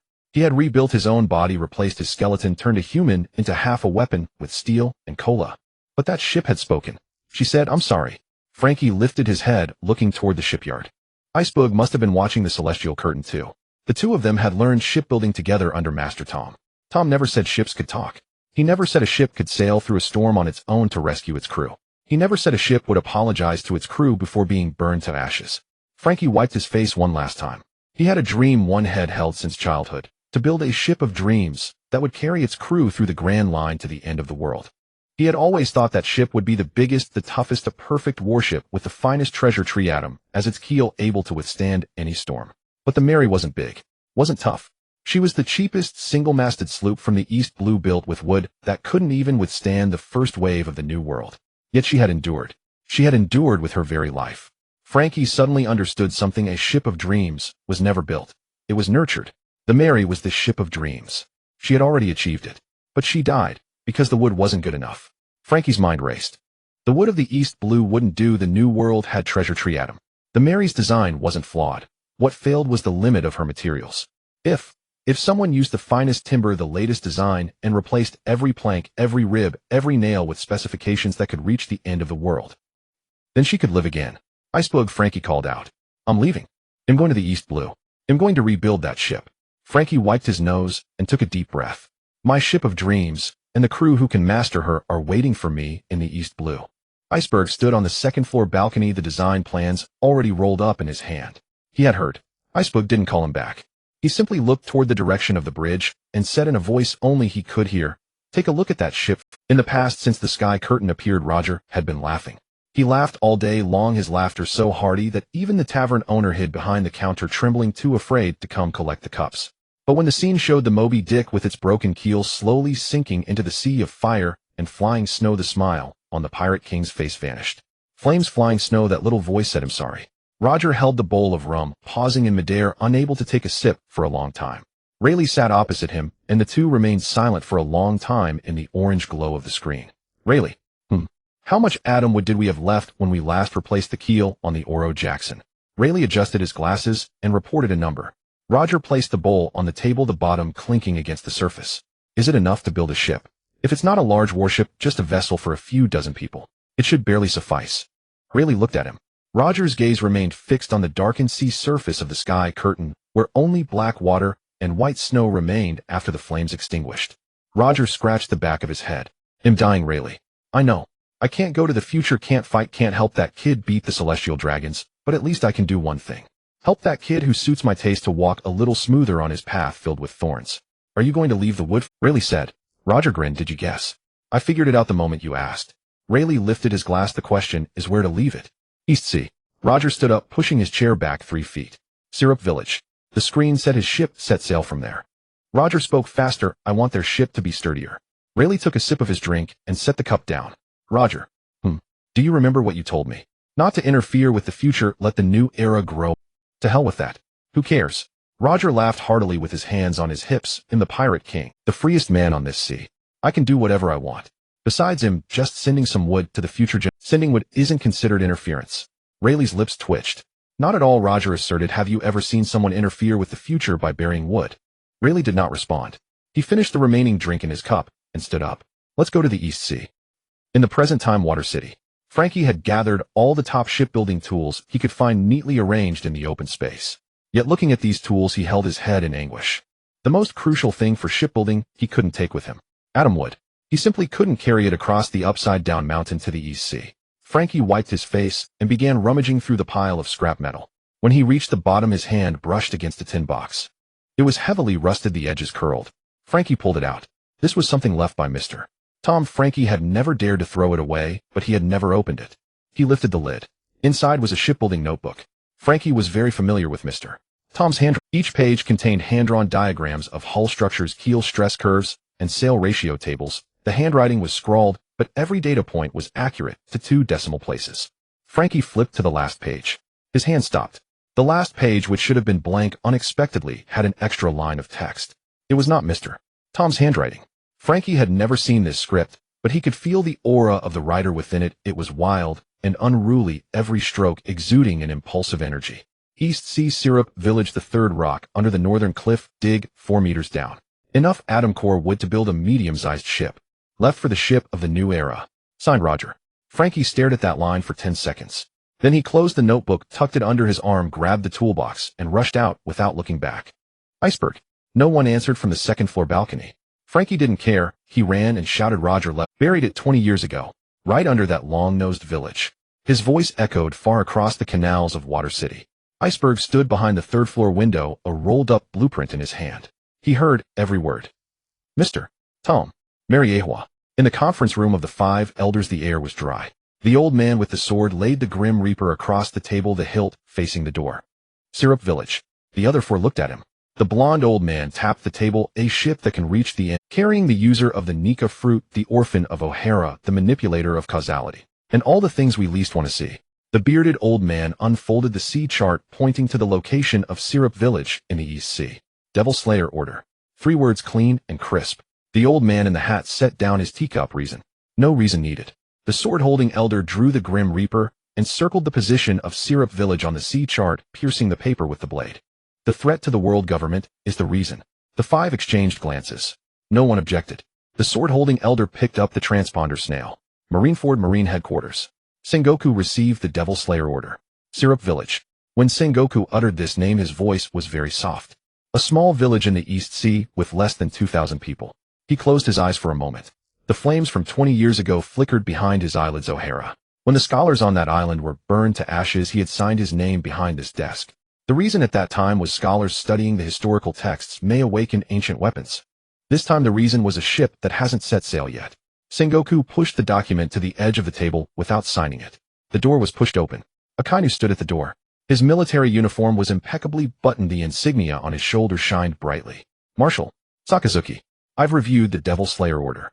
Akaina's pace was not fast, but each word was pronounced with weight. I am here to execute it. Sengoku didn't move. I did not approve. Akainu paused for a moment.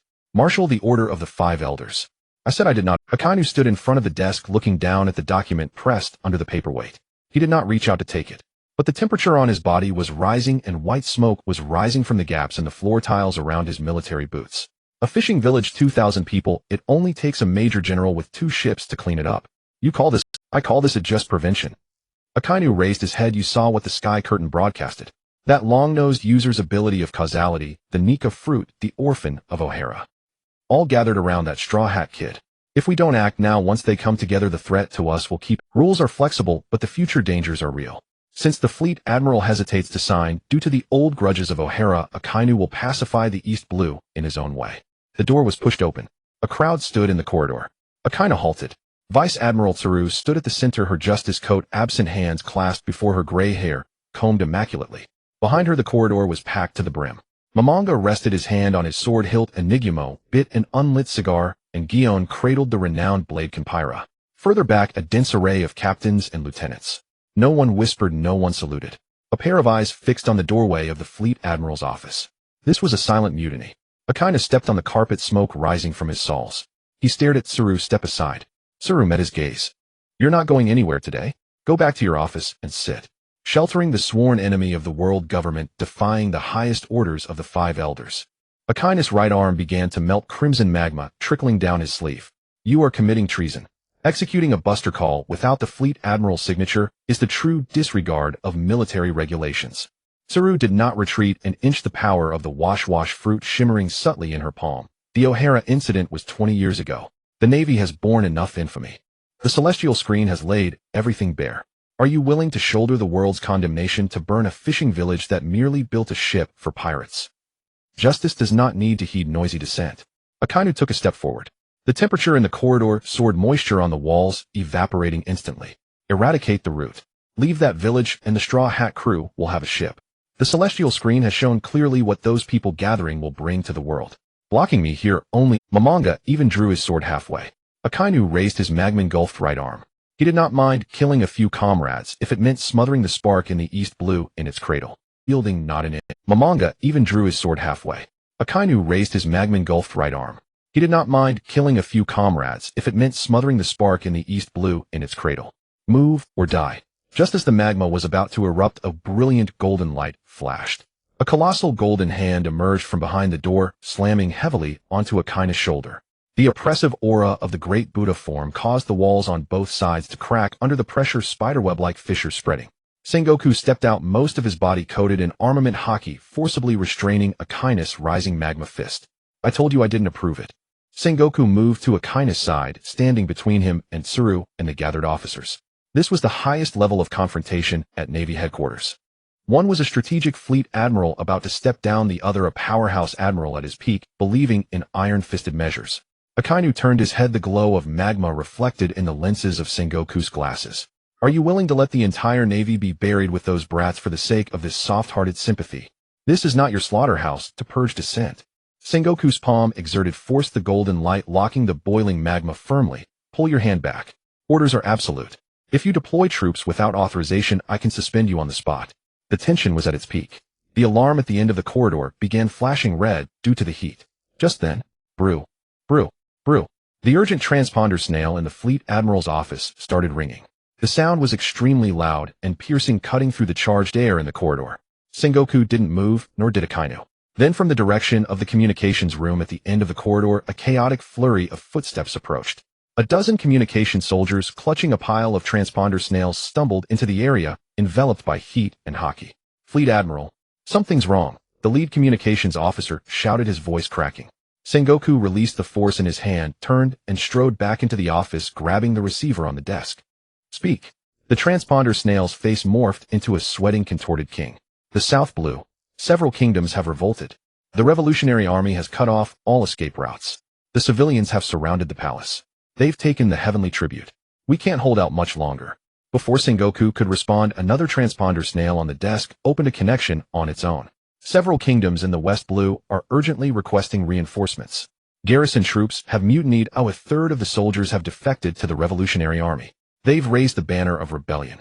3 transponder snails in the hands of the communication soldiers all rang with urgent reports. In the first half of the Grand Line, there's Island is under surprise attack by Revolutionary Army officers. The Celestial Dragon slave camp has been destroyed and 3,000 slaves have been freed.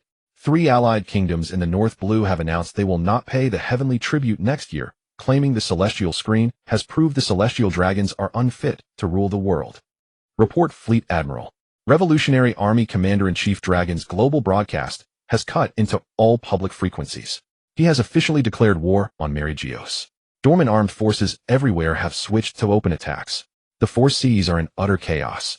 As the communication soldier finished, the largest broadcast transponder snail on the desk emitted a crackle of static, then a deep commanding voice carrying the oppressive weight of a gale echoed through the entire corridor of Navy headquarters. People oppressed around the world, this is Revolutionary Army Commander-in-Chief Monkey D. Dragon. The celestial screen has torn off the hypocritical veil of the world government. 800 years of lies and enslavement have been exposed today.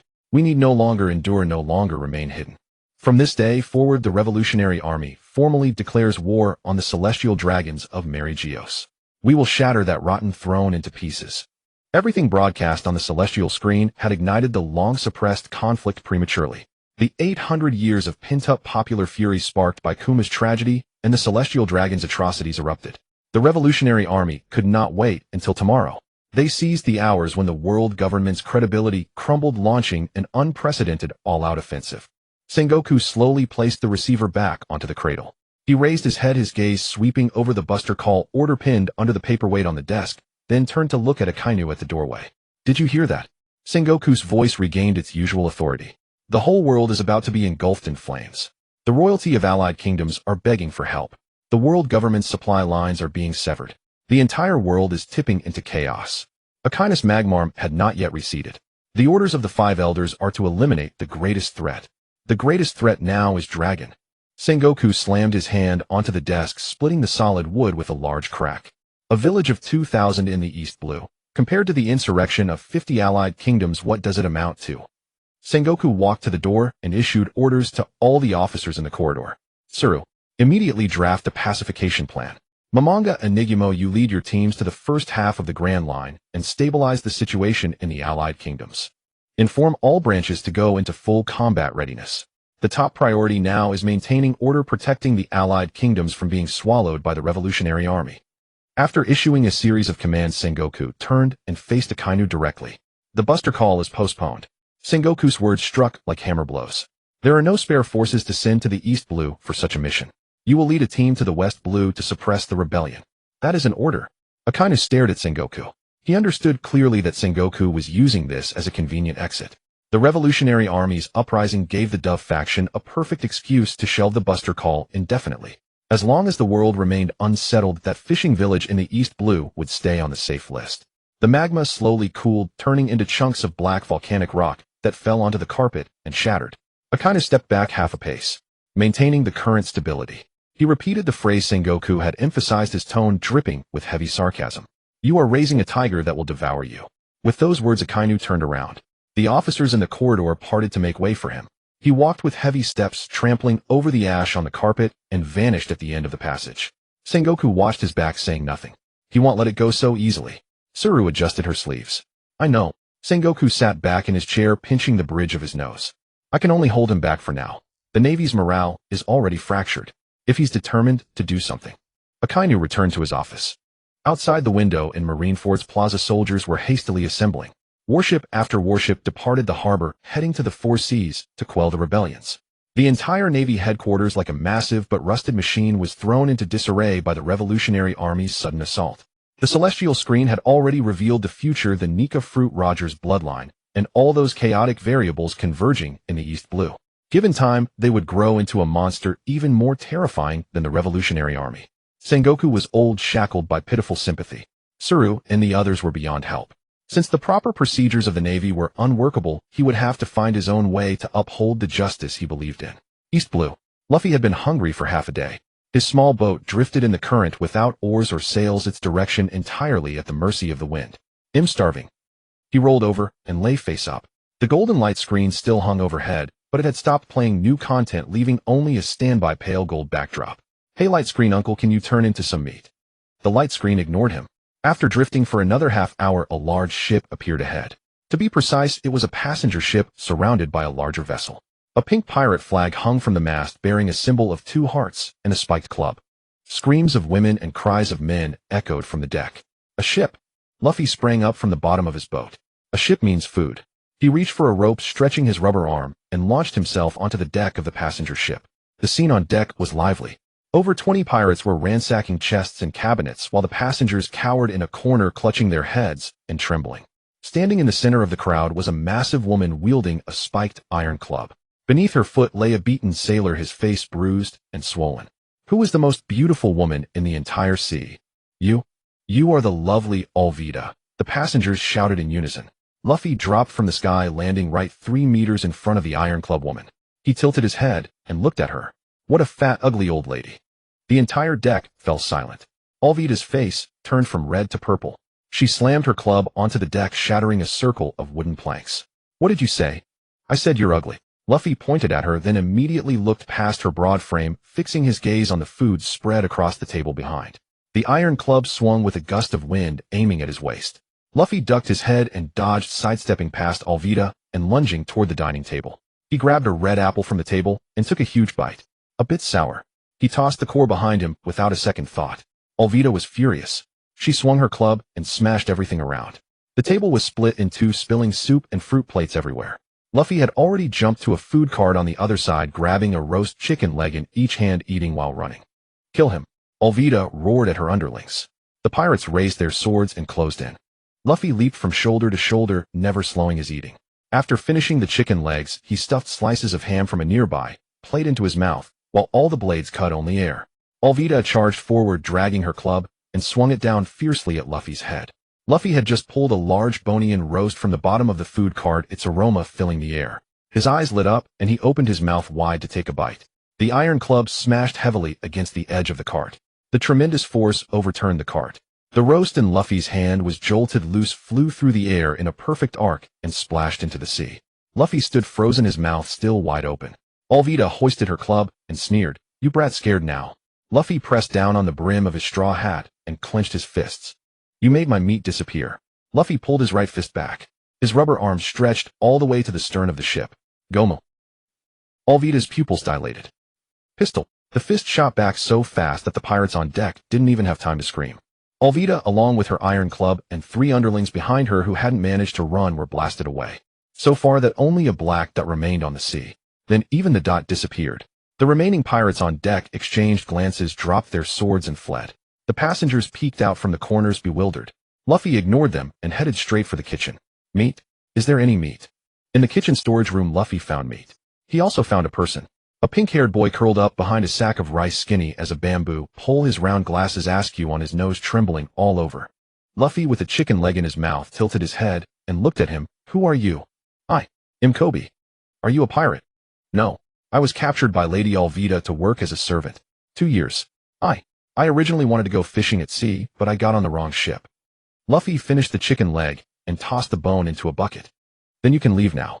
I knocked that old lady away." Kobe stood stunned. He crawled out from behind the rice sack, moved to the kitchen door, and peeked outside. The deck was full of holes, the wooden planks shattered into splinters. The pirates had all fled, and the once arrogant Alvida was nowhere to be seen. Kobe's jaw dropped. His gaze involuntarily lifted to the sky. The massive golden light screen still hung overhead. When Alvida had been swinging her club in rage earlier, he had been secretly watching the light screen. He had seen the underwater prison impelled down the summit war at the execution platform, and the image of that straw hat boy facing the 3 admirals. His gaze slowly shifted back to the kitchen. It stopped on the worn straw hat on Luffy's head, then down to the scar under his eye, the red vest, the blue shorts. Kobe's legs suddenly gave way. He collapsed to the floor, trembling, pointing at Luffy with one hand and at the sky screen with the other. His throat made a clicking sound, but he couldn't form a complete syllable for a long time. You. The madman on the screen who dared to take on the Navy admirals and triggered a massive upheaval across the sea. The one with a grandfather who was a Navy hero, a father who was the leader of the Revolutionary Army, and who himself had eaten the Nika fruit, was now crouching in front of him, gulping down a pot of cold meat soup. "Are you the—" Kobe's mind went blank, forgetting even to breathe. "The straw hat boy from the screen." Luffy put down the soup pot, wiped his mouth with the back of his hand, and answered casually. Yeah, I'm Luffy, the man who's going to become the Pirate King. Seeing that Kobe didn't seem to want to leave, Luffy asked, what? You want to be my crewmate too? Crewmate? Become a pirate? Kobe shook his head. My original dream was to join the Navy, but what the screen showed. Kobe's voice grew softer. Celestial dragons killing people, Colonel Mouse taking bribes, the Navy acting as a shield for fishermen pirates. Luffy stopped chewing on his chicken leg. Can I still be a Marine? Kobe crouched by the doorframe, hugging his knees. If the Navy is all like that, what's the point of me joining? Luffy looked at him for a couple of seconds. Then he slapped him on the back. Kobe nearly flew off his feet. You hit me, eh? You're really annoying. Luffy crouched in front of him. If you want to be a Marine, then go be one. Don't care what the screen says. But if you think the Navy is no good, then change it yourself. What's there to be afraid of? A dream is something you can give your life for. With that, he walked off back to the kitchen to find more chicken legs. Kobe sat there. The dark scenes from the screen still swirled in his mind. But the pain from Luffy's slap just now was more real. Kobe got up from the floor, picked up his crooked glasses. Mr. Luffy. Huh. Can I? At least until we reach a Navy base. Luffy's mouth was stuffed with meat, and he mumbled something unintelligible. Kobe didn't catch it, but since Luffy didn't drive him away, he took it as a yes. The East Sea, another sea region. On the flagship of the Click fleet, Admiral Click gazes at the sky. 50 warships, 5,000 pirates, countless hidden weapons concealed beneath their armor. He has been operating in the East Sea for 10 years, building himself into the largest pirate force in the region. However, when the sky tallied the monsters of the weakest sea, the nameless Straw Hat Kid Luffy said something, the pirate hunter Zoro said something, and even the lying Usopp had something to say, along with the lecherous cook Sanji and the little thief Nami. Even that big-nosed clown Buggy had a special feature on himself. But the Admiral Click, who terrorized the East Sea, not a single word was mentioned, not even a thank you. Why is this happening? Click's spring-loaded hidden weapons clicked and clattered as he kicked over the long table on the flagship, sending plates and wine jars rolling across the floor. The battle commander Demon Man Jean stood by silently. I have a fleet of 5,000 men. A bounty of 17 million. Click squeezed out each word through gritted teeth. The sky has been broadcasting for ages, and not a single shot has been given to me. Why does that fool with a nose longer than an arm have a future bounty of 500 million? What right does a lecherous cook have to appear on the sky? Why? There's even a clueless pirate hunter. Admiral, that clueless pirate hunter has a future bounty of 11 billion. Before Jean could finish his sentence, a hidden weapon flew past him, grazing his ear and embedding itself in the mast behind him. Shut up. Click took a few deep breaths, tearing apart the Great Sea Route map spread out on the table. We're not going to the Great Sea Route anymore. First, we'll take out those people on the sky. Click's eyes turned red, full speed ahead to the Bartai restaurant. The sky says that lecherous cook is there, and I'm going to take him out first. Then we'll go to Syrup Village to take out that long-nosed fool. Well, kill everyone who has been tallied by the sky, and then the sky will have no choice but to tally me. Jean opened his mouth, swallowing back the words. This logic has issues. Change course. Click's 50 warships slowly turned around the dark fleet, leaving a long shadow on the surface of the sea. East Sea, near the Bartai restaurant. Buggy had exhausted his luck, or rather perhaps this was his luck. His original plan was simple: to take advantage of the sky's temporary lack of new content and quickly head towards the Great Sea Route with his crew. The sky had stripped him of everything, and his true strength had long since spread throughout the seas. Staying in the East Sea would eventually lead to trouble. He didn't know that Hawkeye had already arrived in the East Sea. Crocodile was also on his way.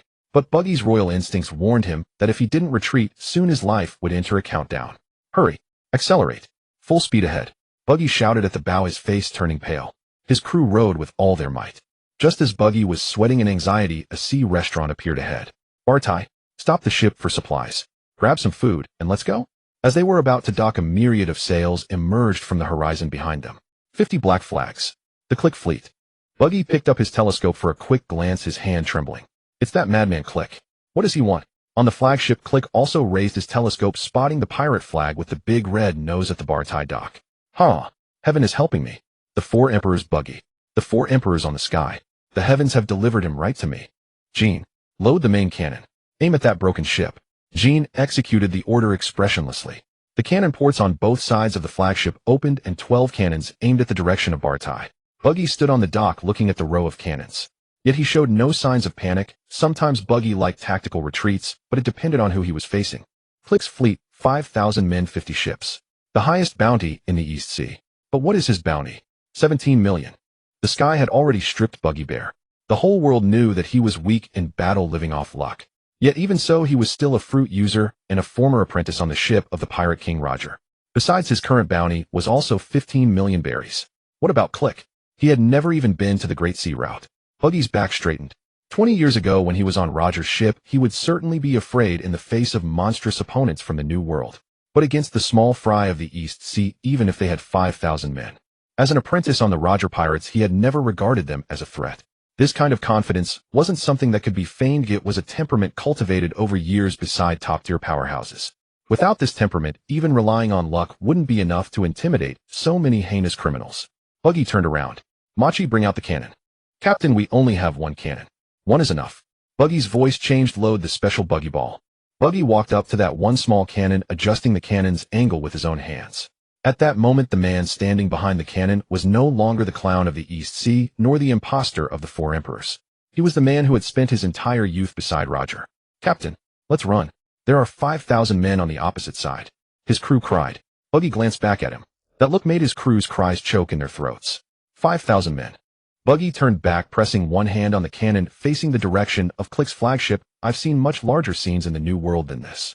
The cannon was aimed at Click's flagship. Fire.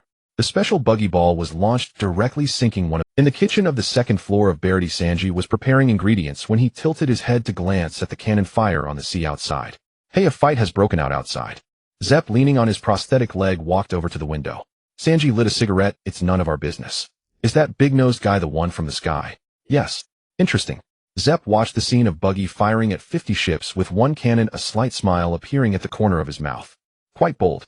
Sanji peeled an apple into a perfect spiral, handing it to Zepp. Aren't you going to help? Help what? They aren't my guests. Zepp took a bite of the apple, falling silent. Outside the window, the second buggy ball hit the third ship of Click's fleet, with an explosion mixing with Buggy's hoarse roar. Come on. I'm right here.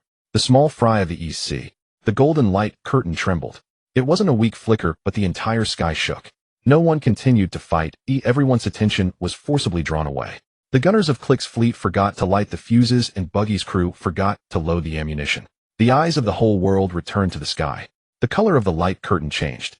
The golden background faded, significantly replaced by a background of swirling snow. The first note of the organ flowed out of the light curtain, accompanied by the howling wind. Lin Feng's voice echoed. The monsters of the East Sea have revealed their sharp claws. Next we turn our gaze to that graveyard that has buried countless dreams, the Great Sea Route.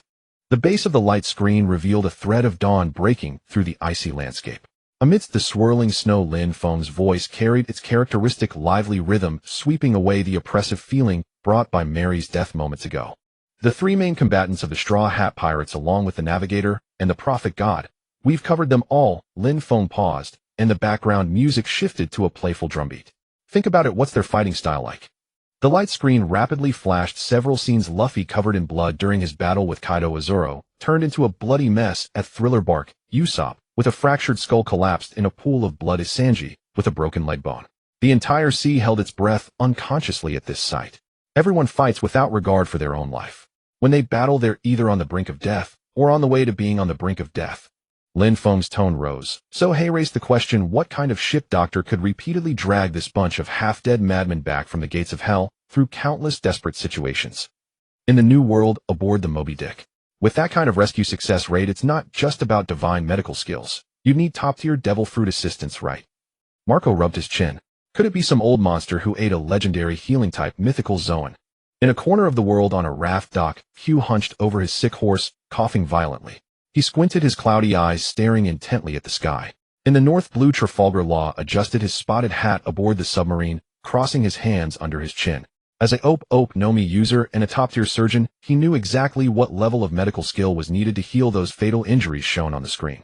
At Marineford, Sengoku tossed the just-received rebellion report onto the table, his attention returning to the sky. Every member who joins the Straw Hats is a problem child with exceptional skills and deep backgrounds. He turned to Tsuru. This ship doctor must be at least a renowned hermit doctor from the New World, or a researcher connected to Vegapunk. Tsuru didn't argue. Common sense suggested as much. In the power chamber of Mary Geos, the Gorasias' faces were darker than raw iron. The blonde elders snorted coldly. Able to keep the Nika fruit user alive, this ship doctor's threat is no less than that swordsman's. Immediately order CP to investigate the resignation records of major hospitals, especially experts in detoxification and severe trauma of first aid. The whole world held its breath. The eyes of all major forces locked onto the light screen, ready to memorize the face of this terrifying miracle doctor. In the center of the screen, a golden wanted poster frame slowly emerged. The music turned extremely solemn. Ding ding ding ding. Lin Feng added a lame sound effect himself. The frame flipped. No wrinkled hidden master. No cold-blooded poison doctor wearing a gas mask. No cyborg with a scalpel in hand. In the photo was a small reindeer with a blue nose and a pink top hat with a white cross. Or was it a raccoon? It was hard to tell at first glance. It held a pink cotton candy bigger than its face, licking it with closed eyes, 2 red blushes on its cheeks, grinning with utter delight. Beside the frame, a row of glittering golden data cards popped up. Name Tony Chopper. Position Ship Doctor of the Straw Hat Pirates Backup Food Ingredient. Bounty 50 berries, later skyrocketing 20-fold to 100 berries. Special skill Hide and Seek reverse version. The eyes of everyone across the sea focused on that number. 1,000 berries. Roger opened his mouth wide, forgetting to swallow. Sengoku took off his round-rimmed glasses, vigorously wiped the lenses with a cloth, and put them back on.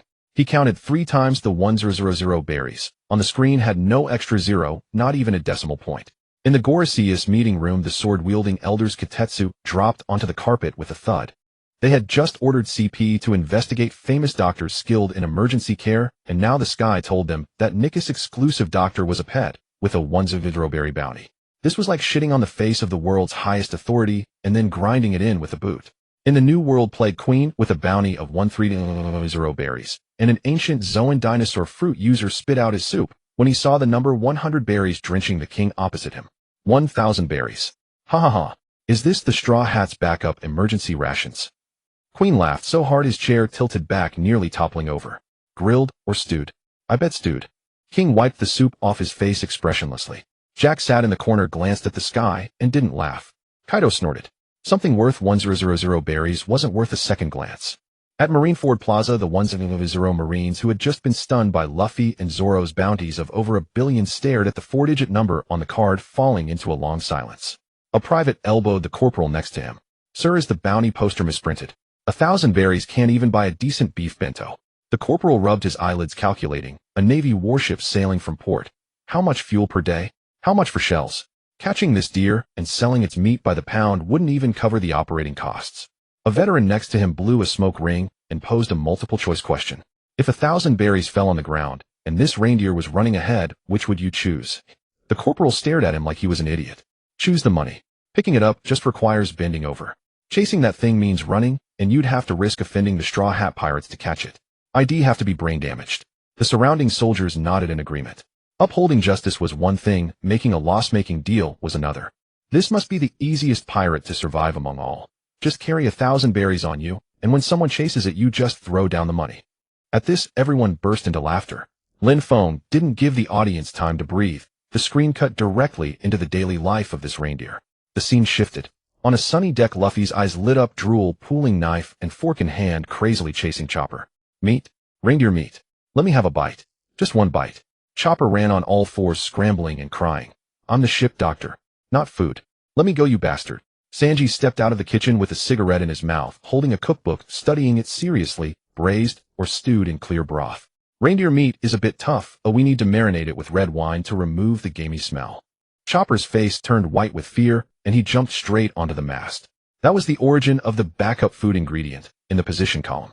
The audience across the world laughed even louder. What kind of divine pirate crew was this? The scenes flashed continuously. Chopper encountered strangers and was terrified, running to hide behind a door. He quickly hid, but only his eyes and half his face were behind the door, while most of his body was completely exposed outside, peeking out, as if he thought he was well hidden.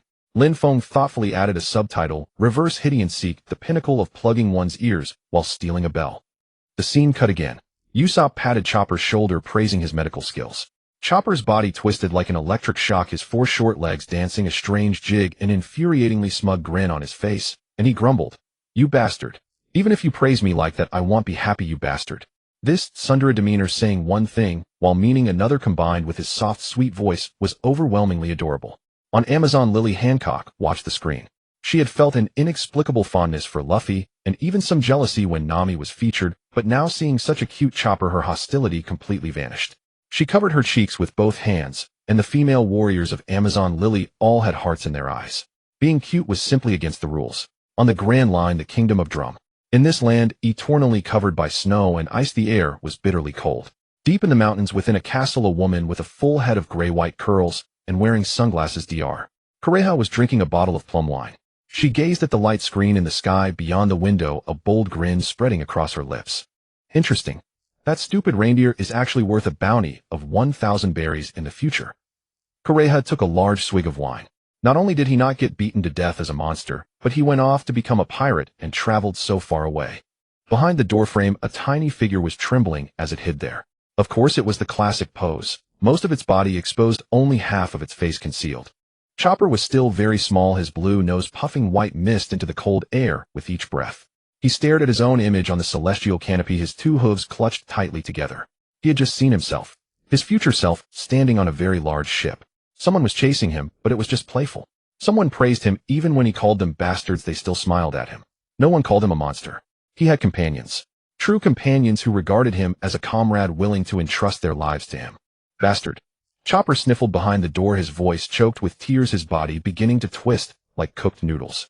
Even if the celestial canopy shows this, I won't be happy. You bastards. As he twisted, large tears fell like stones onto the stone floor. Zoro, having just finished eating the grilled meat and sake brought by the villagers, wiped the oil stains from his blade with a cloth. He sighed as he watched the little creature on the light screen that cowered and scrambled away at the slightest movement. Now the known lineup of the Straw Hat crew, a captain wearing a straw hat himself, a peerless swordsman of unmatched skill, a cowardly liar with a long nose, a woman with eyes only for money, a love-struck chef who can't walk past a woman, and now a backup ingredient who can treat illnesses but has a smaller heart than a mouse. What kind of ship is this? Without him, this ship would be doomed sooner or later. Just as the world was immersed in the comedic effect of Chopper, the pink bubbles on the light screen suddenly shattered. The tempo of the background music abruptly quickened, heavy drum beats hammering into everyone's hearts. Lin Feng's tone dropped, the previous jest becoming low and icy. Everyone had enough laughter. Next, I will tell you a story about a quack doctor and a monster. The image of Chopper on the screen faded, replaced by a night sky filled with wind and snow. In the wind, faint sounds of desperate wailing and cannon fire could be heard. In the first half of the Grand Line, there is a country where it snows all year round. This country was not invaded by pirates, but was turned into hell by its own king. The ship doctor worth 1,000 berries was not born so happy. Next, we will see how this reindeer, ostracized by its own kind and regarded as a monster by humans, inherited the will of a quack doctor in the wind and snow. We will talk about the meaning of the Jolly Roger. The subtitles on the screen flashed a glaring red line. The quack doctor's cherry blossoms. If the heart is sick, can this country still be saved? The people of the Drum Kingdom, staring at the familiar face of their King Wapol on the celestial canopy, had their eyes filled with fear and suppressed anger instantly ignited. And in that snowy mountain castle, Chopper stopped twisting. He stared blankly at the sky, tears freezing on his brow. That name buried by the wind and snow, the man who taught him medicine with his life, the quack doctor who waved the Jolly Roger, was about to be seen by the whole world. Coreja set down the wine bottle, walked over, and slapped her big hand on Chopper's hat. Watch closely, kid, she said, looking at the light screen. Hiraluk's cherry blossoms are about to bloom in the sky. Wind and snow covered the entire light screen. The laughter of those who had mocked Chopper as backup ingredients gradually faded. In the picture, a small reindeer stood in the middle of the snowfield. Its nose was blue. The herd surrounded it, lowering their heads, butting it with their antlers, kicking it with their hooves. The little reindeer fell into the snow, got up, and tried to squeeze back into the herd. But each time it approached, it was met with even fiercer expulsion. Lin Feng's narration was low. Among reindeer, a blue nose means being an outcast. So from birth it was abandoned by its own kind. On the screen, the little reindeer hid by the edge of the forest, watching the herd disappear into the distance. Its nose was red from the cold. It bent down, bit a mouthful of snow, chewed twice, and spat it out. It was hungry. Then in the snow it discovered a strange fruit. The moment it took a bite, its body began to change. Its limbs lengthened, bones twisted, and from its throat came sounds that did not belong to a beast. It became a monster that could speak and stand upright. After eating the human fruit, it thought it could finally get close to humans. The scene shifted to a small town. The little reindeer, wrapped in rags, clumsily walked into the street, a fawning smile on its face. The next second, screams erupted. Snowman! Monster! Shoot it! Gunshots rang out one after another. Bullets struck its shoulder, abdomen, and legs. It turned and fled, stumbling into the forest, blood dripping on the snow, a red trail stretching endlessly. In reality, Chopper huddled behind the door, his teeth chattering. He had long forgotten the sound of gunshots that day. But the celestial canopy had brought everything back, even the taste of snow. Coreja leaned by the window, the wine bottle no longer raised. Watch, she said. Wait. What you can't escape you should watch to the end. Chopper remained silent. On the light screen the wind and snow grew fiercer. The little reindeer collapsed on a slope, its wounds frozen, its eyelids slowly drooping. Then from the end of the snowfield a figure rushed toward it. A completely naked man. He spread his arms, running naked through the snow, shouting incomprehensible words. "Don't be afraid. I'm a doctor." The little reindeer was so startled it raised a hoof and struck him. The man, bleeding from the nose, still got up smiling. "Hey, quite strong. Good, that means you're still alive." The man on the screen was called Hiralik, a notorious quack doctor in the Drum Kingdom. He gave patients the wrong medicine, turned colds into diarrhea, backaches into full-body swelling. The townsfolk feared him more than they feared pirates. But it was this same man despised by everyone who carried the wounded Chopper home. He bandaged him, gave him a name, told him stories of pirates, and showed him the Jolly Roger. "Listen, Chopper." Hiralik stood on a dilapidated roof, holding up the flag. "The Jolly Roger is not a symbol of death. It represents a man's conviction." Little Chopper sat in the snow, clutching a medicine box, looking up at him. "Conviction? Yes." Hiralik laughed, hands on his hips. "As long as this flag flies, a man will never lose." The days in the picture were hard. The house had drafts, the medicine cabinet was often empty, and sometimes the table had only a pot of soup so thin you could see your reflection. But little Chopper learned to smile. He would follow Hiralik to gather herbs, wrap bandages in a tangled mess, and twist into a pretzel when praised, stubbornly insisting he wasn't happy. This segment was very short. So short that people hated to blink. On the Moby Dick, the division commanders who had been joking about Chopper fell silent. Ace looked down at his hands. "He's not a monster." Marco added, "Yeah, he's a child." Whitebeard held his sake bowl, but didn't drink. He watched the quack doctor on the screen, holding the little reindeer in his arms, clumsily patting its back. Being a father doesn't always require blood ties. No one argued. The scene darkened. Hiralik was sick. He stood before a mirror, coughed blood, and wiped it away with his sleeve. Then deliberately he lashed out at Chopper, smashing medicine bottles, yelling at him to get out. "A monster is a monster. I don't need you anymore." Little Chopper stood at the door, still clutching the herbs he had gathered that day. He didn't understand, he just ran away crying. Lin Feng's narration paused for a long time before continuing. He wasn't hating Chopper. He was dying. He didn't want a child who had just found a home to be hurt again. In reality, Chopper could no longer hold back. He stumbled and plunged into the swirling snowstorm.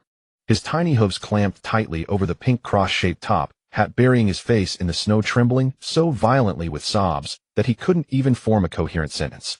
"Doctor, it's not supposed to be like this." Kureha turned around. She offered no comfort. She simply placed the bottle on the windowsill.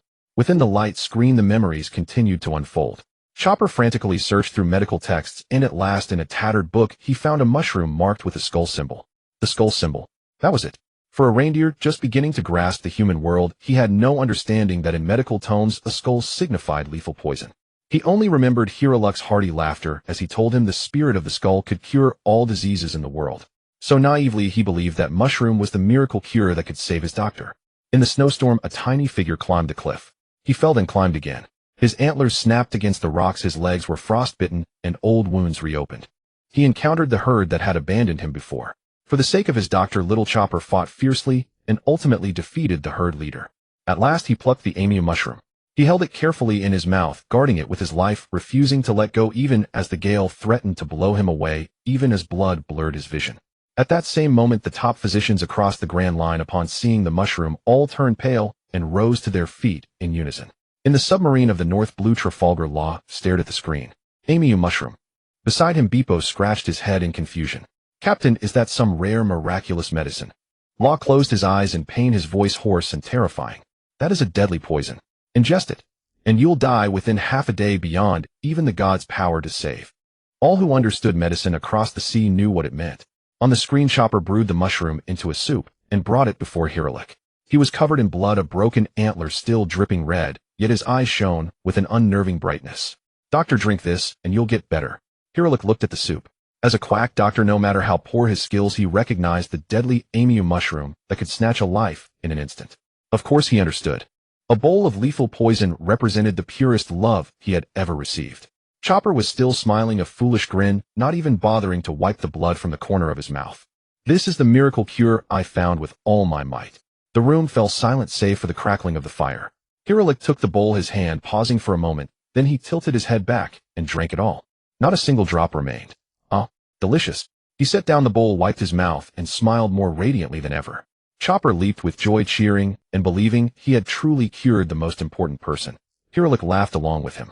He gazed at the little reindeer dancing before him, his eyes so tender they could melt all the snow of the drum. Knowing his time was short, Hiralik, while Chopper slept, entrusted him to his old friend Conqueror. Then alone he shouldered his medical bag and walked into the blizzard to face his final consultation. Lin Feng did not comment. Outside the light screen on the sea, no one spoke. Luffy sat on the small boat, his face smeared with tears and snot. Kobe handed him a cloth, but he too was crying, his glasses fogged with moisture. In the past, Roger raised his glass on the ship and clinked it against the sky. He poured the liquor down his throat and finally said, "This sea owes too much to fools like him." The screen advanced to before the castle of Drum Island. Hiralik sat on the snow, the castle behind him, and before him stood Wapol and a row of gun barrels. Wapol, clad in thick royal robes, wore an expression of disgust. "Quack, you've been deceived. There are no patients here. That's wonderful, no one is sick." Hiralik gazed at the distant sky. He did not beg for mercy nor lash out in anger. Calmly, he took a small flask from his bag, and facing countless dark gun muzzles, sat cross-legged on the snow. He simply asked with a smile, "When does a person truly die?" The gunmen exchanged glances. Wapol frowned. "Enough nonsense." Hiralik raised a finger.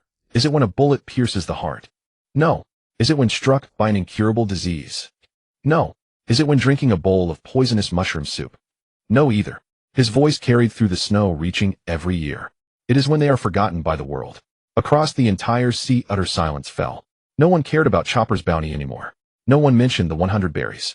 Behind that timid little reindeer who always hid in the wrong direction and was chased by Luffy as emergency food stood a great man who taught him with his own life what it meant to be a doctor and what it meant to have conviction. Hiralik raised his cup and drank it all in one gulp. "Chopper." He faced the end of the snowy mountain and showed the most relieved, heroic smile of his life. "My life was wonderful." A deafening explosion erupted, and a blinding flash of fire instantly consumed his figure. The blast tore open the heavy snow, shattering his body into pieces. On the mountain path below, little Chopper, who had been running all the way, finally arrived. He stared blankly at the pink smoke rising into the sky, spreading through the storm like the miracle cherry blossoms Hiralik had described to him so many times, the ones that could heal the heart. He saw the scorched, half-burned old hat scattered on the ground. "Yeah." The next moment, a heart-wrenching reindeer cry pierced the entire mountain. It was not ordinary weeping, nor the wail of a beast. It was the desperate collapse of a child who had just felt the warmth of family, only to be the one who sent that family to his death. In reality, Chopper wiped his tears and snot fiercely with his hoof. "Doctor, can you see?" The little reindeer's voice was hoarse. "These past few years I've read so many books, learned so much medicine. I can now precisely compound medicines, perfectly suture wounds, and heal so many people."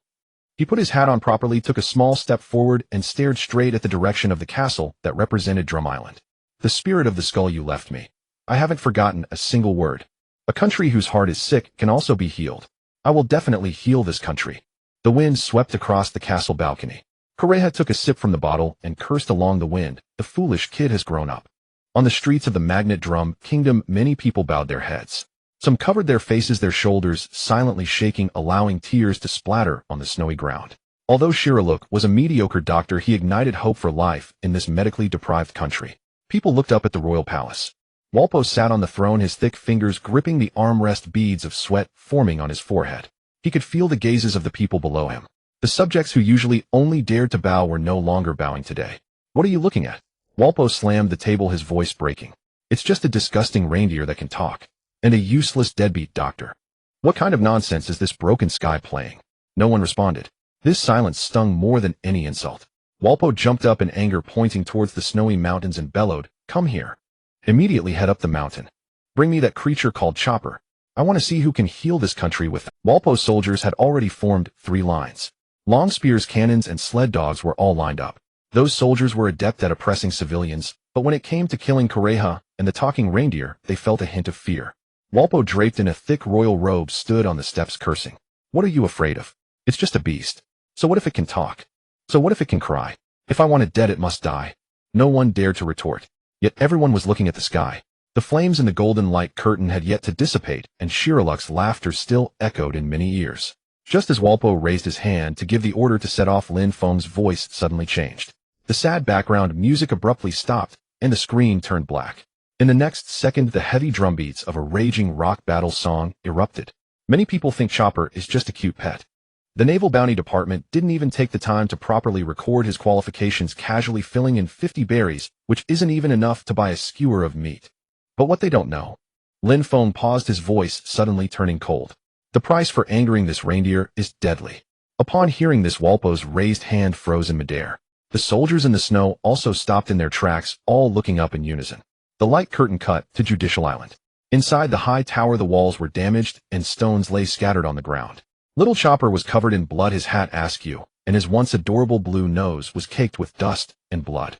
Opposite him, a tall man with long hair was shaking with laughter, striking strange poses. The subtitles read, CP9, Rob Lucci. Mastering the 6 styles that exceed human limits, life is returned. In reality, the CP9 agent Rob Lucci, who had been observing the light curtain, showed off to his side as he saw himself appear on screen. Yo, watch how I kill this little raccoon. The scene continued. In the image, Rob Lucci flipped his hair. Yo, poor little raccoon, you're going to die now. Chopper gritted his teeth and trembled as he stood up, his small hooves scraping the hard ground, leaving 2 harsh marks. He had already used the rumble ball. He tried various forms, enhancing his arm strength, horn strength, weight. But it wasn't enough. Facing a top government assassin proficient in the 6 styles, it was far from enough. Robin was still waiting for them to rescue her. Luffy, Zoro, Sanji, and Usopp were all fighting desperately. He was the ship's doctor, but a ship's doctor doesn't only stitch wounds after the battle. Sometimes to save someone, you need to take down the enemies blocking your way. Outside the light curtain in Marineford, Sengoku murmured, Judicial Island. Saru stood by the window silent. That place is the face of the world government, symbolizing absolute justice. The screen had already exposed the sniping king burning the government flag, and now this so-called pet was going to cause chaos on Judicial Island. In the image, Chopper took a blue pill from his bag. Lin Feng said, Rumble Ball, a drug developed by Chopper himself that can interfere with the transformation wavelength of Zoan fruit users. Normally 1 should suffice. Exceeding the dosage will cause the body to go out of control. Chopper swallowed 1. His body switched forms, yet he was still knocked away by Rob Lucci. With the second one, his muscles bulged, yet he was still suppressed by the 6 styles. Rob Lucci stepped on Chopper's chest, the sound of his mocking laughter piercing. In the end, a raccoon is still a raccoon. Chopper lay in the rubble, his hooves reaching for the medicine bag. The 3rd rumble ball rolled into his palm. In the reality of Magnet Drum Castle, little Chopper looked at himself in the light curtain, his entire body tensed up. Kureha cursed, idiot. But she didn't look away. In the light curtain, Chopper put the 3rd rumble ball into, as long as I can become everyone's support. His voice was soft, yet it was carried to the whole world by the sky. Even if I turn into a true monster, I will not hesitate. With the pill swallowed, boom. First his arms, then his shoulders, spine, and chest. His bones crazily burst through their original outline, muscles beneath his fur grotesquely bulging like granite. His small body grew taller and taller. His antlers became as thick as the branches of ancient trees, his fur standing upright like steel needles. A terrifying giant beast dozens of meters tall stood violently in the tower, as if it had crawled out from an ancient abyss. Its head directly smashed through the ceiling, casting a massive shadow that instantly enveloped the entire floor's light. That was no longer the little creature holding a cotton candy and blushing. It was a monster. A monster in the truest sense, capable of bringing destruction. In the New World. Just a second ago, the Plague Quinn, who had been mocking 1,000 berries can only be used to make soup, watched his cigar drop with a plop onto the ground. As a top scientist, an ancient Zoan type, his eyes were nearly popping out. Nanny, is that changing the bloodline factor wavelength? How could a little brat possibly create such a divine medicine that breaks the rules of Zoan fruit? Kaido laughed unusually, seemingly having forgotten being ridiculed by the entire sea, as Minter Kaido, excitement gleaming in his eyes. On the Straw Hat ship, there really are a bunch of unbelievable lunatics. I want to get this guy. In the light curtain, the enraged Chopper let out a thunderous roar. With a single slap, the once arrogant Rob Lucci didn't even have time to use the moonwalk before he was slammed down into the hard stone like a fly.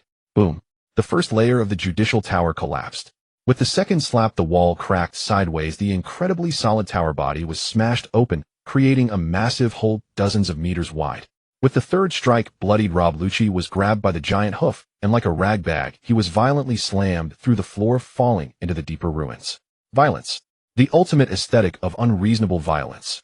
Outside the light curtain, the entire sea fell eerily silent. The naval soldiers who had just gathered to mock 1,000 berries is too expensive to buy meat, and whoever goes to capture him must be out of their mind, stared wide-eyed at the towering beast that tore down the judicial tower, swallowing hard in unison. The sound of their throats rolling up and down echoed in the square. In Marineford's bounty department, a clerk responsible for calculating bounties remembered the previous bounty notice in the light curtain. In the photo, the little reindeer licked a cotton candy with a bounty of 1,000 berries. On the light curtain, the giant beast smashed the judicial tower with a single slap. He looked up at the sky, then looked at the paper in his hand. Looked up again. Is this what they call a pet? He snapped. Who evaluated this? Who wrote 50 berries? Did those idiots in the bounty department have their eyes and butts swapped? This destructive power starts at a minimum of 100 million. An old sailor beside him coughed. Calm down, over 100 million is hard to approve.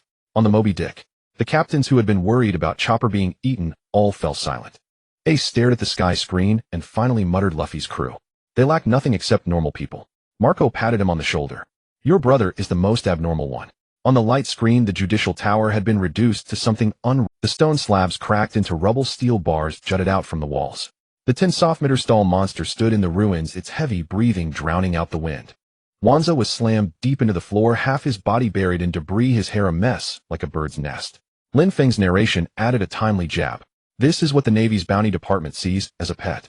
Watch closely, this man is Wanza, a 6 powers expert, a government agent, and the absolute elite combatant of Enies lobby. And then he was used as a construction material by a little deer that had no bounty at that time, pressed into the ground and polished repeatedly. A line of text appeared on the screen. Contractor Tony Chopper. Project partial demolition of Judicial Tower. Material Wanza. Budget 50 berries pending payment. The Kingdom of Drum. Wapple's raised hand still hung in the air. The soldiers in the snow all stared at the sky screen, none daring to step up the mountain. The monster on the screen could smash through the Judicial Tower with one palm strike. Their spears were too short even to poke its soul. Wapple turned and yelled, what are you waiting for? Move. The frontline soldier glanced at his own spear, then at the giant beast on the screen.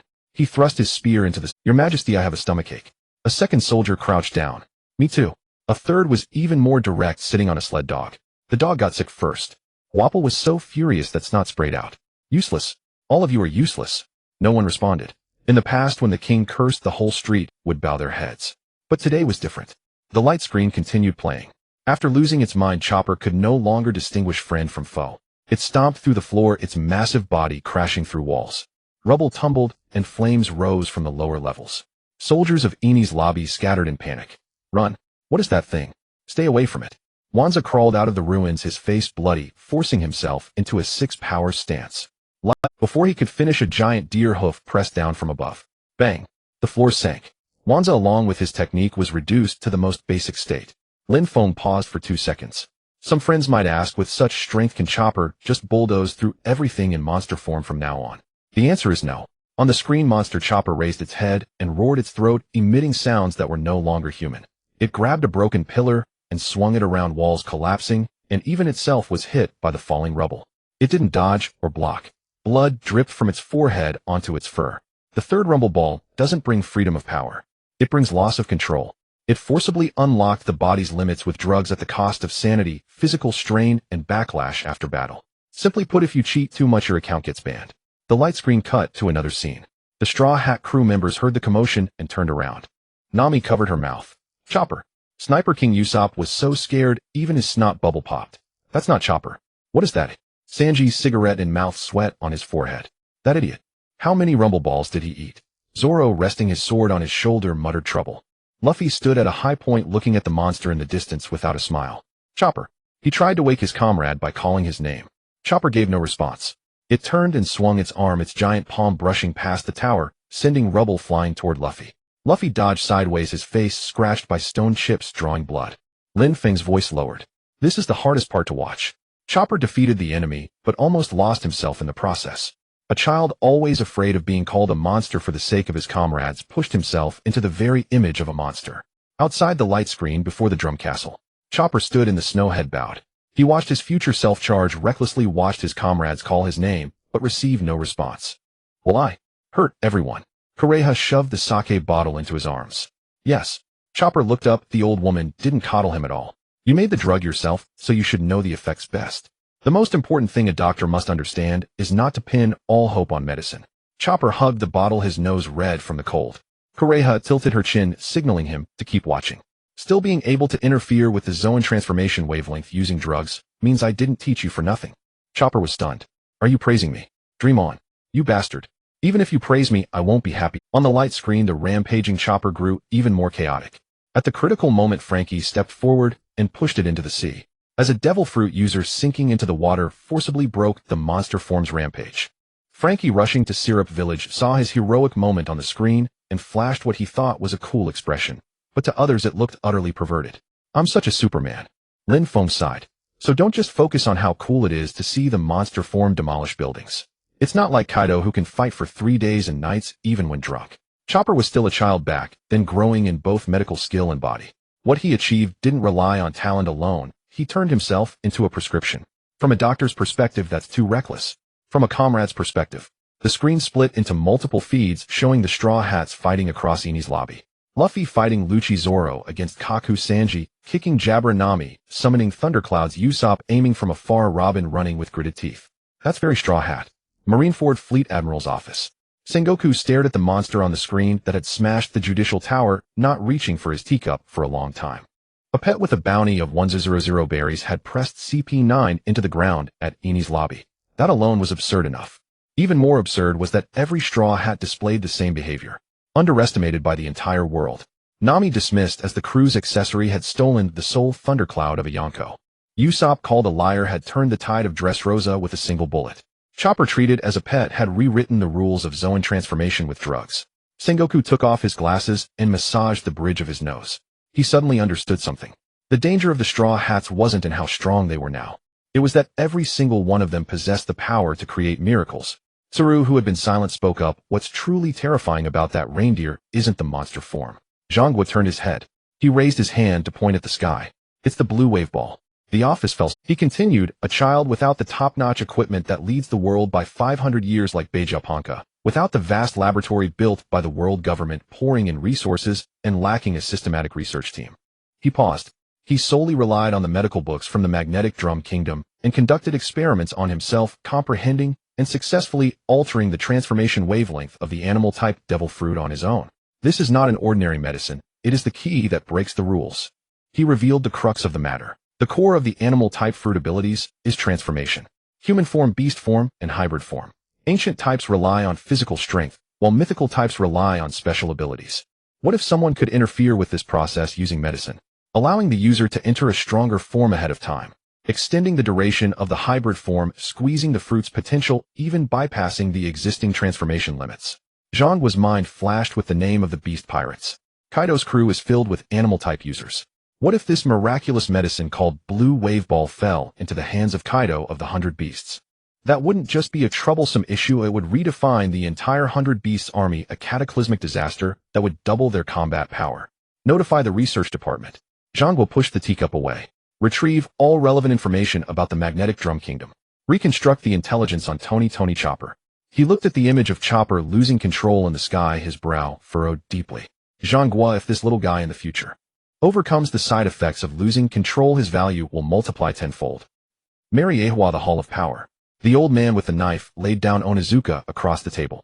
The Magnetic Drum Kingdom is to be placed under special surveillance.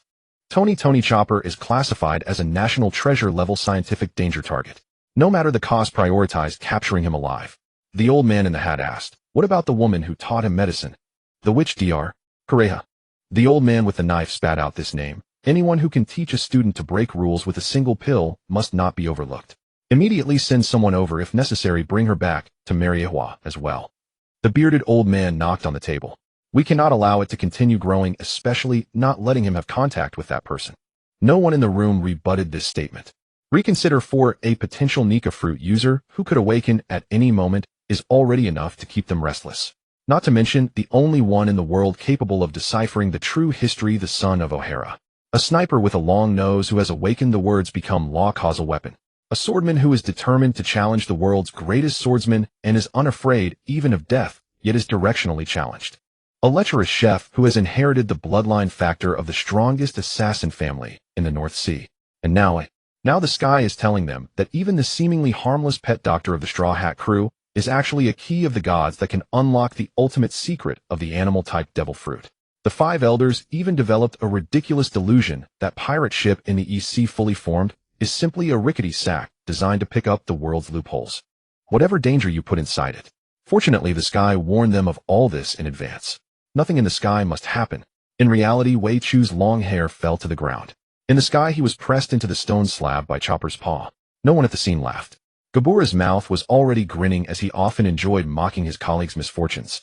But he swallowed, glanced at the monstrous hand that shattered the judicial tower in the image, and then looked back at the pale-faced Wei Chu. Wei Chu's lips moved, struggling to maintain his dignity as he spoke. Yo-yo-e. The tone trailed off. He raised his hand to touch his chest where there was no injury. But the sky portrayed it too realistically. So real that he felt as if his ribs had already broken once. Yo-yo-e. A mere little raccoon, my future self just made a mistake. No one responded. Kaku crossed his arms, touched his square nose, and muttered softly. That's not a raccoon, it clearly says on the sky that it's a reindeer. Wei Chu turned his head. Is that the point? Silence. The cold voice of Rob Lucci, exuding a dangerous aura, sounded from the front, and the pigeon on his shoulder arrogantly tilted its head.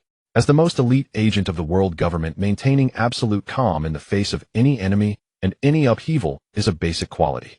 Upon hearing the boss speak, Wei Chu quickly straightened his back and took a deep breath. Yo-yo-e. Lucci is right, I am very calm right now. Although the corners of his eyes were still twitching wildly. Lucci focused on the image of the monstrous chopper roaring madly, beginning his professional combat analysis from a superior position. There's nothing to be afraid of. This form, which relies on drugs to forcibly lose control for power, has too many flaws. Lucci's tone carried the confidence of a top assassin. Without rational judgment, the attack trajectory is chaotic, and he can't even distinguish between friend and foe. Such a brute force bag of sand is utterly vulnerable before true strong warriors. He paused, providing his final summary. Unless one day he can perfectly control this colossal beast's body with his own will. But that's clearly impossible. A beast is ultimately a beast. As soon as he finished speaking, the image in the sky froze. In the ruins of the judicial tower, Chopper lay unconscious. Outside the image, the familiar, annoying laughter of Lin Feng rang out.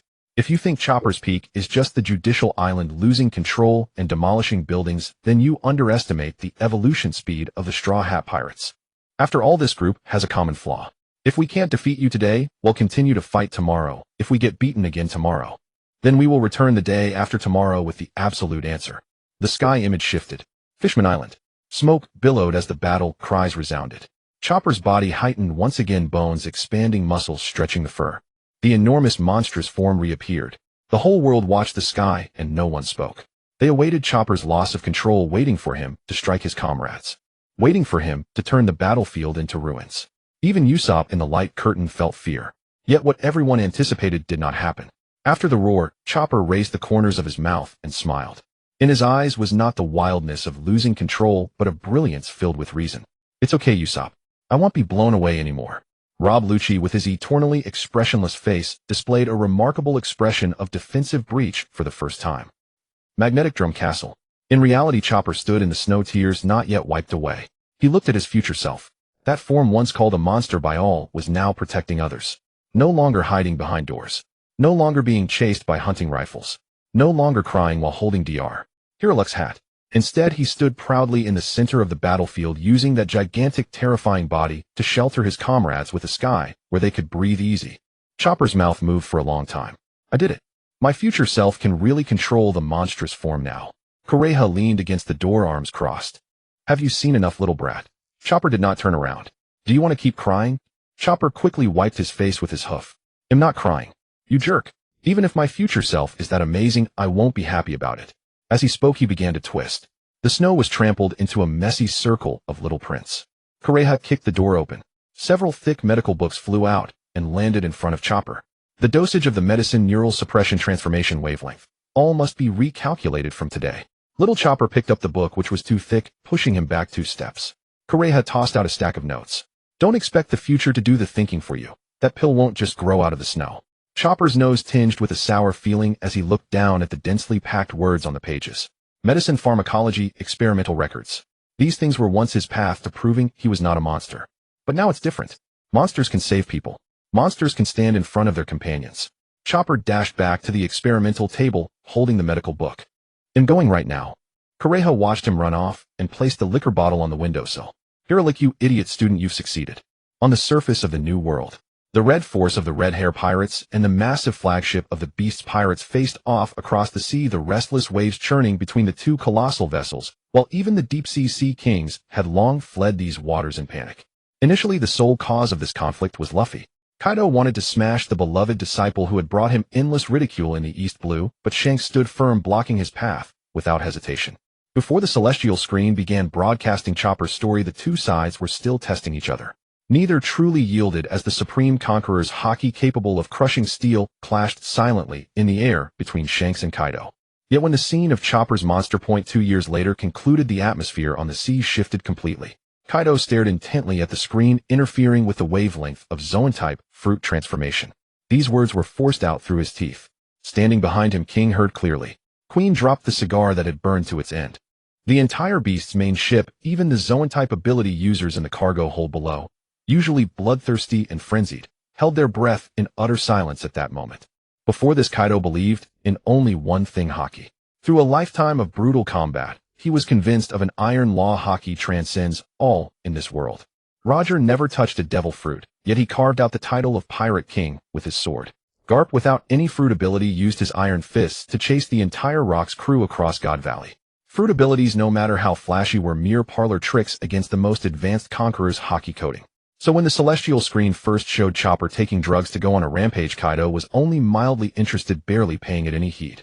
Exchanging strength for drugs, losing all reason in the process. Such a cheap trick used by low-level pirates to survive was beneath the notice of an emperor ruling the latter half of the Grand Line. But the final image the celestial screen revealed shook his deep-rooted beliefs. The monster reindeer from 2 years later was actually smiling.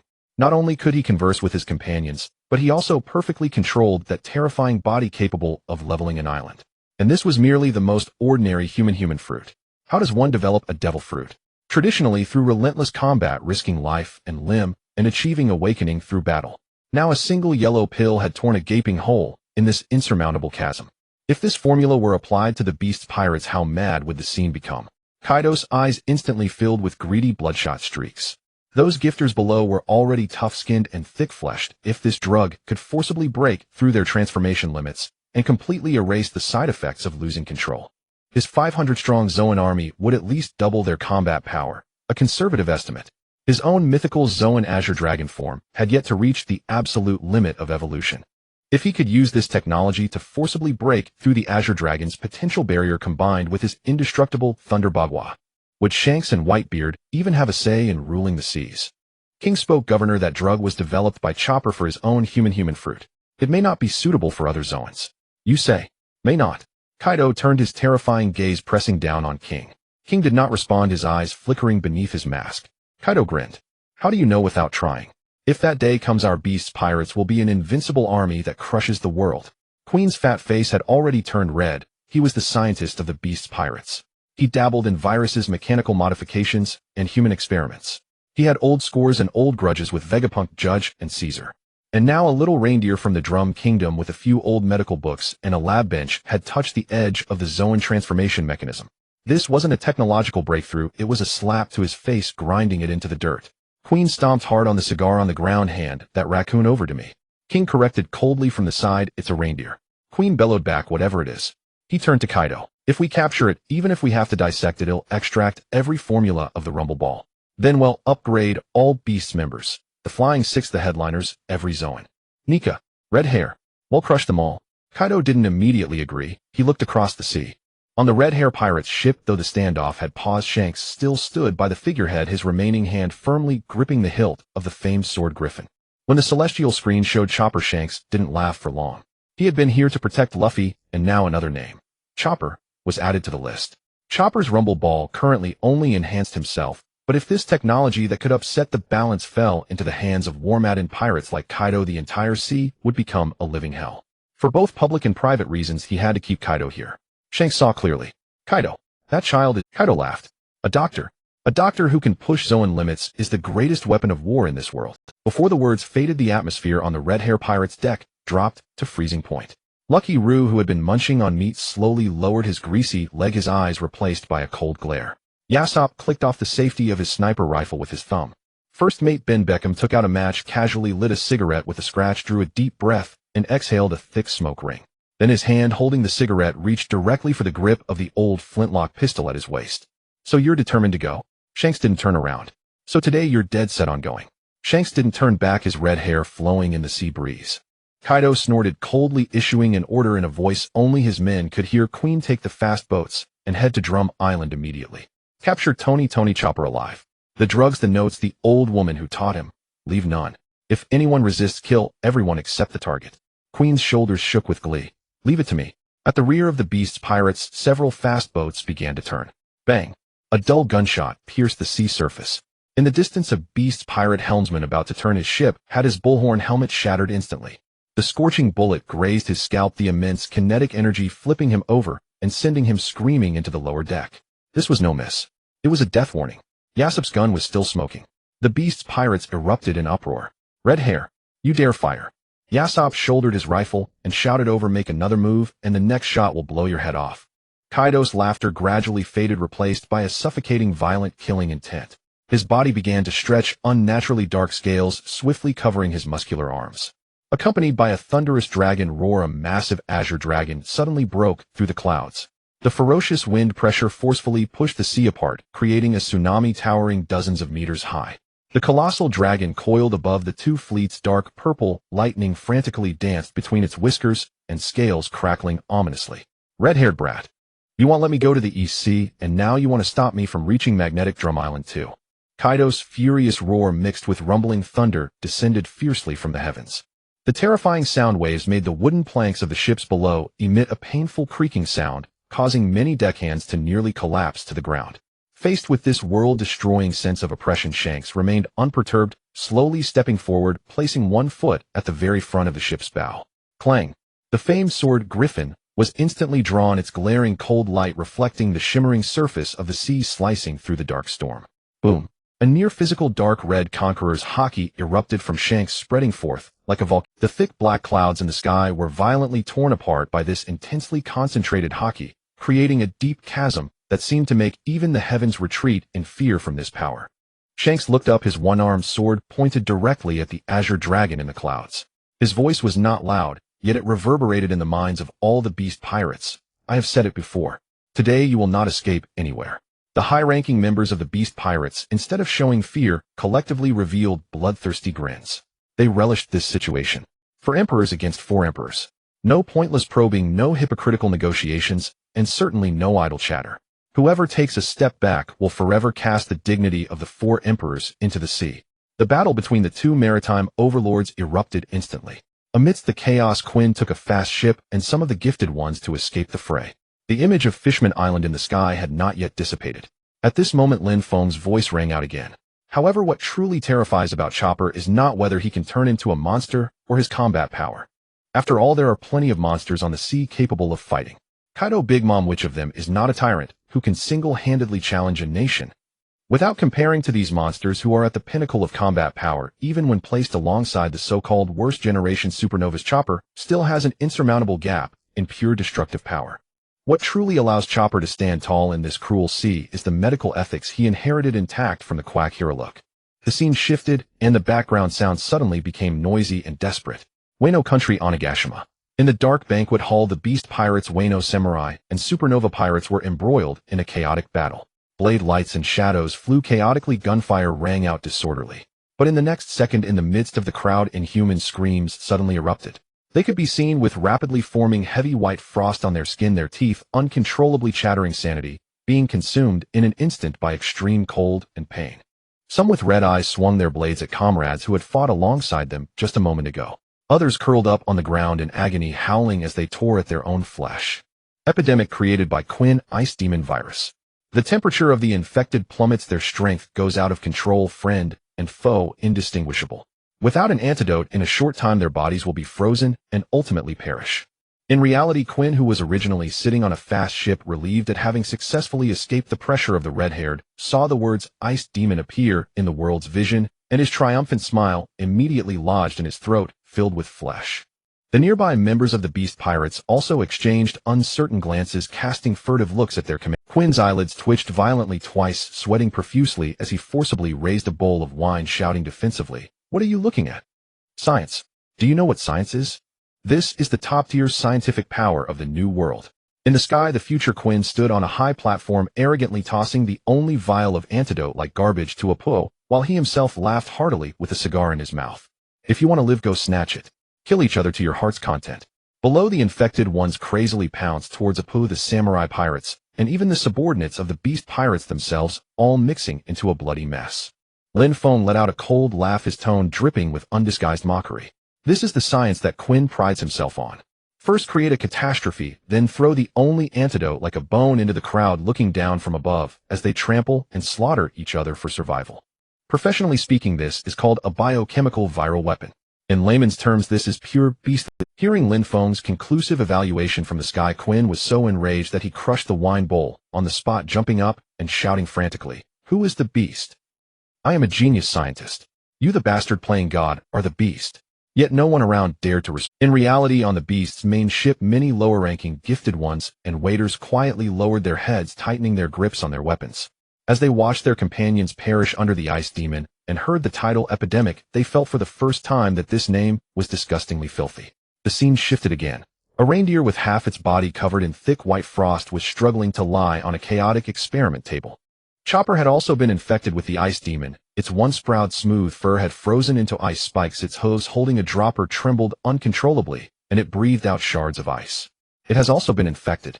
Lin Feng's tone turned somber and solemn, but based on extreme observation of the virus pathology combined with the original antibody retrieved. At the very last moment before being consumed by the virus, the antidote was formulated. In the scene, a vial emitting a hopeful light gently swayed in the test tube. Chopper, covered in white frost, lifted its head, its eyes filled with unprecedented clarity and determination. Only one last question remains to be solved. That is the reliability of this medicine in actual combat. I'll test the medicine myself. Meanwhile, in the sky, the combatants of the Kaido pirates were dragging their infected bodies desperately, pleading with Quinn not to abandon them. In response, however, was Quinn's furious and cold roar, "Shut up. You worthless, nameless scum. You have lost all value. Useless. Just like trash. Not even better than trash. Being infected by my virus is your only when you turn into ice demons without the sense of pain can you serve slightly as cannon fodder." These ruthless words not only left the beast pirates in despair, but also stirred up a storm in the real world, causing countless pirates to feel horrified at the brutality of the beast pirates. Just as Bing Wulong was about to choose to end his life due to the uncontrollable virus at the moment when all the infected fell into the deepest despair, a fuzzy figure burst forth. Chopper appeared. With the antidote. "Try this." Without any hesitation, Chopper immediately launched a mist of bacteriophages across the battlefield. The medicine transformed into pink mist, gently falling like a rain of cherry blossoms upon every struggling life in despair. The frost instantly receded and sanity returned. It saved everyone present. Among them not only were their allied samurai and pirates, but also a significant portion were enemies from the beast pirates who had just been lifting their blades against them. Chopper stood high, tears of anger in its eyes, pointing at Quinn on the platform and letting out a soul-stirring roar. Viruses should never be used as weapons of war. Chopper's pure and extreme act of repaying good with good deeply moved all the gifted ones and cannon fodder on the enemy side present. Having walked on the edge of life and death, everyone understood it was better to die fighting for this benefactor who gave them a second chance at life than to be poisoned to death as pain-free cannon fodder by the high and mighty Commander Quinn. In the scene, thousands of rescued enemy soldiers collectively turned their blades, shedding tears of regret and gratitude as they roared towards Quinn's camp, launching a counterattack. Lin Feng paused. "Everyone be aware, Onigashima is not a quiet hospital. This is the stronghold of the Four Emperors, a cruel battlefield where killing is done without blinking a minute. What Chopper faces are not ordinary patients waiting in line at a clinic, but rather the deadly enemies who just a moment ago wanted to kill him and his companions. But in this little reindeer's mind, there is only one extremely simple judgment logic: you are sick, so I will treat you." On the sea aboard a merchant ship in an unnamed ocean, an old sailor began to clap his hands. Following him were villagers from a remote town in the North Sea who dropped their hoes and joined in the applause. The applause crossed the sea, traversed the mountains, resonating in the wide square of Marineford, and even echoed in some cells of the advancing city. These sounds merged together. There were no frenzied cheers, only heartfelt respect for a true doctor. In the East Sea, Luffy wiped away tears and snot from his face with the back of his hand, taking a deep breath of the salty sea breeze, cupping his hands around his mouth to shout at the sky. "Chopper, don't be afraid. Wait for me to come and get you on the ship." Sitting across from him, Kobe, who had been holding back tears, could no longer contain himself and burst into sobs, his glasses fogged up with tears. He wiped his lenses with his sleeve while sobbing and asked, "Mr. Luffy, are you still recruiting people for your ship?" Luffy tilted his head, looking puzzled. "Wasn't your dream to become a Navy officer?" Kobe shrank his neck, thinking of the dark side of the Navy revealed in the sky, his voice dropping to a whisper. "I was just asking casually. After all, everyone on your ship seems nice." "Oh, we aren't recruiting. I don't like people who don't pursue their dreams." Luffy refused outright. Kobe forgot to cry, his face turning red as he struggled to utter a single word. The grand line, the wind and snow of the magnetic drum kingdom, continued to rage. Little Chopper clung tightly to the hefty medical book. The reflection of himself revered as a savior and glowing with brilliance was mirrored in his round eyes. Tears flowed uncontrollably down his furry cheeks, yet he could not help but break into a smile. The usually sharp-tongued and irritable, which Kureha unexpectedly withdrew her hand that was habitually raised to strike his head. She stood leaning against the broken door frame for a long time. The cold wind rustled her old cloak. She tilted her head back and took a large gulp of strong plum wine, the spicy liquid rolling down her throat. After a moment she rasped out, "Only a true doctor would say such a thing." Hearing the old woman's evaluation, Chopper's whole face, including his blue nose, turned bright red. He hurriedly raised the thick medical book high to cover his completely out-of-control face. He wanted to retort, but all that came from his throat were broken sobs. Kureha did not expose his disguise, but instead she looked up at the horizon at the end of the snowy plains. "Dr. Hiralek." She took another sip of her drink, her voice very soft. "The cherry blossoms you planted back then are about to bloom all over the world." The wind grew stronger, snowflakes landing on the yellowed pages of the book. Chopper simply dropped the medical book he had been using as a shield and sat down in the snow, crying loudly. Elsewhere applause continued intermittently under the sky. But in front of the Baratai restaurant the scene was here there was only the deafening sound of cannon fire. Kura's grand fleet spread across the sea, dozens of warships crowding together, their flags flapping wildly in the sea breeze.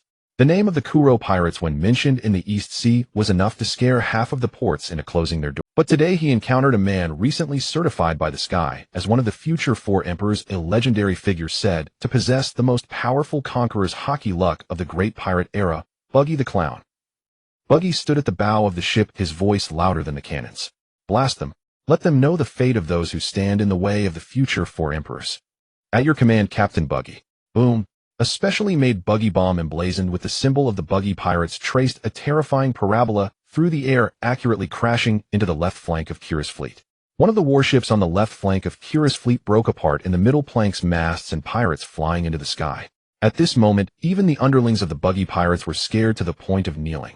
Usually they would yell slogans to appear intimidating during fights, but when facing a strong opponent, they would simply surrender and play dead. Today, however, as soon as the captain spoke, a single cannon blast shattered a flagship. "Did you see that? This is the power of the four emperors. Long live Captain Buggy. The captain is the strongest in the East Sea. What a worthless Admiral Kuro is in the presence of the Pirate King's crew. He's simply not worth mentioning. Following Captain Buggy, we will surely dominate the Grand Line." The underlings were completely engulfed in madness, their eyes shining red as they frantically loaded cannonballs. Buggy threw his cloak back, striking a pose reminiscent of a rookie on Roger's ship. "Ha ha ha! A mere fleet of Kura's scrap metal dares to block my path. How absurdly ignorant." Meanwhile, inside the Baratai restaurant, chaos had erupted. The guests, terrified, were pale and frantically crouching under the tables while exquisite dishes and expensive wine glasses shattered all over the floor. Some trembled while clutching chair legs, while others held menus over their heads, praying that cannonballs wouldn't fall. The chefs Patty and Carne hid on either side of the window frame, peeking out with half their heads, their eyelids twitching. "Hey, this is a joke, right? That clown with a bounty of 15 million, is he really packing such a punch? You idiot, don't say that. Did you not see the sky? He's going to be one of the four emperors. Do you understand what that means?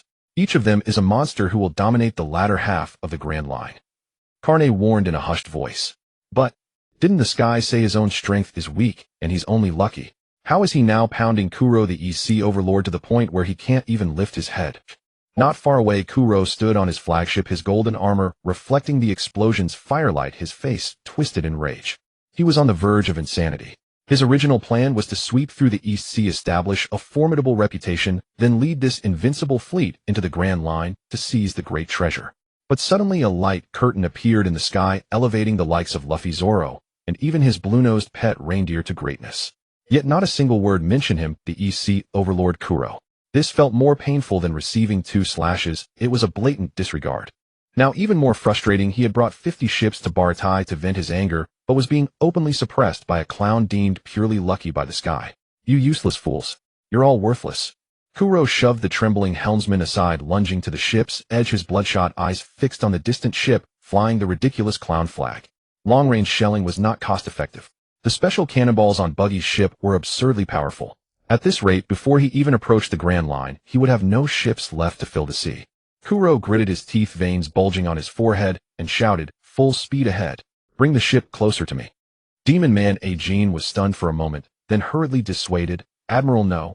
If we force our way closer, the fleet will be fully exposed to the most intensive range of their high-explosive shells, and the losses would be devastating."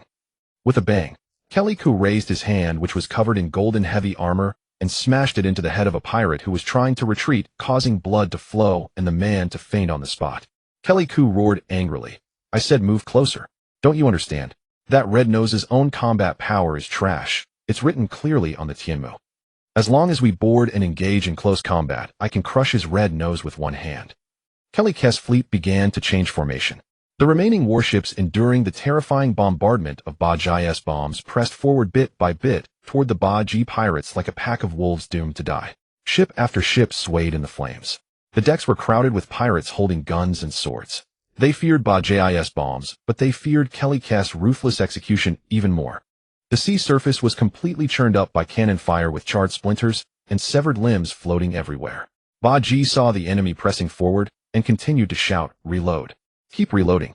Let them fully witness the firepower of yours truly."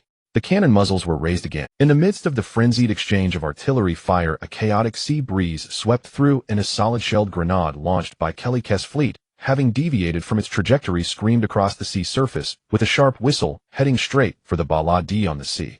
Inside the restaurant, screams erupted in chaos. It's over. The cannonball is coming for us. The restaurant is about to collapse." Inside the restaurant, the guests who saw the cannonball flying through the windows let out desperate screams in a hubbub. "It's over. The restaurant is going to be blown down. Run." Behind the counter on the second floor, the owner, Chapu, sat quietly. His iconic tall chef's hat remained motionless, and even the ember on the pipe he held in his hand didn't tremble. His gaze was calm as he looked out the window. Whoosh! Like a black lightning bolt tearing through the air, Shan Ji suddenly burst out from the kitchen corridor. A pair of polished black leather shoes precisely stepped onto the window frame of the second floor, and he leaped into midair. In the split second before the cannonball was about to smash into the restaurant wall, Shan Ji twisted his waist in midair, and his slender suit-clad leg swung a beautifully lethal arc through the air. Bam! The leather shoe collided with the solid iron cannonball, producing a deafening metallic clash. That grenade was kicked back into the sea by his foot. The flying cannonball accurately and without error smashed into the deck of a forward assault ship of Kelly-Ku's fleet that was about to fire. Boom! Flames erupted, and the deck instantly collapsed. Several pirates holding swords didn't even have time to scream before being thrown into the icy sea by the massive shockwave. Shanji lightly landed back on the deck in front of the restaurant entrance. He lowered his head slightly, casually brushed off non-existent dust from his black suit trousers, and the cigarette in his mouth was still firmly held with a wisp of smoke drifting leisurely in the sea breeze. "Hey!" Shanji looked up, and under his signature curly eyebrows his cold gaze swept over the two groups locked in fierce battle on the sea. "You scum, I don't care how you slaughter each other on the sea. But, fight all you want, but if anyone dares to fire a cannonball at this restaurant, they'll kick their head to pieces." The customers inside the restaurant poked their heads out from under the tables, now looking at the man who usually saw stars when he saw beauties, as if they were gazing at a war god. "Heidi, kid, that kick wasn't bad." Shanji ignored him. If that cannonball had struck, half of the back kitchen would have been blown away. This place was the old man's most cherished treasure. Whoever touched it died. Kelly-Ku also saw Shan-Ji standing outside the restaurant entrance. His eyes narrowed instantly, and the corner of his mouth curled into a cruel and excited grin. He recognized him. The Tianmu had just profiled this man, Blackleg Shan-Ji, the failed product of the winsome oak family of the north. See the third combat power of the future Straw Hat crew, the man who in the Tianmu footage kicked apart the indestructible candy confinement at the wedding of the 4 Emperor Big Mom. Ha ha ha. Truly, I've searched far and wide for something only to find it right here. Kelly-Ku's original plan was to go to the East Sea and find those future powerhouses mentioned on the Tianmu one by one, trampling them underfoot in advance to prove to the world that the Tianmu summary was a joke, and that he, Kelly-Ku, was the strongest. Now this was perfect. The Tianmu certified future powerhouse stood right before him, and it seemed that he was not as invincible as he appeared in the future Tianmu. Perfect saves me from having to search for you one by one. As long as I kill this cook who can kick apart the 4 Emperor's candy in public, my reputation will definitely resound across the entire sea. Forget the 4 Emperors, forget the admirals. I am the true #1 in the world. Kelly-Ku drew the huge barrel from his waist and aimed it directly at the direction of Baladi. Bring out a few cannons and blast that curly-browed cook to pieces.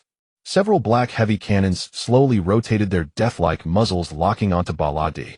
Inside the restaurant, the guests who had just crawled out took one look at the situation, and their legs going weak all ducked back down in unison. No way. Still fighting it. We just came to eat. Japu finally stood up. His wooden prosthetic leg tapped on the floor, thump thump thump. Then one by one the chefs of Baladi walked out of the kitchen. In their hands they held not proper weapons, but kitchen knives, rusty harpoons, and woks bigger than a human face. Pai D even grunted as he hauled out a hidden restaurant defense cannon from under the counter. A group of chefs wearing white aprons stained with oil stood in a row on the deck. Facing the encirclement of 50 warships, no one stepped back. Shanji took off the burnt-out cigarette, but casually crushed it under his shoe and cursed without looking back. Are you stupid chefs coming out to get yourselves killed? Don't you see the guests inside haven't all left yet? Pai D flashed a grin of white teeth and shifted the cannon barrel onto his shoulder. That's exactly why we can't let these bastards wreck the place. Ka Ernia raised a huge iron wok to protect his chest. Breaking the restaurant's tables and chairs is fine, but if you want to attack this place, no way. No one took us in. Only Boss Japu was willing to take us in. We too must protect this place. Japu looked at them quietly and slowly spoke. When you fight, don't dirty the kitchen's front. We'll be open for business later. All right. Shanji sighed, helplessly rotating his ankle on the ground. You old geezer, your demands are really not ordinary. On the sea, the gunners of the Click fleet had already ignited the fuses.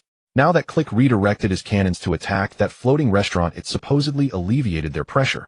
A great stroke of luck. But as Baji fixed his gaze on the curly-browed, golden-haired chef standing at the entrance of Barati, a thunderbolt struck his mind, and the acerbic narration from the celestial screen echoed in his ears. The third combatant of the Straw Hat crew. A formidable figure destined to stir the seas alongside a top-tier Yonko like him. This was also a golden opportunity for him. A chance to eliminate a potential threat. Killing Sanji here might smooth his own path to becoming a Yonko. Hey, men, speed up the loading. I'm going to raise this place to the ground today. Baji's voice cracked as he roared. Yet before his words faded away, on the distant horizon through the thick ink-like sea fog, an elite fleet emerged. At the forefront, a colossal black warship slowly raised a flag radiating immense pressure. Beneath the skull, two crossed swords glittered coldly in the sunlight with bizarre pink wings painted. In a corner of Barati's second floor, a merchant who had been smuggling in the Grand Line for years went weak at the knees the moment he recognized that flag. He collapsed to the floor, teeth chattering wildly. Baroque works. Nearby, someone asked, who are they? A bounty hunter from the Grand Line. Nonsense. Have you ever seen a low-level bounty hunter commanding a steel fleet of this scale? The merchant's voice was drenched in despair. No one answered him, because everyone's gaze was locked onto the man standing on the deck of the foremost warship. He was a towering, oppressive figure. A luxurious, oversized black coat fluttered in the sea wind. On his left hand, a pure gold hook gleamed with a bloodthirsty light, casually resting on the wooden railing. The man took a deep drag from the premium cigar clamped between his teeth, then slowly exhaled. White ash fell in the wind, swept away before it could touch the deck. The warlord of the sea shah crocodile. His aura was utterly incompatible with this East Blue known as the weakest sea. That was the calm and terror of a true apex predator forged in the blood-soaked seas of the New World. Behind him, Mr. One Dazbone stood with arms crossed, silent and still. Nico Robin elegantly turned the pages of an ancient book. Catching the scent of gunpowder, she lifted her beautiful eyes slightly and glanced at the chaotic sea. Her gaze swept across Baji, drenched in cold sweat, the arrogant Click, and the vigilant Barati, before finally resting with interest on the suited Sanji below. Hee, the East Blue. Quite lively, isn't it? Robin chuckled softly. Crocodile did not turn to look. Ever since the celestial screen exposed that Robin might form a damned bond with the Straw Hat Pirates in the future, he had harbored intense suspicion toward this Vice President Miss All Sunday. But now was not the time to break ties. To decipher the poneglyph recording the ancient weapon, he forcibly suppressed this murderous intent and did not explode on the spot during the journey. Crocodile's gaze did not linger on the restaurant or Click. His cold, ruthless eyes were fixed on the opposite ship flying the clown flag. Every word and image from the celestial screen slapped his face like a slap. The future version of himself would actually be willing to serve under this red-nosed clown. Baji. Crocodile bit out the name in a low, hoarse voice. His gold hook scraped slowly along the hardwood railing, producing a series of spine-chilling screeches. I've finally found you. A flash of light and Lin Feng's voice rang out again. Before setting sail, Luffy had already made bold claims that he would find 10 of the best comrades and search for the legendary One Piece together to become the Pirate King. Previously, we discussed the official crew members of the Straw Hat crew who have become famous across the world. But today we're going to talk about a very special person. Although she never truly boarded the ship or sailed with them to the end in the hearts of countless viewers and all the Straw Hat crew members, she will forever hold a place among them. On the screen, large characters appeared, the Straw Hat crew's unofficial 11th member, Princess Vivi. The entire sea erupted. A princess? Has that Straw Hat kid gone that far? He even kidnapped a princess. On a small boat in the East Blue, Luffy sat cross-legged, his eyes lighting up. Oh, a princess. One of my future crewmates is a princess. That's so cool. Kobe pushed up his glasses and said quietly, Mr. Luffy, calm down. You haven't actually met her yet. But Luffy slapped his thigh nonchalantly, nodded seriously, and flashed his signature bright grin. That means he'll meet her sooner or later. Anyone recognized by the celestial screen as a crewmate must be a super fun person. Awesome. Kobe opened his mouth awkwardly, realizing he couldn't refute that at all. In Luffy's abnormally simplistic logic, anyone the celestial screen claims to be a crewmate will inevitably gather together no matter the distance or obstacles, even if the world ends. The scene on the celestial screen shifted. On the vast, boundless Grand Line, the Going Merry, carrying the dreams of a few, sailed through the wind and waves. A stunningly beautiful girl with water blue hair sat carelessly on the gunwale. She laughed with her eyes curved, exuding not a trace of a lofty princess air, but instead a lively spirit. Luffy grabbed meat beside her. Usopp boasted with his slingshot. Nami chased Luffy and knocked on his head. Sanji served drinks around the girl, while Zoro napped leaning against the mast. It was terribly noisy, but also terribly warm. Lin Feng cleared his throat. She is the legitimate heir of the superpower kingdom of Alabasta in the Grand Line. Nefertari D. Vivi. Mr. Five picked his nose nonchalantly, watching the celestial screen calmly. The intel was right after all. Miss Wednesday is the mole among us.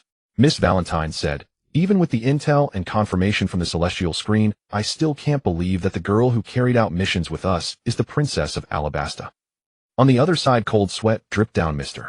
Three's forehead. This doesn't make sense. Not at all. Why would a princess be in the Baroque works? On a barren hot island somewhere in the Grand Line, Vivi and her partner Mr. 9 were lying low on a low rooftop, having just completed a mission. The air seemed to freeze solid. The blue-haired girl on the celestial screen, called a princess, had the exact same features, expressions, even the curve of her smile, as the blue-haired girl beside him. Mr. 9 slowly turned his head. Hey, Miss Wednesday, that princess of Alabasta on the celestial screen. Why does she have the same face as you? Vivi's hands hidden behind her back clenched fiercely. She dug her nails into her palms, using the piercing pain to force herself to stay absolutely calm and composed. I must not panic. If I'm exposed, not only will I die, but the entire plan to save my country will be ruined. She forced a smile. Come on, Mr. 9, of the world is huge. There are thousands of islands in the sea. Is it strange for two people to look alike? Mr. 9 was clearly stumped. He frowned, scrutinizing his partner. Dressed casually with no aristocratic air, usually fighting harder than him in missions. Vivi spoke first. Do you think I'm a princess? Well, Mr. 9 scratched his head, finding it absurd himself. Which spoilt royal princess would take on dangerous missions like this with me? Vivi lowered her head slightly, using the shadows to mask the despair and panic flickering wildly in her eyes. She pretended to look up casually, staring hopelessly at the dazzling celestial screen in the sky. Would she ever be able to smile so radiantly? But the most important thing now was that although she had fooled this scatterbrained Mr. 9, as she could never fool the meticulous crocodile, her undercover identity might be completely exposed by this celestial screen. In the Alabasta Palace, King Nefertari D. Cobra stood in the center of the hall, staring intently at the sky. That was his precious daughter. That child, mingling among the most despised pirates in the world, smiled more freely and brightly than she ever did in the oppressive palace or during the years of drought in Alabasta. Cobra closed his eyes in pain, a single murky tear rolling down his cheek. When he opened them again, the king's compassion had been replaced by a father's resolute determination. Issue the order. Cobra's voice was low but carried an iron will that brooked no dissent. Mobilize the royal army immediately. All guards who can still hold a weapon be ready for battle at any moment. Vivi was still undercover in Baroque works. He had to create a way for her to escape first. The sky flickered with light and shadow, and a new scene emerged. The night enveloped a small town named Whiskey Peak. The streets were crowded with townsfolk, the crowd lined up in 2 rows, holding overflowing cups of ale high, their cheers drowning out the sound of the waves. Welcome, great pirates. Heroes, you've worked hard. Fireworks shot into the sky, illuminating the night. Barrels of rum were carried directly to the center of the street. Mountains of roasted meat emitted a tempting aroma of grease. The Straw Hat crew was surrounded by this spectacle, lost in a barrage of sugary treats. Lin Feng's sarcastic narration cut in on cue. The first lesson for new pirates on the Grand Line, Whiskey Peak. The enthusiasm is real.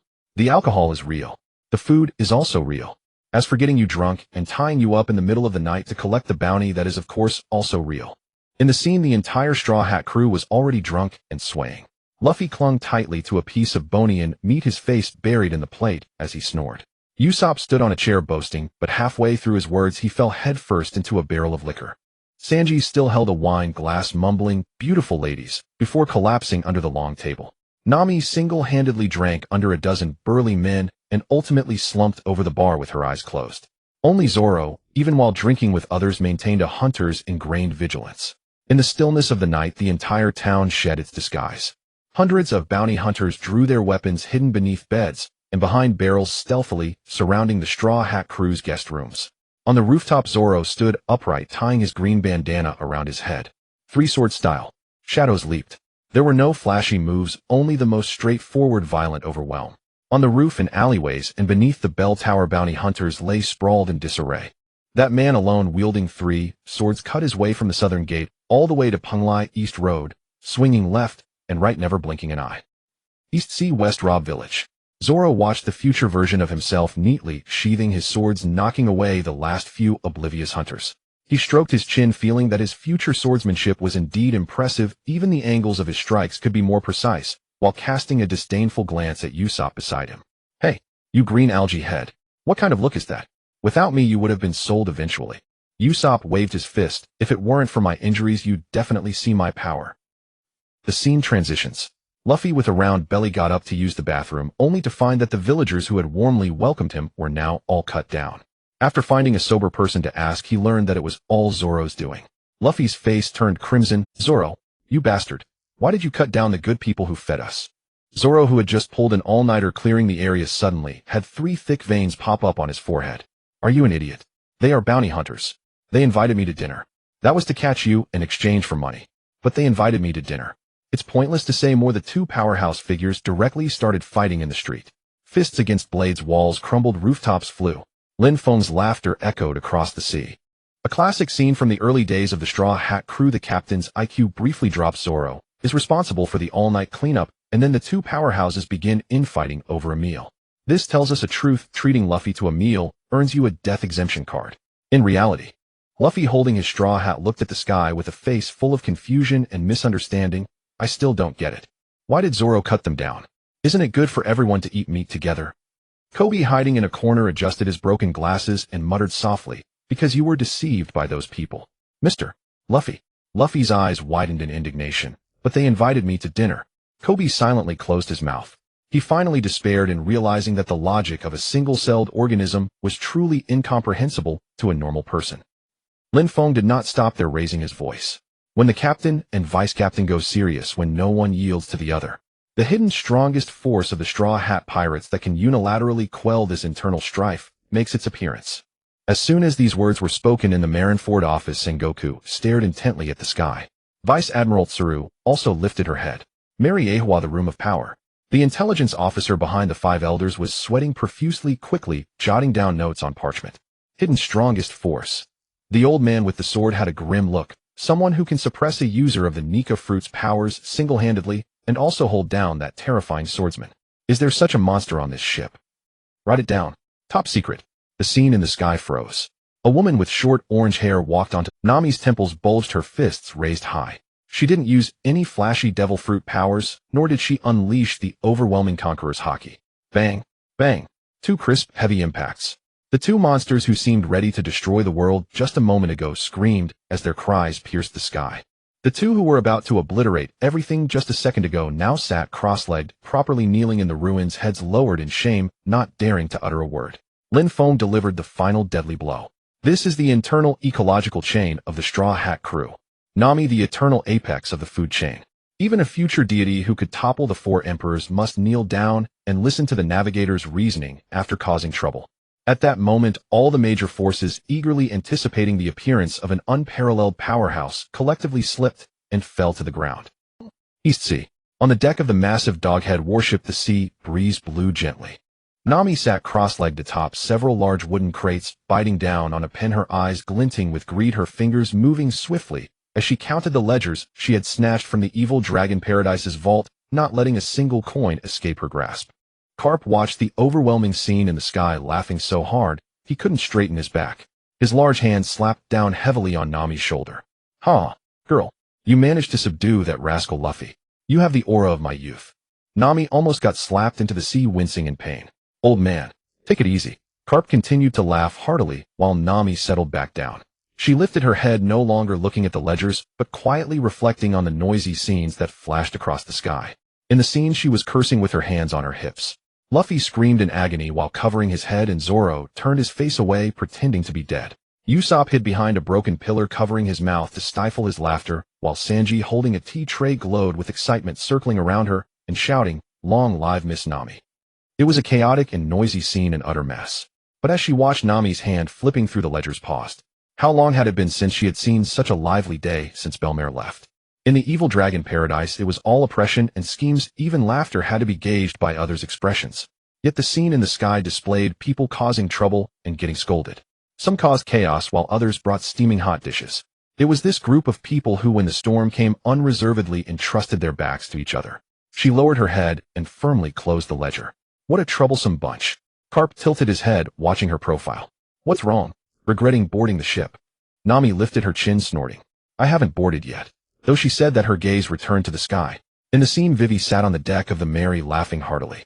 The blue-haired princess was not dressed in intricate royal gowns or crowns, but simply as an ordinary companion. Nami understood that smile. There were so many ships drifting on the sea. But some ships, even if she hadn't set foot on them, yet already made her feel warmth. The celestial screen froze on Vivi's silhouette. Behind her lay the scattered bounty hunters of Whiskey Peak, felled and crumpled. Facing the peril of her exposed identity, Ikaram stepped forward, shielding the young girl behind him. Lin Feng's voice lowered in narration. This was the first lesson the Straw Hat Pirates learned after entering the Grand Line. It wasn't about encountering a pirate skirmish, but rather stumbling upon a criminal syndicate that, disguised as bounty hunters, could devour an entire kingdom. In the frame, Vivi bit her lower lip, trapped with no avenue of retreat. Before her stood Mr. 5 and Miss Valentine, beside her Mr. 9 and Ikaram. All around, agents gripped their swords and guns, hemming her in. She lifted her head. "I am the princess of the Alabasta Kingdom. Nefertari D. Vivi. I infiltrated Baroque works to uncover the mastermind behind the turmoil that plagues my country." Those few words, broadcast through the celestial screen, echoed across the entire sea. In Alabasta's capital, Alyabarna, the commoners who had been brawling over water halted in their tracks. Years of relentless drought had baked the city to a scorching heat. Every day, people cursed the ineptitude of the royal family on the streets, denouncing the king for indulging in the palace's luxury while his subjects perished. Until the celestial screen revealed the princess, who should have been clad in fine robes, living in pampered comfort.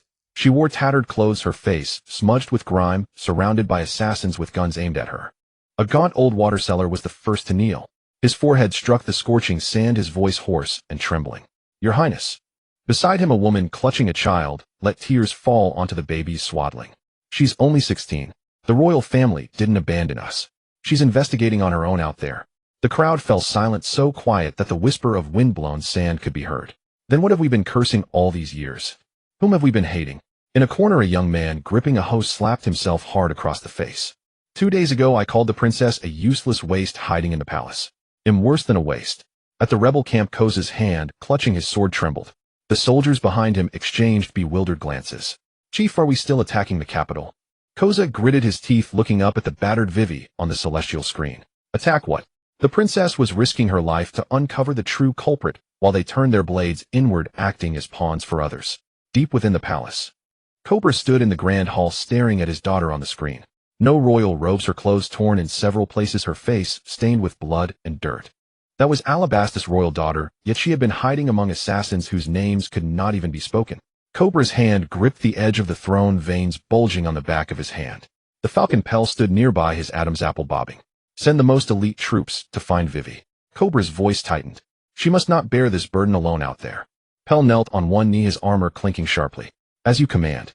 Beyond the celestial screen, in the Bartai Sea region of the East Blue, Crocodile stood at the bow of the black flagship, the cigar in his hand, more than half burned.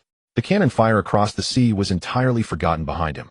Vivi's identity had been exposed by the celestial screen. The chess game he had spent years meticulously arranging in Alabasta was dragged out from under the table and laid bare before the entire world. Originally, he had planned to exploit the rift between the royal family and the people, saving the kingdom as a hero, for he still bore the title of Shichibukai and needed to maintain some semblance of dignity. Now the slow-burning strategy was no longer viable. Crocodile tapped his left golden hook against the wooden railing. Notify all senior agents. The subordinates around him shuddered, bowing their heads in unison. Capture Miss Wednesday. Dead or alive? Nico Robin, who had been reading a book, paused. She raised her eyes to the tall man before her. Now that the eyes of the world are on Alabasta, once you strike Miss Wednesday, there will be no turning back. Crocodile exhaled a plume of smoke. There were only two paths left: either withdraw from Alabasta, but the mysterious celestial screen would continue to expose him, or strike first and seize the initiative. Then let the world witness that those who betray me have only one path: death. Robin closed her book and stepped aside. She knew Crocodile's temper well and said no more.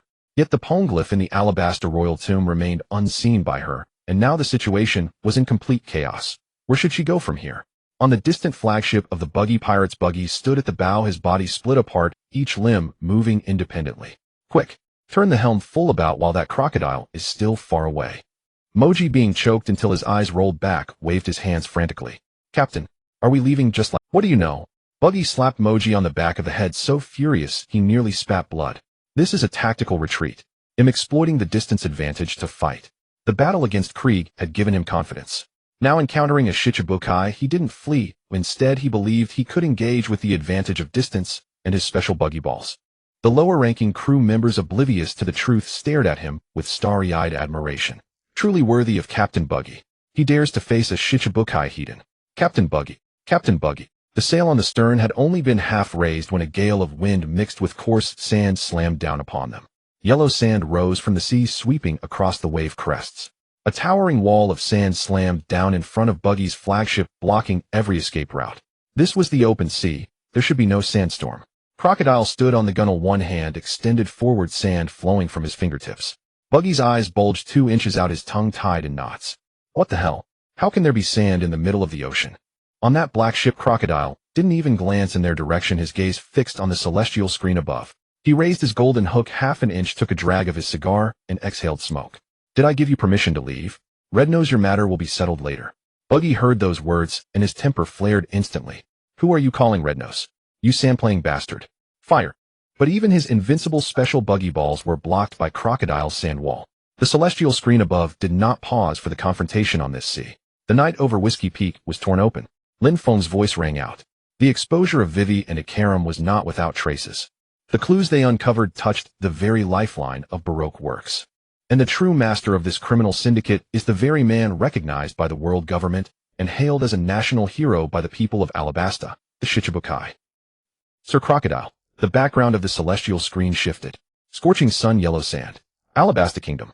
Crocodile sat at the head of a long table, impeccably dressed in a suit, his golden hook gleaming coldly.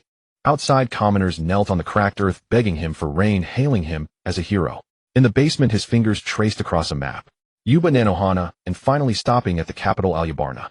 Lin Feng dismantled the puzzle of evil piece by piece for the world to see, using dance powder to steal the rain, fabricating the illusion that the royal family hoarded it. Planting agents to incite the rebel army. Manipulating public opinion to sever the people's trust in the king. The downfall of a great kingdom was designed as a sandbox game, precise to the day. Lin Feng paused. He didn't want money for bringing down a country. Nor did he covet the empty title of Shichibukai. He wanted to unearth the poneglyph beneath Alabasta to find something. The ancient weapon Pluton. The moment those two words were uttered, the breath of the entire sea stopped for a beat. At Marineford, Sengoku pressed both hands flat on the documents on his desk. A legendary monster capable of sinking an island with a single cannon shot. Crocodile had painstakingly laid out such a vast scheme, all to obtain the trump card that could overturn the entire world.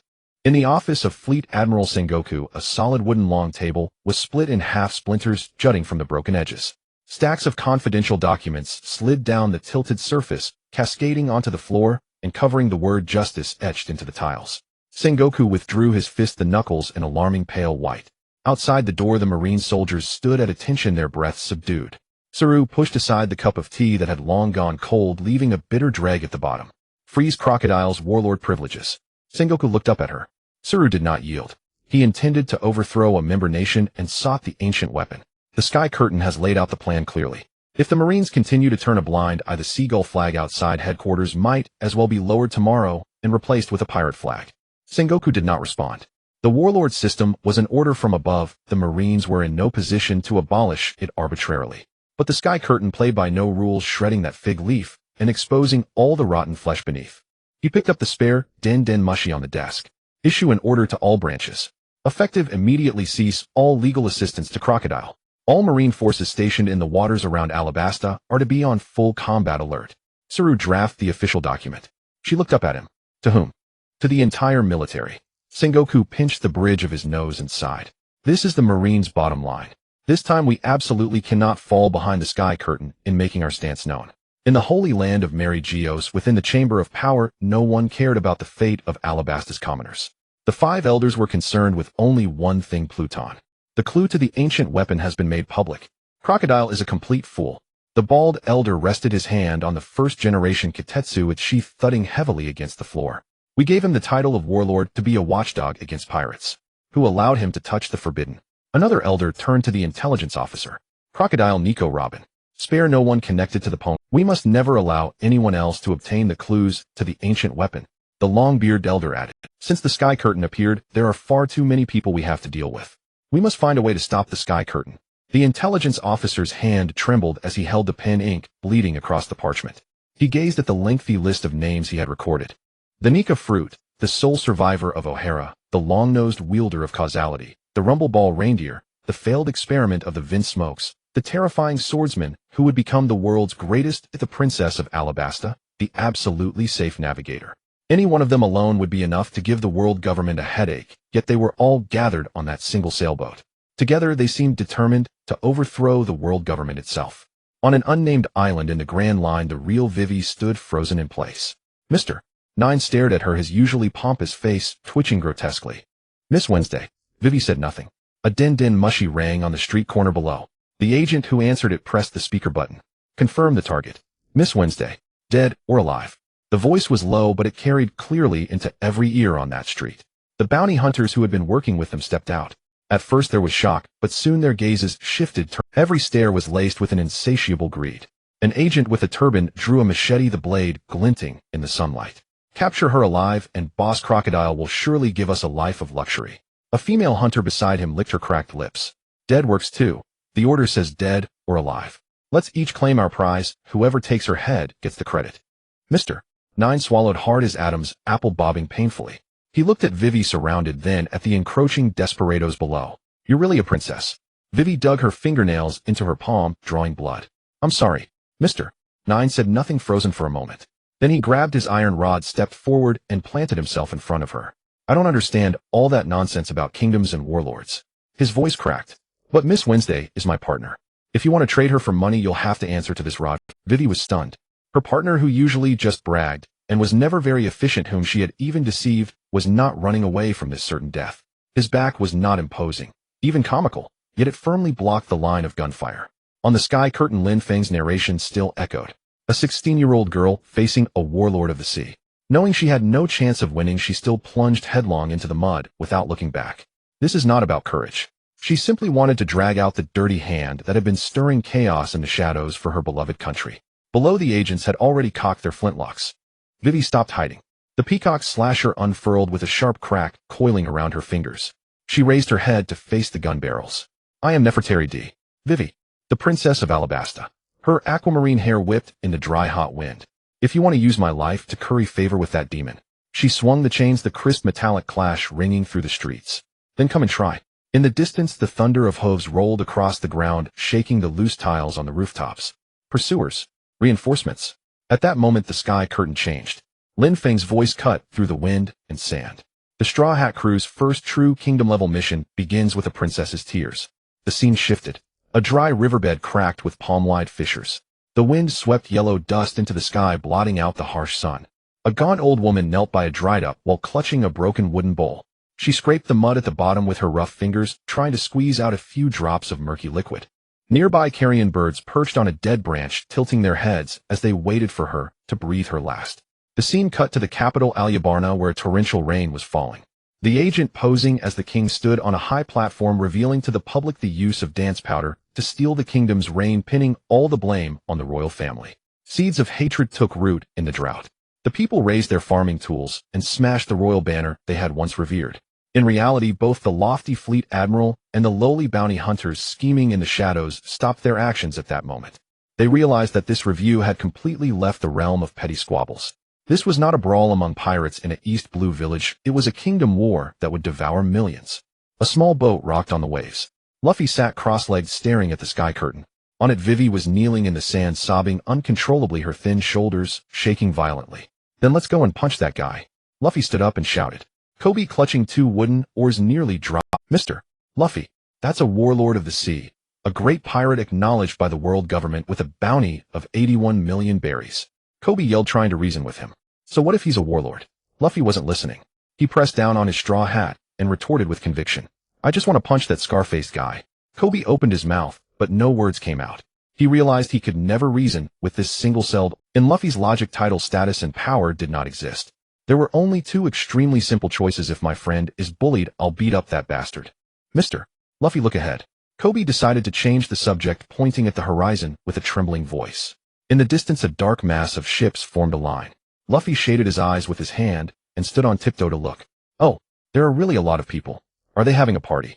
Luffy grinned, his eyes sparkling. The scene transitions to a sky filled with yellow sand, the scorching sun distorting the air. Luffy stubbornly sits under a tree, refusing to move. No matter how his companions tug and pull, he refuses to go forward. Wei Wei and Luffy stand face. Princess Wei Wei firmly believed that if they could reach Catalia in time and prevent the rebel army from clashing with the royal forces, the nation's crisis could be resolved. What's wrong with not wanting anyone to die, eh? Luffy did not indulge her emotions. Instead, he uttered words that were brutally cruel. Everyone dies eventually. Slap. Wei Wei rushed forward and slapped Luffy with all her might. If you say that again, I won't forgive you. Isn't what we need to do now to prevent death from happening? The ones at fault are neither the rebels, nor the royal army, nor the civilians. Why must someone die? It's all Crocodile's fault. In her world, every citizen of Alabasta is precious. She wanted to save everyone's lives, to carry this dying nation on her own shoulders. Alabasta, the rebel stronghold, Catalia. Tens of thousands of rebels stood with rifles raised, silent. They had assembled, waiting only for dawn to attack the capital Albana and overthrow the tyrant who had stolen the kingdom's reign. Kusha gripped his sword, staring at the night sky. His adjutant Falafu approached, pointing at the sky screen, his voice dry. Chief. The princess. Kusha punched the wooden pillar beside him, splinters piercing his flesh, blood beading. Years of hatred and anger had become a joke. Luffy leaped up from the sand. He unceremoniously punched back, striking Wei Wei squarely in the face, knocking her to the ground. Luffy never laid a hand on women, but today he broke the rule. Then why are you willing to bet your life? Wei Wei scrambled up, tackling Luffy and straddling him, pounding him with her fists. The blows landed on his rubber body, undiminished in force. Luffy let her hit him, his words cutting deeper with each sentence. Your life alone is not enough to wager. Wei Wei struggled, her hands seized by Luffy. Then what should I stake? I have no more chips left to wager. At least bet our lives as well. Luffy stared at her, roaring with a voice that tore through the desert wind. We are Nakama. On the sea, countless people looked up, all sounds seeming to vanish. Only the blue-haired girl on the screen lay on the sand, weeping bitterly.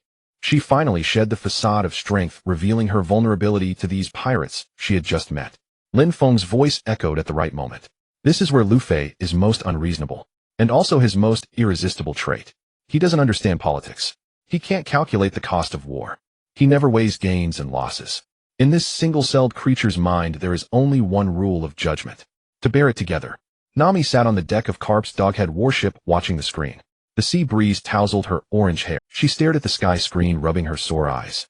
This scene was so similar to when she begged Luffy to help her defeat Arlong. In the past, she would have stayed far away from such trouble.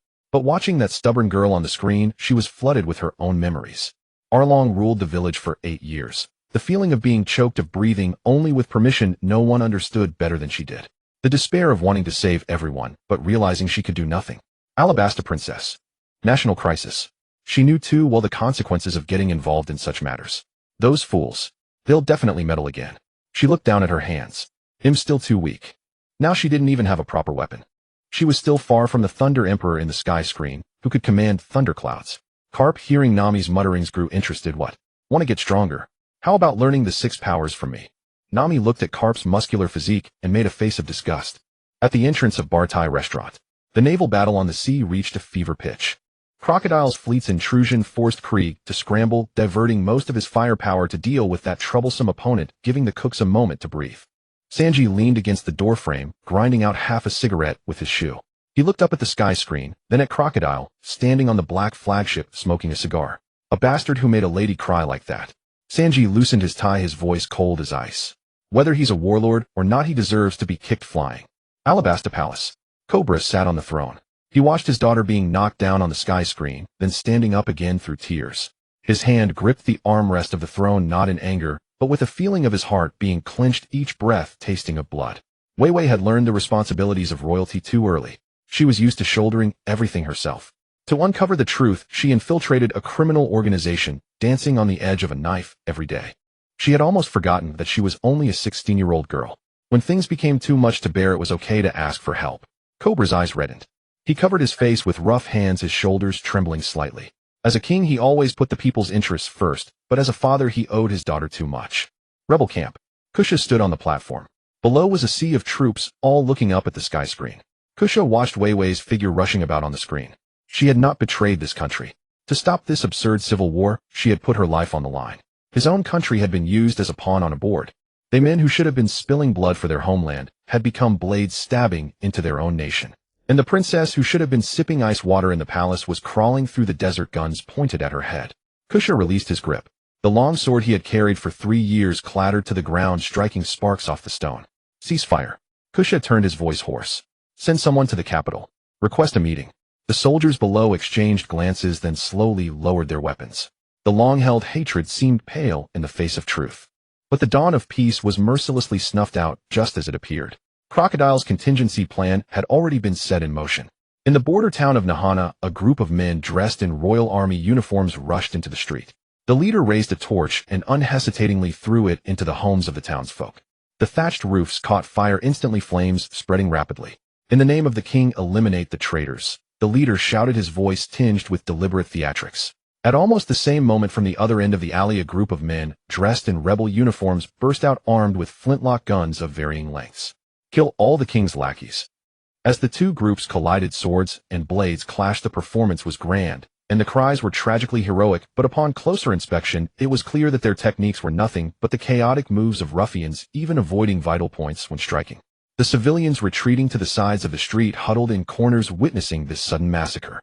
This time their eyes held no trace of the provoked hatred from before, only deep fatigue and confusion. The sky turned everything upside down.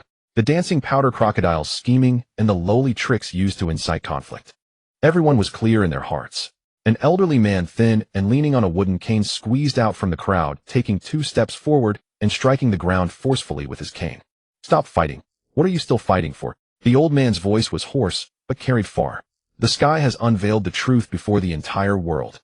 We won't fight anymore. What does it mean for Alabastan people to fight against each other? The people around echoed the old man's words. Don't fight anymore. We just want to live. Don't kill each other. The calls spread across the street. The leader of the Royal Army turned to look at the old man before glancing back at the rebel leader. The two locked eyes, understanding each other.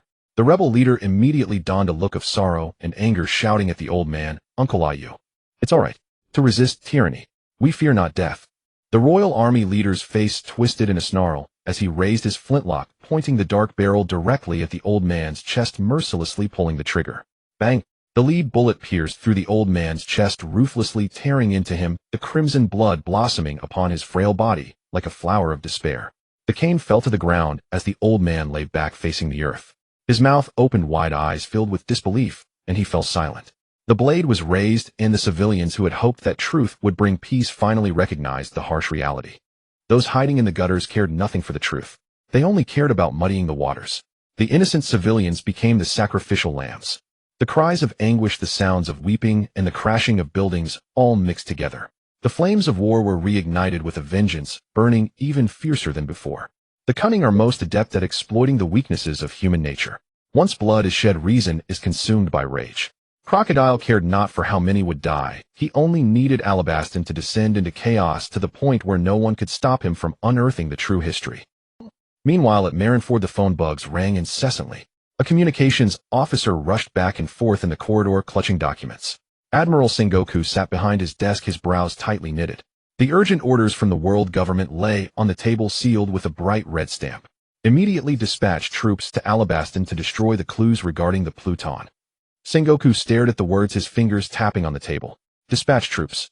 Currently turmoil reigned across the seas, and the Revolutionary Army was fanning the flames worldwide. If the main naval forces were tied up in Alabaston, other seas would fall into complete chaos.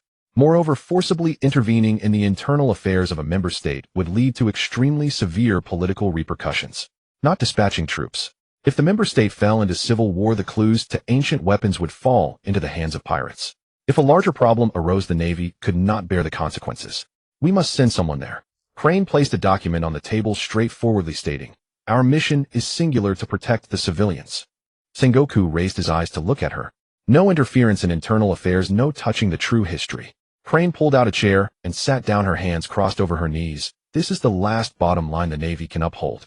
We are going to save people, not to act as enforcers for the world government. But if the clues to ancient weapons fall into others' hands, have you forgotten?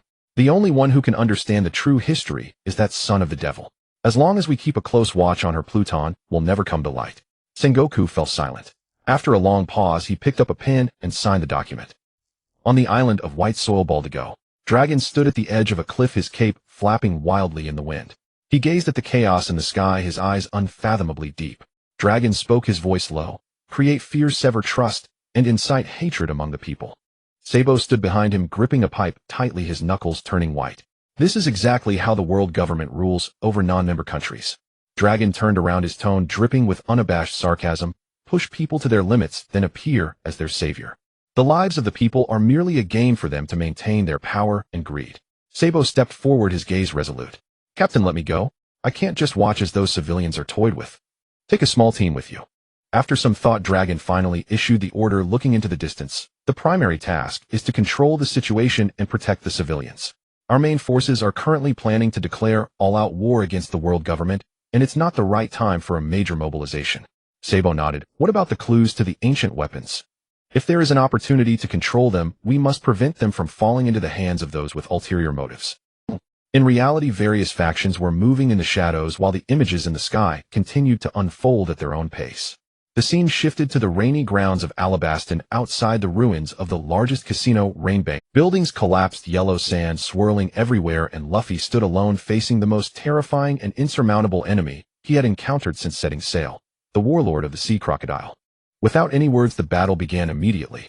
Luffy roared and unleashed a flurry of punches like a... However, every punch thrown at Crocodile felt like striking a mass of quicksand, utterly ineffective, not even grazing a corner of his clothing. The absolute defense of the Logia-type devil fruit was akin to an insurmountable chasm of despair for a rookie from the East Blue who had yet to master Haki. Crocodile smirked cruelly, showing no concern for Luffy's heavy punches piercing through him, suddenly raising his left hand. The golden hook sliced through the air. Thud!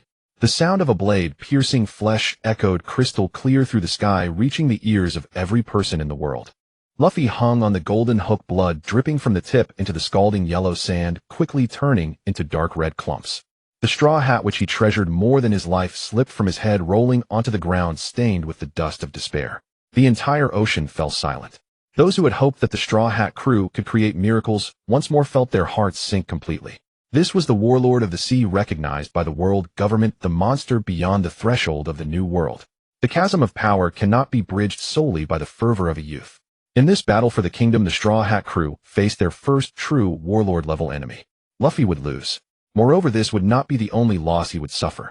But let everyone remember, the most terrifying aspect of the Straw Hat Kid has never been his invincibility. Rather, as long as he still draws breath, as long as he is not dead, he will surely crawl back from the depths of hell for the sake of his comrades. The images in the sky suddenly froze. The 16-year-old Princess Vivi knelt under the scorching sun, her hands clasped together, tears mingling with the sand that covered her face. Desperately, she cried out to the empty desert, using her last bit of strength, "Please, save my country." This scene moved the hearts of the entire world. However, on some nameless, desolate island in the Grand Line, the real Vivi faced a death trap even more despairing than that in the sky. Boom! The sand dune before Vivi exploded like a bomb. Amidst the swirling yellow sand, two figures exuding a fierce, killing intent slowly emerged. Mr. Five arrogantly picked his nose while Miss Valentine held up her iconic parasol, laughing giddily, as if viewing a corpse. "Finally found you, our esteemed princess, or should I call you Traitor, Mr. 5 slowly spoke, his tone laced with cruel mockery reminiscent of a cat playing with a mouse.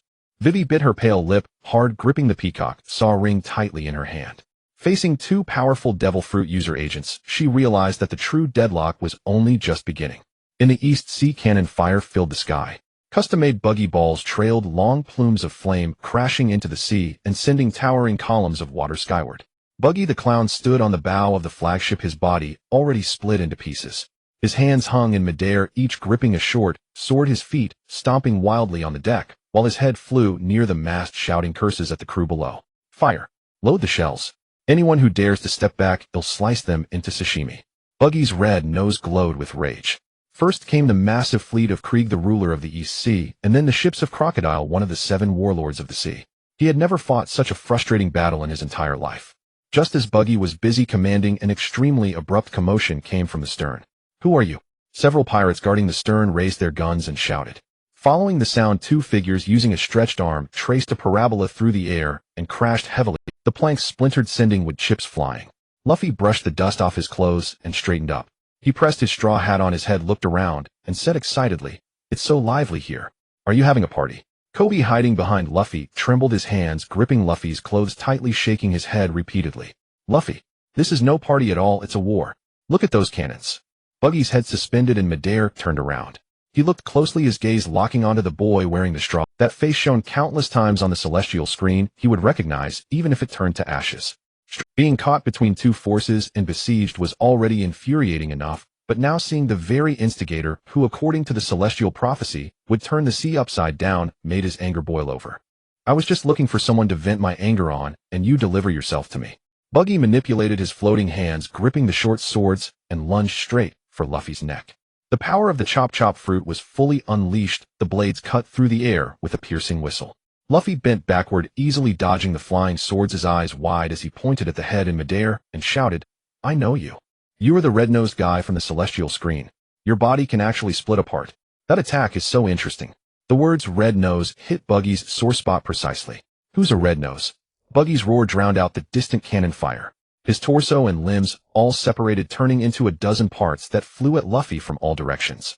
Luffy dodged left and right while complaining. "If you don't want to treat me to a meal, just say so. Why do you have to fight?" After dodging a flying foot, Luffy decided to fight back. He took a deep breath, pulled his fists back to his waist, and then unleashed them like a rain of punches. Goma Goma no Gatling.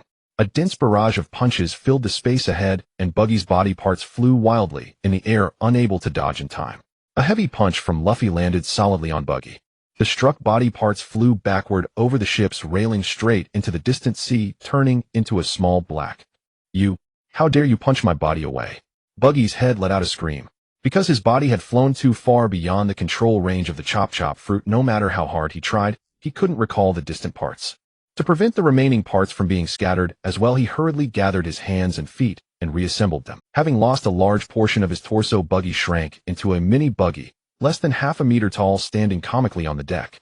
Luffy shaded his eyes with his hand, watching the small black duck flying away, and scratched his head. "Sorry, I hit it a bit too far.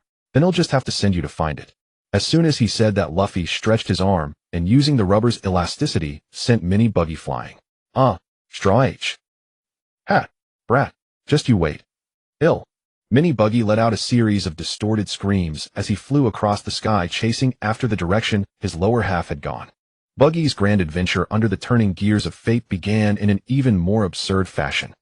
Luffy flashed his trademark grin. Meanwhile, on the other side, yellow sand filled the sky, and the scorching sun baked the cracked earth.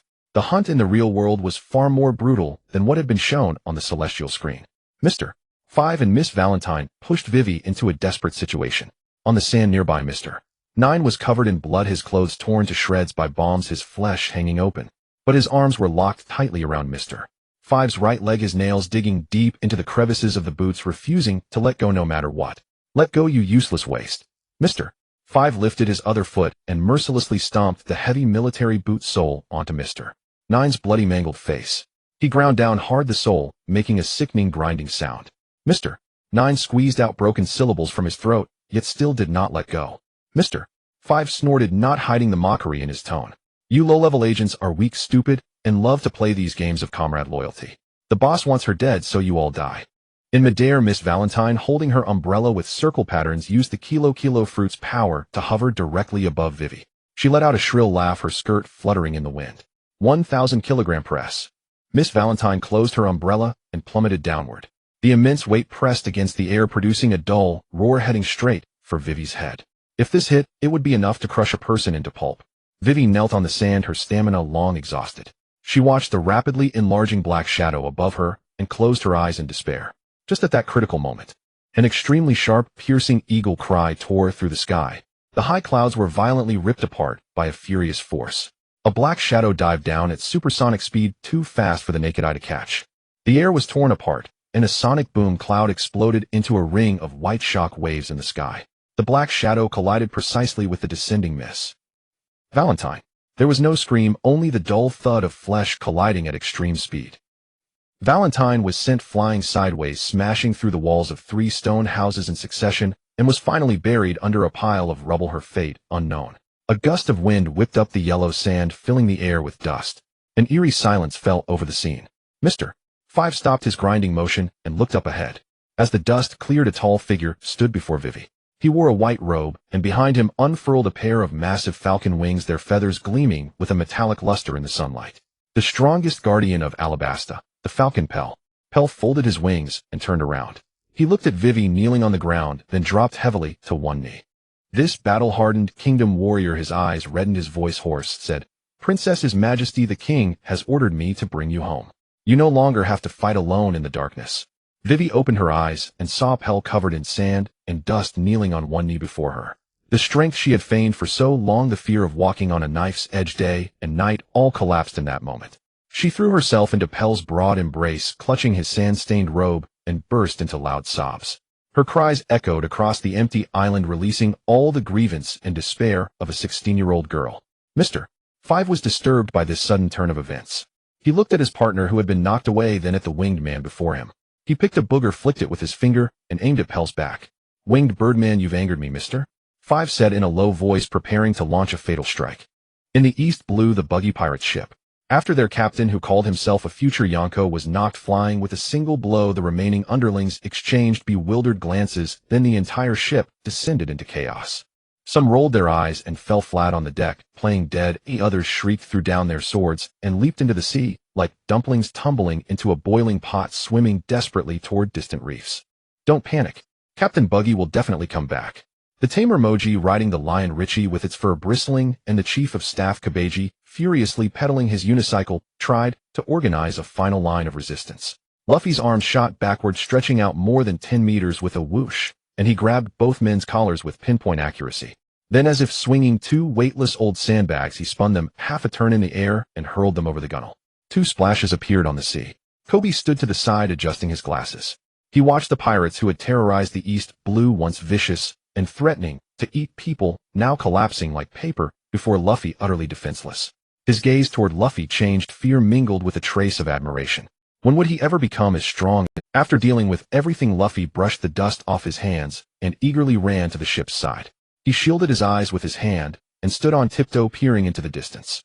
His eyes did not fall on Krieg's massive fleet, nor on Crocodile's black flagship, but fixed intently on the deck of the Barity, the floating restaurant.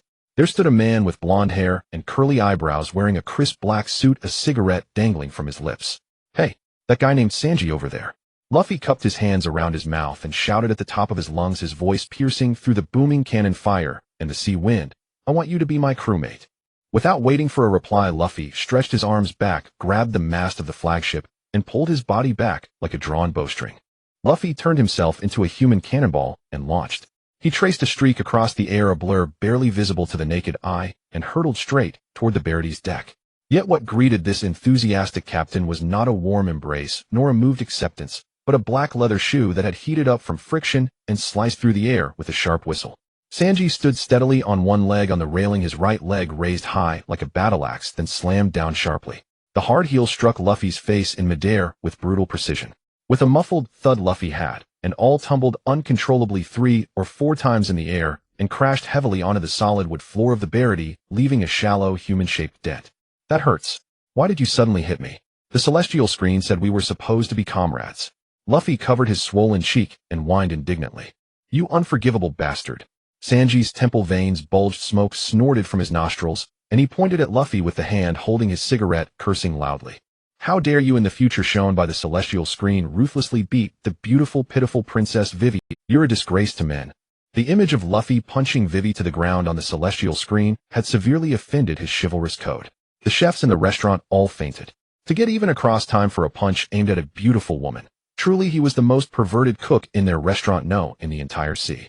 Luffy rubbed his cheek as he stood up, brushed the dust off his straw hat, put it back on his head, and apologized loudly with righteous conviction. Sorry, but I haven't done it yet. Sanji pulled a golden lighter from his pocket, flicked it open with a click, and relit the slightly bent cigarette. He took a deep drag, exhaled a plume of smoke, and his previously furious eyes instantly turned cold and sharp. Since you apologized, they'll let you off this time. Want me to join your crew? Sanji's cigarette-holding finger pointed far into the distance at the black warship that loomed like a sea monster. Wait until you've actually taken care of that guy over there. A scumbag who makes a lady cry in the desert. I can't stand the sight of him. Luffy followed Sanji's gaze. At the end of the deck, Crocodile stood in his broad, heavy fur coat, looking down coldly at the commotion. The anger that had been accumulating in Luffy's chest from the tears of his comrades on the celestial screen ignited instantly. He pressed down on his straw hat, lowering the brim to hide the sharp glint in his eyes. Perfect. The battle situation around the Bartai was thrown into utter chaos by Luffy's forceful intrusion. In the distance, Krieg, seeing the Straw Hat's arrival and recalling that his name had not appeared on the celestial screen, was consumed by jealousy and rage. He's just a guy who ate a devil fruit. I have 50 warships. Krieg snarled, his face twisted. He immediately ordered the entire fleet to turn all main cannons toward the Bartai for indiscriminate bombardment. Fire. Blow that brat and that restaurant to pieces. Dozens of heavy black cannonballs trailing flames tore through the air with a howl and came crashing down. Luffy dashed to the very edge of the deck, planted his feet wide, took a deep breath, and his chest and belly swelled like a balloon, turning him into a huge round sphere. Gomu Gomu no balloon. Thud, thud, thud. The heavy cannonballs slammed into Luffy's incredibly elastic belly one after another. Instead of exploding as Krieg had expected, they were instantly repelled by the extreme rubber rebound force. What a... Krieg's eyes nearly popped out of their sockets. Rumble. A series of violent explosions erupted among Krieg's fleet. Planks splintered, flames shot into the sky, dozens of masts were snapped in half by their own cannonballs, and the entire fleet was thrown into chaos filled with screams and cries. Luffy turned to Sanji. Let's go. The two of them simultaneously flexed their legs and leaped across the surging sea, landing with a thud solidly on the quiet, oppressive deck of Crocodile's ship. Luffy pointed at Crocodile's nose. I'm going to knock you out. Crocodile, still puffing on his cigar, didn't even raise an eyelid. He looked at this man whom the celestial screen had shown being pierced by his poison hook and struggling like an ant, and found it absurd. You think a burst of hot blood can challenge the authority of a warlord? Crocodile blew out a smoke ring, his voice hoarse and low. As he spoke, Mr. One of Dazbones, who stood behind him, stepped forward expressionlessly. Dealing with this trash doesn't require the boss intervention. Mr. One's arms instantly transformed into gleaming steel blades, crossing as they sliced mercilessly toward Luffy's neck. Hey, your opponent is me. Sanji had somehow already flanked from the side, his right leg whipping up, a powerful gust of air appearing as a blur as a heavy kick collided with Mr. One's steel blade. Clang. The collision of leather shoe and steel produced an extremely piercing metallic screech. Sparks. Sanji used the momentum to flip backward and land, frowning slightly as he shook his slightly numb ankle. What a hard body. But a hint of excitement curled at the corner of his mouth. Having seen his future dazzling combat techniques on the celestial screen, he now craved an intense flesh and steel blood-bone battle to test and surpass himself. On the other side, Luffy had already charged like a tiger, descending the mountain right in front of Crocodile. Goma Goma no pistol. The heavy fist infused with all his strength aimed straight for the face, the air pressure causing Crocodile's fur coat to billow. Yet Crocodile had no intention of dodging. With a soft puff, the moment Luffy's fist struck its target, Crocodile's head instantly turned into a cloud. The fist passed through with no resistance, the empty force causing Luffy to stumble half a step. Gritting his teeth, he quickly withdrew his fist and unleashed a storm of rapid punches. Gomu Gomu no Gatling. Thump, thump, thump. Each blow bored sand holes of various sizes in Crocodile's body, but no matter how fierce the assault, the sand would quickly coalesce again, never dealing any real damage to the actual body. Crocodile tilted his head slightly, dodging the last punch, and the surrounding deck began to rapidly turn to sand, the deadly aura of drought spreading. Stop your ridiculous tricks. They're useless. Crocodile looked down coldly at Luffy. I am a Logia-type devil fruit user who ate the Suna Suna no Mi. In this world, without mastering the advanced power of Haki, you don't even have the right to touch my real body. The celestial screen said you would defeat me. That's the biggest joke of the century. Luffy stopped panting heavily, his mind racing. How could this be? He couldn't hit him at all. He desperately tried to recall everything he had seen on the celestial screen. Could it be that he would suffer a near-fatal defeat, just as the opening prophecy of the celestial screen had foretold? Then how did he eventually win? Are Logia types truly invincible? In the dictionary of a rookie from the East Blue, there is no such word as invincible. The voice of the celestial screen sounded again. Luffy smiled. It had arrived. The cheat code had arrived. The light curtain abruptly shifted, pulling the perspective into the deep, shadowy, underground royal tomb of Alabasta. The ultimate showdown between Straw Hat Luffy and the Shichibukai crocodile was now unveiled before the entire world. In that moment, the entire sea held its breath. Countless ambitious figures in the New World bounty hunters, and even the high-ranking Marines were all fixated on the screen, trying to unearth the fatal weakness of this veteran Shichibukai from the live combat footage. They saw that the inexperienced East Blue youth, after suffering 2 near-death defeats, being pierced through by a golden hook and buried alive in a sand sea, not only refused to break or retreat, but instead, with a near-beastly terrifying instinct, keenly latched onto the sand's most vulnerable weakness, water. In the scene, the atmosphere was extremely tense, but Luffy's next move caught the entire world off guard. He hoisted a massive water barrel taller than himself onto his back, tilted his head back, and chugged it down noisily. His highly elastic rubber stomach swelled to a perfect sphere, his entire body transforming into a ludicrously huge water balloon, taking on the hilarious form of Water Luffy. Even some water leaked from his previous wounds on his belly. With a paw, Water Luffy squeezed his stomach with both hands, and a jet of water comparable to a high-pressure water gun blasted from his mouth. The clear water drenched Crocodile's body from head to toe. The originally formless flowing sand, upon contact with the water, completely lost its Logia ability to become intangible. Immediately afterward, a heavy punch landed squarely on Crocodile's face. The once lofty Shichibukai's features twisted, and he was sent flying backwards, spitting blood. The myth of the invincible Logia was shattered by this utterly unreasonable, idiotic water punch. The onlookers across the 4 seas fell into stunned silence, and the entire sea gasped in astonishment. In the New World, the veteran pirates who lived on the edge of their blades after a brief moment of shock erupted into unrestrained laughter. Doflamingo laughed uncontrollably as a Shichibukai, "You look awful, noble Logia," taken down by a few mouthfuls of groundwater. But to them, using water to counter sand was merely exploiting the most basic principle of physical. As long as he kept his distance and used the terrifying drought ability of the Suna Nomi to drain all moisture in the vicinity, this makeshift solution would immediately become a joke. Sure enough, Crocodile on the screen counterattacked furiously. The water barrel on Luffy's back was sliced apart by a sand blade, and the precious water supply was completely drained.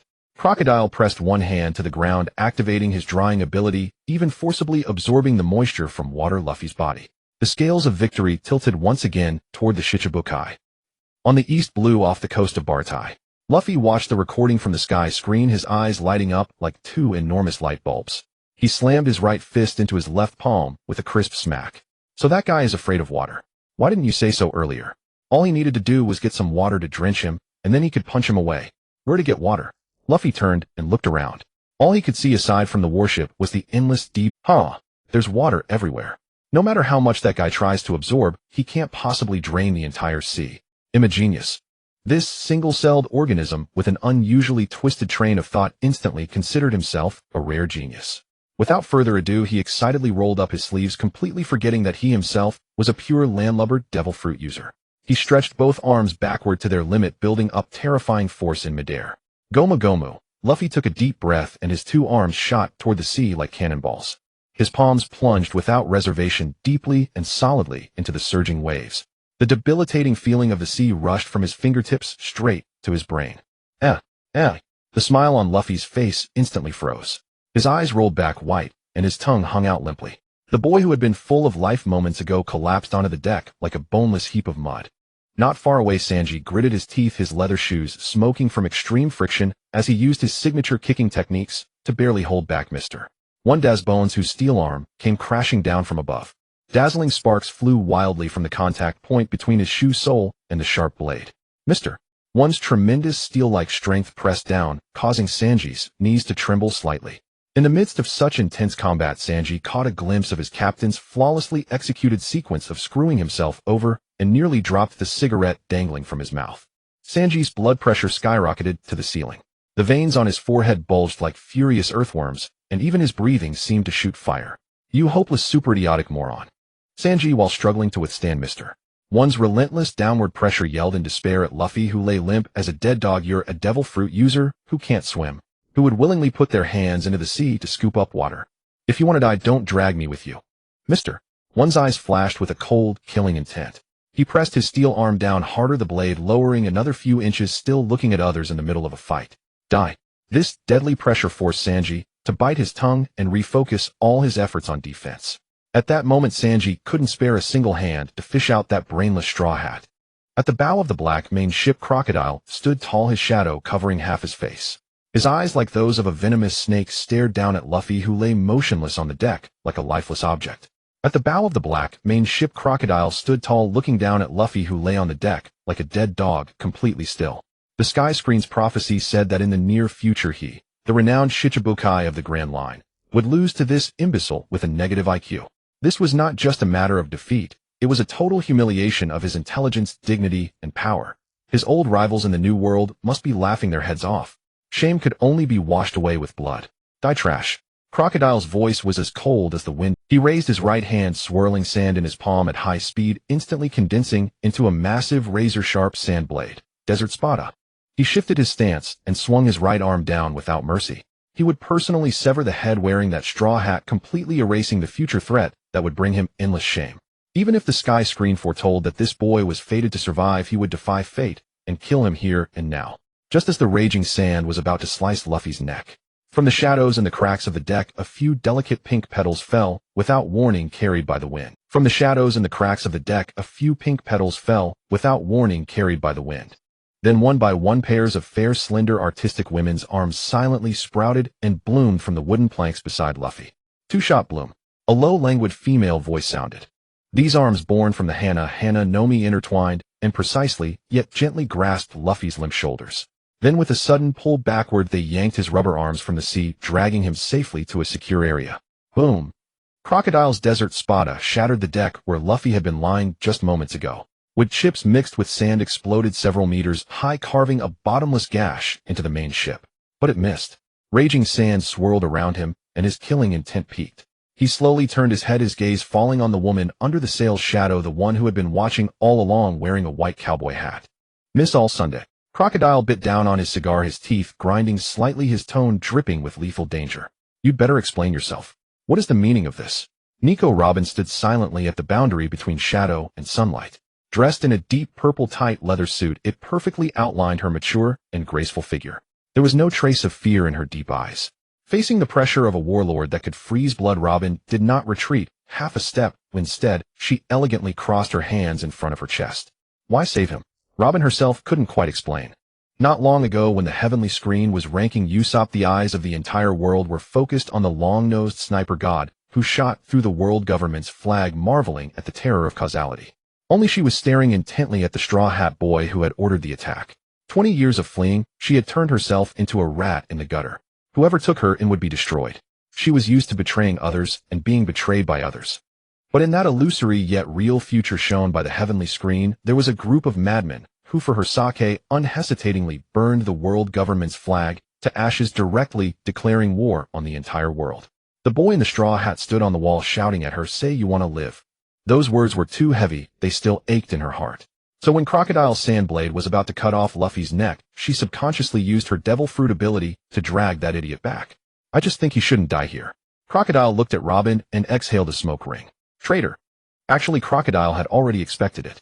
In the fleeting shot from the heavenly screen earlier, that woman was clearly standing on the deck of the Straw Hat Pirates, even laughing and chatting with those idiots. That scene was extremely short, but he wasn't blind. From that moment, the seed of suspicion was planted. Today, Robin's action of saving Luffy directly confirmed his guess. Originally, he had planned to wait until he excavated the poneglyph beneath Alabasta and learned the whereabouts of the ancient weapon Pluton, then get rid of this scheming woman. Now it seems she couldn't be kept. Since you want to protect this fool so much, then die in his place. A sandstorm rose from the ground. Crocodile didn't intend to waste any more words. The golden hook on his left hand, coated with a deadly poison, reflected a pale light in the sun, cutting through the air and hooking directly at Robin's fair neck. Too fast. Robin didn't even have time to cross her hands and activate her ability. She could only stand there waiting for death. Squelch. The blade pierced through flesh. There was no scream, only the grating sound of the weapon stuck in the bone. Robin wasn't dead. A head wearing a straw hat stood in front of her. Luffy had stood up at some point, using his left shoulder to forcefully take the fatal blow. The golden hook was buried deep into his flesh, and bright red blood flowed down Luffy's arm past his elbow down to his forearm, and finally dripped onto his clenched fist. Though his body was pierced, Luffy didn't even furrow his brow. He looked up, and his usually drowsy eyes were now frighteningly bright. "Hey, Scarface." Luffy clenched his bloody right fist, knuckles cracking. "Your opponent is me." An invisible yet tangible terrifying pressure centered on Luffy's body erupted like a tsunami. This was not the power of a devil fruit. It was a savage will that transcended all living beings. The Baroque Works senior agents and underlings on the deck who had been watching the show instantly felt their minds go blank, their hearts squeezed by an invisible giant hand. The next second, dozens of underlings rolled their eyes, foamed at the mouth, and collapsed like dumplings. Conqueror, the king's quality found in 1 in a million, in the fury of this rookie from the East Blue revealed its fierce edge to this sea for the first time. No charging, no logic. The brutal pressure swept across the entire sea. Not far away, Mr. One and Sanji, who were still fighting hard, stumbled and nearly fell. "What the hell is that idiot doing now?" Sanji cursed, kicking away Mr. One's steel blade, panting heavily. Crocodile's hand holding the cigar froze in midair, ash breaking and falling. He stared intently at the boy who stood straight despite a pierced shoulder, then looked at the underlings who had fallen with rolled eyes, his pupils shaking violently. This kid, how could he possess something like that? He had brought too many surprises. If he survived today, he would definitely be a major threat in the future. He absolutely could not let him leave here. The heavenly screen's image changed again. Lin Feng's narration, carrying extreme shock and fervor, hammered into the ears of everyone on the sea, making their souls tremble. Facing the superior Logia type, what should a rookie who hasn't mastered armament Haki do? The water barrel on his back was broken, and the water in his body was completely drained by the sand. What should he do? It doesn't matter. Lin Feng's voice suddenly rose with a madness that made one's blood boil. Then use your own life. Use your own blood to forcibly fill this huge gap in strength. On the screen, the scene cut to the dim underground royal tomb. Amidst the ruins, the Luffy on the screen had his face covered in glaring blood. He wildly swung his blood-stained fists, each blow hitting Crocodile, no longer passing through the sand, but solidly creating bloody craters. Blood is also a liquid. As long as it's liquid, it can solidify the sand, making the noble Logia completely lose its annoying fluid form. A reckless fighting style. Wrong. This is the most primitive, most brutal, and most unreasonable. The idiot's finisher, exclusive to Luffy the Straw Hat. In reality, Crocodile's eyes twitched violently, an absurd and deadly sense of crisis instantly enveloping his whole body. He tried to pull out the golden hook and create distance. Too late.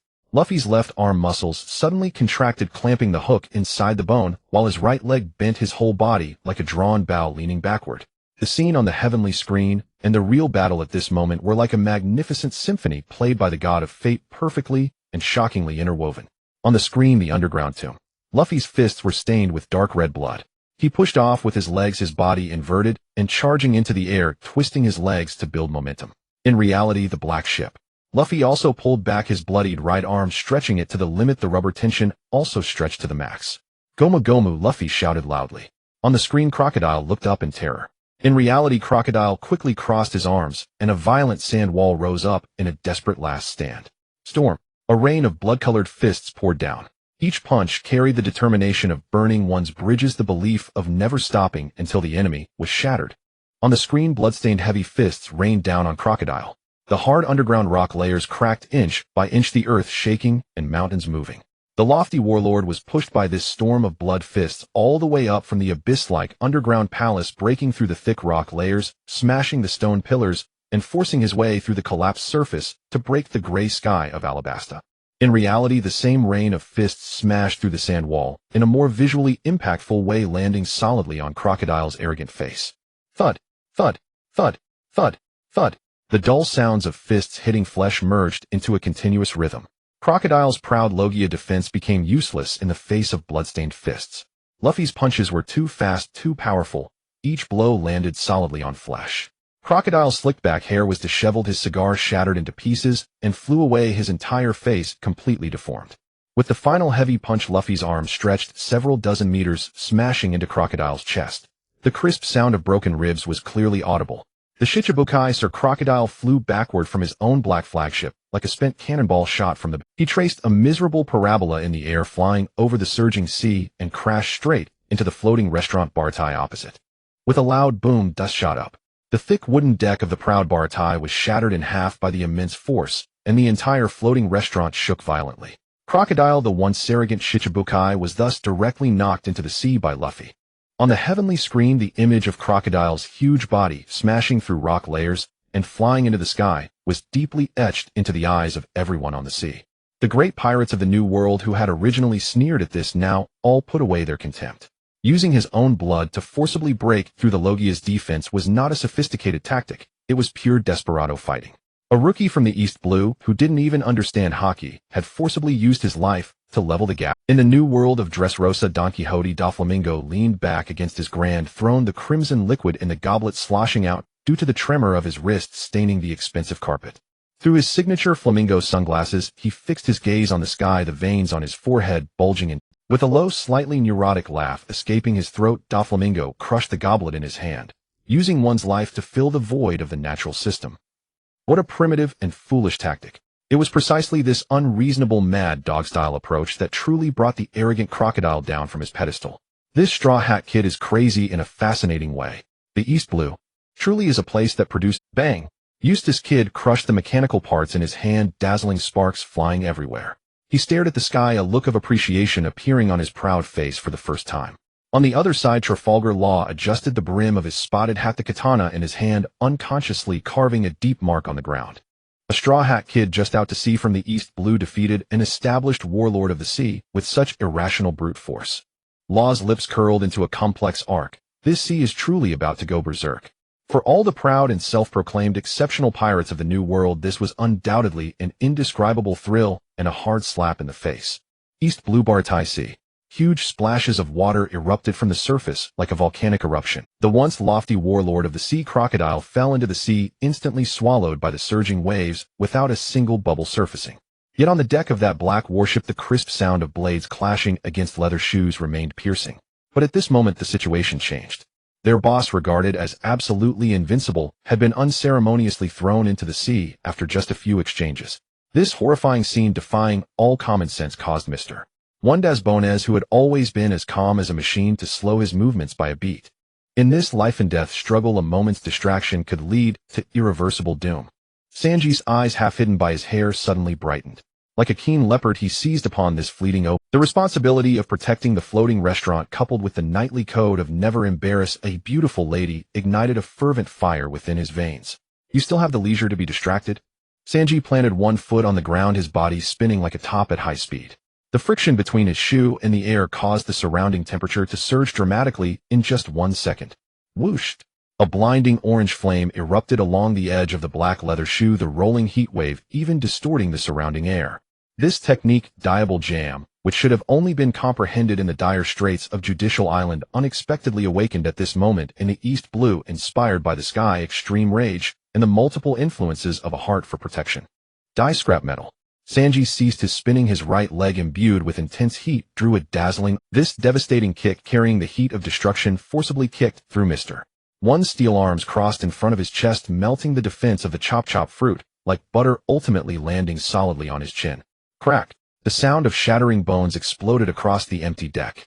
Des Bones didn't even have time to grunt before his eyes rolled back, his massive body collapsing onto the deck with a loud thud, completely losing consciousness. Des Bones didn't even have time to grunt before his eyes rolled back, his massive body collapsing onto the deck with a loud thud, completely losing. Des Bones didn't even have time to grunt before his eyes rolled back, his massive body collapsing onto the deck with a loud thud, completely losing consciousness. At this moment, the Straw Hat Kid was slumped on the deck. The penetrating wound on his left shoulder still oozed blood, the crimson liquid dripping down his arm, staining his already tattered red vest even more glaringly. Robin took a deep breath, her long legs stepping forward as she walked slowly to Luffy. Why, oi? She looked down at the boy, her voice somewhat hoarse, her gaze fixed on Luffy's bleeding wound. Why would you take your life to block that for me? She had escaped for a full 20 years, betrayed and sold out others. She had long grown accustomed to viewing everyone as a pawn to be utilized, and had also become accustomed to being discarded like a pawn. In her twisted and dark worldview, there was absolutely no one who would unconditionally take a blade for another, especially in the face of the warlords of the sea, where a moment's carelessness could lead to utter destruction. Hearing this, Luffy tilted his head back, his left pinky expertly digging into his nostril. Huh. He blinked, his clear, bottomless eyes devoid of any impurities, revealing an unabashed sense of what was natural and a hint of foolishness. Why, oi? Aren't we companions? It was that simple. No lengthy proclamations of justice, no calculations of interest, not even a moment's hesitation. A light, weightless word, companion, felt so natural to the extreme. Robin felt as if her heart had been struck fiercely and solidly by a heavy hammer. In her mind's eye, she saw the figure standing atop the high walls of Judicial Island unhesitatingly, having Usopp burn the world government flag for her. At that moment, it perfectly overlapped with the sight of the Straw Hat Kid digging into his nose, still bleeding. The hard shell she had forged over 20 years through countless betrayals and tears was easily shattered into dust by this nonchalant phrase. Warm liquid no longer obeyed the commands of her brain, pouring out of her eyes like a flood sliding down her pale cheeks. Robin bit her lip tightly, desperately trying to hold back, but the tears flowed more fiercely until she had to awkwardly turn her head and wipe her eyes with the back of her hand. However, this rare warmth and tearful atmosphere barely lasted 3 seconds. Whoosh! Sanji transformed into a pink tornado, his eyes turning into 2 huge, pulsating hearts instantly appearing between the two. Bang! Sanji unceremoniously lifted his leg, delivering a fierce kick to the back of Luffy's head, sending the just showing off Luffy crashing face first onto the deck, forcibly munching on a mouthful of bloody wood splinters. You irredeemable single-celled idiot. Do you even understand what gentlemanly conduct is? How dare you make beautiful Miss Robin cry? This is truly a heinous crime. After scolding Luffy, Sanji's body immediately twisted like a wiggly noodle.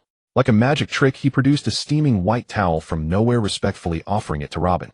Oh, my noble Miss Robin. Sanji's voice dripped with sweetness. Don't mind that brainless rubber idiot, quickly wipe your face. It is my lifelong honor to serve you. By the way, may I ask what special dessert you would like tonight? Luffy, holding his swollen head, got up from the deck, grinning through the pain. That hurts. What's wrong with you? I didn't bully her, she cried herself. Robin stared blankly at the two in disarray, devoid of any powerful demeanor, her hand holding the warm towel, still trembling slightly. Moments later, she could no longer resist and burst into laughter. Like ice and snow melting, spring flowers blooming. That was the first time in 20 years she let down all her defenses and calculations, laughing so genuinely, so beautifully. On the Baratai waters, where the wreckage of 100 warships piled high, acrid black smoke blotted out the sky. The towering flames of the Krieg pirates' fleet were finally extinguished in a frantic scramble by the surviving crew. 50 formidable warships, once the terror of the East Blue, were now lost. First, over a dozen were sunk in a chaotic sea battle by that red-nosed clown Buggy, and now that rubber idiot in the straw hat had bounced back the main cannon, destroying the rest. The sea was now a scene of anguished cries, floating limbs, and charred, splintered planks. Krieg gripped the railing of the flagship's bridge, his eyes bloodshot with jealousy, humiliation, and unbearable resentment. Bastard. This is too much. Krieg roared. I am the great Commodore with 5,000 men. My golden armor is the strongest. He grabbed his adjutant by the collar and shoved him to the ground. Load the cannon. Bring out the MH5. Now. Immediately. At the mention of the code name, the adjutant and the surrounding pirates froze in terror. The adjutant, pale-faced and trembling violently, fell to his knees on the deck, clutching Krieg's leg. We cannot use that. We don't have enough gas masks. If we fire the poison gas shell at this range with the wind direction, even our own men will die. Think carefully, Commodore. Krieg drew his pistol without hesitation, pressing the cold muzzle against the adjutant's forehead, his face twisted like a demon from hell. I said fire it. Anyone who disobeys, will kill them right now. Under the threat of death, the gunners with grim faces and trembling hands slowly pushed the special poison gas shell marked with a purple skull into the heated cannon barrel. The dark, massive cannon muzzle turned slowly, aiming directly at the distant Baratai restaurant and the battered black flagship. A single pull of the trigger would turn this sea into a lifeless hell. Meanwhile, as Krieg descended into madness, on the horizon of this sea, the naval warship emerged from the fog, silently approaching the floating restaurant. At the same time, on the border of Alabasta in the Grand Line, a desolate island. The air was thick with suffocating despair. Mr. Five stared at the sky, his Adam's apple bobbing. Their revered invincible boss, the warlord Crocodile, had been defeated by a mere boy. This shocking image shattered the faith of every Baroque Works agent. But the killer's muscle memory and instinct quickly steadied him. The defeat on the screen was merely a possible future. His current orders were to capture or eliminate Princess Vivi at all costs. If he failed, Crocodile's poison hook would not show mercy because of a future defeat. No matter what happens, you Mr. Five's eyes hardened. He dug a finger into his nostril, retrieved a black booger, and flicked it toward Vivi. The explosive booger carrying deadly heat shot toward the exhausted Vivi. Princess, be careful. Pell the Falcon, his eyes wide with fury, leaped forward, shielding Vivi with his boom. The violent explosion overturned the nearby dunes. Even Pell, the strongest warrior of Alabasta, let out a pained groan, scattering burnt feathers and blood. I'm not done yet. Mr. 5 sneered, firing multiple booger bombs in rapid succession, cutting off all escape routes. At that critical moment, the dull thud of hooves grew closer, a steady rhythm. A gleaming steel blade swept in from the side, cutting through the sandstorm, precisely intercepting the incoming booger bombs. Flames and black smoke burst in midair. The warhorse burst through the smoke, and the rider pulled hard on the reins. The horse reared with a high whinny, planting itself firmly in front of Vivi. The newcomer was none other than the leader of the Alabasta Rebellion, Koza. Koza had just watched the entire truth on the screen, the conspiracy of the dance powder the injustice King Cobra suffered, and the struggles and humiliation his childhood friend Vivi endured alone among the killers to save the kingdom. Koza. Vivi collapsed onto the scorching sand, staring blankly at the familiar back she thought she would never see again. Her lips were cracked and bleeding, her voice hoarse, but tears welled in her eyes. Koza did not turn to look at her, not because he didn't want to, but because he didn't dare, because he was ashamed. The veins on his sword hand bulged, his nails digging deep into his palm, almost drawing blood. Because of his own foolishness, he had almost destroyed the kingdom and everything she was dying to protect. Princess, Koza's voice trembled with fury and guilt. He raised his curved sword high, pointing at the sky. 300 elite cavalry of the rebellion here to protect you. With his roar, 300 desert warriors in yellow turbans charged forward like tigers descending a mountain. Horses neighed and curved swords flashed in unison. The blades glinted with a cold, murderous gleam under the scorching sun, forming an impenetrable semicircle around Mr. 5. They were once the most unruly rebels of Alabasta, determined to overthrow the monarchy, but now these hardened men all had red eyes. Having learned the truth, their only thought was to tear the scoundrel who had forced the princess into a corner into mincemeat. Facing 300 fearless elite cavalry, Mr. 5 was not overly alarmed, but shed his contempt. Though he was a devil fruit user, killing the target unscathed under a 300-man charge was no easy feat. Pell, despite his injuries, did not join the fray. As a royal guard, he remained calm, knowing his priority was to get the princess to safety. Princess, hold tight. Pell endured the searing pain of his burns, his arms transforming into massive wings with metallic-edged feathers. He scooped up Vivi and also grabbed the trembling, squawking duck, Karoo, whose legs had given out from fear. With a powerful beat of his wings, a gale erupted. Pell lifted them both into the sky, soaring. Wind howled in her ears. Vivi looked down at the shrinking figures of Koza and the rebel soldiers, and her pent-up emotions finally broke. Tears streamed down her face, turning into crystalline droplets that scattered in the high-altitude wind. After years of misunderstanding, the truth was out, and the kingdom was saved. Meanwhile, in the capital of Alabasta, Alyabarna. According to Baroque Works' meticulous plan, the senior agents left behind were to meet in secret today and infiltrate the capital to instigate the greatest chaos. The plan was ambitious, but the reality was infuriating. A man in a pink ballet skirt with 2 exaggerated white swan wings on his back was spinning in place with a bizarre, incomprehensible grace. He was heavily made up, his lipstick redder than blood, and leg hair fluttered beneath the skirt. The way of the Okama transcends gender. Mr. 2. Bentham spun like a top, shouting passionately, his voice oscillating between a deep baritone and a shrill soprano. The man sitting at the nearby table had veins bulging on his forehead, throbbing 3 times a second. He had a bizarre hairstyle shaped like a burning candle, wore small round glasses, and held a cup of steaming black tea. His expression was dark enough to drip with malice. Can you please calm down? Mr. 3 moved his chair away in disgust, slamming his teacup on the table, and growled through gritted teeth. We are executing a top-secret mission to overthrow a kingdom. Your blatant, insane behavior has nothing to do with secrecy. Xiaofeng suddenly stopped in his tracks, striking a high-difficulty split pose like a golden rooster standing. He reached out his palm and unceremoniously poked at Mr. 3's nose. You half-baked candlehead with hair that hasn't melted away. Do you understand what art is? What I'm doing is a swan dance that burns the soul. Your deceitful and treacherous way of fighting, hiding in the shadows, and plotting against others is not even worth comparing to the toes of a human-animal hybrid. Deceitful. Mr. 3 adjusted his glasses and let out a cold laugh. You dead souls wouldn't understand my art. I'm sitting firmly in the top 3 chairs thanks to my extraordinary IQ. Pa. Despicable scum. Brain-dead freak. The 2 were nearly face-to-face, glaring at each other with intense hostility. After a moment, Mr. 3 irritably rubbed his temples and glanced at the sky, lowering his voice. Don't you think our situation is quite awkward compared to arguing here? You saw the scene playing on the screen. The boss was defeated by that straw hat idiot in the future. Hearing this, Lin Feng put away his split and for the first time fell silent for 2 seconds. He then cupped his face with his hands and screamed in terror, "Do we still have to continue this mission? Should I make an early escape?" "Shut up, idiot, Mr. 3 shot him a fierce glare, his eyes flashing with sharpness and cruelty. "That's the future. Right now that straw hat guy doesn't even know where he is in the East Sea, and the boss is still the invincible warlord of the 7 seas. If we disobey and run away now, we'll be turned into dried corpses by the boss before the future on the screen even happens. Taking advantage of our current information lead, we just need to execute the mission perfectly, seize the lifeblood of this country, and then we will have the initiative in our hands regardless of whether we advance or retreat." Mr. 3 adjusted his small round glasses, his eyes reflecting the shrewdness of a businessman and the ruthlessness of a fugitive. The screen predicted Crocodile's downfall, which might seem like a calamity to others, but to him it was an unprecedented opportunity for a reshuffle.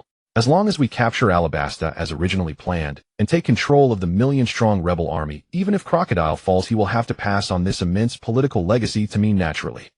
Lin Feng blinked, his eyes adorned with thick false eyelashes, then suddenly slapped his thigh and began to spin in place again. Oh. I completely understand now.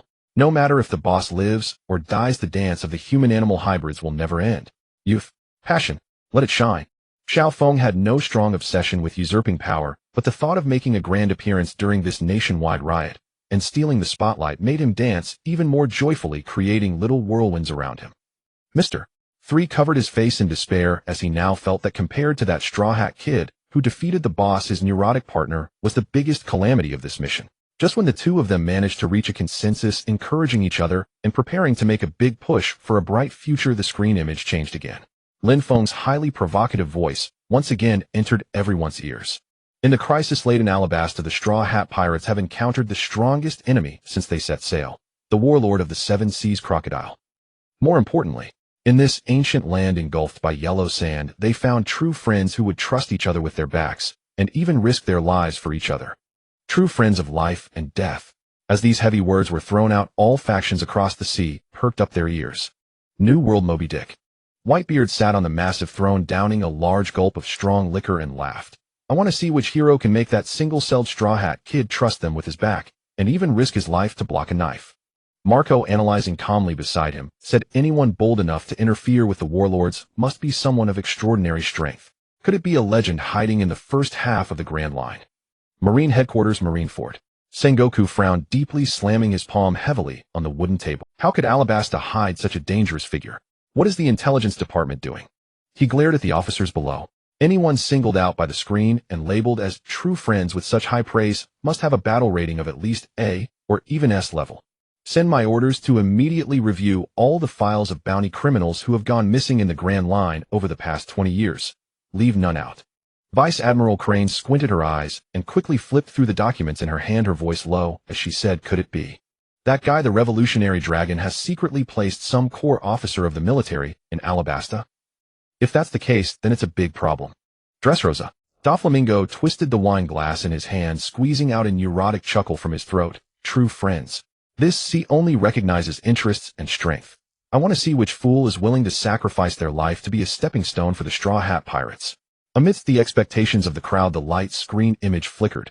There were no terrifying sword energies crisscrossing, no overwhelming pressure with the color of the Conqueror, and no epic background music accompanying the appearance of a great figure. Instead, an extremely bizarre and cheerful variation of Swan Lake suddenly played. The path of the human-animal hybrids has no end. A piercingly sharp, high-pitched voice alternating between male and female tones burst forth like a powerful hammer, shattering the filter of the entire sea. In the center of the screen, a man with thick eyeshadow-fired lips and dressed in a pink ballet skirt stood on one leg, in an exaggerated pose, wildly spinning in place.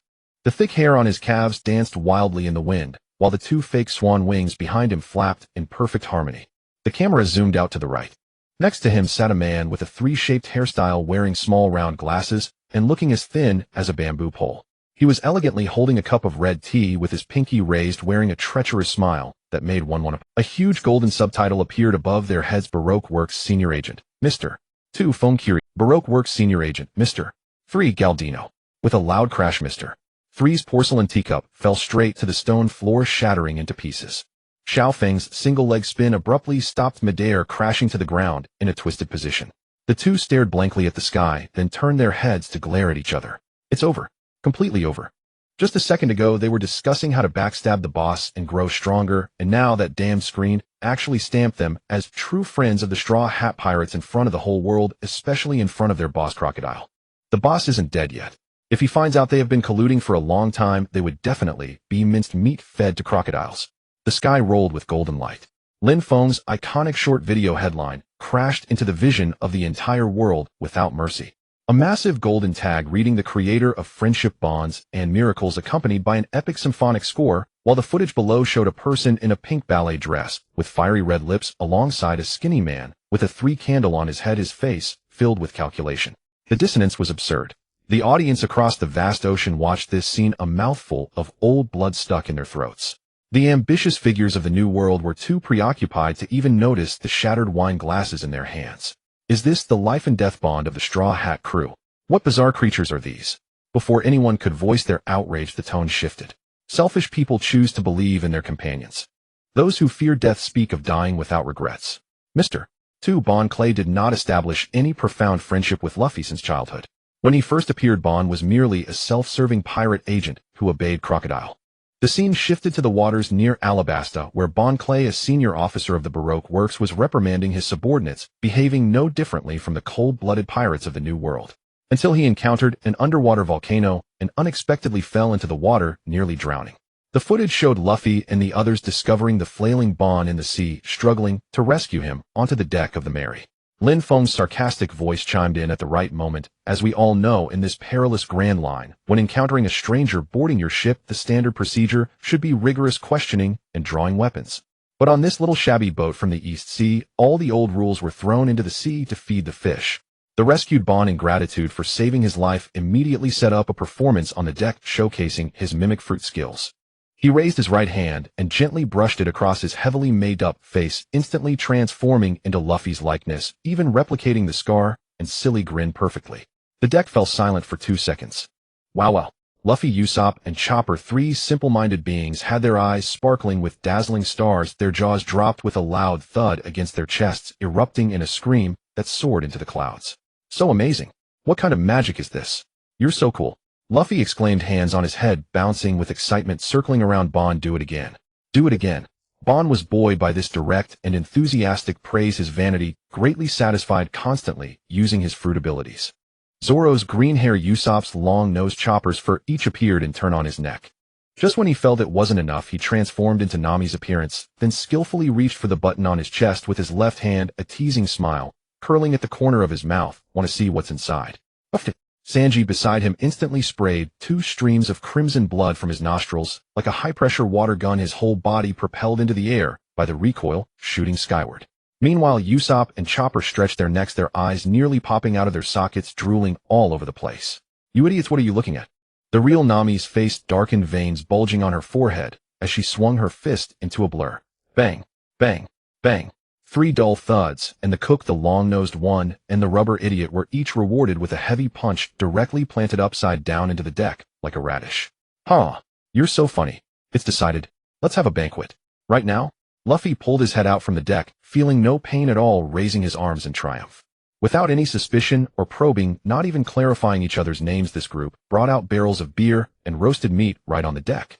Luffy, Usopp, Chopper, and Bon linked arms, all proudly bare-chested. The 4 of them stuck 2 chopsticks into their nostrils and lower lips, stretching their faces long, and with an erratic beat began to dance a wildly ridiculous hula. People across the entire ocean watched this bizarre and joyous scene, falling into a long silence. Was this truly the notorious pirate crew that forced the world government to feel threatened? Were they playing house? In reality, on the broken deck outside the Bartai restaurant, Luffy rolled on the ground, holding his belly, laughing heartily. This guy in a swan dress is too interesting. I really want to pull him on board for a banquet right now. Sanji's cigarette in mouth unconsciously trembled, taking a couple of deep puffs. Could his future self have such luck? Although he was a perverted transvestite, this fruit ability was truly a divine treasure. He had to establish a good relationship with this transvestite next time they met.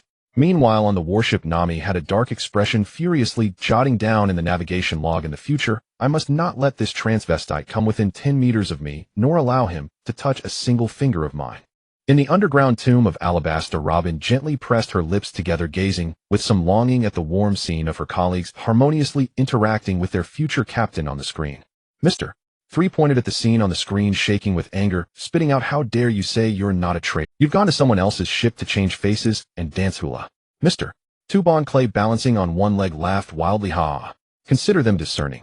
I only did this to repay a life-saving grace. In critical moments I know." As if to validate his words, Lin Feng's narration suddenly turned cold. At this moment, Bon Clay believed he had only acquired a small friendship on this sea. For him, the laughter and joy with Luffy and the others might just be pretty words for an occasion. Because of their differing stances, Mr. 2 ultimately found himself at odds with the Straw Hat crew. He not only took the initiative to reveal the Straw Hat crew's plans to Crocodile, but also used the Mimic Fruit's power to impersonate the king of Alabasta, spreading rumors in the square to incite the wrath of the rebel army against innocent cities. In that plot to usurp the country that nearly engulfed 1 million people, he became the most despicable and capable accomplice.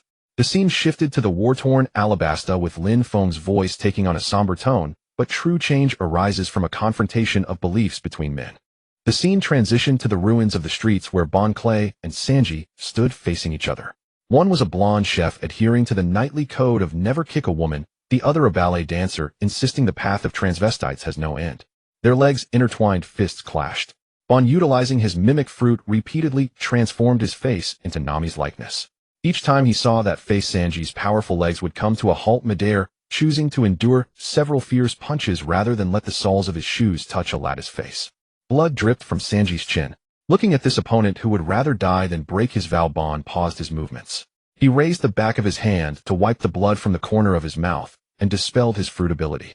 Abandoning shortcuts, he chose the purest form of hand-to-hand combat. The fist of a transvestite requires no such disguises. The two abandoned defense, and Sanji's legs collided violently with the strength of the swan dance. The dull sound of bones clashing echoed in the alley. In the end, Sanji emerged victorious, and Bon lay on the pile of rubble looking up at the sky and laughing heartily without any resentment. Why not continue transforming into Nami? Bon, lying on the ground, said, "I am already unable to move. Even if I avoid the final blow, what difference does it make? You want to do it? Even if I don't die now, I will still be killed by the organization when I go back." Sanji remained silent and did not deliver the final blow. This made Bon, lying on the ground, a bit anxious, tears welling in his eyes as he shouted, "What are you hesitating for? This is a battle. Hurry up and give me a fatal blow." However, Sanji bent down and extended his rough hand to this enemy who just a second ago wanted to take his life. What a splendid duel. Since it's a duel, there shouldn't be anything more to say between us, right? In reality, in a corner of Alabasta, Mr. 2 watched the gentle yet determined golden-haired man on the screen, tears streaming down like a flood, smudging his makeup. Woo. What a good man. Mr. 2 in the screen was also in tears, biting his lip hard, deeply moved. He actually sees me as a respectable opponent and has developed a friendship. I, as a man, absolutely cannot cry. As everyone in the entire ocean watching the screen was touched by the deep friendship between the two, even wiping away tears in secret. On the screen, Sanji suddenly pulled up Mr. 2, flying a kick out of nowhere, striking Bon's chin with a loud bang, knocking the teary-eyed Bon unconscious, tossing him to the ground like a sack. The background music abruptly stopped. Everyone in the ocean collectively felt their backs ache. "Damn, so you kicked him in the end. Give me back my tears, you bastard cook." Lin Feng, that was the recognition forged through fists between men, and it was in this battle that Mr. 2 achieved the first stage of his human awakening. In reality, on the ruined deck outside Bartai in the East Sea, Sanji, cigarette in mouth, watched the defeated Bon Clay lying on his back unconscious. Minutes ago, he had been hoping that this perverted person would transform into several stunning beauties to feast his eyes during his dull sailing life. But now there was a respectful glint in his eyes belonging to a warrior. He took a deep breath of smoke, slowly exhaling the white smoke spreading before him, obscuring the smile in it. Though he is a person of terribly poor taste, Sanji flicked off the ash from his cigarette, a proud smile forming at the corner of his mouth. But he is indeed a scoundrel worthy of respect. In the skies, the treacherous coup in Alabasta came to a definitive end with the defeat of Crocodile. Though the Straw Hat Pirates won this consequential battle for the lives of millions at the cost of their lives, they did not receive a moment's respite. Awaiting them was the formidable fleet of the Navy headquarters, led by the elite Black Cage Tina.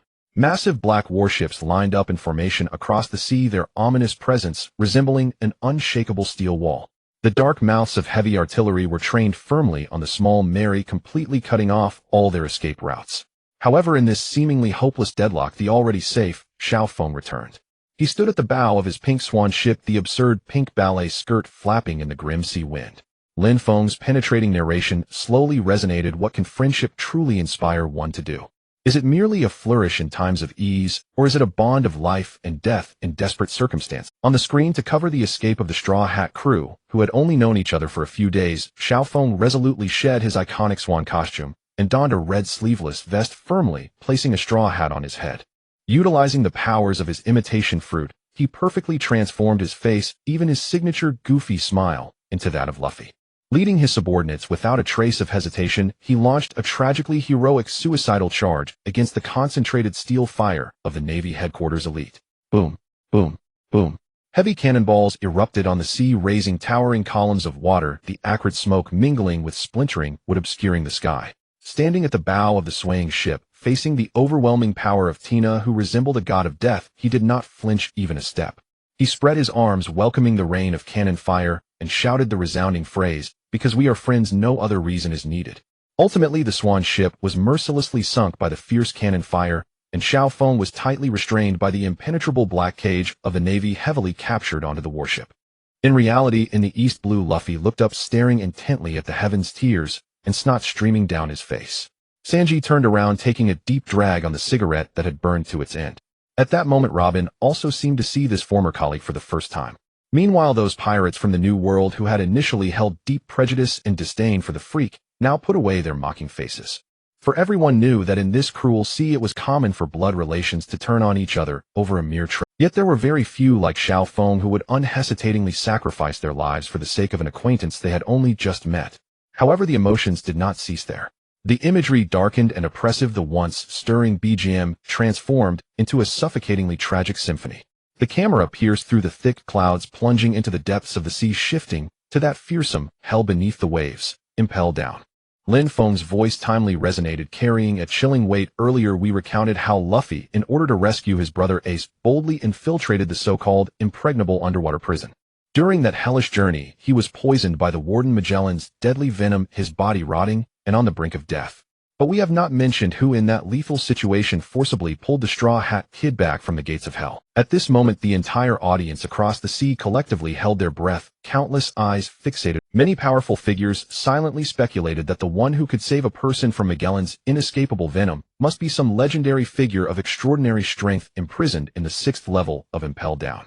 Otherwise, there would be no possibility for the Straw Hat Kid to survive until he was treated by the Queen of Okama Ivankov. In the center of the screen, scarlet subtitles oozed with the thickness of fresh blood. Impel Down, the reunion in hell. The screen abruptly brightened. It was the 5th level of the extreme cold hell, where everything was covered in pale ice and snow, and the biting winds sliced through the air like knives. Luffy's body was purple, the lethal purple venom raging through his veins. He had completely lost consciousness, lying motionless like a discarded piece of dead wood inside a coffin-like wooden board. Just as a pack of large bloodthirsty wolves with glowing green eyes and dripping foul saliva prepared to pounce and tear Luffy to shreds. A frail figure clothed in rags and covered in wounds stumbled in front of Luffy. It was Xiao Feng. He had given up all hope for his own life, seeking the hope of survival for the unconscious Luffy. Lin Feng's narration quivered with evident emotion, possessing a penetrating and infectious quality. To save a Straw Hat Kid he had known for only a few days, even at the cost of his own life, this man, mocked by the world, stepped into the -50-degree extreme, snow-dragging Luffy's bloodied heavy body, leaving a trail of blood, in search of the legendary miracle worker. The blizzard raged mercilessly, the fierce winds mixed with knife-like shards of ice, relentlessly cutting into Xiao Feng's skin. The military wolf's sharp teeth tore through his thin prison uniform, viciously biting into his flesh. Xiao Feng's body was riddled with deep gashes, blood flowing onto the ice and instantly freezing into a shocking dark red. At a critical moment, the previously unconscious Luffy seemed to sense Xiao Feng was in danger, rising up to unleash the last of his strength to manifest his Conqueror's Haki, subduing the wolf pack. This mutual salvation and pure friendship, untainted by a single speck of impurity, struck every viewer across the sea like a nuclear bomb, impacting their sight and soul. In the New World, aboard the Moby Dick, Whitebeard's hand holding a massive bowl of sake froze in midair, the liquor spilling onto the deck, yet this strongest man in the world remained oblivious, a rare flicker of emotion flashing in his domineering gaze. "Mr. 3, who had previously mocked Xiao Feng as foolish, now stood with his mouth agape, utterly in the skies to allow the dying Luffy to endure Ivankov's life-saving hormone treatment. Xiao Feng, already on the verge of death from serious injuries and frostbite, forced himself to kneel on the cold stone slab outside the secret chamber. He clutched the stone door tightly, blood dripping down between his fingers. For over 10 hours he screamed, without pause, "Hang in there, little straw hat. Hang in there, little straw hat." Time ticked away, and Xiao Feng's vocal cords were completely torn. Each syllable he yelled was accompanied by bursts of blood spewing from his throat. He coughed violently, his body swaying dangerously, yet he continued to scream heart-wrenchingly. In reality, in Drum Island, Chopper watched this scene, his furry face already drenched in tears. As a doctor, he understood better than anyone that in such extreme circumstances, Xiao Feng would not only be unable to help Luffy, but would also lose his own life. Yet precisely because he understood that shock was all the more deeply etched in his heart. What? Luffy? Xiao Feng? Chopper wiped his tears while clenching his little hooves. The future captain is such a charismatic person. I want to become stronger. I want to be a doctor who can heal all ailments and help them. In the luminous screen, a miracle finally occurred. With a roar that shook the entire impelled down, Luffy revived. He led the newly formed jailbreak army, cutting through the guards like an unstoppable sword, about to escape this underwater hell. Just as the audience across the sea believed they were about to witness a victorious escape, and could not help but cheer, the imagery in the skies abruptly halted with the sound of heavy metal clashing. Before the jailbreak army loomed the towering gates of justice, hundreds of meters high, separating life from death, absolutely unopenable from the inside. A colossal shadow of despair once again enveloped everyone like a tsunami. A strong sense of suspense and anticipation filled the hearts of the audience across the sea. Lin Feng's narration turned into an extremely oppressive whisper. The escape route has been completely sealed off by the rampaging poison man Magellan. The massive iron gate ahead remains immovable. In the face of this deadlock where death is certain, how will this ragtag group of remnants overcome this insurmountable chasm? In the underwater prison, impelled down, the true Magellan sat in the spacious leather chair of the monitoring room, fixated on the images on the screen above, a disdainful cold snort escaping his nostrils. A bluffing trick. The gargantuan gates, symbolizing absolute justice, standing over the sea, could never be breached, even by 10 colossal sea kings charging with all their might. He wanted to see what these desperate escapees in the sky would use to fly out of this dead sea. Yet reality often proves far more absurd and unreasonable than fictional tales. Boom! A deafening, teeth-grinding metallic screech suddenly echoed from the screen above. Under the countless astonished gazes across the vast ocean, the steel barrier that isolated life from death began to part. The whirlpool currents below. The 2 colossal steel doors blocking out the sky slowly retreated to the sides. The escape route, symbolizing life and freedom, was unveiled before the escapees, without any concealment. What? This is impossible. Absolutely impossible. In reality, Magellan spewed a mouthful of toxic tea, his eyes nearly popping out of their sockets, as he incredulously stared at the miraculous scene above, the poisonous vapor around him swirling chaotically due to his intense emotional upheaval. Luffy stood on the deck of the commandeered Navy warship, dripping with sweat as he leaned over the railing, anxiously scanning his surroundings. Crocodile Jinbei, Ivankov. Everyone was present except for one tall figure dressed in a pink belt. The scene abruptly shifted, cutting straight to the control room of Impelled Down. Sizzle. Purple corrosive liquid dripped onto the hard alloy floor, instantly creating deep pits and releasing an acrid white smoke. Magellan stepped over the shattered threshold, an almost tangible murderous aura draining the air from the room. In front of him at the control panel stood another figure with their back to him, tall and upright, resembling Magellan. The command to open the doors had been given. The process was completely locked in, and reversal was impossible. The fake Magellan slowly turned around, raising a hand to gently touch his cheek. The ability of the mimic fruit was released, revealing the terrifying prison warden had vanished, replaced by Mr. Bon Clay, adorned with heavy eye makeup and flaming red lips. Faced with the toxic dragon rolling and roaring with enough venom to melt everything, Little Bon did not take a single step back. He opened his arms, tilted his head back, and laughed loudly. "For my friends, even if it's hell, I will charge in." At this moment, a voice filled with suppressed emotion and a thick cry came from the nearby communications. The voice echoed across the vast ocean, striking the hearts of everyone. "Little Bon, the gate of justice is about to close. We have to go. Thank you." In the control room, Little Bon's eyes turned completely red, clear tears gushing out like a flood, washing away the heavy makeup on his cheeks. Facing the overwhelming lethal purple venom, he laughed without a care, his smile brighter than the sun. "Straw Hat, you must rescue your brother. The path of the transvestite has no end." In the last second before the monitoring screen cut off, the tsunami-like purple venom poured down, completely engulfing the slender, yet towering figure. In the image, Luffy lay on the ship's rail, crying out heart-wrenchingly. Meanwhile, in the reality outside the screen, the others were not faring much better. East Blue Luffy clutched the ship's bow tightly, his face smeared with tears and snot roaring at the sky. I remember you. You are my lifelong best friend. Outside the bar Thai restaurant, Sanji silently reached out, forcefully extinguishing the burning cigarette on the wooden railing. He put away his usual frivolous demeanor, which made him seem unable to move when encountering beautiful women. Lowering his head with his right arm crossing over his chest, he performed a knightly salute with classical grace towards the sky. Without uttering a word, the highest respect belonging to a man was fully expressed in this silent action. In the New World, those fierce warlords who had always thrived on bloodshed, treated betrayal as commonplace, and would sell their own fathers for treasure, were now collectively rendered speechless. Above in the sky, Lin Feng's penetrating voice broke through the heavy clouds, striking down onto the world. He is a transvestite, yet understands the romance of a man better than 99 of the men upon this sea. He paved the way to the future with his life in a deadly predicament for Luffy. Little Bon is using his life to define the path of a transvestite. Alabasta. In reality, Little Bon had already turned into a person soaked in tears. He covered his face with both hands, kneeling on the ground, and crying loudly with snot and tears coating his hands, even forgetting about his most proud swan dance steps. Woo. This is the transvestite path I have always pursued. I have no regrets in death. Beside him, Mr.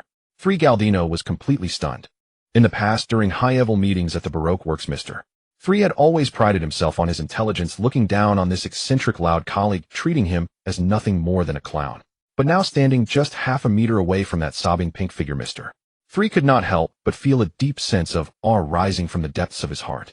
To be willing to gamble one's life without hesitation just to earn a friend's gratitude. Such a madman, regardless of the faction, deserves to be held in high regard. On the Moby Dick, the atmosphere had become exceedingly tense. Ace watched the screen, observing the hellish torment Luffy was enduring to rescue him, his hands clenched tightly, nails digging into his flesh, blood seeping out. He remained silent, unable to utter a word. Beside him, Marco sighed and patted his shoulder in comfort. Don't be sad, Ace, these are futures that haven't happened yet. Fortunately, that bastard Teach has already been contained, and these things will not happen again.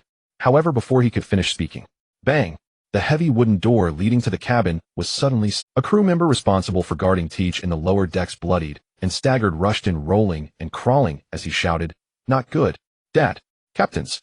Teach! That bastard has killed the guards and escaped."